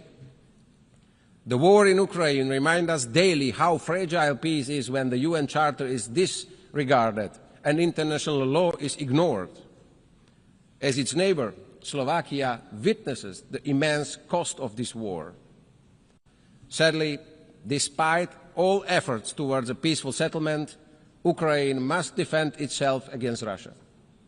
This is despite the groundwork for diplomatic talks being set at the US-Russia summit in Alaska, despite the clear agreement that negotiations would soon continue with Ukraine being included. Ladies and gentlemen, instead, 2 weeks ago, the airspace of Poland, our neighbor and ally, was seriously violated by Russian drones, a flagrant violation of sovereignty, international law, and direct threat to shared Euro-Atlantic security, equally as we saw it also in Estonia and Romania. I want to express my firm support and solidarity with our allies. The door open to negotiations should never be mistaken for weakness or an invitation to further violence. My country calls for too early peace. We call on commitment and concrete steps in line with the result of summit in Alaska. We continue to be ready to contribute to it and to support the guarantees ensuring the future peace that stands the test of time. In the Middle East, after the horrific act of terrorism, Israel has the right to defend itself. Hostages must return home. In Gaza, children and families do not feel safe anywhere, neither in hospitals nor in their temporary shelters. Esteemed leaders, the thin line between legitimate defense and unacceptable suffering is being painfully tested. We must allow access to humanitarian aid for those who need it. We hear the quest by Palestinians to have their own state. And I am proud that Slovakia does not need to make big gestures today, because for more than 3 decades, or 3 decades ago, we have recognized the right of Palestinian people to decide upon their fate. In Bratislava, we already have the embassy of the Palestine, and we believe in two-state solution. But this is achievable only at the table by diplomatic means, based on the will to live side by side as Palestine and Israel. Ladies and gentlemen, the world is changing at unprecedented speed. The triple planetary crisis and quick progress in artificial intelligence are moving far faster than we are able to react. Slovakia has been an active voice in both global climate debates and discussions on the artificial intelligence. I don't want to sound doom and gloom. In fact, we must get ready for the new era, the unstoppable revolution. We need a responsible approach from all international institutions, the private sector, and also the governments. My country wants to contribute and to steer the debates and find solutions by hosting all the actors at the Summit on Education and AI in Bratislava, in our capital, in November this year. Finally, at the UN's 80, I want to return to the matter of how to make it fit for the next decades. To be diplomatic yet frank, in recent years, it has not always been in the best condition to meet its tasks. Its credibility has been reducing. Yet it would be unfair and incorrect to say it is irrelevant or incapable. Over the past 8 decades, the UN has provided us a space to speak on equal footing and to be listened to. Enemies can meet here, eye to eye. It has succeeded in a wide range of areas. There have been groundbreaking agreements in many fields, including human rights, disarmament, climate, and health. G7, G20, BRICS, and other regional organizations with their own goals will never be able to fully substitute UN. However, the UN's health cannot be a justification for disengagement. On the contrary, the situation calls upon us for reinvestment in its strength. It lies in our hands, member states, more than in the executive powers of the Secretary General. UN reforms is desirable and, in light of the current financial situation, also indispensable. Reform of the Security Council is long overdue, with representation of nations that better reflects the reality of the changed world. Slovakia welcomes the UN 80 initiative. It will be a difficult task, but we have a common goal. The UN must emerge from this as efficient and capable of having impact where it matters most in the field. Ladies and gentlemen, we have been called upon by our citizens to fulfill our duties in very difficult times. We can no longer sweep issues under the rug or pass the buck. We must respond. Our steps will be measured and we will be judged against it. Slovakia is ready to do its share, also as a candidate for non-permanent seat in the Security Council. Slovakia, a peaceful nation in Central Europe with multilateralism deeply in its DNA, we will always support international cooperation, a world based on rules with a strong UN in its heart. No child should be punished for being born in the wrong part of the world. Each child has the right to live in peace. Each child has the right for a decent life. It is our duty to make this real. Slovakia will do its part together with the nations that believe in peace and cooperation. We give this promise to the United Nations, and we give this promise to the future generations. Thank you very much. Au nom de l'Assemblée générale, je tiens à remercier le président de la République slovaque.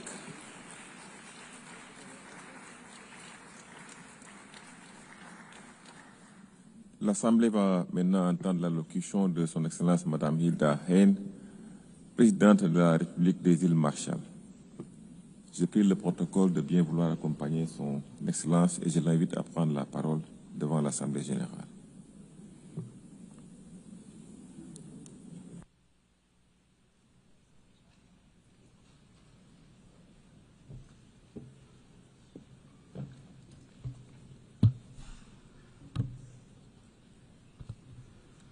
Madam President, Mr. Secretary General, Excellencies, the Republic of the Marshall Islands has a unique legacy with the United Nations, which reaches back to the creation of this organization 80 years ago. As a strategic UN trusteeship, it was the UN flag which flew first over our islands, and it inspired us to define our nation and speak up when we saw injustice. The UN was founded on a commitment to never again tolerate aggression, to avoid the very kind of geopolitical tension or even future open conflict between superpowers now openly foretold today in my own Pacific Islands region and far beyond. At a time when international cooperation is in dire need, the very foundations of global order are now more uncertain than ever. My low-lying atoll nation bears witness to the sharpest edge of climate change, which the Pacific Islands Forum leaders have consistently defined as the region's #1 security threat. The scale of impact and the future of our youngest generations depends on whether global powers are working together. If I could find a louder alarm for the Pacific Islands than my words today, I would sound it. There is still time for action, but only urgent action at scale can reduce vulnerability across all key sectors and to strengthen the free and democratic nations which define our island region. We need the world to better understand that our security is linked to our fragility, cutting across key indicators. We worry our institutions will not easily withstand future threats, whether if by rising seas or geopolitical competition. Madam President, during our decades as a UN strategic trusteeship administered by the United States, the UN Trusteeship Council remained an early and important platform for our voices and to tell the world where right lay from wrong. But it fell short of its mandate. Today, our nation bears the legacy of 67 atmospheric nuclear tests between 1946 and 1958, which pose profound contemporary challenges. And while we acknowledge important actions by the former administering authority, the U.S., significant disagreements remain, including ultimate responsibility for what remains today. Our communities seek justice, a clean environment, and safe return to their homes. Our Marshallese pleas to the Trusteeship Council to stop nuclear testing were disregarded with assurances of our well-being, with 2 resolutions assuring our well-being in 1954 and 1956, remain the only instance in which a UN organ has ever so explicitly allowed nuclear detonations.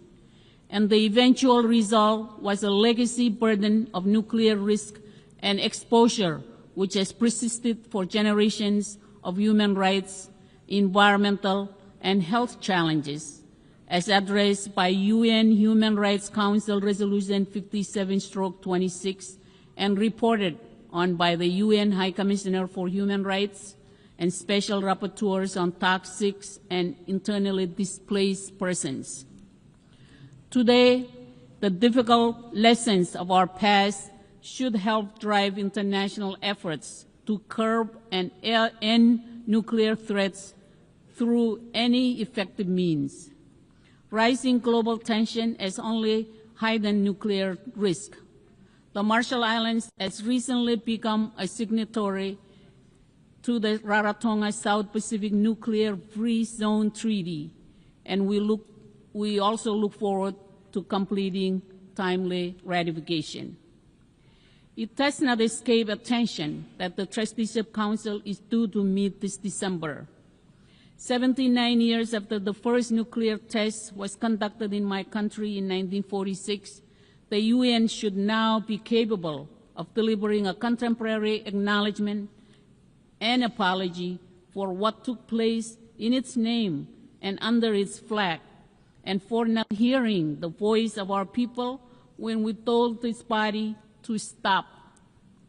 Perhaps after 34 years since our admission as a member of this body in 1991, the appropriate UN organs can help to bring healing and closure over decisions which never should have been made.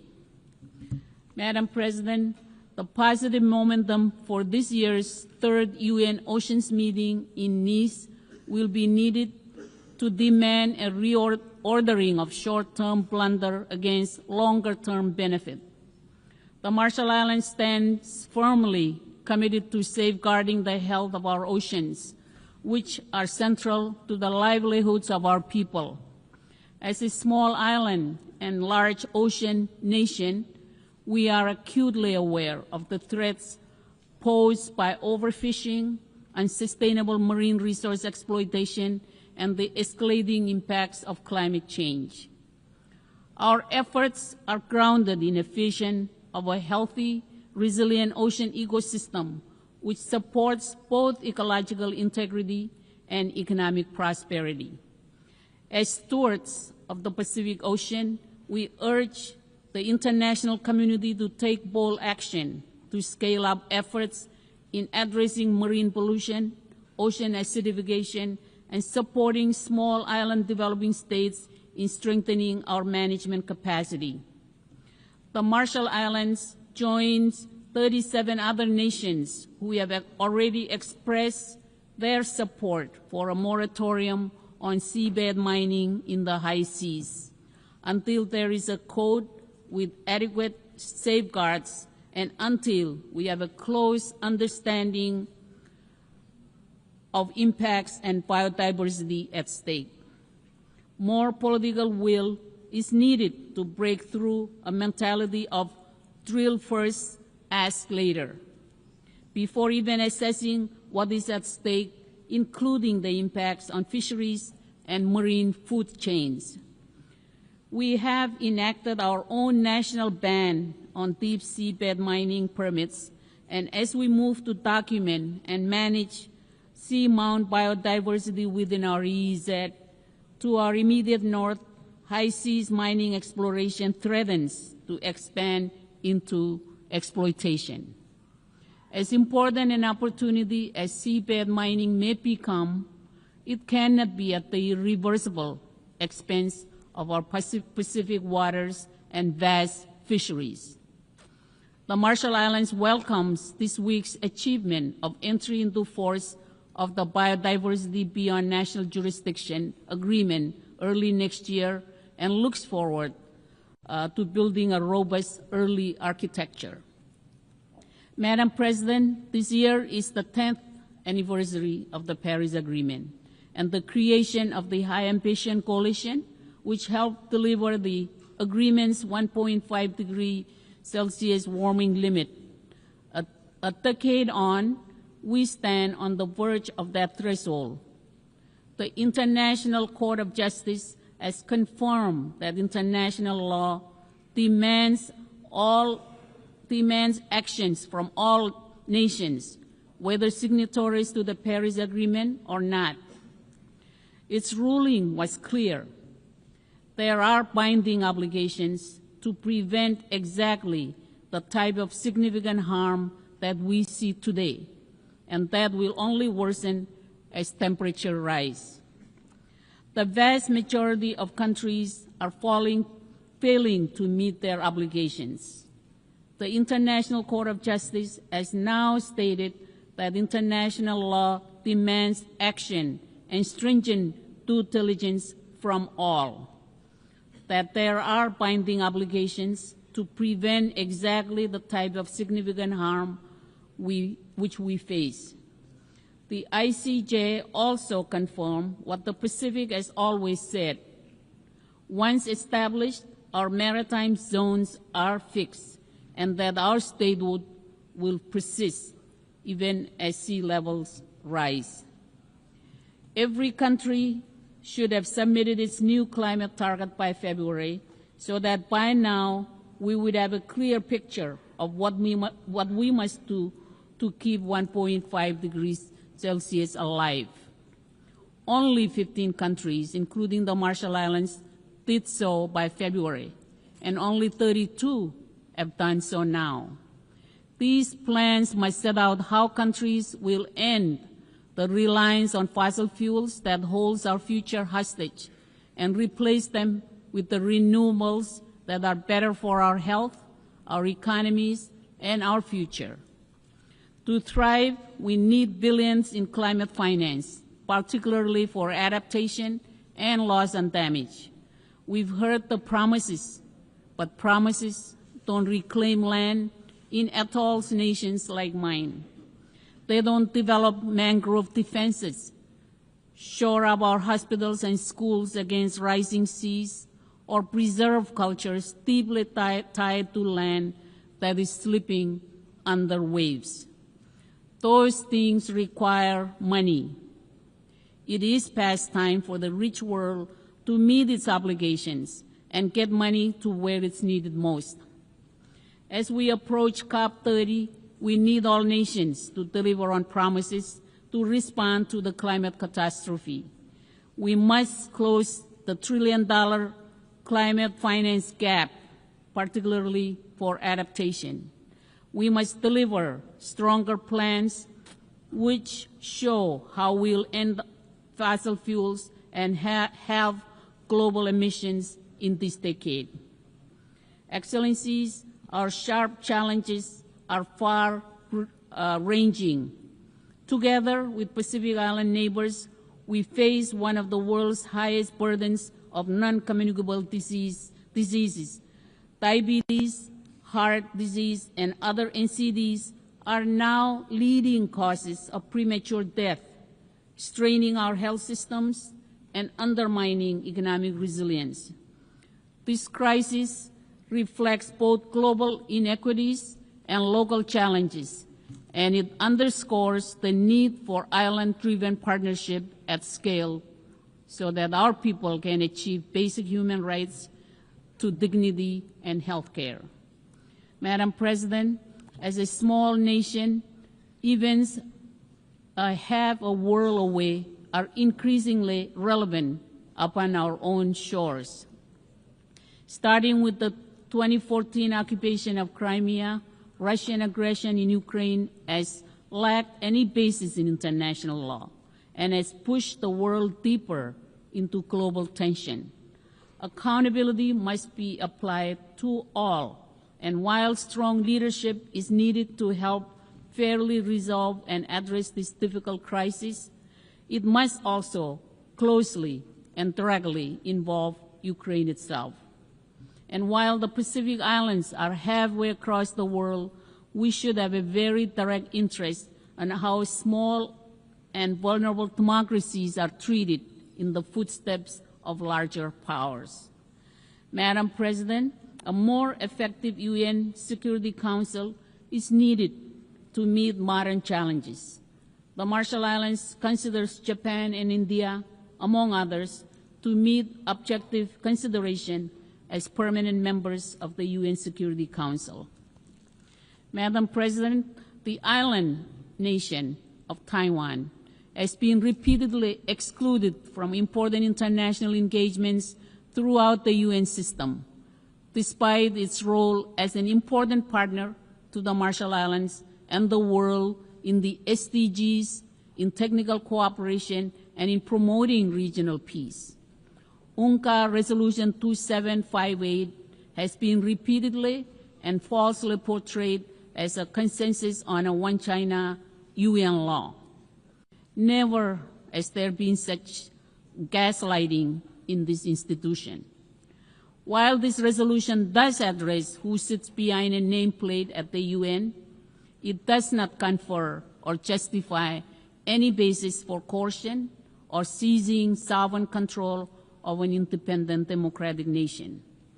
The UN Secretariat should further end discriminatory practices against Taiwanese passport holders, including journalists, and all member states should understand that these and other politically influenced practices where Resolution 2758 is misrepresented will never be justification under international law for military invasion or coercive acts against Taiwan. Madam President, in 1961, United States President John F. Kennedy addressed this hall and said of the UN that, quote, either it will grow to meet the challenges of our age, or it will be gone with the wind, without influence, without force, and without respect, unquote.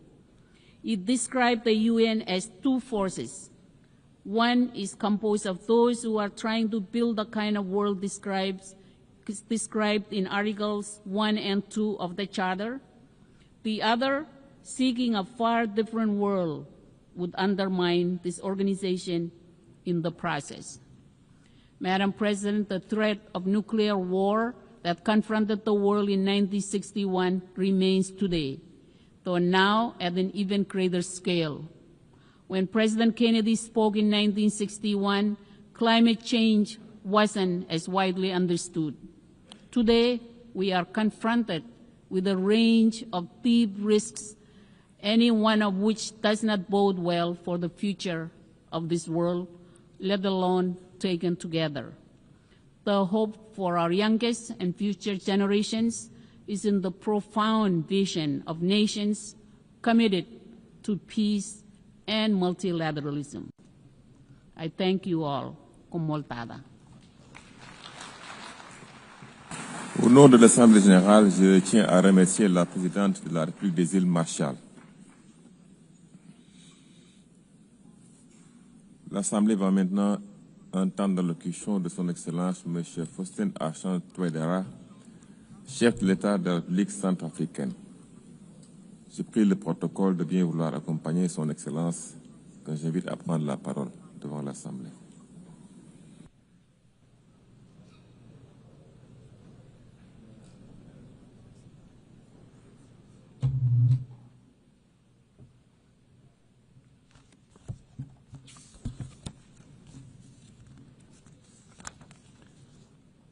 Madame la Présidente de l'Assemblée générale, Majesté, Excellences, Mesdames et Messieurs les chefs d'État et de gouvernement, Monsieur le Secrétaire général des Nations unies, distingués délégués, Mesdames et Messieurs, c'est avec un profond sentiment de responsabilité que je prends la parole au nom du peuple centrafricain, alors que notre organisation célèbre ses 80 ans d'existence. Cet anniversaire nous rappelle une vérité simple. Nos destins sont liés. L'humanité est une et indivisible. Nos peuples ne peuvent prospérer que si la paix est assurée, si le développement est partagé et si la dignité humaine est garantie pour tous. 80 ans après la fondation de l'ONU, le monde fait face à une accumulation de menaces inédites. Guerres persistantes, rivalités géopolitiques, montée du terrorisme et du crime organisé, crise climatique, humanitaire et alimentaire sans précédent. Jamais, depuis la guerre froide, nous avons vu une telle fragilité. En Europe, la guerre en Ukraine continue de causer d'immenses souffrances humaines et de fragiliser la stabilité mondiale. Au Moyen-Orient, les violences persistantes entre Israël et la Palestine plongent des générations entières dans la douleur et compromettent les espoirs de coexistence pacifique. En Afrique, les crises au Soudan, à l'est de la République démocratique du Congo, au Sahel et dans la Corne de l'Afrique rappellent la fragilité des équilibres et l'urgence d'un soutien accru à la prévention et à la résolution pacifique des différends. Face à cette situation dramatique, la République centrafricaine propose le renforcement des mécanismes de la diplomatie préventive de l'ONU en créant un fonds mondial de prévention des conflits, alimenté par les grandes puissances et géré de façon transparente. Ce fonds devrait permettre de financer, dès les premiers signaux de crise, des missions de bons offices, des médiations internationales et le déploiement de forces de maintien de la paix rapides et crédibles. De même, il nous faut systématiser la création de coalitions régionales de médiateurs capables d'agir en complément des Nations unies pour éviter que les différends locaux ne se transforment en guerre ouverte. Madame la Présidente, si nous voulons mesurer la gravité du moment, regardons particulièrement l'Afrique. En 2025, plus de 40% des conflits armés dans le monde se déroulent sur ce continent. Le Sahel seul concentre des milliers de victimes chaque année et des millions de déplacés. Un seul chiffre suffit à résumer l'urgence. Dans certaines régions africaines, un enfant sur deux vit dans une zone touchée par un conflit. Comment parler d'avenir lorsque la moitié d'une génération est menacée par la guerre? Pour la République centrafricaine, nous savons que notre stabilité conditionne celle de toute l'Afrique centrale. Nous savons aussi que la paix n'est jamais acquise, mais toujours à construire avec patience et solidarité. Pour mitiger les effets néfastes du changement climatique, nous appelons à un mécanisme africain intégré de sécurité alimentaire et climatique, soutenu par l'ONU, pour réduire le lien entre rareté des ressources et conflits. Nous demandons un financement structurel et pérenne des opérations de paix en Afrique, reposant sur des contributions obligatoires et non sur le volontariat. Nous affirmons que la paix doit être inclusive, en garantissant la participation des femmes et des jeunes. Sans sécurité, il n'y a ni prospérité, ni droits humains effectifs. Face aux conflits et aux crises humanitaires qui ont mis à rude épreuve notre monde, nous devons collectivement rappeler la force normative de la Charte des Nations unies. Ce texte fondateur qui, en 1945, portait l'espérance d'un monde libéré du fléau de la guerre. Mais aujourd'hui, 80 ans plus tard, la question se pose. L'ONU est-elle encore capable de remplir cette mission?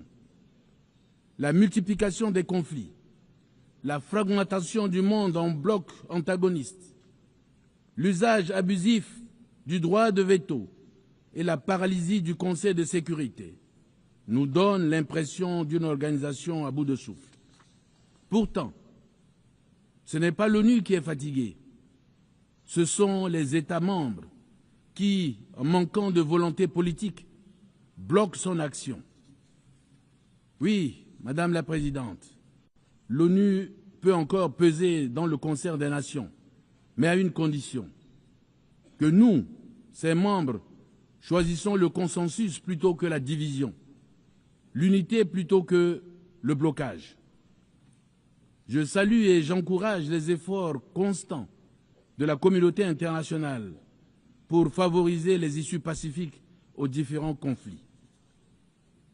Car chaque jour qui passe prolonge l'agonie d'innocents et fragilise la paix mondiale.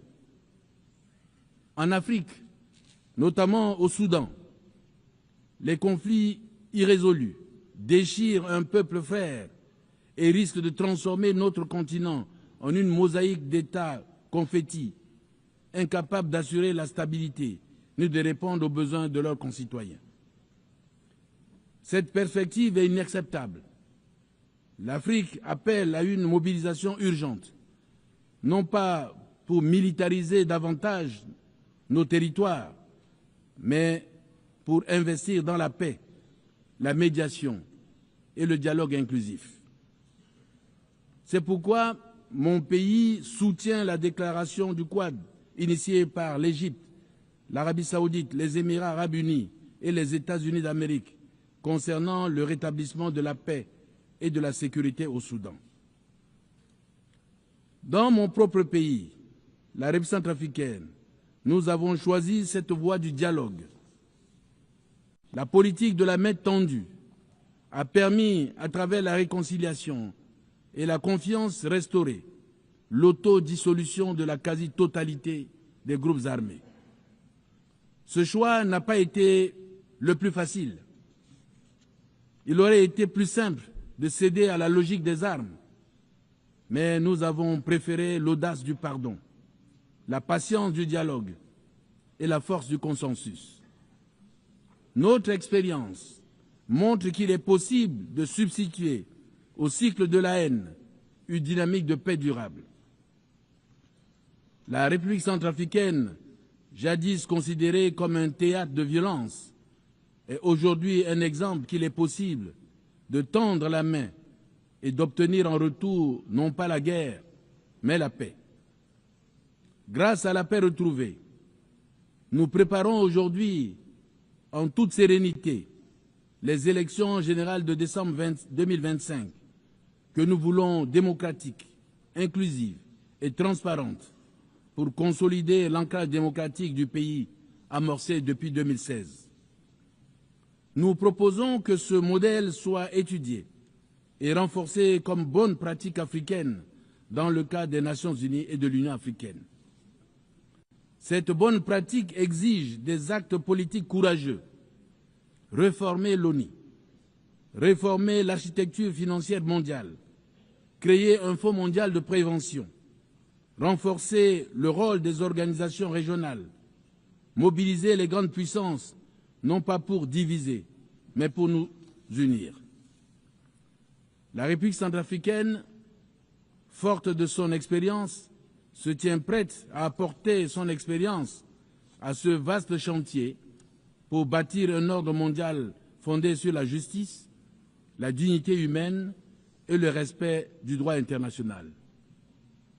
Mais la paix ne peut suffire sans le développement. Le programme de développement durable à l'horizon 2030 reste notre cap commun.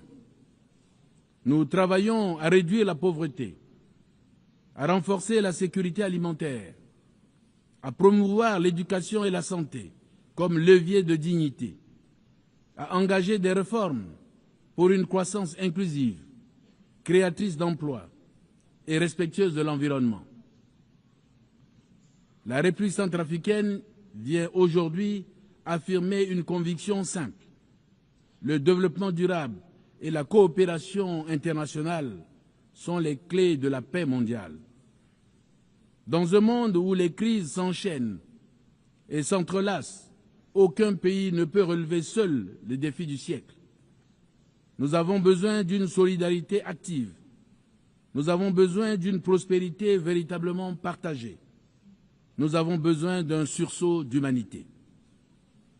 Pour ce sursaut d'humanité, permettez-moi, Madame la Présidente, de livrer 3 messages simples mais essentiels. Premièrement, Le développement inclusif est une arme de prévention. Là où il y a exclusion, pauvreté, injustice, la colère s'installe, les rancunes s'accumulent et les conflits éclatent. Mais là où l'on investit dans l'éducation, la santé et l'emploi, ce sont les germes de la paix qui poussent. Une école ouverte, ce n'est pas seulement des bancs remplis d'élèves, c'est une société qui choisit l'avenir plutôt que la violence. Un emploi créé, ce n'est pas seulement un revenu, c'est une dignité préservée et une famille qui croit de nouveau à la paix. Deuxièmement, la coopération internationale est vitale. Nos défis ignorent les frontières. Le climat, les pandémies, les migrations, les marchés, tout cela dépasse les capacités de chaque État isolé. Aucun mur, aucun port fermé, aucune barrière ne protège durablement contre une tempête, un virus ou un désespoir migratoire. La seule protection, c'est l'action collective, c'est le multilatéralisme. Troisièmement, le développement durable est aussi une dette morale envers nos enfants. Leur laisserons-nous une planète exsangue, une dette écologique et sociale qui les condamnera avant même d'avoir commencé leur vie d'adulte? Ou leur transmettrons-nous un monde plus juste, plus vert, plus digne? Ce choix ne peut plus attendre. Madame la Présidente, pour un monde plus juste, la République centrafricaine souhaite aujourd'hui tracer des chemins d'avenir en partageant 3 pistes qui ne sont pas de simples propositions techniques, mais des choix de civilisation. D'abord, il nous faut imaginer une initiative mondiale pour la reconstruction des États fragiles, car dans un monde qui laisse certains de ses membres brisés, ne peut pas prétendre à la paix universelle. Les nations meurtries par les conflits ne doivent plus rester seules à panser leurs plaies. Elles ont besoin d'une communauté internationale qui les relève, les accompagne et leur redonne confiance. Investir dans la reconstruction institutionnelle, c'est refuser le cycle sans fin de la guerre et du désespoir. À cette reconstruction institutionnelle doit ensuite s'ajouter un engagement fort pour notre planète. C'est pourquoi nous appelons à un pacte des Nations Unies pour la protection des écosystèmes critiques, un pacte qui relie le climat, la biodiversité et les droits humains. Détruire une forêt, ce n'est pas seulement abattre des arbres, c'est effacer des cultures, menacer des vies et préparer les crises de demain. Protéger la nature, c'est protéger la paix. Enfin, il est temps de rêver grand pour l'Afrique. C'est le sens de l'idée d'un corridor vert de développement en Afrique centrale qui allie infrastructures modernes, énergie propre et intégration régionale. De Bangui à Kinshasa, de Douala à Libreville, ce corridor serait un trait d'union entre nos peuples et une promesse d'avenir pour toute l'humanité. Car l'Afrique n'est pas un continent à assister, elle est un continent à relever. Elle n'attend ni charité ni compassion, mais des partenariats justes et courageux. L'ère de la dépendance de l'Afrique est révolue. Le rôle de l'Afrique dans le concert des nations doit être respecté. Souveraineté et non subordination. Partenariat et non exploitation. Il est inadmissible de voir la pauvreté s'aggraver en Afrique, tandis que la richesse s'accumule dans les pays du Nord. Il est temps que les injustices causées à l'Afrique soient réparées. C'est pourquoi la République centrafricaine soutient l'initiative panafricaine sur les réparations, ainsi que les efforts du continent tendant à établir un dialogue respectueux et équitable avec les partenaires. Dans cette veine, mon pays soutient l'initiative pour la gouvernance mondiale lancée le 1er septembre 2025 par la Chine et qui s'inscrit dans le prolongement des initiatives mondiales pour le développement, la sécurité et la civilisation, mettant l'accent sur la construction d'un système de gouvernance internationale plus juste et plus équitable. Madame la Présidente, nous sommes tous d'accord sur le principe du développement durable. Mais deux obstacles demeurent, le financement et la répartition des responsabilités entre le Nord et le Sud. Sur ces deux points, il est temps de parler vrai. Chacun doit prendre sa part selon ses moyens et ses responsabilités historiques. Car la solidarité n'est pas une option morale, c'est une obligation politique. Cette obligation politique implique que le développement durable est la condition même de notre avenir commun. La République centrafricaine, en dépit de ses modestes moyens, mais forte d'une volonté politique inébranlable, prend toute sa place dans ce combat collectif. Nous savons que nous sommes vulnérables, mais nous savons aussi que notre vulnérabilité nous donne une voie unique, celle qui rappelle au monde que la paix, la justice et la solidarité ne sont pas des promesses lointaines, mais des choix urgents, ici et maintenant. En ce 20e anniversaire, la République centrafricaine réaffirme son attachement indéfectible aux valeurs incarnées par l'ONU. Mais elle souligne que ces valeurs ne peuvent être garanties sans une réforme profonde du système multilatéral et en particulier du Conseil de sécurité des Nations unies, dont la composition actuelle est devenue anachronique et voire illégitime. Il y a 80 ans, lorsque les Nations unies sont nées, l'Afrique n'était pas libre. La plupart de nos pays vivaient encore sous la tutelle coloniale. Notre voix ne comptait pas. Aujourd'hui, l'Afrique, c'est 1,4 milliard d'habitants. Dans 30 ans, ce sera 2,5 milliards. Un être humain sur 4 sera africain. L'Afrique sera le continent le plus jeune et le plus décisif du siècle. Et pourtant, pas un seul siège permanent au Conseil de sécurité n'appartient à l'Afrique. Pas un seul. Comment parler de sécurité et de justice internationale quand le continent de demain est traité comme celui d'hier? La République centrafricaine porte ici la voix de l'Afrique pour dire assez. L'Afrique doit avoir 2 sièges permanents avec droit de veto, non par faveur, mais par justice, non par privilège, mais par nécessité.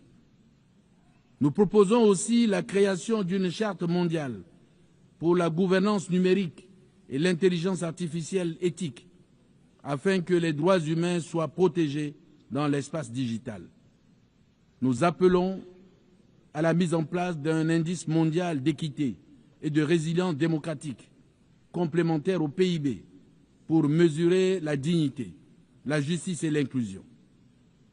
Mon pays agit déjà à son échelle. Nous avons validé notre 3e rapport sur la résolution 1325, Femmes, Paix et Sécurité. Nous avons actualisé notre plan de suivi Beijing plus 30. Nous renforçons nos mécanismes nationaux de redevabilité pour placer les femmes, les jeunes et les plus vulnérables au cœur des politiques publiques.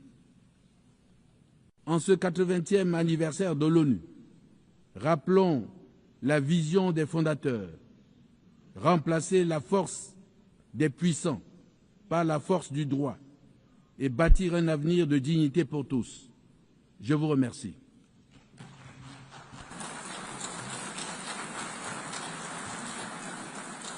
Je remercie le président de la République centrafricaine.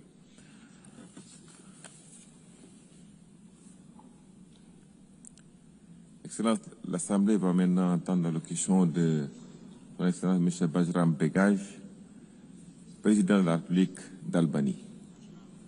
Je prie le protocole de bien vouloir accompagner Son Excellence, que j'invite maintenant à prendre la parole.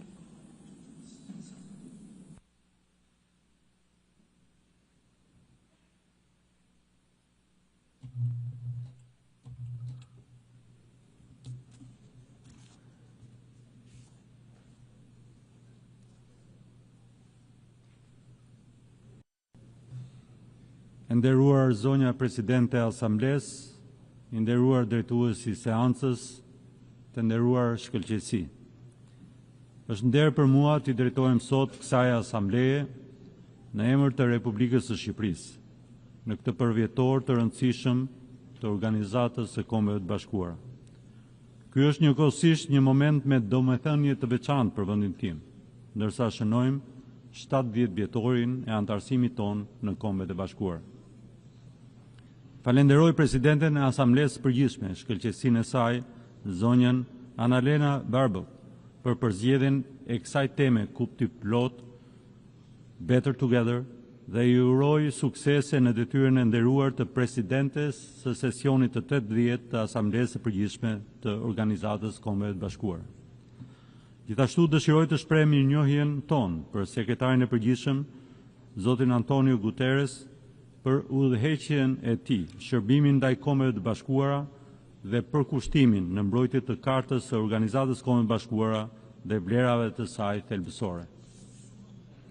Zonja e Zotrinj, ky 80 vjetor i Kombeve të Bashkuara është një kujtesë e vizionit që frymëzoi krijimin e një bote ku kombet zgjedhin dialogun dhe bashkëpunimin. Është gjithashtu edhe një mundësi për të ripërtërir përkushtimin ton ndaj vlerave të mishëruar në Kartën e OKB-s për paqe, barazi dhe bashkëpunim midis kombeve. Të zgjedhim bashkëpunimin mbi kundërshtit, dialogun mbi ndarjen dhe solidaritetin ndaj indiferencës. Për Shqipërinë, Organizata e Kombeve të Bashkuara ka qenë dhe vijon të jetë platforma universale e dialogut, duke i dhënë çdo kombi të madh e të vogël një zë në formësimin e së ardhmes sonë të përbashkët. Arritjet janë të pamohueshme, parandalimi i konflikteve, avancimi i të drejtave të njerëzit dhe ofrimi i ndihmës humanitare për miliona njerëz. Por në kontekstin e krizave aktuale që kanë përfshirë botën, është e natyrshme që të kërkojmë më shumë nga kjo organizatë dhe më shumë nga vetja jonë. Ky është momenti kur ne duhet të ripërtërim përkushtimin ton për të siguruar që Organizata e Kombeve të Bashkuara të vazhdojë të shërbejë si themeli i paqes, drejtësisë dhe solidaritetit, jo vetëm për ne, por edhe për brezat që do të vijnë. Shqipëria beson se sfidat botërore, nga konfliktet dhe terrorizmi, ndryshimet klimatike, inteligjenca artificiale dhe pasiguria ekonomike, janë jo vetëm të ndërlikuara, por edhe të ndërthurura. Prandaj njerëzimi ka nevojë për më shumë bashkëpunim, shumë palësh. Si antare e Kombeve të Bashkuara, si antare e NATO-s dhe si një kombë krenar europian, Shqipëria qëndron e gatshme të japë kontributin e saj për forcimin e paqes dhe sigurisë ndërkombëtare. Ne mbështesim një rend botëror ku konfliktet zgjidhen në mënyrë të qëndrueshme, ku shoqëritë forcohen nga solidariteti dhe ku paqja ndërtohet dhe konsolidohet mbi themelet e forta të besimit, bashkëpunimit dhe përparimit. Shqipëria qëndron e vendosur në mbështetje të Kartës së Organizatës Kombeve të Bashkuara dhe do të vazhdojë të kontribuojë në paqeruajtje, në përpjekje humanitare dhe në ndërtimin e një bote ku mosmarrëveshjet zgjidhen përmes dialogut dhe diplomacisë. Zonja Presidente, prej gati 4 vitesh, besueshmëria e organizatës sonë është vënë në provë nga agresioni i Rusisë ndaj Ukrainës.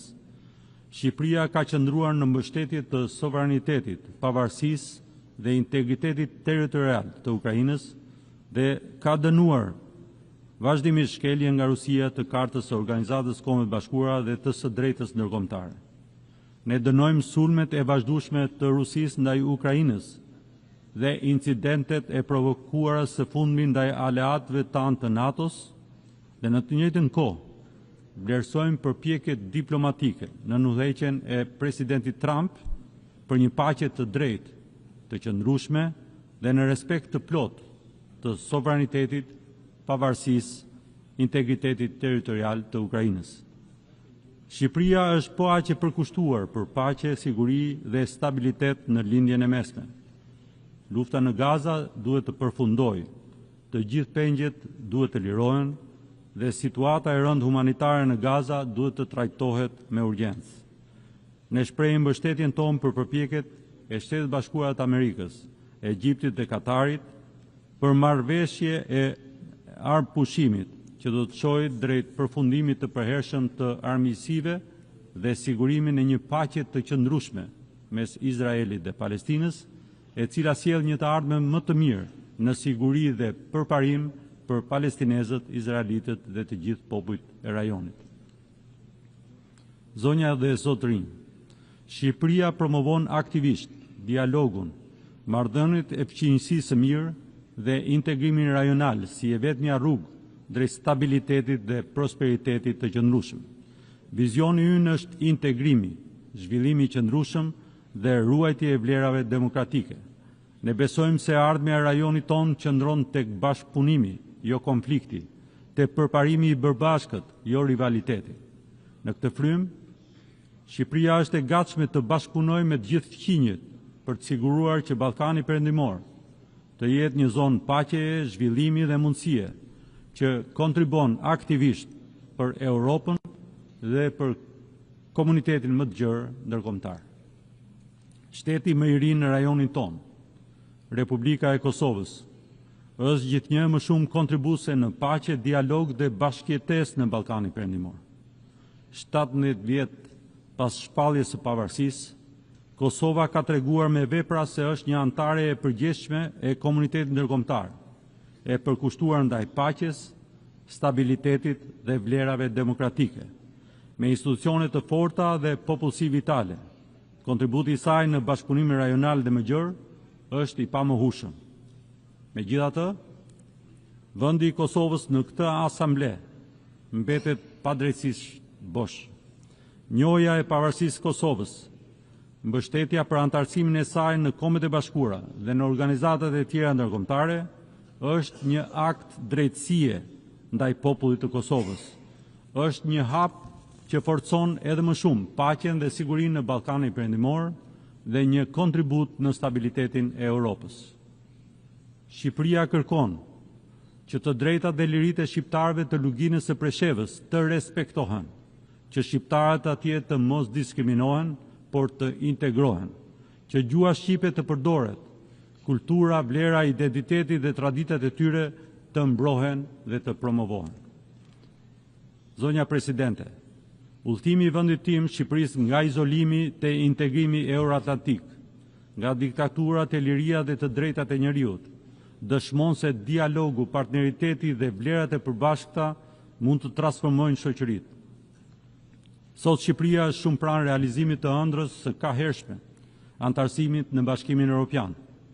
Pas hapjes së negociatave të antarësimit, po vijojmë me ritëm të lartë reformat tona me synimin për të përfunduar procesin e negociatave në vitin 2027 dhe për të qenë anëtare plotë e Bashkimit Evropian deri në vitin 2030. Udhëtimi ynë drejt një Europe të bashkuar nuk është vetëm një ambicie politike, por është thellësisht i rrënjosur në vlerat që ne çmojmë, demokracinë, të drejtat e njerëzit dhe sundimin e ligjit. Shqipëria ka kuptuar se prosperiteti dhe mirëqenia e qytetarëve të saj lidhet ngushtë edhe me përparimet konkrete në arritjen e objektivave të zhvillimit të qëndrueshëm. Shqipëria po investon në energjinë e pastër, po forcon mbrojtjen ndaj ndryshimeve klimatike, po avancon transformimin digjital dhe po punon për të siguruar që askush të mos mbetet pas. Përpjekjet tona janë përqendruar në arsim, shëndetësi, barazi gjinore dhe fuqizimin e rinisë, sepse gjithëpërfshirja është e vetmja rrugë drejt zhvillimit të qëndrueshëm. Vitin e kaluar, ne u angazhuam rreth paktit për të ardhmen, si një kornizë udhëzuese për ringjalljen e bashkëpunimit shumëpalësh. Tani, duhet t'i kthejmë fjalët në vepra, të përkthejmë angazhimet në përparime konkrete për paqen dhe sigurinë, zhvillimin e qëndrueshëm, klimën, bashkëpunimin digjital dhe mbrojtjen e të drejtave të njerëzit. Shqipëria është e gatshme të punojë me të gjitha shtetet anëtare për të siguruar që pakti për të ardhmen të bëhet një udhëzues drejt një bote më të drejtë, më të qëndrueshme dhe më të bashkuar. Ne do t'japim shembullin ton, duke e përfshirë paktin në rishikimin ton vullnetar kombëtar. Shkëlqësi të nderuar pjesëmarrës. Ndryshimet klimatike janë sfida përcaktuese e shekullit ton dhe Shqipëria është e përkushtuar ndaj tranzicionit të energjisë së pastër dhe mbrojtjes së mjedisit. Përmbytjet, zjarret dhe thatësirat tashmë të përvitshme na kujtojnë se duhet të forcojmë angazhimet tona globale, të mobilizojmë financimet dhe të sigurojmë që asnjë të mos mbetet pas. Vitet e fundit kemi dëshmuar përhapjen e shpejtë të teknologjive digjitale. Përparimi teknologjik është shumë i dobishëm përsa kohë ecën paralelisht me përparimin e vetë njeriut. Ne duhet të mbetemi besnik ndaj vlerave tona, duke e vendosur teknologjinë në shërbim të njerëzimit. Sado e avancuar, problemet e kohës tonë nuk mund të zgjidhen nga inteligjenca artificiale, por nga inteligjenca dhe dëmshuria njerëzore. Epoka digjitale duhet të udhëhiqet nga bashkëpunimi ndërkombëtar, standardet etike dhe respektimi i të drejtave të njerëzit. Për Shqipërinë, transformimi digjital është prioritet. Ne kemi ndërmarrë reforma ambicioze për të digjitalizuar shërbimet publike, për të rritur transparencën dhe për të luftuar korrupsionin. Shqipëria ka kënaqësinë të bashkëdrejtojë me Kenyan procesin e rishikimit të samitit botëror mbi shoqërinë e informacionit dhe do të punojë së bashku me të gjitha shtetet anëtare për të patur një rezultat të suksesshëm. Zonja Presidente, të drejtat e njeriut dhe digniteti i çdo individi duhet të mbeten në zemër të misionit tonë. Shqipëria ka dëshmuar përmes transformimit të saj demokratik se shoqëritë lullëzojnë kur liritë e individit mbrohen, kur gratë të rinj fuqizohen dhe kur diversiteti pranohet si forcë.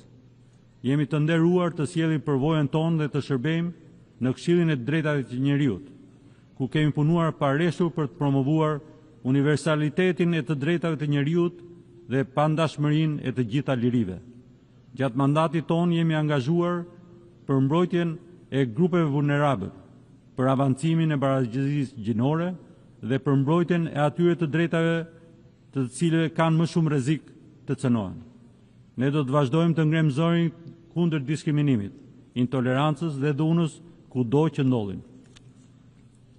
Shqipëria është krenare për përparimin që ka bërë në avancimin e barazisë gjinore, si një detyrim moral dhe si një shtysë për zhvillimin e shoqërisë. Sot gratë mbajnë disa nga postet më të larta në vendin tim.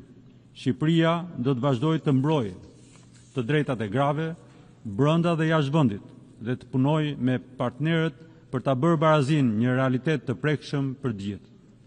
Asnjë komb nuk mund të projektojë një të ardhme të mirë pa vendosur rinin në qendër të strategjive kombëtare. Përmes reformave në arsim, transformimit digjital dhe punësimit, Shqipëria po punon për të zgjeruar mundësitë që të rinjtë të mësojnë, të sjellin risi dhe të marrin pjesë plotësisht në shoqëri. Ne besojmë se investimi tek të rinjtë është investimi më i efektshëm për paqe, mirëqenie dhe zhvillim të qëndrueshëm. Sot kemi detyrimin që si gjenerata që trashëguam 80 vjet paqe dhe përparim, të jemi të aftë të krijojmë kushte fëmijëve tanë për një botë sigurt në paqe me dinjitet, bashkëpunim dhe përparim.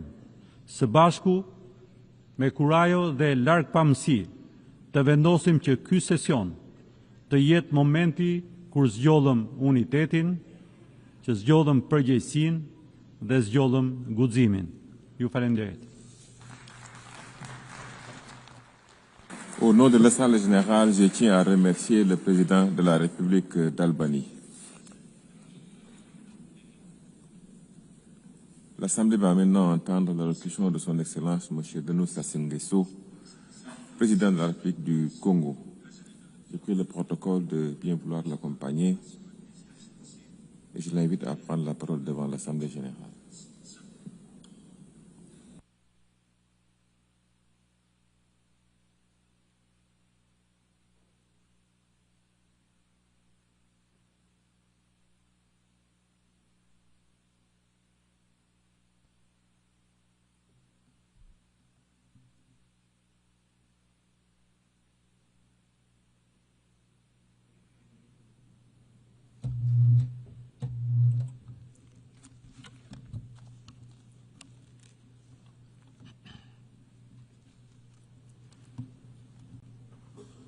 Madame la Présidente de l'Assemblée générale,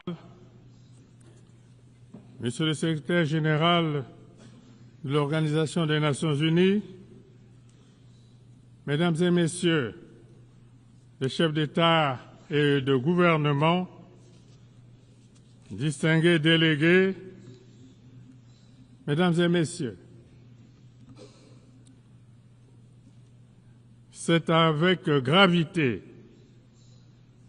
et aussi avec une foi intacte dans les idéaux de l'Organisation des Nations unies que je m'adresse à vous aujourd'hui.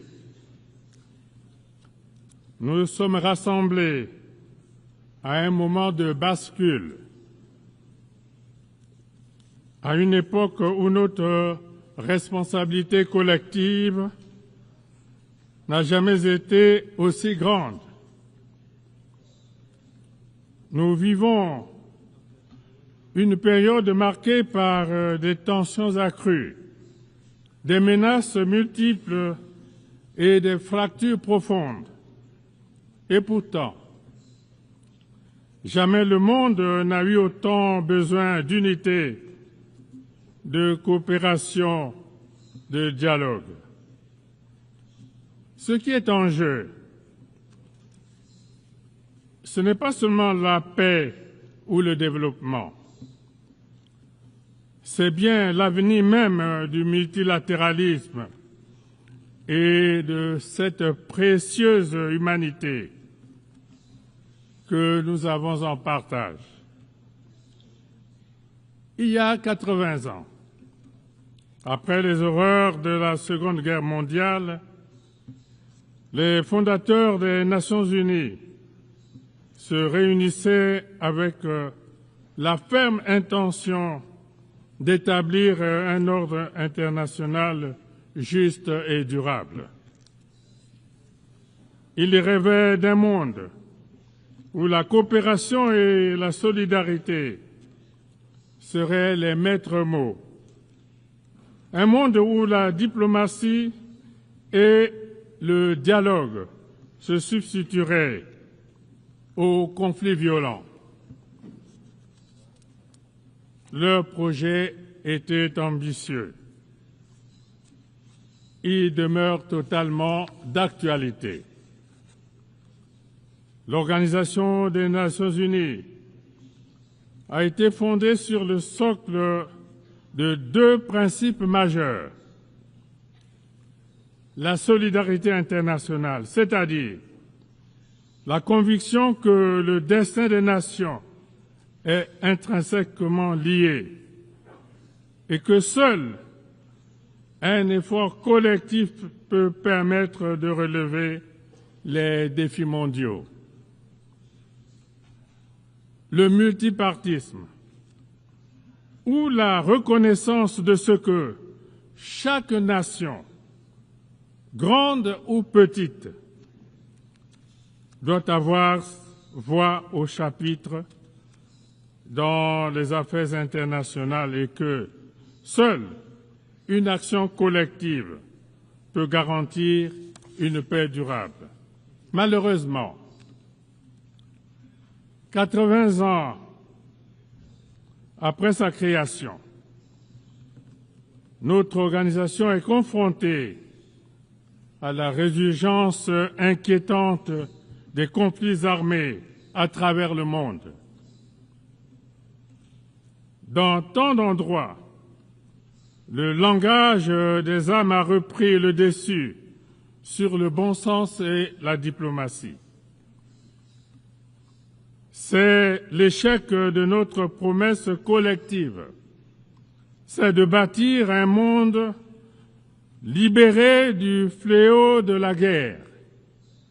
C'est aussi le signe d'un système international affaibli, parfois impuissant, face aux logiques de confrontation. Aujourd'hui, il nous faut réaffirmer la primauté du droit dans les affaires internationales et la nécessité d'un ordre mondial fondé non pas sur la force des armes, mais sur des règles établies et communément partagées. Les Nations unies doivent redevenir un instrument efficace de prévention des conflits et de médiation. Acteurs épris de paix et de justice, qui œuvrent pour l'amitié entre tous les peuples du monde. Le Congo soutient la coexistence pacifique, la tolérance réciproque et la compréhension mutuelle. C'est pourquoi, au Moyen-Orient, mon pays soutient sans réserve la solution à 2 États, israélien et palestinien, vivant côte à côte en paix. Dans les Caraïbes, mon pays continuera de soutenir le peuple cubain, exténué par des décennies d'un embargo aujourd'hui incompréhensible. Les tensions commerciales, technologiques et géopolitiques entre grandes puissances et dont nous sommes aujourd'hui témoins fragmentent évidemment notre monde et alimentent la méfiance entre les nations.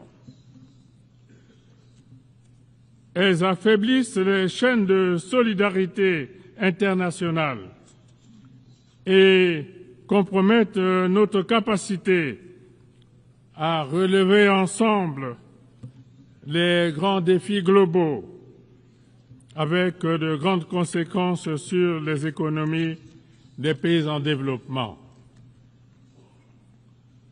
Cela se traduit notamment par l'instabilité des marchés, l'augmentation des prix des matières premières et des perturbations récurrentes sur les chaînes d'approvisionnement.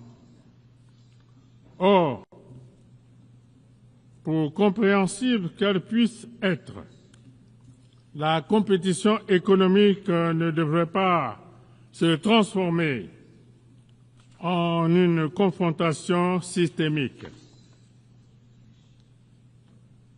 L'une des grandes réussites des Nations unies a indubitablement, indéniablement été d'établir une plateforme solide de coopération entre les nations. Mais aujourd'hui, ce multilatéralisme est menacé par des égoïsmes nationaux et par des politiques unilatérales, source de crises diplomatiques préjudiciables.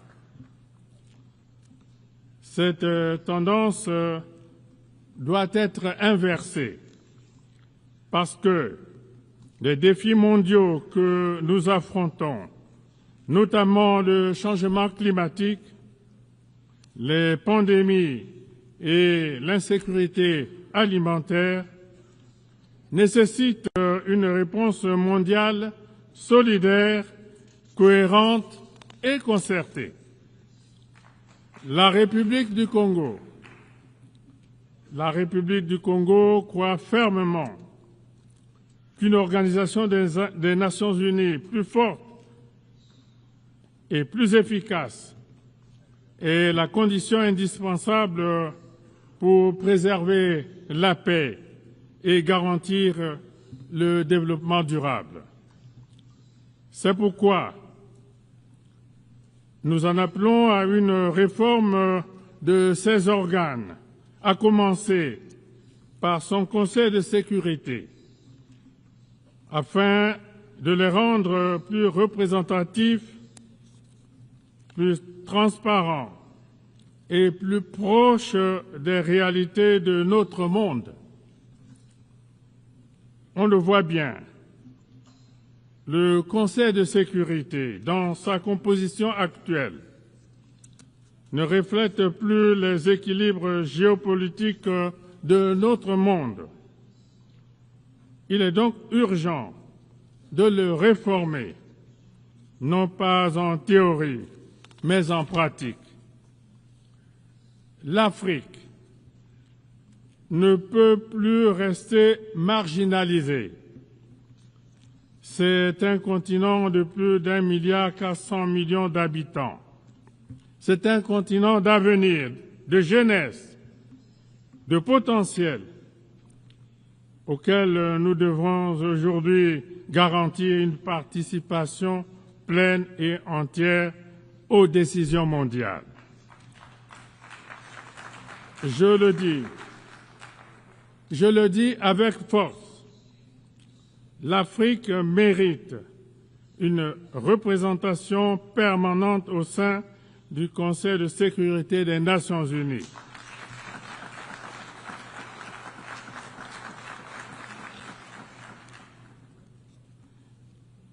Pas en tant que bénéficiaire d'une faveur, mais en tant que partenaire légitime.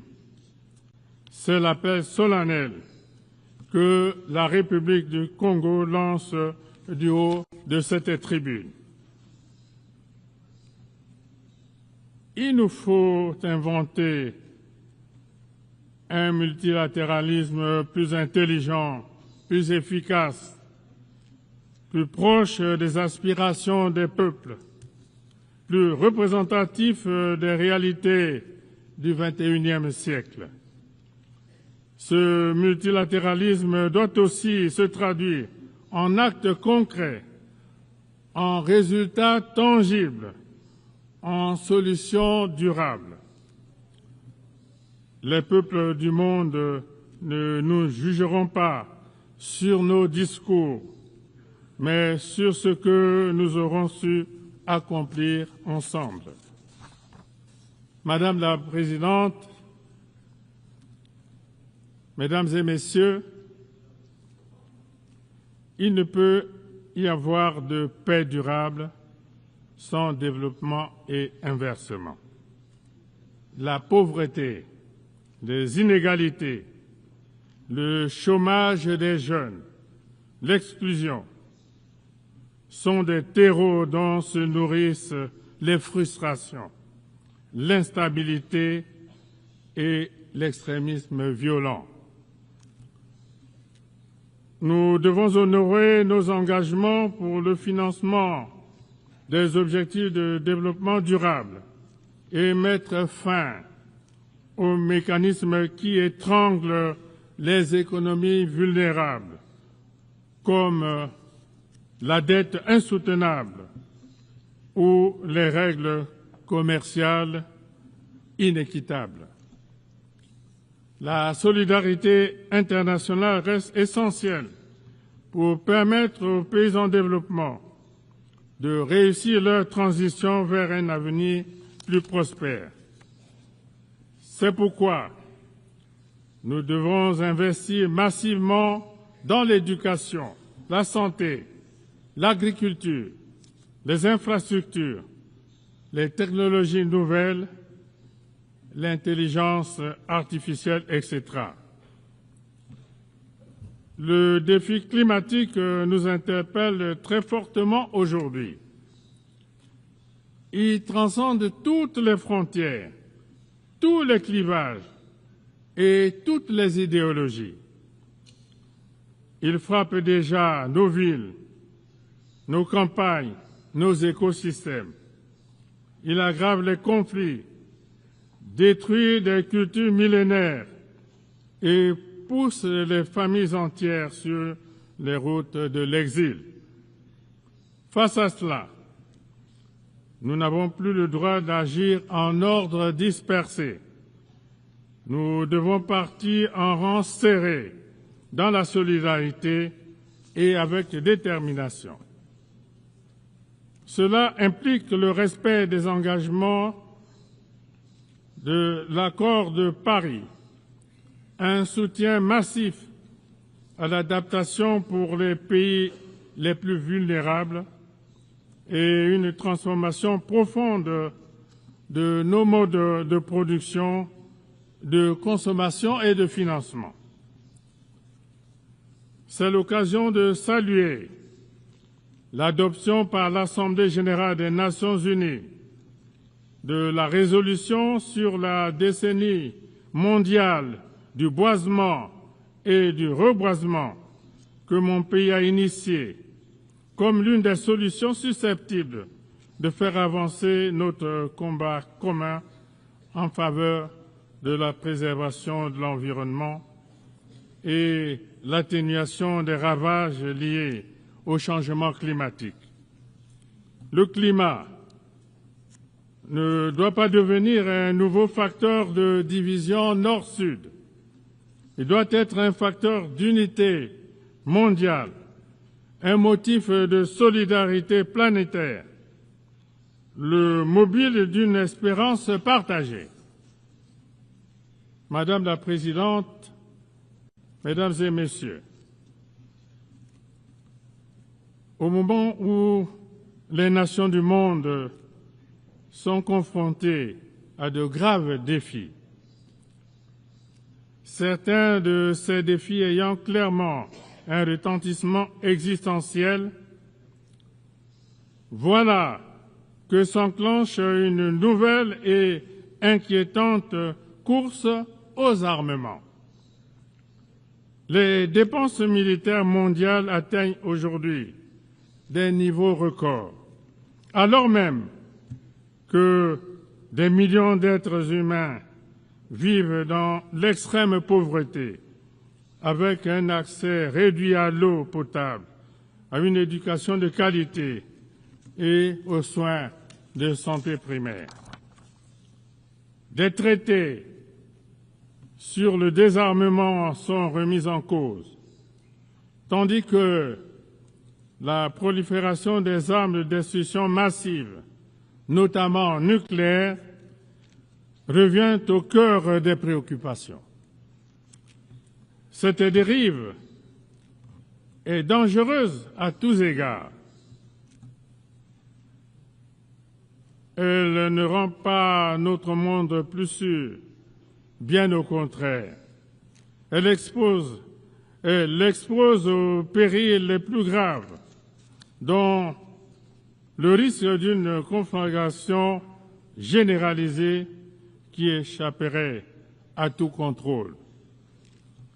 Fidèle à son engagement en faveur de la paix et de la sécurité internationale, la République du Congo réitère son appel en faveur d'un désarmement mondial.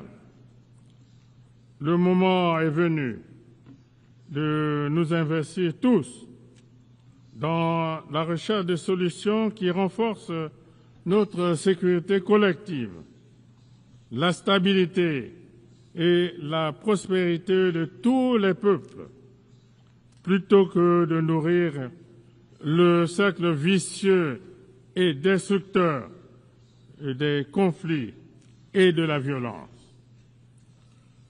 Madame la Présidente, Mesdames et Messieurs, dans ce monde instable, beaucoup doutent aujourd'hui, beaucoup s'interrogent. les Nations Unies sont-elles encore utiles? Servent-elles encore à quelque chose? À cela, je voudrais, du haut de cette tribune, répondre clairement oui. Oui, les Nations Unies sont même indispensables, mais à une condition, à savoir qu'elles sachent évoluer, qu'elles sachent se réformer, se rapprocher des peuples et répondre concrètement aux défis innombrables des temps présents. Nous ne sommes pas condamnés à la guerre, au repli et à la méfiance. Nous avons encore le choix, celui du courage, de la solidarité et de la responsabilité. Alors, ensemble, unis dans la diversité, faisons vivre les promesses fondatrices de notre organisation, à savoir la paix, la dignité et le progrès. Ne laissons pas l'histoire se faire sans nous. Je vous remercie.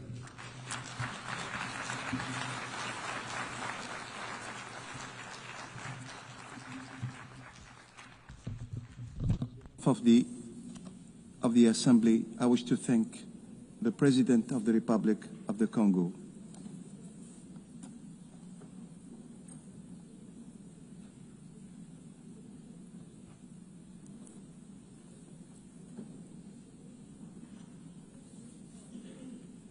Now the Assembly will hear an address by His Excellency Andry Nirina Rojolina, President of the Republic of Madagascar. I request kindly the protocol to escort His Excellency and invite him to address the Assembly.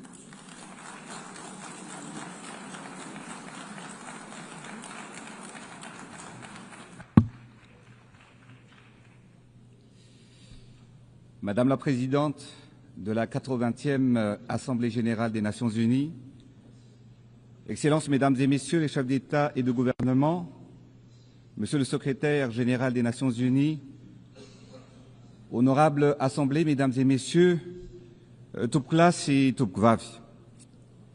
C'est avec une émotion sincère que je représente mon pays Madagascar pour notre Assemblée générale au sein des Nations unies, dans ce temple du multilatéralisme, notre mission commune. Nous célébrons cette année les 80 ans de notre organisation. 80 ans à maintenir la flamme de l'unité, à instaurer la paix pour bâtir un monde juste et solidaire.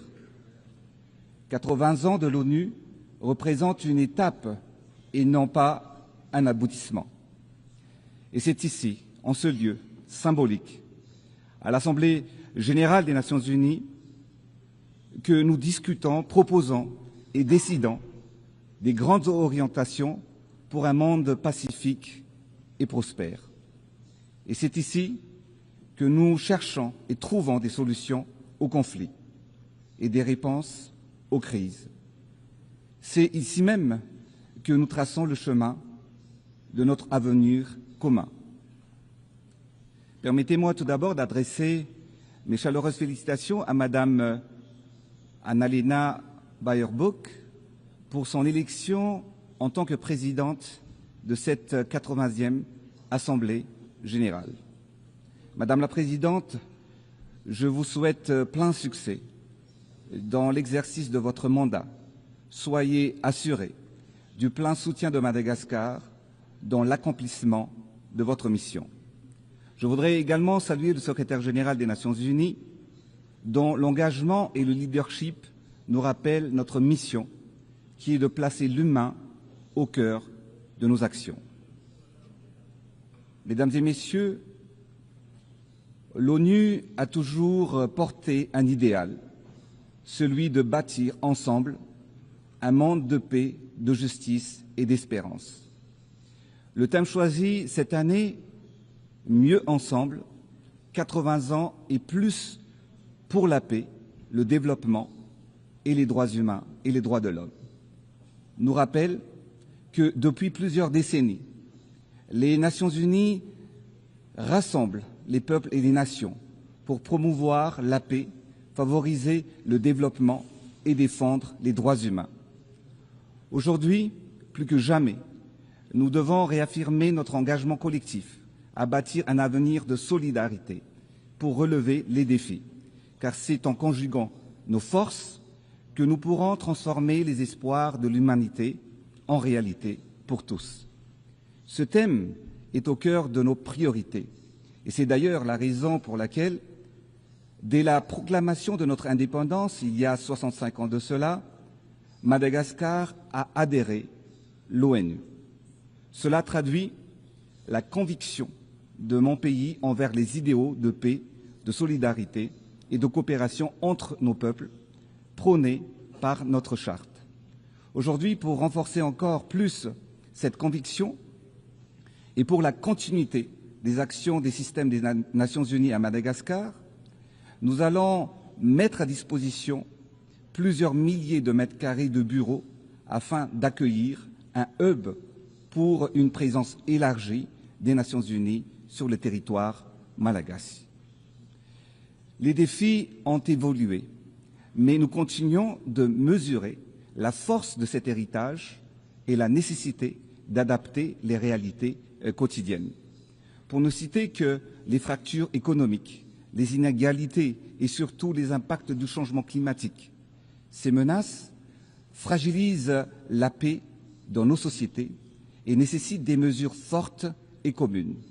Une des exigences de notre siècle est celle du développement tant attendu par nos populations. La mission des dirigeants est de créer les conditions permettant à chaque citoyen de contribuer au développement national. Cela exige une vision fondée sur la compréhension des réalités du pays, en valorisant ses atouts et en surmontant ses difficultés. Madagascar, comme de nombreux pays africains, possède des richesses naturelles abondantes et pourtant le développement a trop longtemps été retardé. Et c'est précisément ce retard que nous rattrapons aujourd'hui à travers les projets que nous menons pour transformer le pays. Nous devons prendre en main notre destin et être les artisans d'un changement historique. Refusant la fatalité, nous nous engageons à agir avec conviction et détermination. C'est dans cet esprit d'inclusivité et de partage que je m'adresse aujourd'hui à vous, non seulement au nom de Madagascar, mais également au nom d'un continent et de notre organisation, afin de porter la voix de la SADC qui regroupe 16 pays d'Afrique australe et que j'ai l'honneur de présider en tant que président de notre organisation régionale. Notre objectif est de promouvoir l'industrialisation, la transformation du système agricole et la transition énergétique afin de rendre nos pays et nos peuples plus résilients. Clair et tourné vers l'avenir, c'est l'objectif traduit notre ambition commune de renforcer nos économies, valoriser nos ressources et assurer le bien-être de nos populations. C'est un pacte, un engagement, c'est la feuille de route d'une région qui veut écrire son destin et de ses propres mains et pour ses peuples. Aujourd'hui, dans le monde où nous vivons, les guerres se présentent sous plusieurs formes. Il y a des guerres armées, visibles et sanglantes, qui détruisent des infrastructures, des villes entières et arrachent même des vies à des innocents. Mais il y a aussi la guerre contre la pandémie, comme celle de la Covid-19, que nous avons affrontée ensemble. C'était une bataille mondiale qui a coûté la vie à plus de 14 millions de personnes. Et actuellement, il y a une guerre sous une autre forme, la guerre économique et commerciale, plus silencieuse, mais qui pourrait être destructrice car son impact pourrait priver des millions de personnes d'un revenu, d'un emploi et d'un avenir. Qu'est-ce que cette guerre ont tous en commun? Elle tue directement ou indirectement. Elle fragilise nos sociétés et elle menace la paix et la dignité humaine. C'est pourquoi nous devons être vigilants. Aujourd'hui, un sujet au cœur de l'actualité nous touche particulièrement, car parmi les 16 pays composant la communauté de la SADC, qui est la communauté de l'Afrique australe, 14 sont bénéficiaires du programme de l'AGOA. L'AGOA, je le rappelle, est une initiative américaine qui offre aux pays africains un accès préférentiel au marché des États-Unis en favorisant les exportations sans droit de douane et en stimulant les échanges commerciaux. Et seulement pour la région de la SADC, cela représente 358 000 emplois directs qui sont aujourd'hui menacés, dont 60% dans le secteur textile et le reste réparti dans divers secteurs. Le non-renouvellement de l'AGOA engendrait des conséquences sociales profondes. L'employabilité des milliers de jeunes et l'élan économique de nos nations seraient menacés. Car aujourd'hui, grâce à l'AGOA, les pays de la SADC exportent plus de 11 milliards de dollars par an vers les États-Unis. Derrière ces chiffres, plus de 1 700 000 de personnes sont touchées.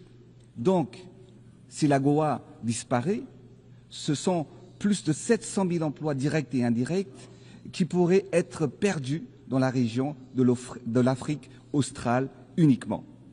Alors que derrière chaque emploi, il y a une mère qui nourrit ses enfants, il y a un jeune qui poursuit ses études, il y a une famille qui garde espoir. Alors l'AGOA n'est pas une simple loi commerciale, ce sont des visages, des vies, des communautés entières qui se battent chaque jour pour leur dignité. C'est pourquoi, en tant que président en exercice de la SADC, je demande solennellement l'extension de l'AGOA afin d'éviter des conséquences économiques et sociales désastreuses. Je lance donc un appel à nos partenaires américains, faisant ensemble le choix de la stabilité, le choix de l'espoir et le choix de la dignité. Je plaide pour la poursuite d'un partenariat durable entre les États-Unis et le continent africain. Préserver l'AGOA, c'est préserver la paix sociale dans les pays qui en dépendent. C'est également protéger 20 années de progrès et garantir un avenir meilleur à nos familles et à notre jeunesse.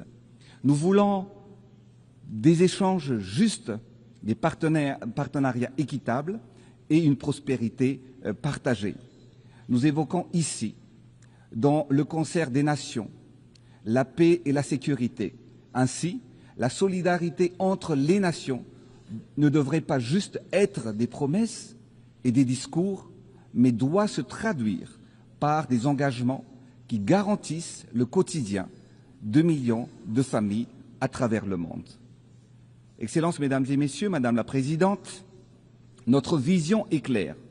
Développer notre pays à travers la promotion de l'industrialisation. Produire et transformer localement tout ce dont la population a besoin. Réduire les importations. Innover.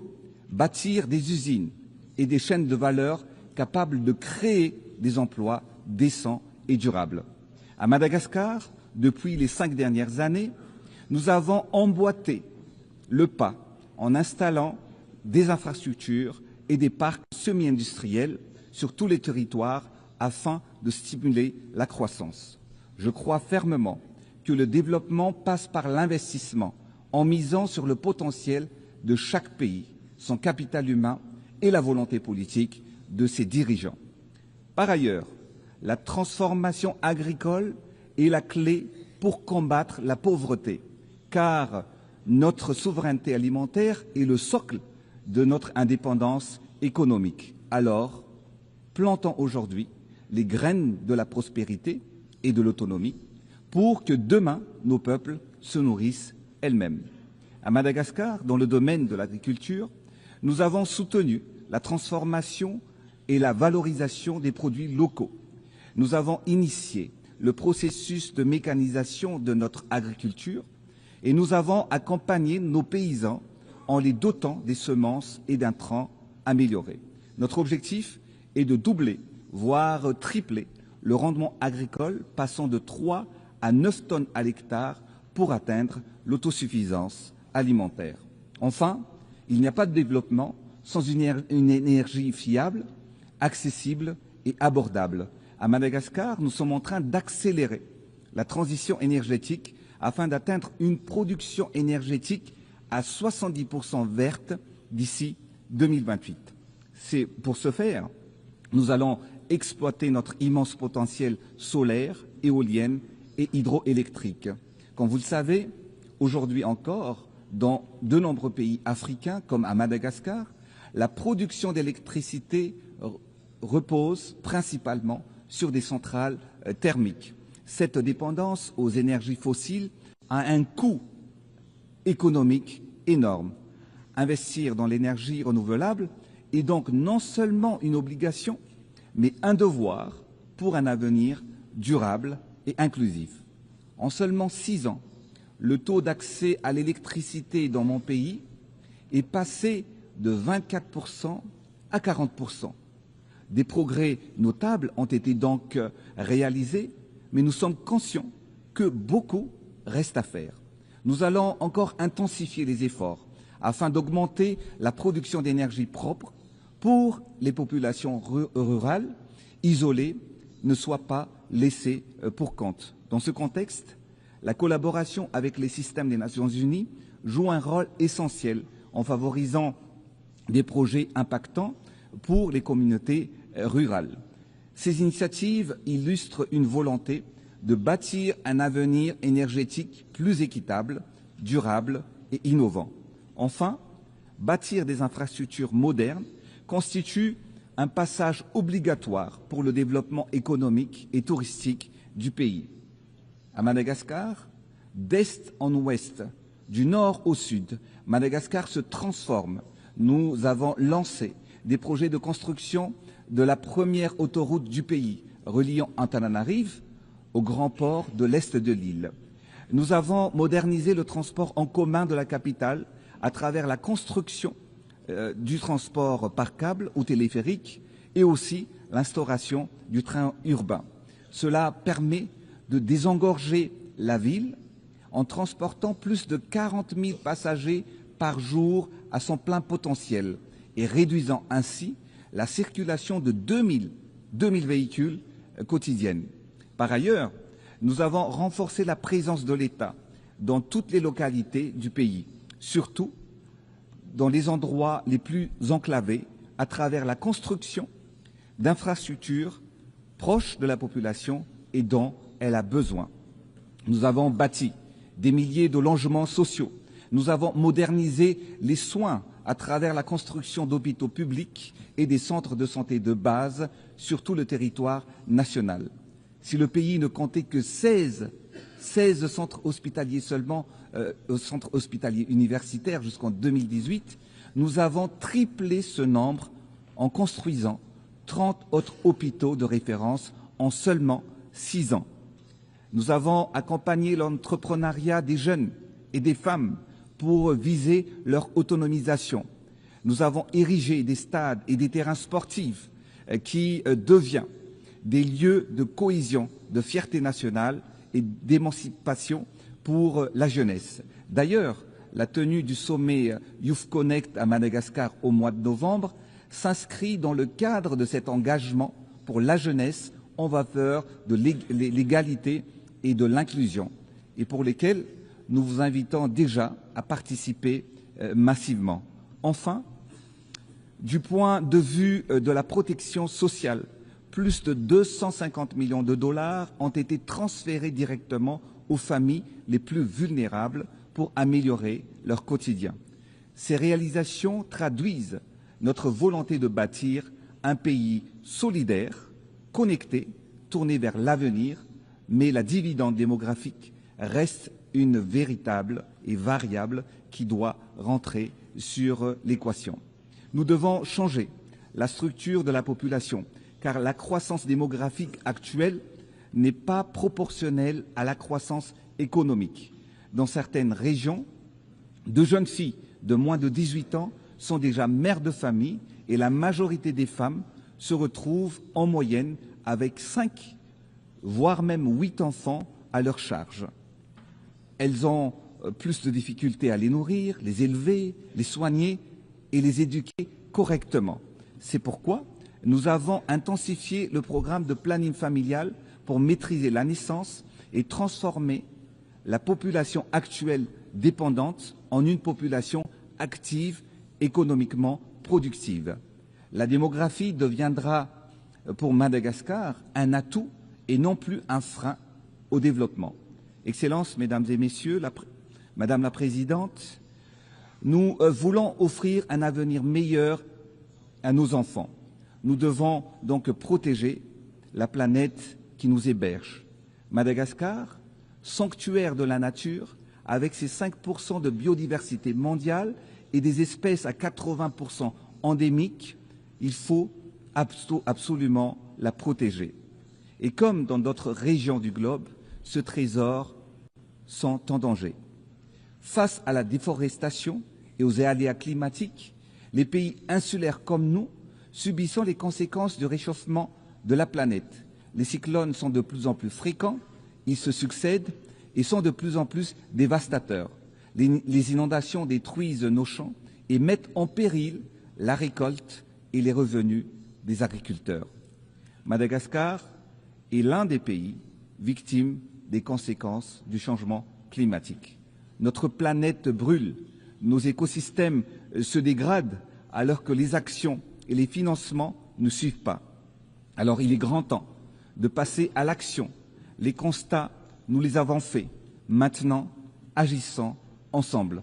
C'est pourquoi nous appelons encore une fois à une justice climatique pour que les pays pollueurs assument leurs responsabilités et que les financements promis par l'adaptation soient réellement tenus.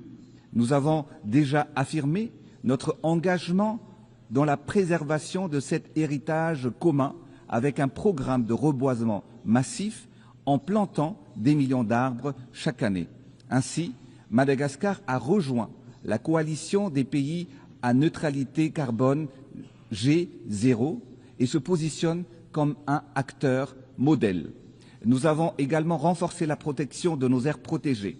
Nous ambitionnons de restaurer nos forêts, développer l'économie verte et bleue. Excellences, chers leaders, Mesdames et Messieurs, Madame la Présidente, ici et maintenant, à cette auguste tribune, j'appelle à l'unité et à l'action. L'heure n'est plus à la réflexion, mais aux stratégies concertées. L'heure n'est plus à la dépendance, mais à l'affirmation souveraine. L'heure n'est plus à la lenteur, mais à l'accélération, à l'audace et à l'efficacité. Notre mission, c'est notre raison d'être. Notre destinée, une destinée qui vise à améliorer le quotidien des citoyens et qui touche chaque vie, chaque enfant et chaque mère. Alors, posons-nous la question. Quel monde choisissons-nous pour nos enfants et pour l'avenir de la génération future? Pour mon peuple, pour le progrès, je ne cesserai jamais de déployer tous les voies et moyens pour accélérer la transformation de mon pays. Aller plus vite, aller plus loin, avec courage et avec espoir. Oui, la tâche est immense et l'attente de la population est grande. Mais nous savons une chose, la division n'est pas une solution. L'affrontement engendre l'instabilité. Alors, choisissons l'unité, choisissons la solidarité, choisissons de bâtir plutôt que détruire, car chaque enfant a le droit de rêver et que chaque peuple a le droit d'espérer. Alors, avançons unis, debout, ensemble, avançons vers le monde que nous voulons.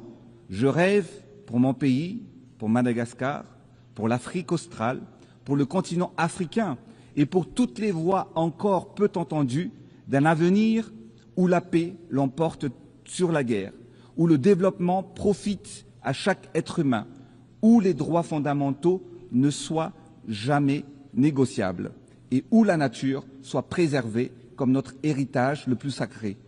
Ainsi, oui, nous serons mieux ensemble pour la paix, pour le développement et pour les générations futures, car l'histoire nous a appris que lorsque nous choisissons l'unité, nous faisons reculer l'instabilité. Lorsque nous cultivons la solidarité, nous faisons germer la prospérité, pour que les 8 prochaines décennies soient marquées par une gouvernance mondiale plus juste, plus inclusive et plus efficace. Vive les Nations Unies, vive la coopération entre les peuples, vive Madagascar, Sami Sikareta Utaina de Manta, que Dieu nous bénisse. Merci de votre attention. On behalf of the Assembly, I wish to thank the President of the Republic of Madagascar. We shall now continue the general debate.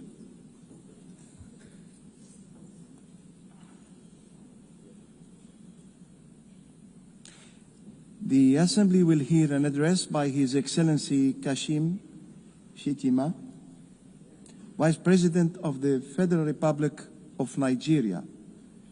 I request the protocol to escort His Excellency and invite him to address the Assembly.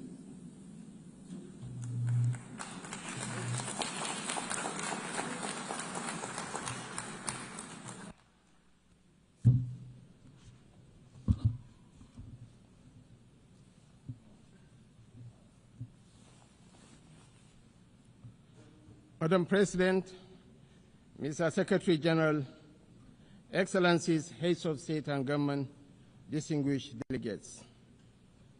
The chaos that shadows our world is a reminder that we cannot afford the luxury of inaction. We will have been consumed by our differences had there been no community such as this to remind us that we are one human family. Even in our darkest hours, we have refused to be broken. This community was born from the ashes of despair, a vehicle for order, and for the shared assurance that we could not afford to falter again. Our belief in this community is not a posture of moral superiority, but an undying faith in the redemption of humanity. It is, therefore, with profound humility that I stand before you today as Vice President of the Federal Republic of Nigeria on behalf of President Bola Ahmed Tinubu to renew this pledge on behalf of my country. Madam President, Nigeria joins the Committee of Nations in congratulating you on your election as the President of the General Assembly for the 80th session, and assure you of our unalloyed support during your tenure. I commend your predecessor, my brother, His Excellency Philemon Yang, and the Secretary General, His Excellency Antonio Guterres, for their outstanding stewardship and unifying leadership during these extraordinary times. This anniversary must not be a sentimental retreat into nostalgia. It must be a moment of truth, a pause to measure where we have stumbled and how we might have done better in turning our values into action that meets the demands of today. We are here to deliver a world of peace and development where the respect for human rights is paramount. We must recalibrate the delicate balance between our roles as sovereign governments and our duties as collective partners to renew multilateralism in a world that has evolved far beyond what it was in 1945. The pace of change across borders is a force without pause. It manifests in the tools of technology, in the movements of information and finance, in the corrosive ideologies that preach violence and division, in the gathering storm of the climate emergency, and in the tide of irregular migration. We must own this process of change. When we speak of nuclear disarmament, the proliferation of small weapons, Security Council reform, fair access to trade and finance, and the conflicts and human suffering across the world, we must recognize the truth. These are stains on our collective humanity. For all our careful diplomatic language, the slow pace of progress on these hardy perennials of the UN General Assembly debate has led some to look away from the multilateral model. Some years ago, I noticed a shift at this gathering. Key events were beginning to take place outside this hall, and the most sought-after voices were no longer heads of state. These are indeed troubling times. Nigeria remains firmly convinced of the merits of multilateralism. But to sustain that conviction, we must show that existing structures are not set in stone. We must make real change, change that works, and change that is seen to work. If we fail, the direction of travel is already predictable. We are here to strengthen the prospects for peace, development, and human rights. Madam President, I want to make 4 points today to outline how we can do this. 1, Nigeria must have a permanent seat at the UN Security Council. This should take place. This should take place as part of a wider process of institutional reform. 2, we need urgent action to promote sovereign debt relief and access to trade and financing. 3, countries that host minerals must benefit from those minerals. And 4th, the digital divide must close. As our friend the Secretary General has said, AI must stand for Africa included. On my first point, the United Nations will recover its relevance only when it reflects the world as it is, not as it was. Nigeria's journey tells this story with clarity. When the UN was founded, we were a colony of 20 million people, absent from the tables where decisions about our fate were taken. Today, we are a sovereign nation of 236 million people, projected to be the third most populous country in the world, with one of the youngest and most dynamic populations on earth, a stabilizing force in regional security, and a consistent partner in global peacemaking. Our case for permanent seat at the Security Council is a demand for fairness, for representation, and for reform that restores credibility to the very institution upon which the hope of multilateralism rests. This is why Nigeria stands firmly behind the UN-80 initiative of the UN Secretary General and the resolution adopted by this Assembly on 18 July 2025, a bold step to reform the wider United Nations system for greater relevance, efficiency, and effectiveness in the face of unprecedented financial strain. We support the drive to rationalize structures and end the duplication of responsibilities and programs, so that this institution may speak with one voice and act with greater coherence.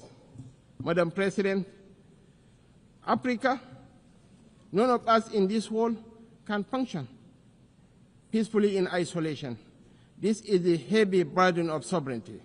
Sovereignty is a covenant of shared responsibility, a recognition that our survival is bound to the survival of others. To live up to this charge, we must work hand in hand with our neighbors and partners. We must follow the trails of weapons, of money, and of people. For these forces, too often driven by faceless non-state actors, ignite the fires of conflict across our region. Madam President, Nigeria's soldiers and civilians carry a proud legacy. They have participated in 51 out of 60 United Nations peacekeeping operations since our independence in 1960. We have stood with our partners in Africa to resolve conflicts, and we continue that commitment today through the multinational joint task force. At home, we confront the scourge of insurgency with resolve. From this long and difficult struggle with violent extremism, one truth stands clear. Military tactics may win battles measured in months and years, but in wars that span generations, it is values and ideas that deliver the ultimate victory. We are despised by terrorists because we choose tolerance over tyranny. Their ambition is to divide us and to poison our humanity with a toxic rhetoric of hate. Our difference is the distance between shadow and light, between despair and hope, between the ruin of anarchy and the promise of order. We do not only fight wars, we pit and shelter the innocent victims of war.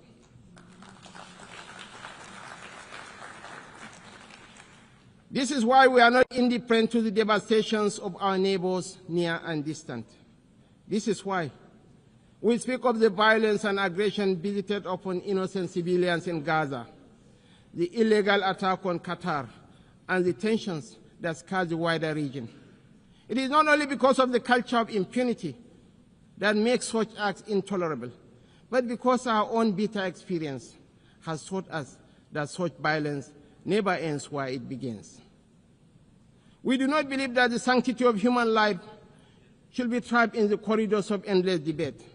That is why we say, without stuttering and without doubt, that a two-state solution remains the most dignified path to lasting peace for the people of Palestine.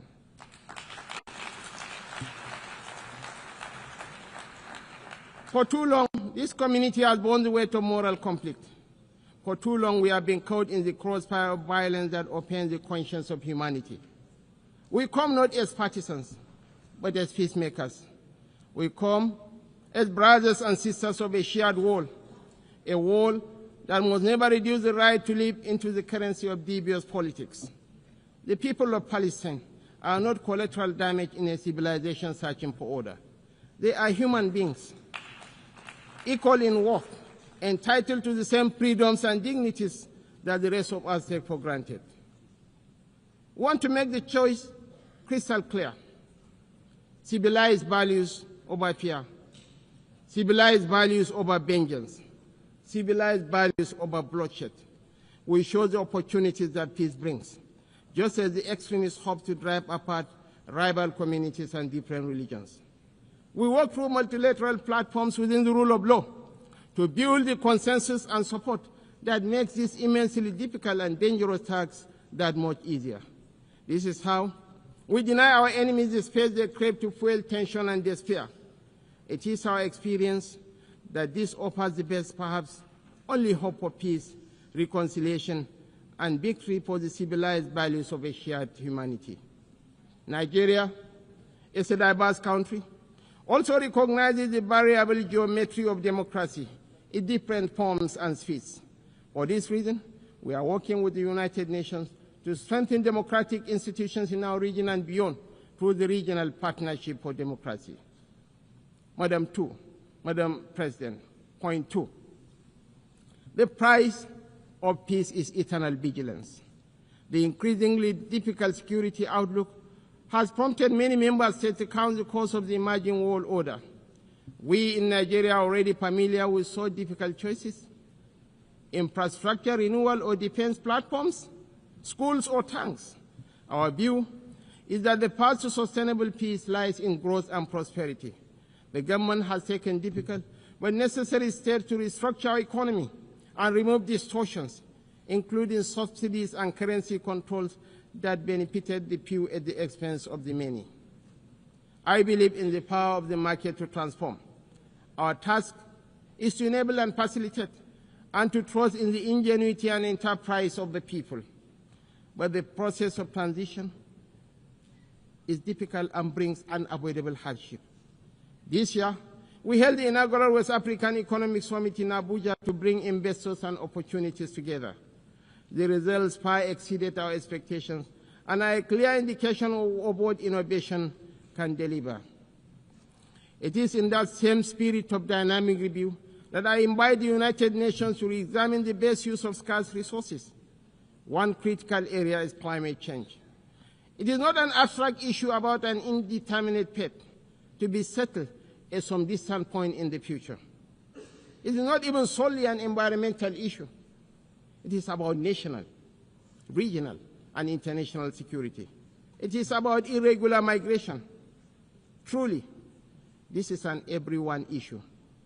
We are all stakeholders, and we are all beneficiaries of the best outcomes. Madam President, this is why relevant ministers have been instructed to work with the UN to make the best use of climate funds. We believe there are huge shared dividends to accrue from increased support for education, for resilient housing, for access to technology and financing to allow vulnerable communities to thrive, to become part of solutions rather than problems. Nigeria and Africa have made significant strides in recent years to put our affairs in order. We can take that progress to the next level, a level that presents new opportunities for trade, investment, and profit, if we can assess reforms to strengthen the international financial architecture. We need urgent action to promote debt relief, not as an act of charity, but as a clear path to the peace and prosperity that benefits us all. I'm calling for new and binding mechanism to manage sovereign debt, a sort of international court of justice for money that will allow emerging economies to escape the economic straitjacket of primary production of unprocessed exports. It has been over 4 decades since the Lagos Plan of Action outlined a route away from debt and dependence that highlighted opportunities that today should still be explored for local added value for processing and manufacturing in everything from agriculture to solid minerals and petrochemicals. The African Continental Free Trade Area is a remarkable achievement of cooperation. We remain fully committed to the achievement of the SDGs and are convinced that this can be best delivered by focusing principally on our primary mission of growth and prosperity. Madam President, on our third point, we welcome steps to move towards peace in the Democratic Republic of Congo. We agree that international investment and engagement offer a way out of the cycle of decay and violence. Access to strategic minerals from Sierra Leone in the 1990s and Sudan today has for too long been a source of conflict rather than prosperity. Africa, and I must include Nigeria, has in abundance the critical minerals that will derive and drive the technologies of the future. Investments in exploration, development and processing of these minerals in Africa will diversify supply to the international market, reduce tensions between major economies, and help shape the architecture for peace and prosperity on a continent that too often in the past has been left behind by the rivalries and competition between different power blocs. We know in Nigeria that we are more stable when those communities that have access to key resources are able to benefit from these resources. This has been our journey in the oil-producing region of the Niger Delta. I believe that will strengthen the international order when those countries that produce strategic minerals benefit fairly from those minerals in terms of investment, partnership, local processing, and jobs. When we export raw materials, as we have been doing, tension, inequality, and instability fester. Madam President, the fourth pillar for change that I am advocating is a dedicated initiative, bringing together researchers, private sector, government, and communities to close the digital divide. As we stand on the threshold of new and dramatic technological change, we are still absorbing the impact of the revolution on information and communication of the past 20 years. We understand better than we did the opportunities technology offers, as well as the safeguards we need to enable growth and mitigate the potential for corruption. Some worry about fake news. Truly, we have plenty of that, with the potential of devastating real-world consequences in countries rich and poor. I am more worried about an emerging generation that grows ever more cynical because it believes nothing and trusts less. As technology shakes up public administration, law, finance, conflict, and so much of the human condition, I'm calling for a new dialogue to ensure we promote the best of the opportunities that are arising and promote the level of access that allows emerging economies more quickly to close a wealth and knowledge gap that is in no one's interest. I join you today to reassert Nigeria's commitment to peace, to development, to unity, to multilateralism, and to the defense of human rights is beyond compromise. For none of us is safe until all of us are safe. The road ahead will not be easy, and we know there are no quick fixes to the trials that test the human spirit. Yet history reminds us that bold action in pursuit of noble ideals has always defined the story of the United Nations. Time and again, we have found the wisdom to balance sovereign rights with collective responsibility. That balance is once again in question. But I believe, quite passionately, that a renewed commitment to multilateralism, not as a slogan, but as an article of faith, remains our surest path forward. Nigeria dedicates itself fully and without reservation to that noble cause. I thank you all for listening.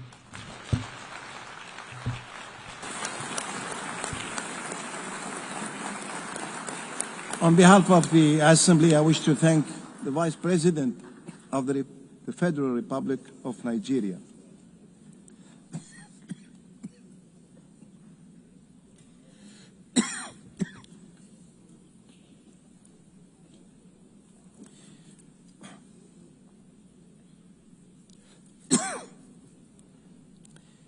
The Assembly will hear an address by His Highness Sabah al-Khalid al-Sabah, Crown Prince of the State of Kuwait. I request the protocol to escort His Highness and invite him to address the Assembly.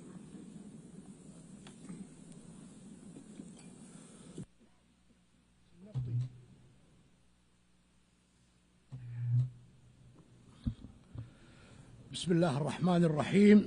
معالي السيدة أنالينا بيربوك رئيس الجمعية العامة للأمم المتحدة، معالي السيد أنطونيو غوتيريش الأمين العام للأمم المتحدة، أصحاب الجلالة والفخامة والسمو والمعالي رؤساء الوفود، السيدات والسادة، السلام عليكم ورحمة الله وبركاته.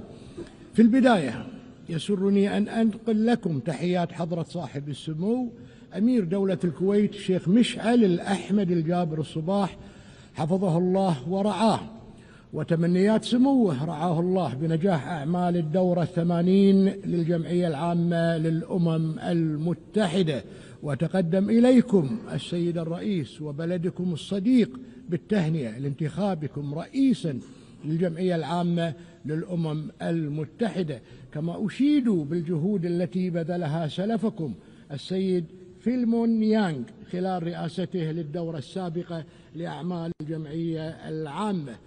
ولا يفوتني أن أثمن عاليا القيادة الحكيمة لمعالي الأمين العام السيد أنطونيو غوتيريش، وأغتنم هذه المناسبة لأجدد دعم دولة الكويت المتواصل له ولجهوده الجريئة والحميدة في إنفاذ الأهداف والرسالة السامية للأمم المتحدة.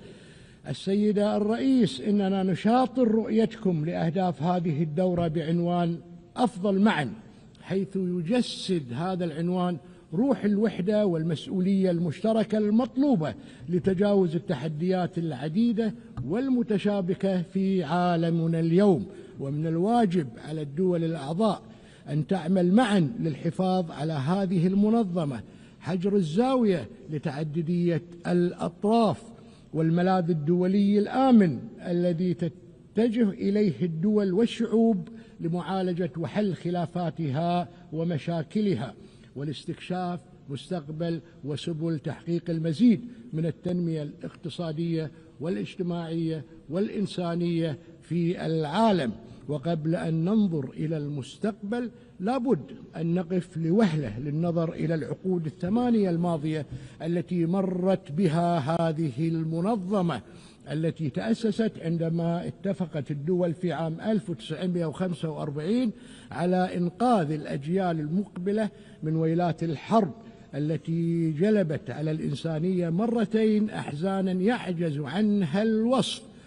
وعلى الرغم من عدم اندلاع حرب عالمية ثالثة منذ إنشاء الأمم المتحدة، إلا أننا شهدنا أحيانا ومؤخرا على وجه الخصوص عجزها عن التعامل مع التحديات السياسية والأمنية والمناخية والإنسانية والصحية كما ينبغي، علاوة على أن الإخفاقات التي نتشارك بها في إطار هذه المنظمة يجب أن نستوعب دروسها ونتعلم منها كدول وحكومات وشعوب، فذلك هو السبيل الأمثل لضمان عدم تكرارها ولبناء مستقبل أكثر أمانا للأجيال المقبلة. السيدة الرئيس، هناك نجاحات عديدة لهذه المنظمة لا يمكن نسيانها، واستذكر هنا وبكل امتنان إحدى أبرز قصص نجاح الأمم المتحدة بشكل عام ومجلس الأمن على نحو خاص، عندما وقف العالم قبل 35 عاما بجانب دولة الكويت دعما للحق والعدل والقانون. لقد وقف على هذا المنبر في 27 سبتمبر 1990 أمير دولة الكويت الراحل الشيخ جابر الأحمد الجابر الصباح طيب الله ثراه، حامل رسالة شعب أحب السلام وعمل من أجله، وتعرضت أرضه للغزو، وقد عبر الحضور في هذه القاعة عن تأييدهم ومساندتهم لرسالة هذا الشعب، شعب الكويت المسالم، وقضيته العادلة في لحظة راسخة في ذاكرة كل مواطن كويتي جسدت الموقف الدولي المؤيد لتحرير دولة الكويت من العدوان العراقي الغاشم وإعادة الشرعية لأهلها. وقد أثبت مجلس الأمن آنذاك قدرته على الاطلاع بمسؤولياته في حفظ السلم والأمن الدوليين، حيث طبق نموذجا رائعا لما ارتأى الآباء المؤسسون لميثاق المنظمة، فتدرج حينها المجلس في تطبيق صلاحياته وصولا إلى اتخاذ قراره التاريخي باستخدام جميع الوسائل اللازمة لتحرير دولة الكويت، وهو موقف مخلد في وجدان الشعب الكويتي وشعوب العالم. وفي سياق حديثنا عن أهمية الحفاظ على قصص نجاحات منظمتنا التي جسد من خلالها مجلس الأمن أروع الأمثلة في تحقيق العدالة والإنصاف والذود عن سيادة الدول والحفاظ على شعوبها، لا يفوتنا هنا أن نذكر بالقضية الإنسانية لدولة الكويت التي لا تزال تشغل أذهان الشعب الكويتي، ألا وهي مصير الأسرى والمفقودين الأبرياء الذين ارتقوا إلى جوار ربهم جراء ما تعرض له وطنهم من ظلم وعدوان، والإرشيف الوطني الذي يمثل الذاكرة المؤسسية المفقودة لدولة الكويت منذ أكثر من 3 عقود من الزمن. هذه القضية ذات الأبعاد المتعددة الإنسانية والأخلاقية والأممية تتطلب توافر النوايا الصادقة والإرادة الصلبة لمعالجتها على النحو الأمثل بمتابعة حثيثة من قبل مجلس الأمن، ونأمل في تضميد جراح ذوي الأسرى والمفقودين الذين لا تزال أفئدتهم تعتصر ألما لغيابهم وقلوبهم تمتلئ أملا بدفن رفات أحبتهم على أرض الوطن.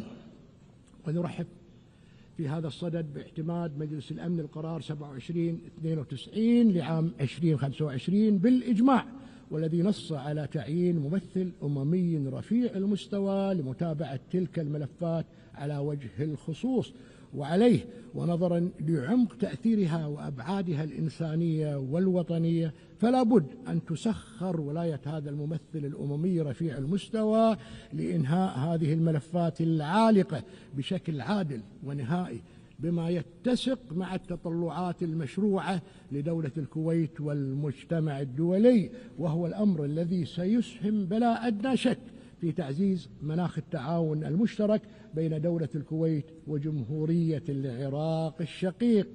السيد الرئيس، لقد أطلق معالي الأمين العام مبادرة الأمم المتحدة UNGA Initiative، والتي تأتي متوافقة مع الجهود الإصلاحية التي تسعى إلى تعزيز فاعلية الأمم المتحدة وكفاءتها لجعلها قادرة على مواجهة التهديدات والتحديات المستقبلية. وعندما نتحدث عن الإصلاحات في إطار النظام الدولي المتعدد الأطراف، فلا بد أن يكون إصلاح جهاز مجلس الأمن على سلم الأولويات، وإننا على قناعة تامة بأن هناك حاجة ملحة لإجراء إصلاحات ترسخ مبادئ العدالة والشفافية والمصداقية وعدم الازدواجية في المعايير، لجعل مجلس الأمن أكثر قدرة على التصدي للتهديدات المعاصرة، ولتكون تركيبته أكثر انعكاسا للعالم الذي نعيشه اليوم.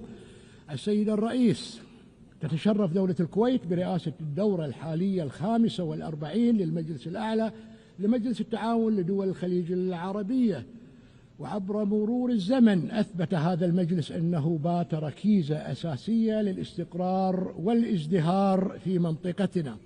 وقد دأبت بلادي من خلال رئاستها لهذا المجلس على مواصلة مسيرة العمل الخليجي المشترك وتعزيز الشراكة الاستراتيجية مع المنظمات الإقليمية والدولية. وتعتز دولة الكويت بتقديمها نيابة عن كافة الأشقاء في دول المجلس القرار الذي اعتمد بتوافق الآراء في هذه الجمعية المعني بالتعاون بين مجلس التعاون لدول الخليج العربية ومنظمة الأمم المتحدة. ويتطلع هذا الكيان المبارك والدول الأعضاء فيه إلى أخذ زمام الريادة والقيادة في مختلف المجالات. فنحن شعوب الخليج لا نعرف المستحيل، وسنبحر في خضم أمواج المستقبل بعزيمة لا تلين، ومؤمنين قولا وفعلا بوحدة المصير. السيد الرئيس، لقد شهدت منطقتنا في الآونة الأخيرة تصعيدا عسكريا خطيرا واتساعا لرقة النزاع، وهو الأمر الذي سبق أن حذرنا من خطورته وتبعاته على أمن واستقرار المنطقة. وأن ندين في هذا الصدد بأشد العبارات العدوان الإسرائيلي الغاشم على دولة قطر الشقيقة، فإننا نعد ذلك انتهاجا صارخا للقوانين الدولية كافة، وتعديا على سيادة وسيط يعمل بجهود صادقة من أجل السلام. وتجدد دولة الكويت تضامنها الكامل مع الأشقاء في دولة قطر، مؤكدة أن أي تهديد أو عدوان تتعرض له دولة عضو في مجلس التعاون لدول الخليج العربية يمثل تهديدا وعدوانا مباشرا على جميع دول المجلس. وقبل أيام معدودة عقدت قمتان استثنائيتان، الأولى للمجلس الأعلى لمجلس التعاون لدول الخليج العربية، والثانية القمة العربية الإسلامية الطارئة لبحث العدوان الإسرائيلي على دولة قطر الشقيقة. ونشدد على كافة المضامين التي وردت في البيانين الختاميين الصادرين عنهما.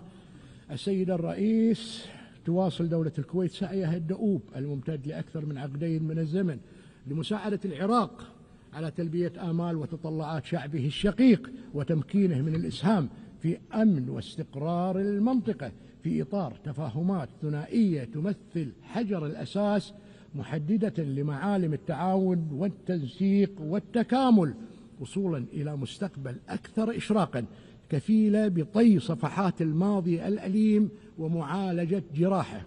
وعليه تؤكد بلادي من هذا المنبر وللعام الثالث على التوالي التزامها بما نصت عليه اتفاقية تنظيم الملاحة البحرية في خور عبد الله وبروتوكول المبادلة الأمني المبرم مع جمهورية العراق الشقيق منذ عام 2009، وتجدد التزامها بتصحيح مسار العملية التفاوضية لترسيم الحدود البحرية مع جمهورية العراق الشقيق لما بعد العلامة 162 وفقا لمبادئ وقواعد القانون الدولي واتفاقية الأمم المتحدة لقانون البحار لعام 1982 ودون أي مساس بالأراضي والجزر والمرتفعات المائية الثابتة.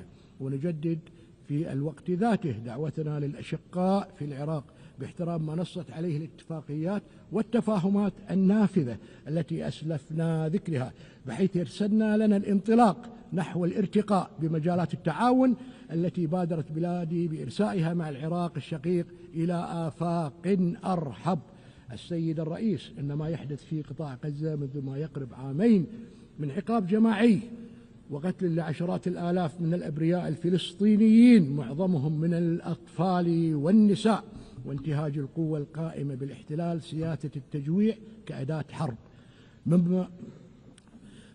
ما هو إلا تطبيق مرئي للإبادة الجماعية. وقد وصلنا إلى ما نحن عليه نتيجة لازدواجية المعايير في تطبيق القانون الدولي، ولا يمكن الدعوة إلى احترام القانون الدولي في مكان وتجاهل تطبيقه في مكان آخر، حيث يؤدي ذلك إلى زعزعة الثقة بالمنظومة الأممية وتقويض أسس العدالة والمساواة التي قامت عليها.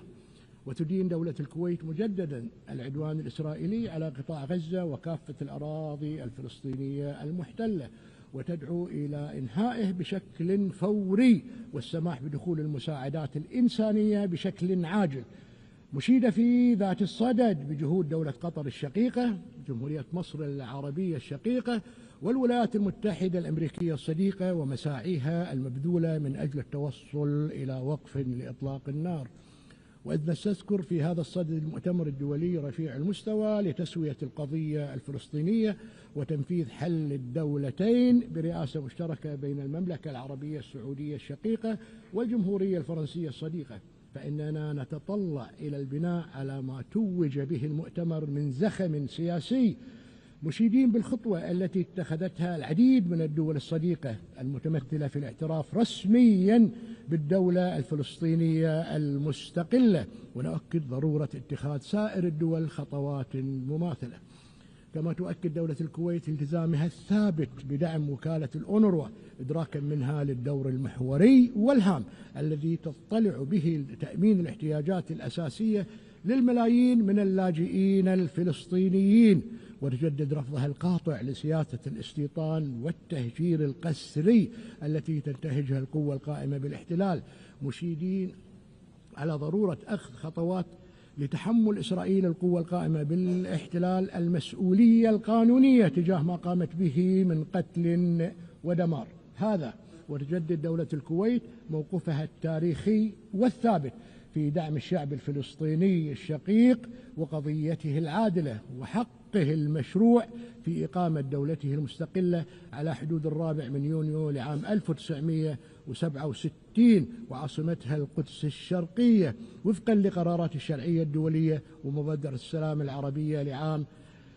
2002. السيدة الرئيس، تقف دولة الكويت إلى جانب الجمهورية العربية السورية والجمهورية اللبنانية في مساعيهما لبناء مستقبل مزدهر وآمن يحقق تطلعات شعبيهما، مؤكدة ضرورة احترام سلامة وسيادة ووحدة أراضي البلدين الشقيقين. كما نتابع ببالغ القلق ما تشهده كل من الجمهورية اليمنية وجمهورية السودان وجمهورية الصومال الفيدرالية ودولة ليبيا، وندعو إلى تغليب صوت الحكمة والعقل والانخراط بالحوار السياسي لحل الخلافات وفقا لقرارات مجلس الأمن ذات الصلة وقواعد القانون الدولي بما يضمن وحدة وسلامة واستقرار وسيادة هذه الدول الشقيقة. وانطلاقا من تمسكنا بمبادئ حسن الجوار الواردة في ميثاق الأمم المتحدة، نؤكد مجددا دعوتنا للجمهورية الإسلامية الإيرانية إلى تفعيل إجراءات جادة لبناء الثقة القائمة على احترام سيادة الدول وعدم التدخل في شؤونها الداخلية، ونؤمن بأن تأية الظروف الملائمة لاستئناف المفاوضات من شأنها أن تسهم في معالجة البرنامج النووي الإيراني وسائر القضايا العالقة. السيدة الرئيس، إننا في دولة الكويت وبفضل عزيمة أبنائها الأوفياء نمضي بخطى ثابتة نحو المستقبل وفق رؤية الكويت 2035 التي تهدف إلى ترسيخ الكويت كمركز مالي وتجاري وثقافي رائد في المنطقة، وكذلك وبشكل موازن نعمل على تحقيق أهداف التنمية المستدامة 2030 مستلهمين من الآباء والأجداد قيم العمل والإخلاص والعطاء التي قرسوها في الأجيال المتعاقبة من أجل بناء وطن آمن ومزدهر. ونؤكد في ذات الصدد على أهمية الدور الفاعل للمرأة الكويتية والشباب الكويتي في مختلف المجالات، مشيدين بمساهماتهم القيمة في مسيرة التنمية ونهضة المجتمع وازدهاره، ومع بقاء 5 أعوام فقط على تحقيق أهداف التنمية المستدامة 2030 نشدد على ضرورة مواصلة العمل حتى تستطيع الدول تحقيق تلك الأهداف النبيلة لضمان عدم ترك أي أحد يتخلف عن الركب. وانطلاقا من تلمسها معاناة الدول النامية والأقل نموا، حرصت دولة الكويت على دعم جهود التنمية الدولية، حيث قدمت عبر الصندوق الكويتي للتنمية الاقتصادية العربية منذ تأسيسه في عام 1961 دعما لتمويل مشاريع إنمائية في 107 دول، وتؤكد التزامها بدعم مسيرة التنمية العالمية واستمرارها في تقديم وتأمين إيصال المساعدات الإنسانية إلى شتى بقاع العالم دون ما تمييز أو تسييس أو شروط. وفي الختام السيد الرئيس، فإن دولة الكويت كانت وما زالت وستبقى كما عهدتموها عبر الزمن داعمة بقوة للأمم المتحدة ومساعيها السامية في مختلف بقاع العالم، ملتزمة التزاما راسخا بمقاصد ومبادئ ميثاقها، منارة ومركزا للعمل الإنساني، ورائدة في العمل الدولي الإنمائي، ووسيطة إقليمية موثوق بها، مساندة للجهود الدولية لتسوية النزاعات عبر الحوار والحلول السلمية، مؤمنة بثقافة التسامح والتعايش السلمي، محبة للسلام وستبقى تعمل من أجله. والسلام عليكم ورحمة الله وبركاته.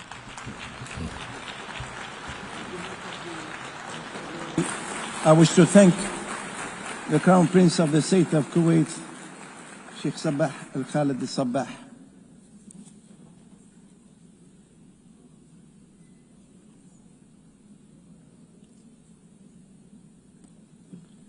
Now the Assembly will hear an address by His Excellency Anthony Albanese, Prime Minister of the Commonwealth of Australia, and I request the protocol to escort His Excellency and invite him to address the Assembly.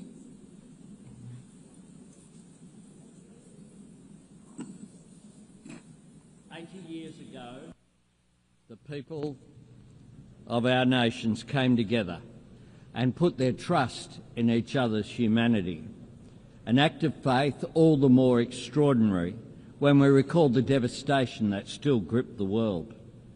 Yet, out of the grief and ruin of war, that generation found the courage, the wisdom and the compassion to work together for a better peace, to build a world governed by rights and rules, not fear or force, where the sovereignty of every nation is respected, the essential dignity and equality of every man, woman and child upheld, and where the shared mission and purpose of the United Nations is not merely to contain the threat of war, it is to create the conditions for peace, to provide a framework for settling our disputes, to foster the dialogue that enables us to manage our differences and deepen our understanding, and to nourish the opportunity, build the prosperity and deliver the economic justice on which true and enduring security always depends.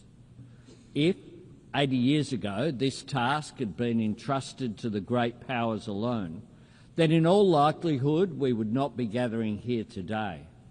Instead, history would note the United Nations as little more than a noble experiment.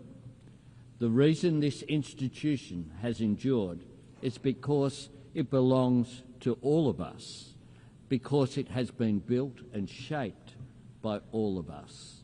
And it is up to all of us to bring new strength to the United Nations' enduring mission, to renew our commitment to the principle that peace is both our common cause and our collective responsibility. The creation of the International Rules-Based Order owes much to the post-war leadership of the United States of America. For the region Australia calls home, that stability has underpinned a generational economic transformation. But we cannot ask, and should not expect, any one nation to uphold the rules or guarantee the security on which all of us depend. We all have a role in making sure that the system which has enabled the rise of new powers safeguards the rights and aspiration of every nation, big and small. For Australia, this means investing in our capabilities and investing in our relationships, investing in development, in defence and in diplomacy, to strengthen the security of our region, to support the sovereignty of our neighbours and to contribute to the cause of peace beyond the Indo-Pacific. We promote unity in the Pacific Islands Forum. We are deepening our engagement with ASEAN and elevating our partnerships with Indonesia, India, the Republic of Korea and Japan. And we are breaking new ground with old friends in the United Kingdom, the European Union and our principal ally, the United States, because we see mutual understanding, shared prosperity and economic cooperation as the most powerful counterpoints to confrontation, to isolation or conflict. Wars are often started by countries who imagine there is something to gain. The more we can do to reinforce the architecture of peace and prosperity, the more we remind nations of everything they stand to lose. Colleagues, whenever a head of government speaks to this Assembly about prosperity or security, they will always be met with calls for that work to begin at home. Part of our job is demonstrating to the people that we serve that what happens in the world matters to them, that when we cooperate to enhance security, contribute to alleviating poverty or commit to protecting the natural environment, when we support the agency of forums such as the G20 or APEC, or invest in diplomatic partnerships like the Quad, none of this means setting our national interests or our people's values aside. It means working to fulfil them. The United Nations is much more than an arena for the great powers to veto each other's ambitions. This is a platform for middle powers and small nations to voice and achieve our aspirations. And that is why Australia is seeking a place on the UN Security Council in 2029-30. And it is why we are bidding to co-host the 31st Conference of the Parties with our Pacific family, nations for whom climate change is more than an environmental challenge, it is an existential threat.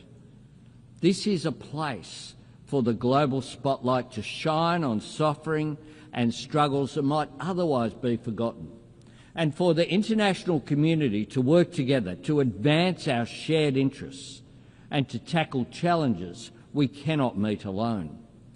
In 2025, we are confronted by all manner of these challenges in old forms and new.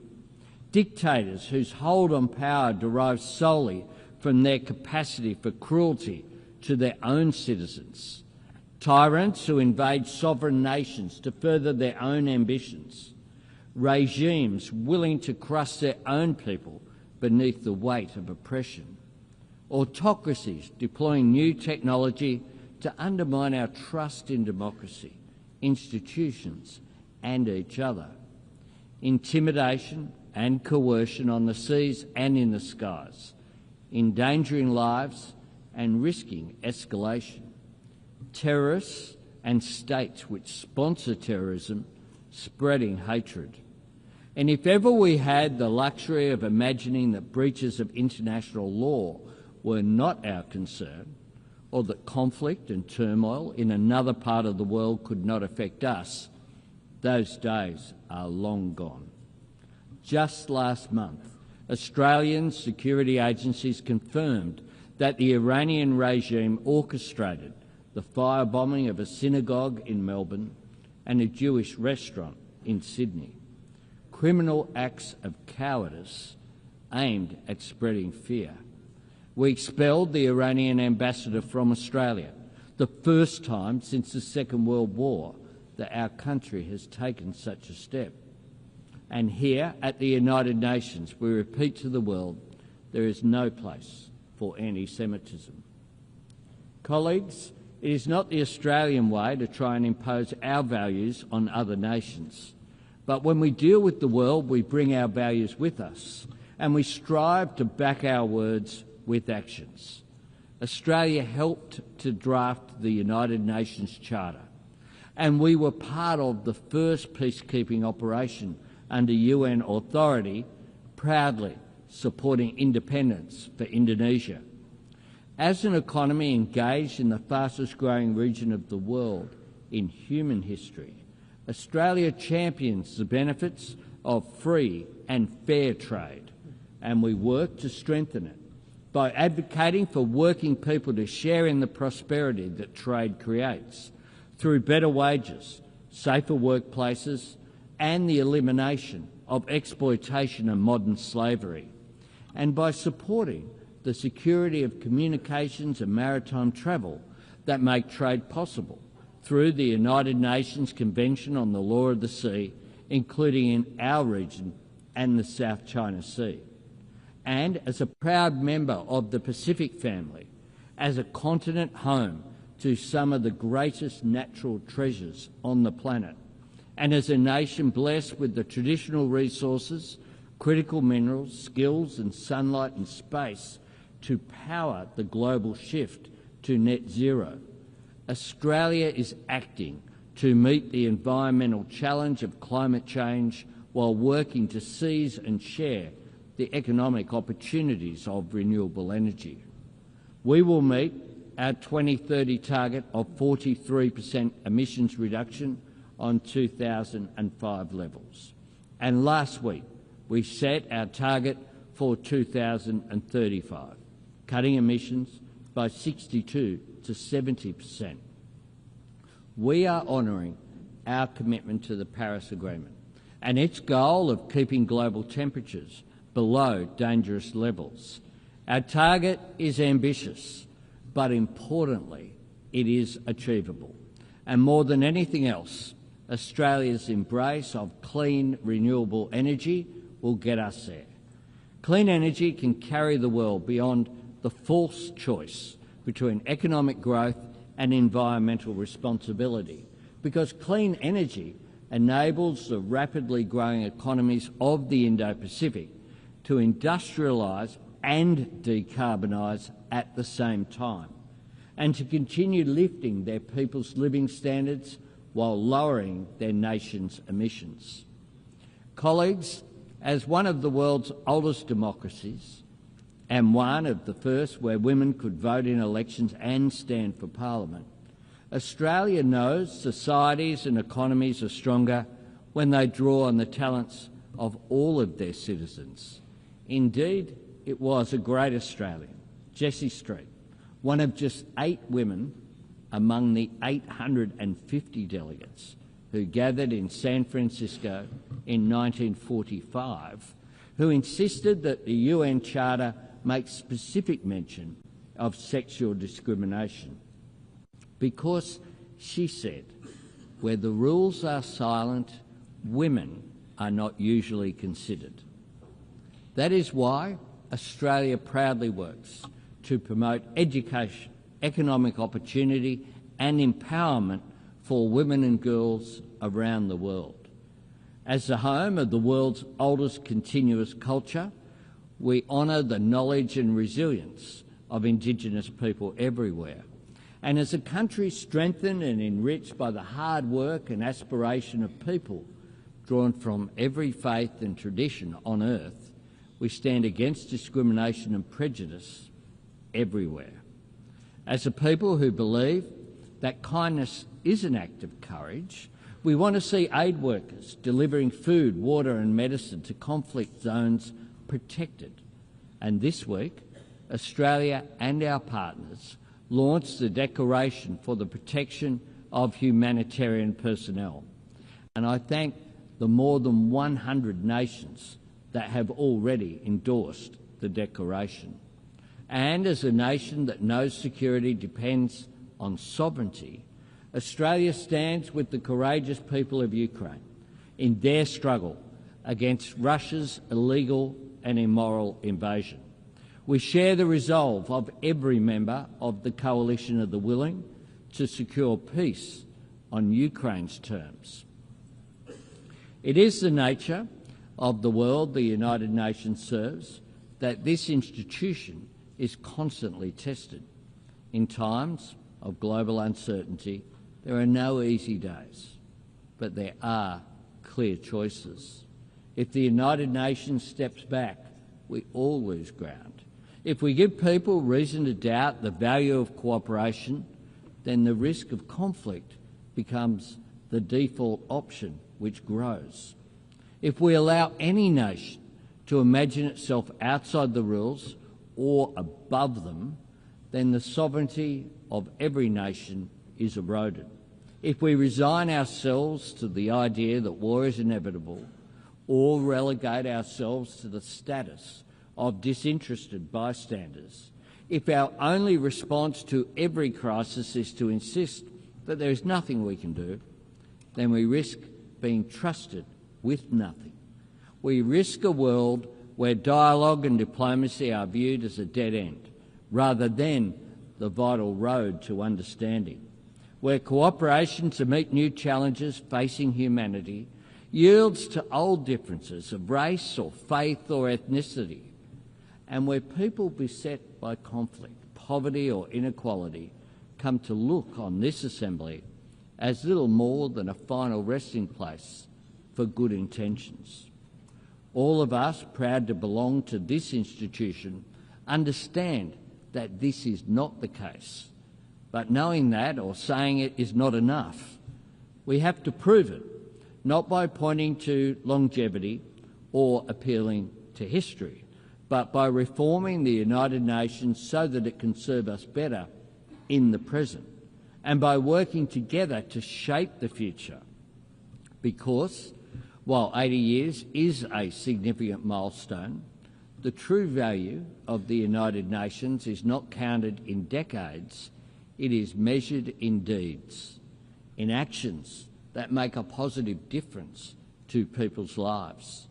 That is how the UN proves its worth and makes its case, by delivering food to villages in the grip of famine, by providing vaccines that spare families from disease, by bringing clean water to a community on the brink, by helping countries break the shackles of poverty, by liberating children from exploitation or abuse, by guarding against the spread of nuclear weapons and working for a world free of nuclear weapons, by demonstrating that the principles on which the United Nations was founded still hold life and weight and meaning and hope for the people who need them most. And nowhere is that task more urgent than the Middle East.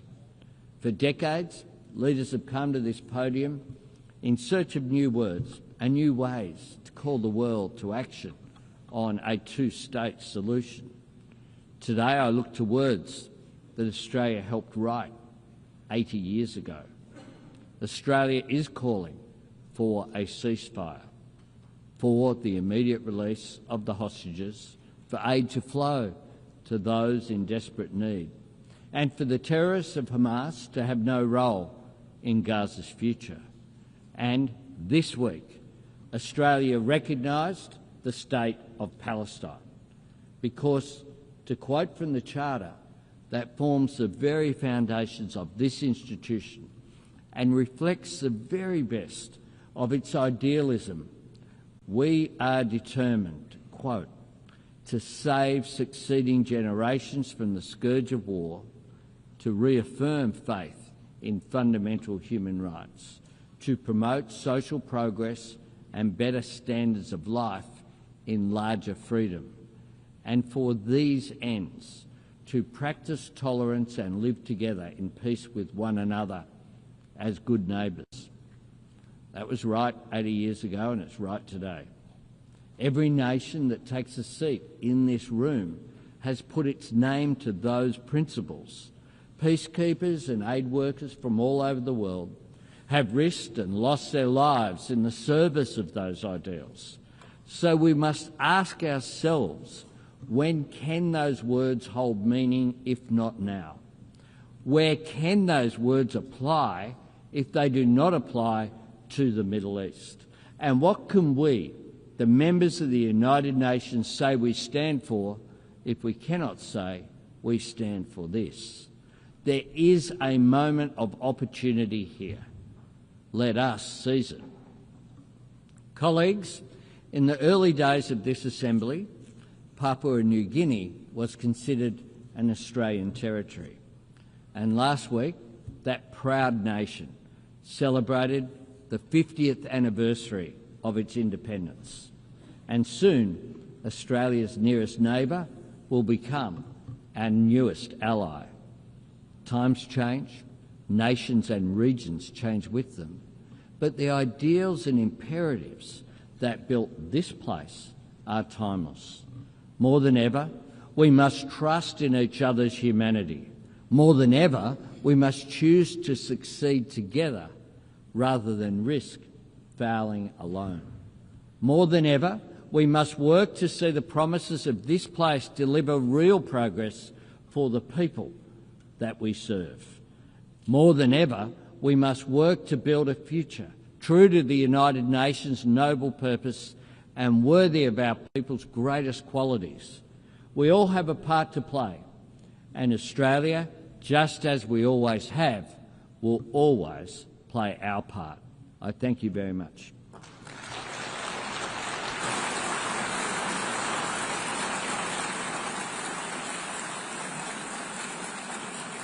On behalf of the Assembly, I wish to thank the Prime Minister of the Commonwealth of Australia.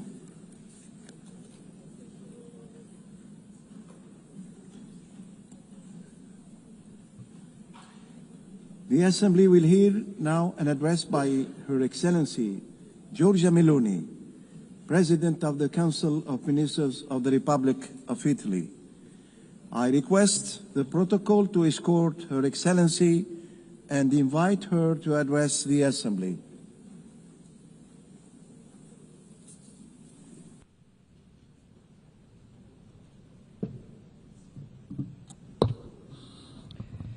Presidente Baerbock, Segretario Generale Guterres, colleghi delegati, signore e signori. Viviamo una fase storica accelerata, complessa, ricca di opportunità, ma anche forse soprattutto densa di pericoli. Sospesi tra guerra e pace. Secondo il Global Peace Index 2024, nel mondo sono in corso 56 conflitti armati, il numero più elevato dalla Seconda Guerra Mondiale. Viviamo cioè in un mondo profondamente diverso da quello in cui sono nate le Nazioni Unite, quando nel 1945 51 nazioni, che oggi sono diventate la quasi totalità, decisero di unirsi per fondare un'organizzazione internazionale che avesse come scopo principale quello di evitare la guerra. La domanda che dobbiamo farci 80 anni dopo e guardandoci attorno è: ci siamo riusciti? La risposta la conoscete tutti, perché è nella cronaca ed è impietosa. Pace, dialogo, diplomazia sembrano non riuscire più a convincere e a vincere. L'uso della forza prevale in troppe occasioni e lo scenario che ci troviamo di fronte è quello che Papa Francesco descrisse con rara efficacia: una terza guerra mondiale combattuta a pezzi. Ovviamente tra i principali conflitti in corso c'è la guerra d'aggressione su larga scala della Federazione Russa contro l'Ucraina. 3 anni e mezzo fa, il 24 febbraio del 2022, Mosca ha deciso di attaccare Kiev. E io penso che non si sia riflettuto abbastanza sulle conseguenze di quella scelta e su un punto che considero fondamentale. La Federazione Russa, membro permanente del Consiglio di sicurezza, ha deliberatamente calpestato l'articolo 2 dello Statuto dell'ONU, violando l'integrità e l'indipendenza politica di un altro Stato sovrano con la volontà di annetterne il territorio. E ancora oggi non si mostra disponibile ad accogliere seriamente alcun invito a sedersi al tavolo della pace. Questa ferita profonda, inferta al diritto internazionale, come era prevedibile, ha scatenato effetti destabilizzanti molto oltre i confini nei quali si consuma quella guerra. Il conflitto in Ucraina ha riacceso e fatto detonare diversi altri focolai di crisi, mentre le Nazioni Unite si sono ulteriormente disunite. Non è un caso che Hamas abbia approfittato dell'indebolirsi di questa architettura per sferrare il 7 ottobre del 2023 il suo attacco contro Israele. La ferocia e la brutalità di quell'attacco, la caccia ai civili inermi hanno spinto Israele a una reazione in principio legittima, perché ogni Stato e ogni popolo ha il diritto di difendersi, ma la reazione a un'aggressione deve sempre rispettare il principio di proporzionalità. Vale per gli individui, vale a maggior ragione per gli Stati.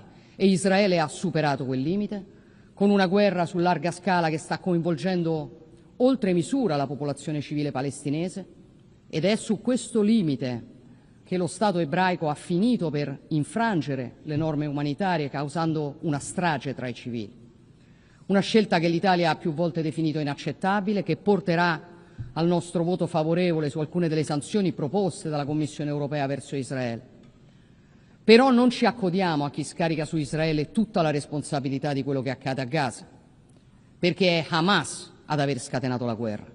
È Hamas che potrebbe far cessare le sofferenze dei palestinesi liberando subito tutti gli ostaggi. È Hamas che sembra voler prosperare sulla sofferenza del popolo che dice di rappresentare. Israele deve uscire dalla trappola di questa guerra, lo deve fare per la storia del popolo ebraico, per la sua democrazia, per gli innocenti, per i valori universali del mondo libero di cui fa parte. E per chiudere una guerra servono soluzioni concrete, perché la pace non si costruisce solo con gli appelli o con i proclami ideologici accolti da chi la pace non la vuole. La pace si costruisce con pazienza, con coraggio, con ragionevolezza. I bambini di Gaza, come quelli che l'Italia sta orgogliosamente accogliendo e curando nei propri ospedali, chiedono risposte che possano migliorare la loro condizione, e su quello siamo impegnati. L'Italia c'è e ci sarà per chiunque sia disposto a lavorare a un piano serio per il rilascio degli ostaggi, un cessate il fuoco permanente, l'esclusione di Hamas da ogni dinamica di governo in Palestina, il graduale ritiro di Israele da Gaza, l'impegno della comunità internazionale nella gestione della fase successiva al cessate il fuoco fino alla realizzazione della prospettiva dei due Stati. Consideriamo in questo senso molto interessanti le proposte che il Presidente degli Stati Uniti ha discusso in queste ore con i Paesi arabi e siamo pronti ovviamente a dare una mano. Riteniamo che Israele non abbia il diritto di impedire che domani nasca uno Stato palestinese, né di costruire nuovi insediamenti in Cisgiordania al fine di impedirlo. Per questo abbiamo sottoscritto la dichiarazione di New York sulla soluzione dei due Stati e la storica posizione dell'Italia sulla questione palestinese, una posizione che non è mai cambiata. Riteniamo allo stesso tempo che il riconoscimento della Palestina debba avere due precondizioni irrinunciabili: il rilascio di tutti gli ostaggi israeliani e la rinuncia da parte di Hamas ad avere qualsiasi ruolo nel governo della Palestina, perché chi ha scatenato il conflitto non può essere premiato. E torniamo così al punto di partenza: le regole, la forza del diritto in Ucraina, in Medio Oriente, in ogni scenario nel quale la guerra domina e la ragione sembra persa. Non si scappa, colleghi, dalla domanda più importante, che è la ragione per la quale siamo tutti qui insieme oggi. L'architettura delle Nazioni Unite che abbiamo costruito 80 anni fa è all'altezza delle sfide che la nostra epoca ci impone oggi? Non lo è. E il multilateralismo, dialogo, la diplomazia, senza istituzioni che funzionano come dovrebbero, sono parole vuote. Dobbiamo riconoscere i nostri limiti, dobbiamo riconoscere che è necessaria e urgente una riforma profonda delle Nazioni Unite, una riforma non ideologica ma pragmatica e realista, che rispetti la sovranità delle nazioni, che apra a soluzioni condivise. Abbiamo bisogno di un'istituzione agile, efficiente, in grado di rispondere velocemente alle crisi, trasparente nella missione, trasparente nei costi, capace di ridurre al minimo la burocrazia, gli sprechi, le duplicazioni. Il palazzo di vetro deve essere anche una casa di vetro. La riforma che ha in mente l'Italia, a partire dal Consiglio di sicurezza, deve rispettare i principi di uguaglianza, democraticità, rappresentatività, responsabilità. Non servono nuove gerarchie, non servono nuovi seggi permanenti, semplicemente perché non risolverebbero la paralisi decisionale che ha minato la credibilità di questa istituzione. Siamo aperti a discutere la riforma senza alcun pregiudizio, anche in forza delle proposte che sono state avanzate dal gruppo Uniting for Consensus, ma vogliamo una riforma che serva a rappresentare meglio tutti, non a rappresentare di più alcuni. E per essere efficace non sono solo le istituzioni che dobbiamo riformare, perché siamo di fronte a un cambio d'epoca e questo impone una revisione profonda di tutti gli strumenti che abbiamo per regolare i rapporti tra le nazioni e difendere i diritti delle persone, comprese le convenzioni internazionali. Penso ad esempio alle convenzioni che regolano la migrazione e l'asilo. Sono regole sancite in un'epoca nella quale non esistevano le migrazioni irregolari di massa e non esistevano i trafficanti di esseri umani. Convenzioni quindi non più attuali in questo contesto, che quando vengono interpretate in modo ideologico e unidirezionali da magistrature politicizzate finiscono per calpestare il diritto invece che affermarlo. Con altri Stati europei abbiamo sollevato questo tema, intendiamo portarlo avanti, non ovviamente per abbassare il livello delle garanzie o dei diritti, ma per costruire un sistema che sia al passo con i tempi e che sia capace di tutelare i diritti umani fondamentali, insieme però alla sacrosanta prerogativa di ogni nazione di proteggere i propri cittadini e i propri confini, esercitare la propria sovranità, governare il tema della migrazione che impatta sulle persone e particolarmente su quelle più fragili. La comunità internazionale deve unirsi nel contrastare il fenomeno del traffico di esseri umani. Le Nazioni Unite, al pari di altre istituzioni internazionali come l'Unione Europea, non possono voltarsi dall'altra parte o finire per tutelare i criminali nel nome di presunti diritti civili. Allo stesso modo, le Nazioni Unite non possono ipocritamente considerare alcuni diritti umani meno meritevoli di essere tutelati rispetto ad altri. Penso fra tutti al valore negato della libertà religiosa e alle decine di milioni di persone in tutto il mondo, in larga parte cristiane, perseguitate e massacrate in nome della loro fede. Serve anche un nuovo modello di cooperazione tra le nazioni, ma costruirlo richiede umiltà, consapevolezza, fiducia nell'interlocutore che si ha di fronte. L'Italia sta cercando di fare la sua parte anche in questo, su tutto con il suo piano Mattei per l'Africa. Negli ultimi 3 anni abbiamo lanciato il nostro piano di cooperazione con l'Africa, abbiamo esteso il suo raggio d'azione a 14 nazioni, abbiamo costruito collaborazioni con le Nazioni Unite, con l'Unione Europea e il suo Global Gateway, con il G7, l'Unione Africana, la Banca Africana di Sviluppo, le istituzioni finanziarie internazionali, molti partner bilaterali, penso agli Emirati Arabi Uniti che ci tengo a ringraziare. Questa complementarietà ci ha consegnato l'onore lo scorso luglio di coorganizzare con l'Etiopia il terzo vertice delle Nazioni Unite sui sistemi alimentari, la responsabilità di essere parte attiva dell'imponente progetto infrastrutturale del corridoio di Lobito tra Angola e Zambia, la possibilità di costruire partenariati pubblico-privati che attraggono investimenti e assicurano risultati concreti.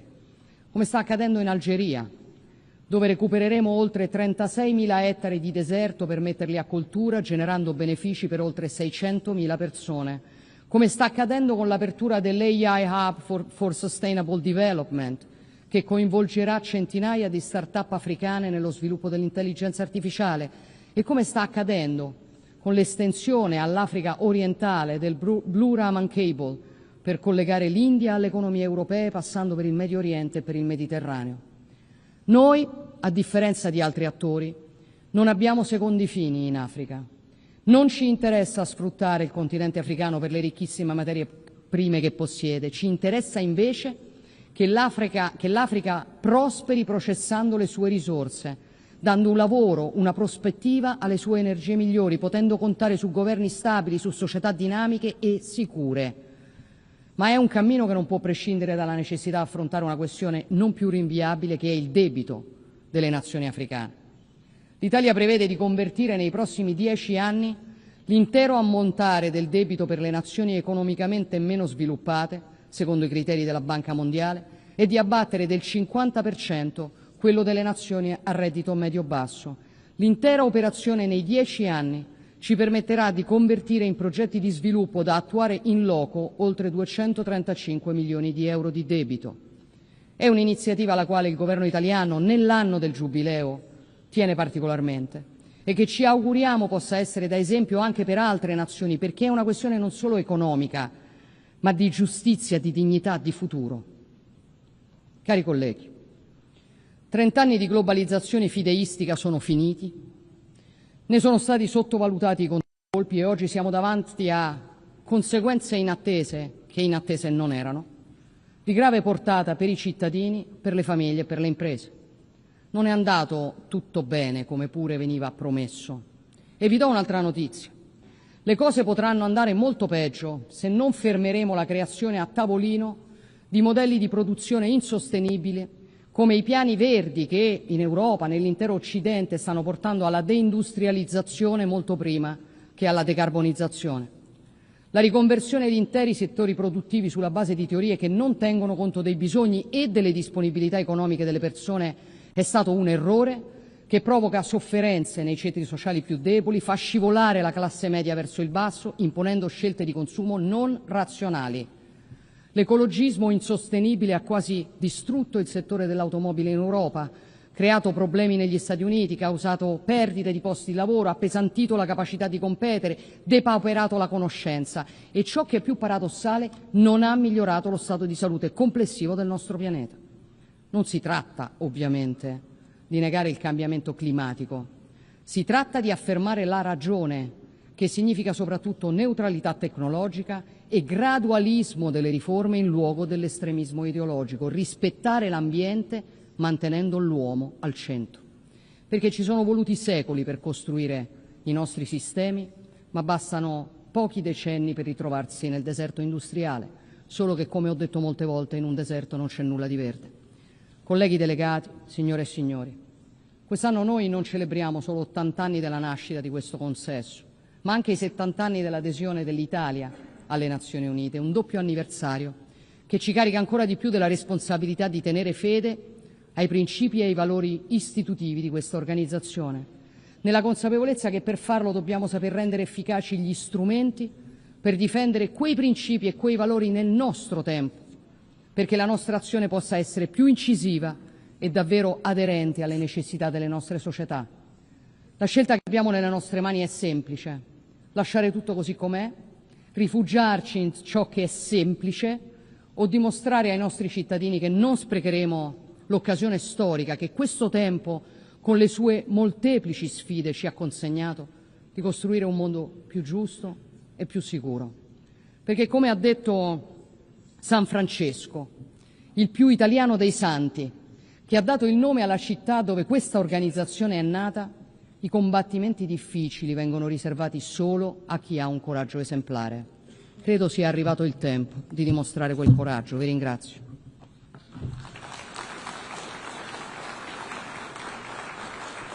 On behalf of the Assembly, I wish to thank the President of the Council of Ministers of the Republic of Italy.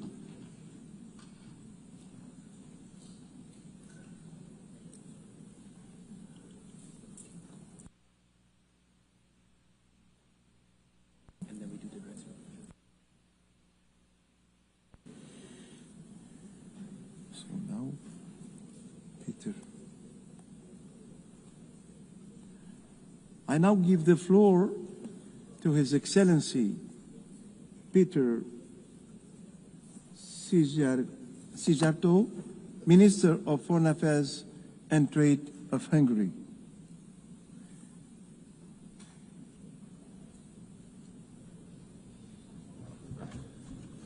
Mr. President, dear colleagues,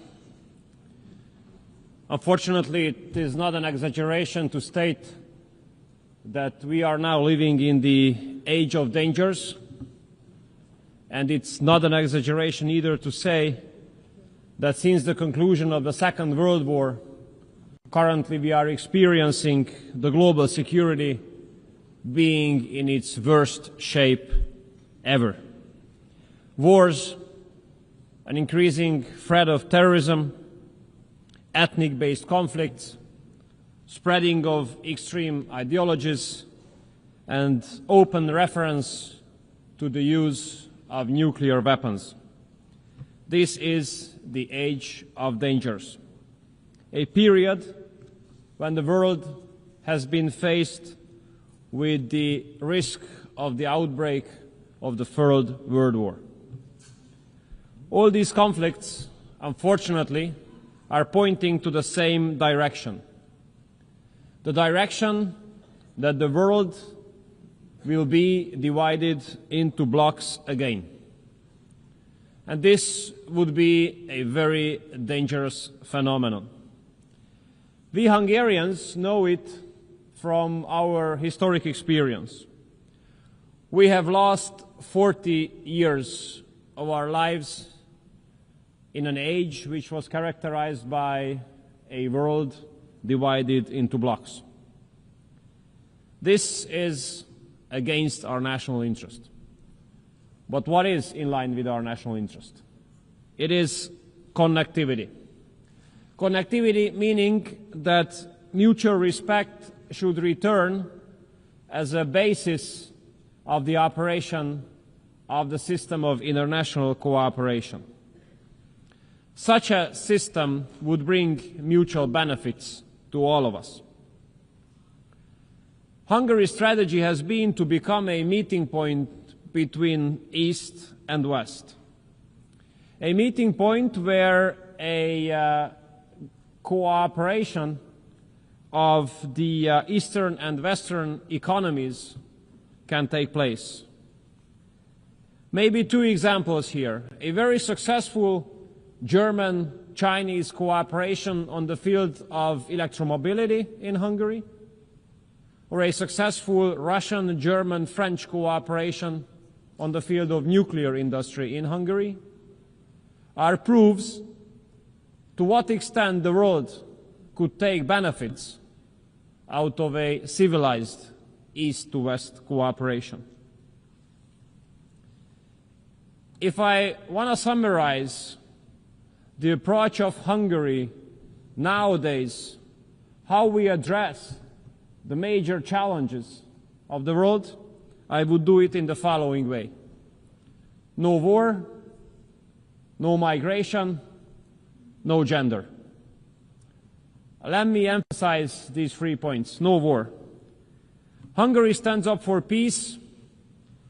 We are proud members of the pro-peace majority of this organization.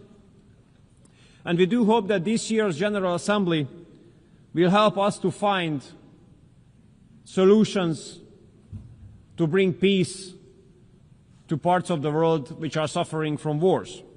And we do hope that this time, this hope of ours will not be transformed into an illusion at the end of this week.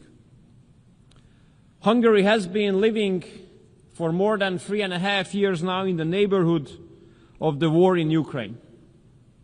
We have been confronted with the consequences of this war on a daily basis. A huge wave of refugees, 1.3 million. Imagine, we are a country of less than 10 million inhabitants. The war inflation, skyrocketing energy prices, skyrocketing food prices. We do have to make daily efforts in order to be able to stay out of this war. Regardless all the efforts to drag us into this war and to provocate us into this war. It is the obligation and the duty of the Hungarian government to make sure that the security of the Hungarian people and Hungary itself is being guaranteed. Mr. President, since the outbreak of the war in Ukraine, Hungary has been standing up for ceasefire and peace talks. Unfortunately, we used to be under serious attacks, serious political attacks, accusations, and stigmatization for this position of ours. Very rude accusation by those who are now speaking about the importance of ceasefire and peace talks, by the same countries in Europe. And I have to tell you that if these countries, who used to stigmatize us for this position of ours, had not attacked us for this position, but had they argued in favor of ceasefire and peace talks from the very beginning, as we have been doing so, we could have saved lives of hundreds of thousands of people. And we could have avoided huge refugee waves. And we could have prevented a lot of destruction. But Europe, the European Union, has chosen a bad strategy, a failed strategy. Instead of isolating the war in Ukraine, this war has been globalized. The sanction packages the European Union has introduced have absolutely not fulfilled the expectations. They have caused more harms to the European economy than to the Russian one. And parallel to that, hundreds of billions of euros have been sent to Ukraine in the form of cash and weapons. Every day which goes on in this war brings forward the risk of escalation. All day spent in this war comes up with new casualties and destruction. And if we look at history, it's obvious that all wars end up around the negotiating table. There is no war which ends up in the battlefield. Therefore, may I express Hungary's respect towards President Trump and the efforts of President Trump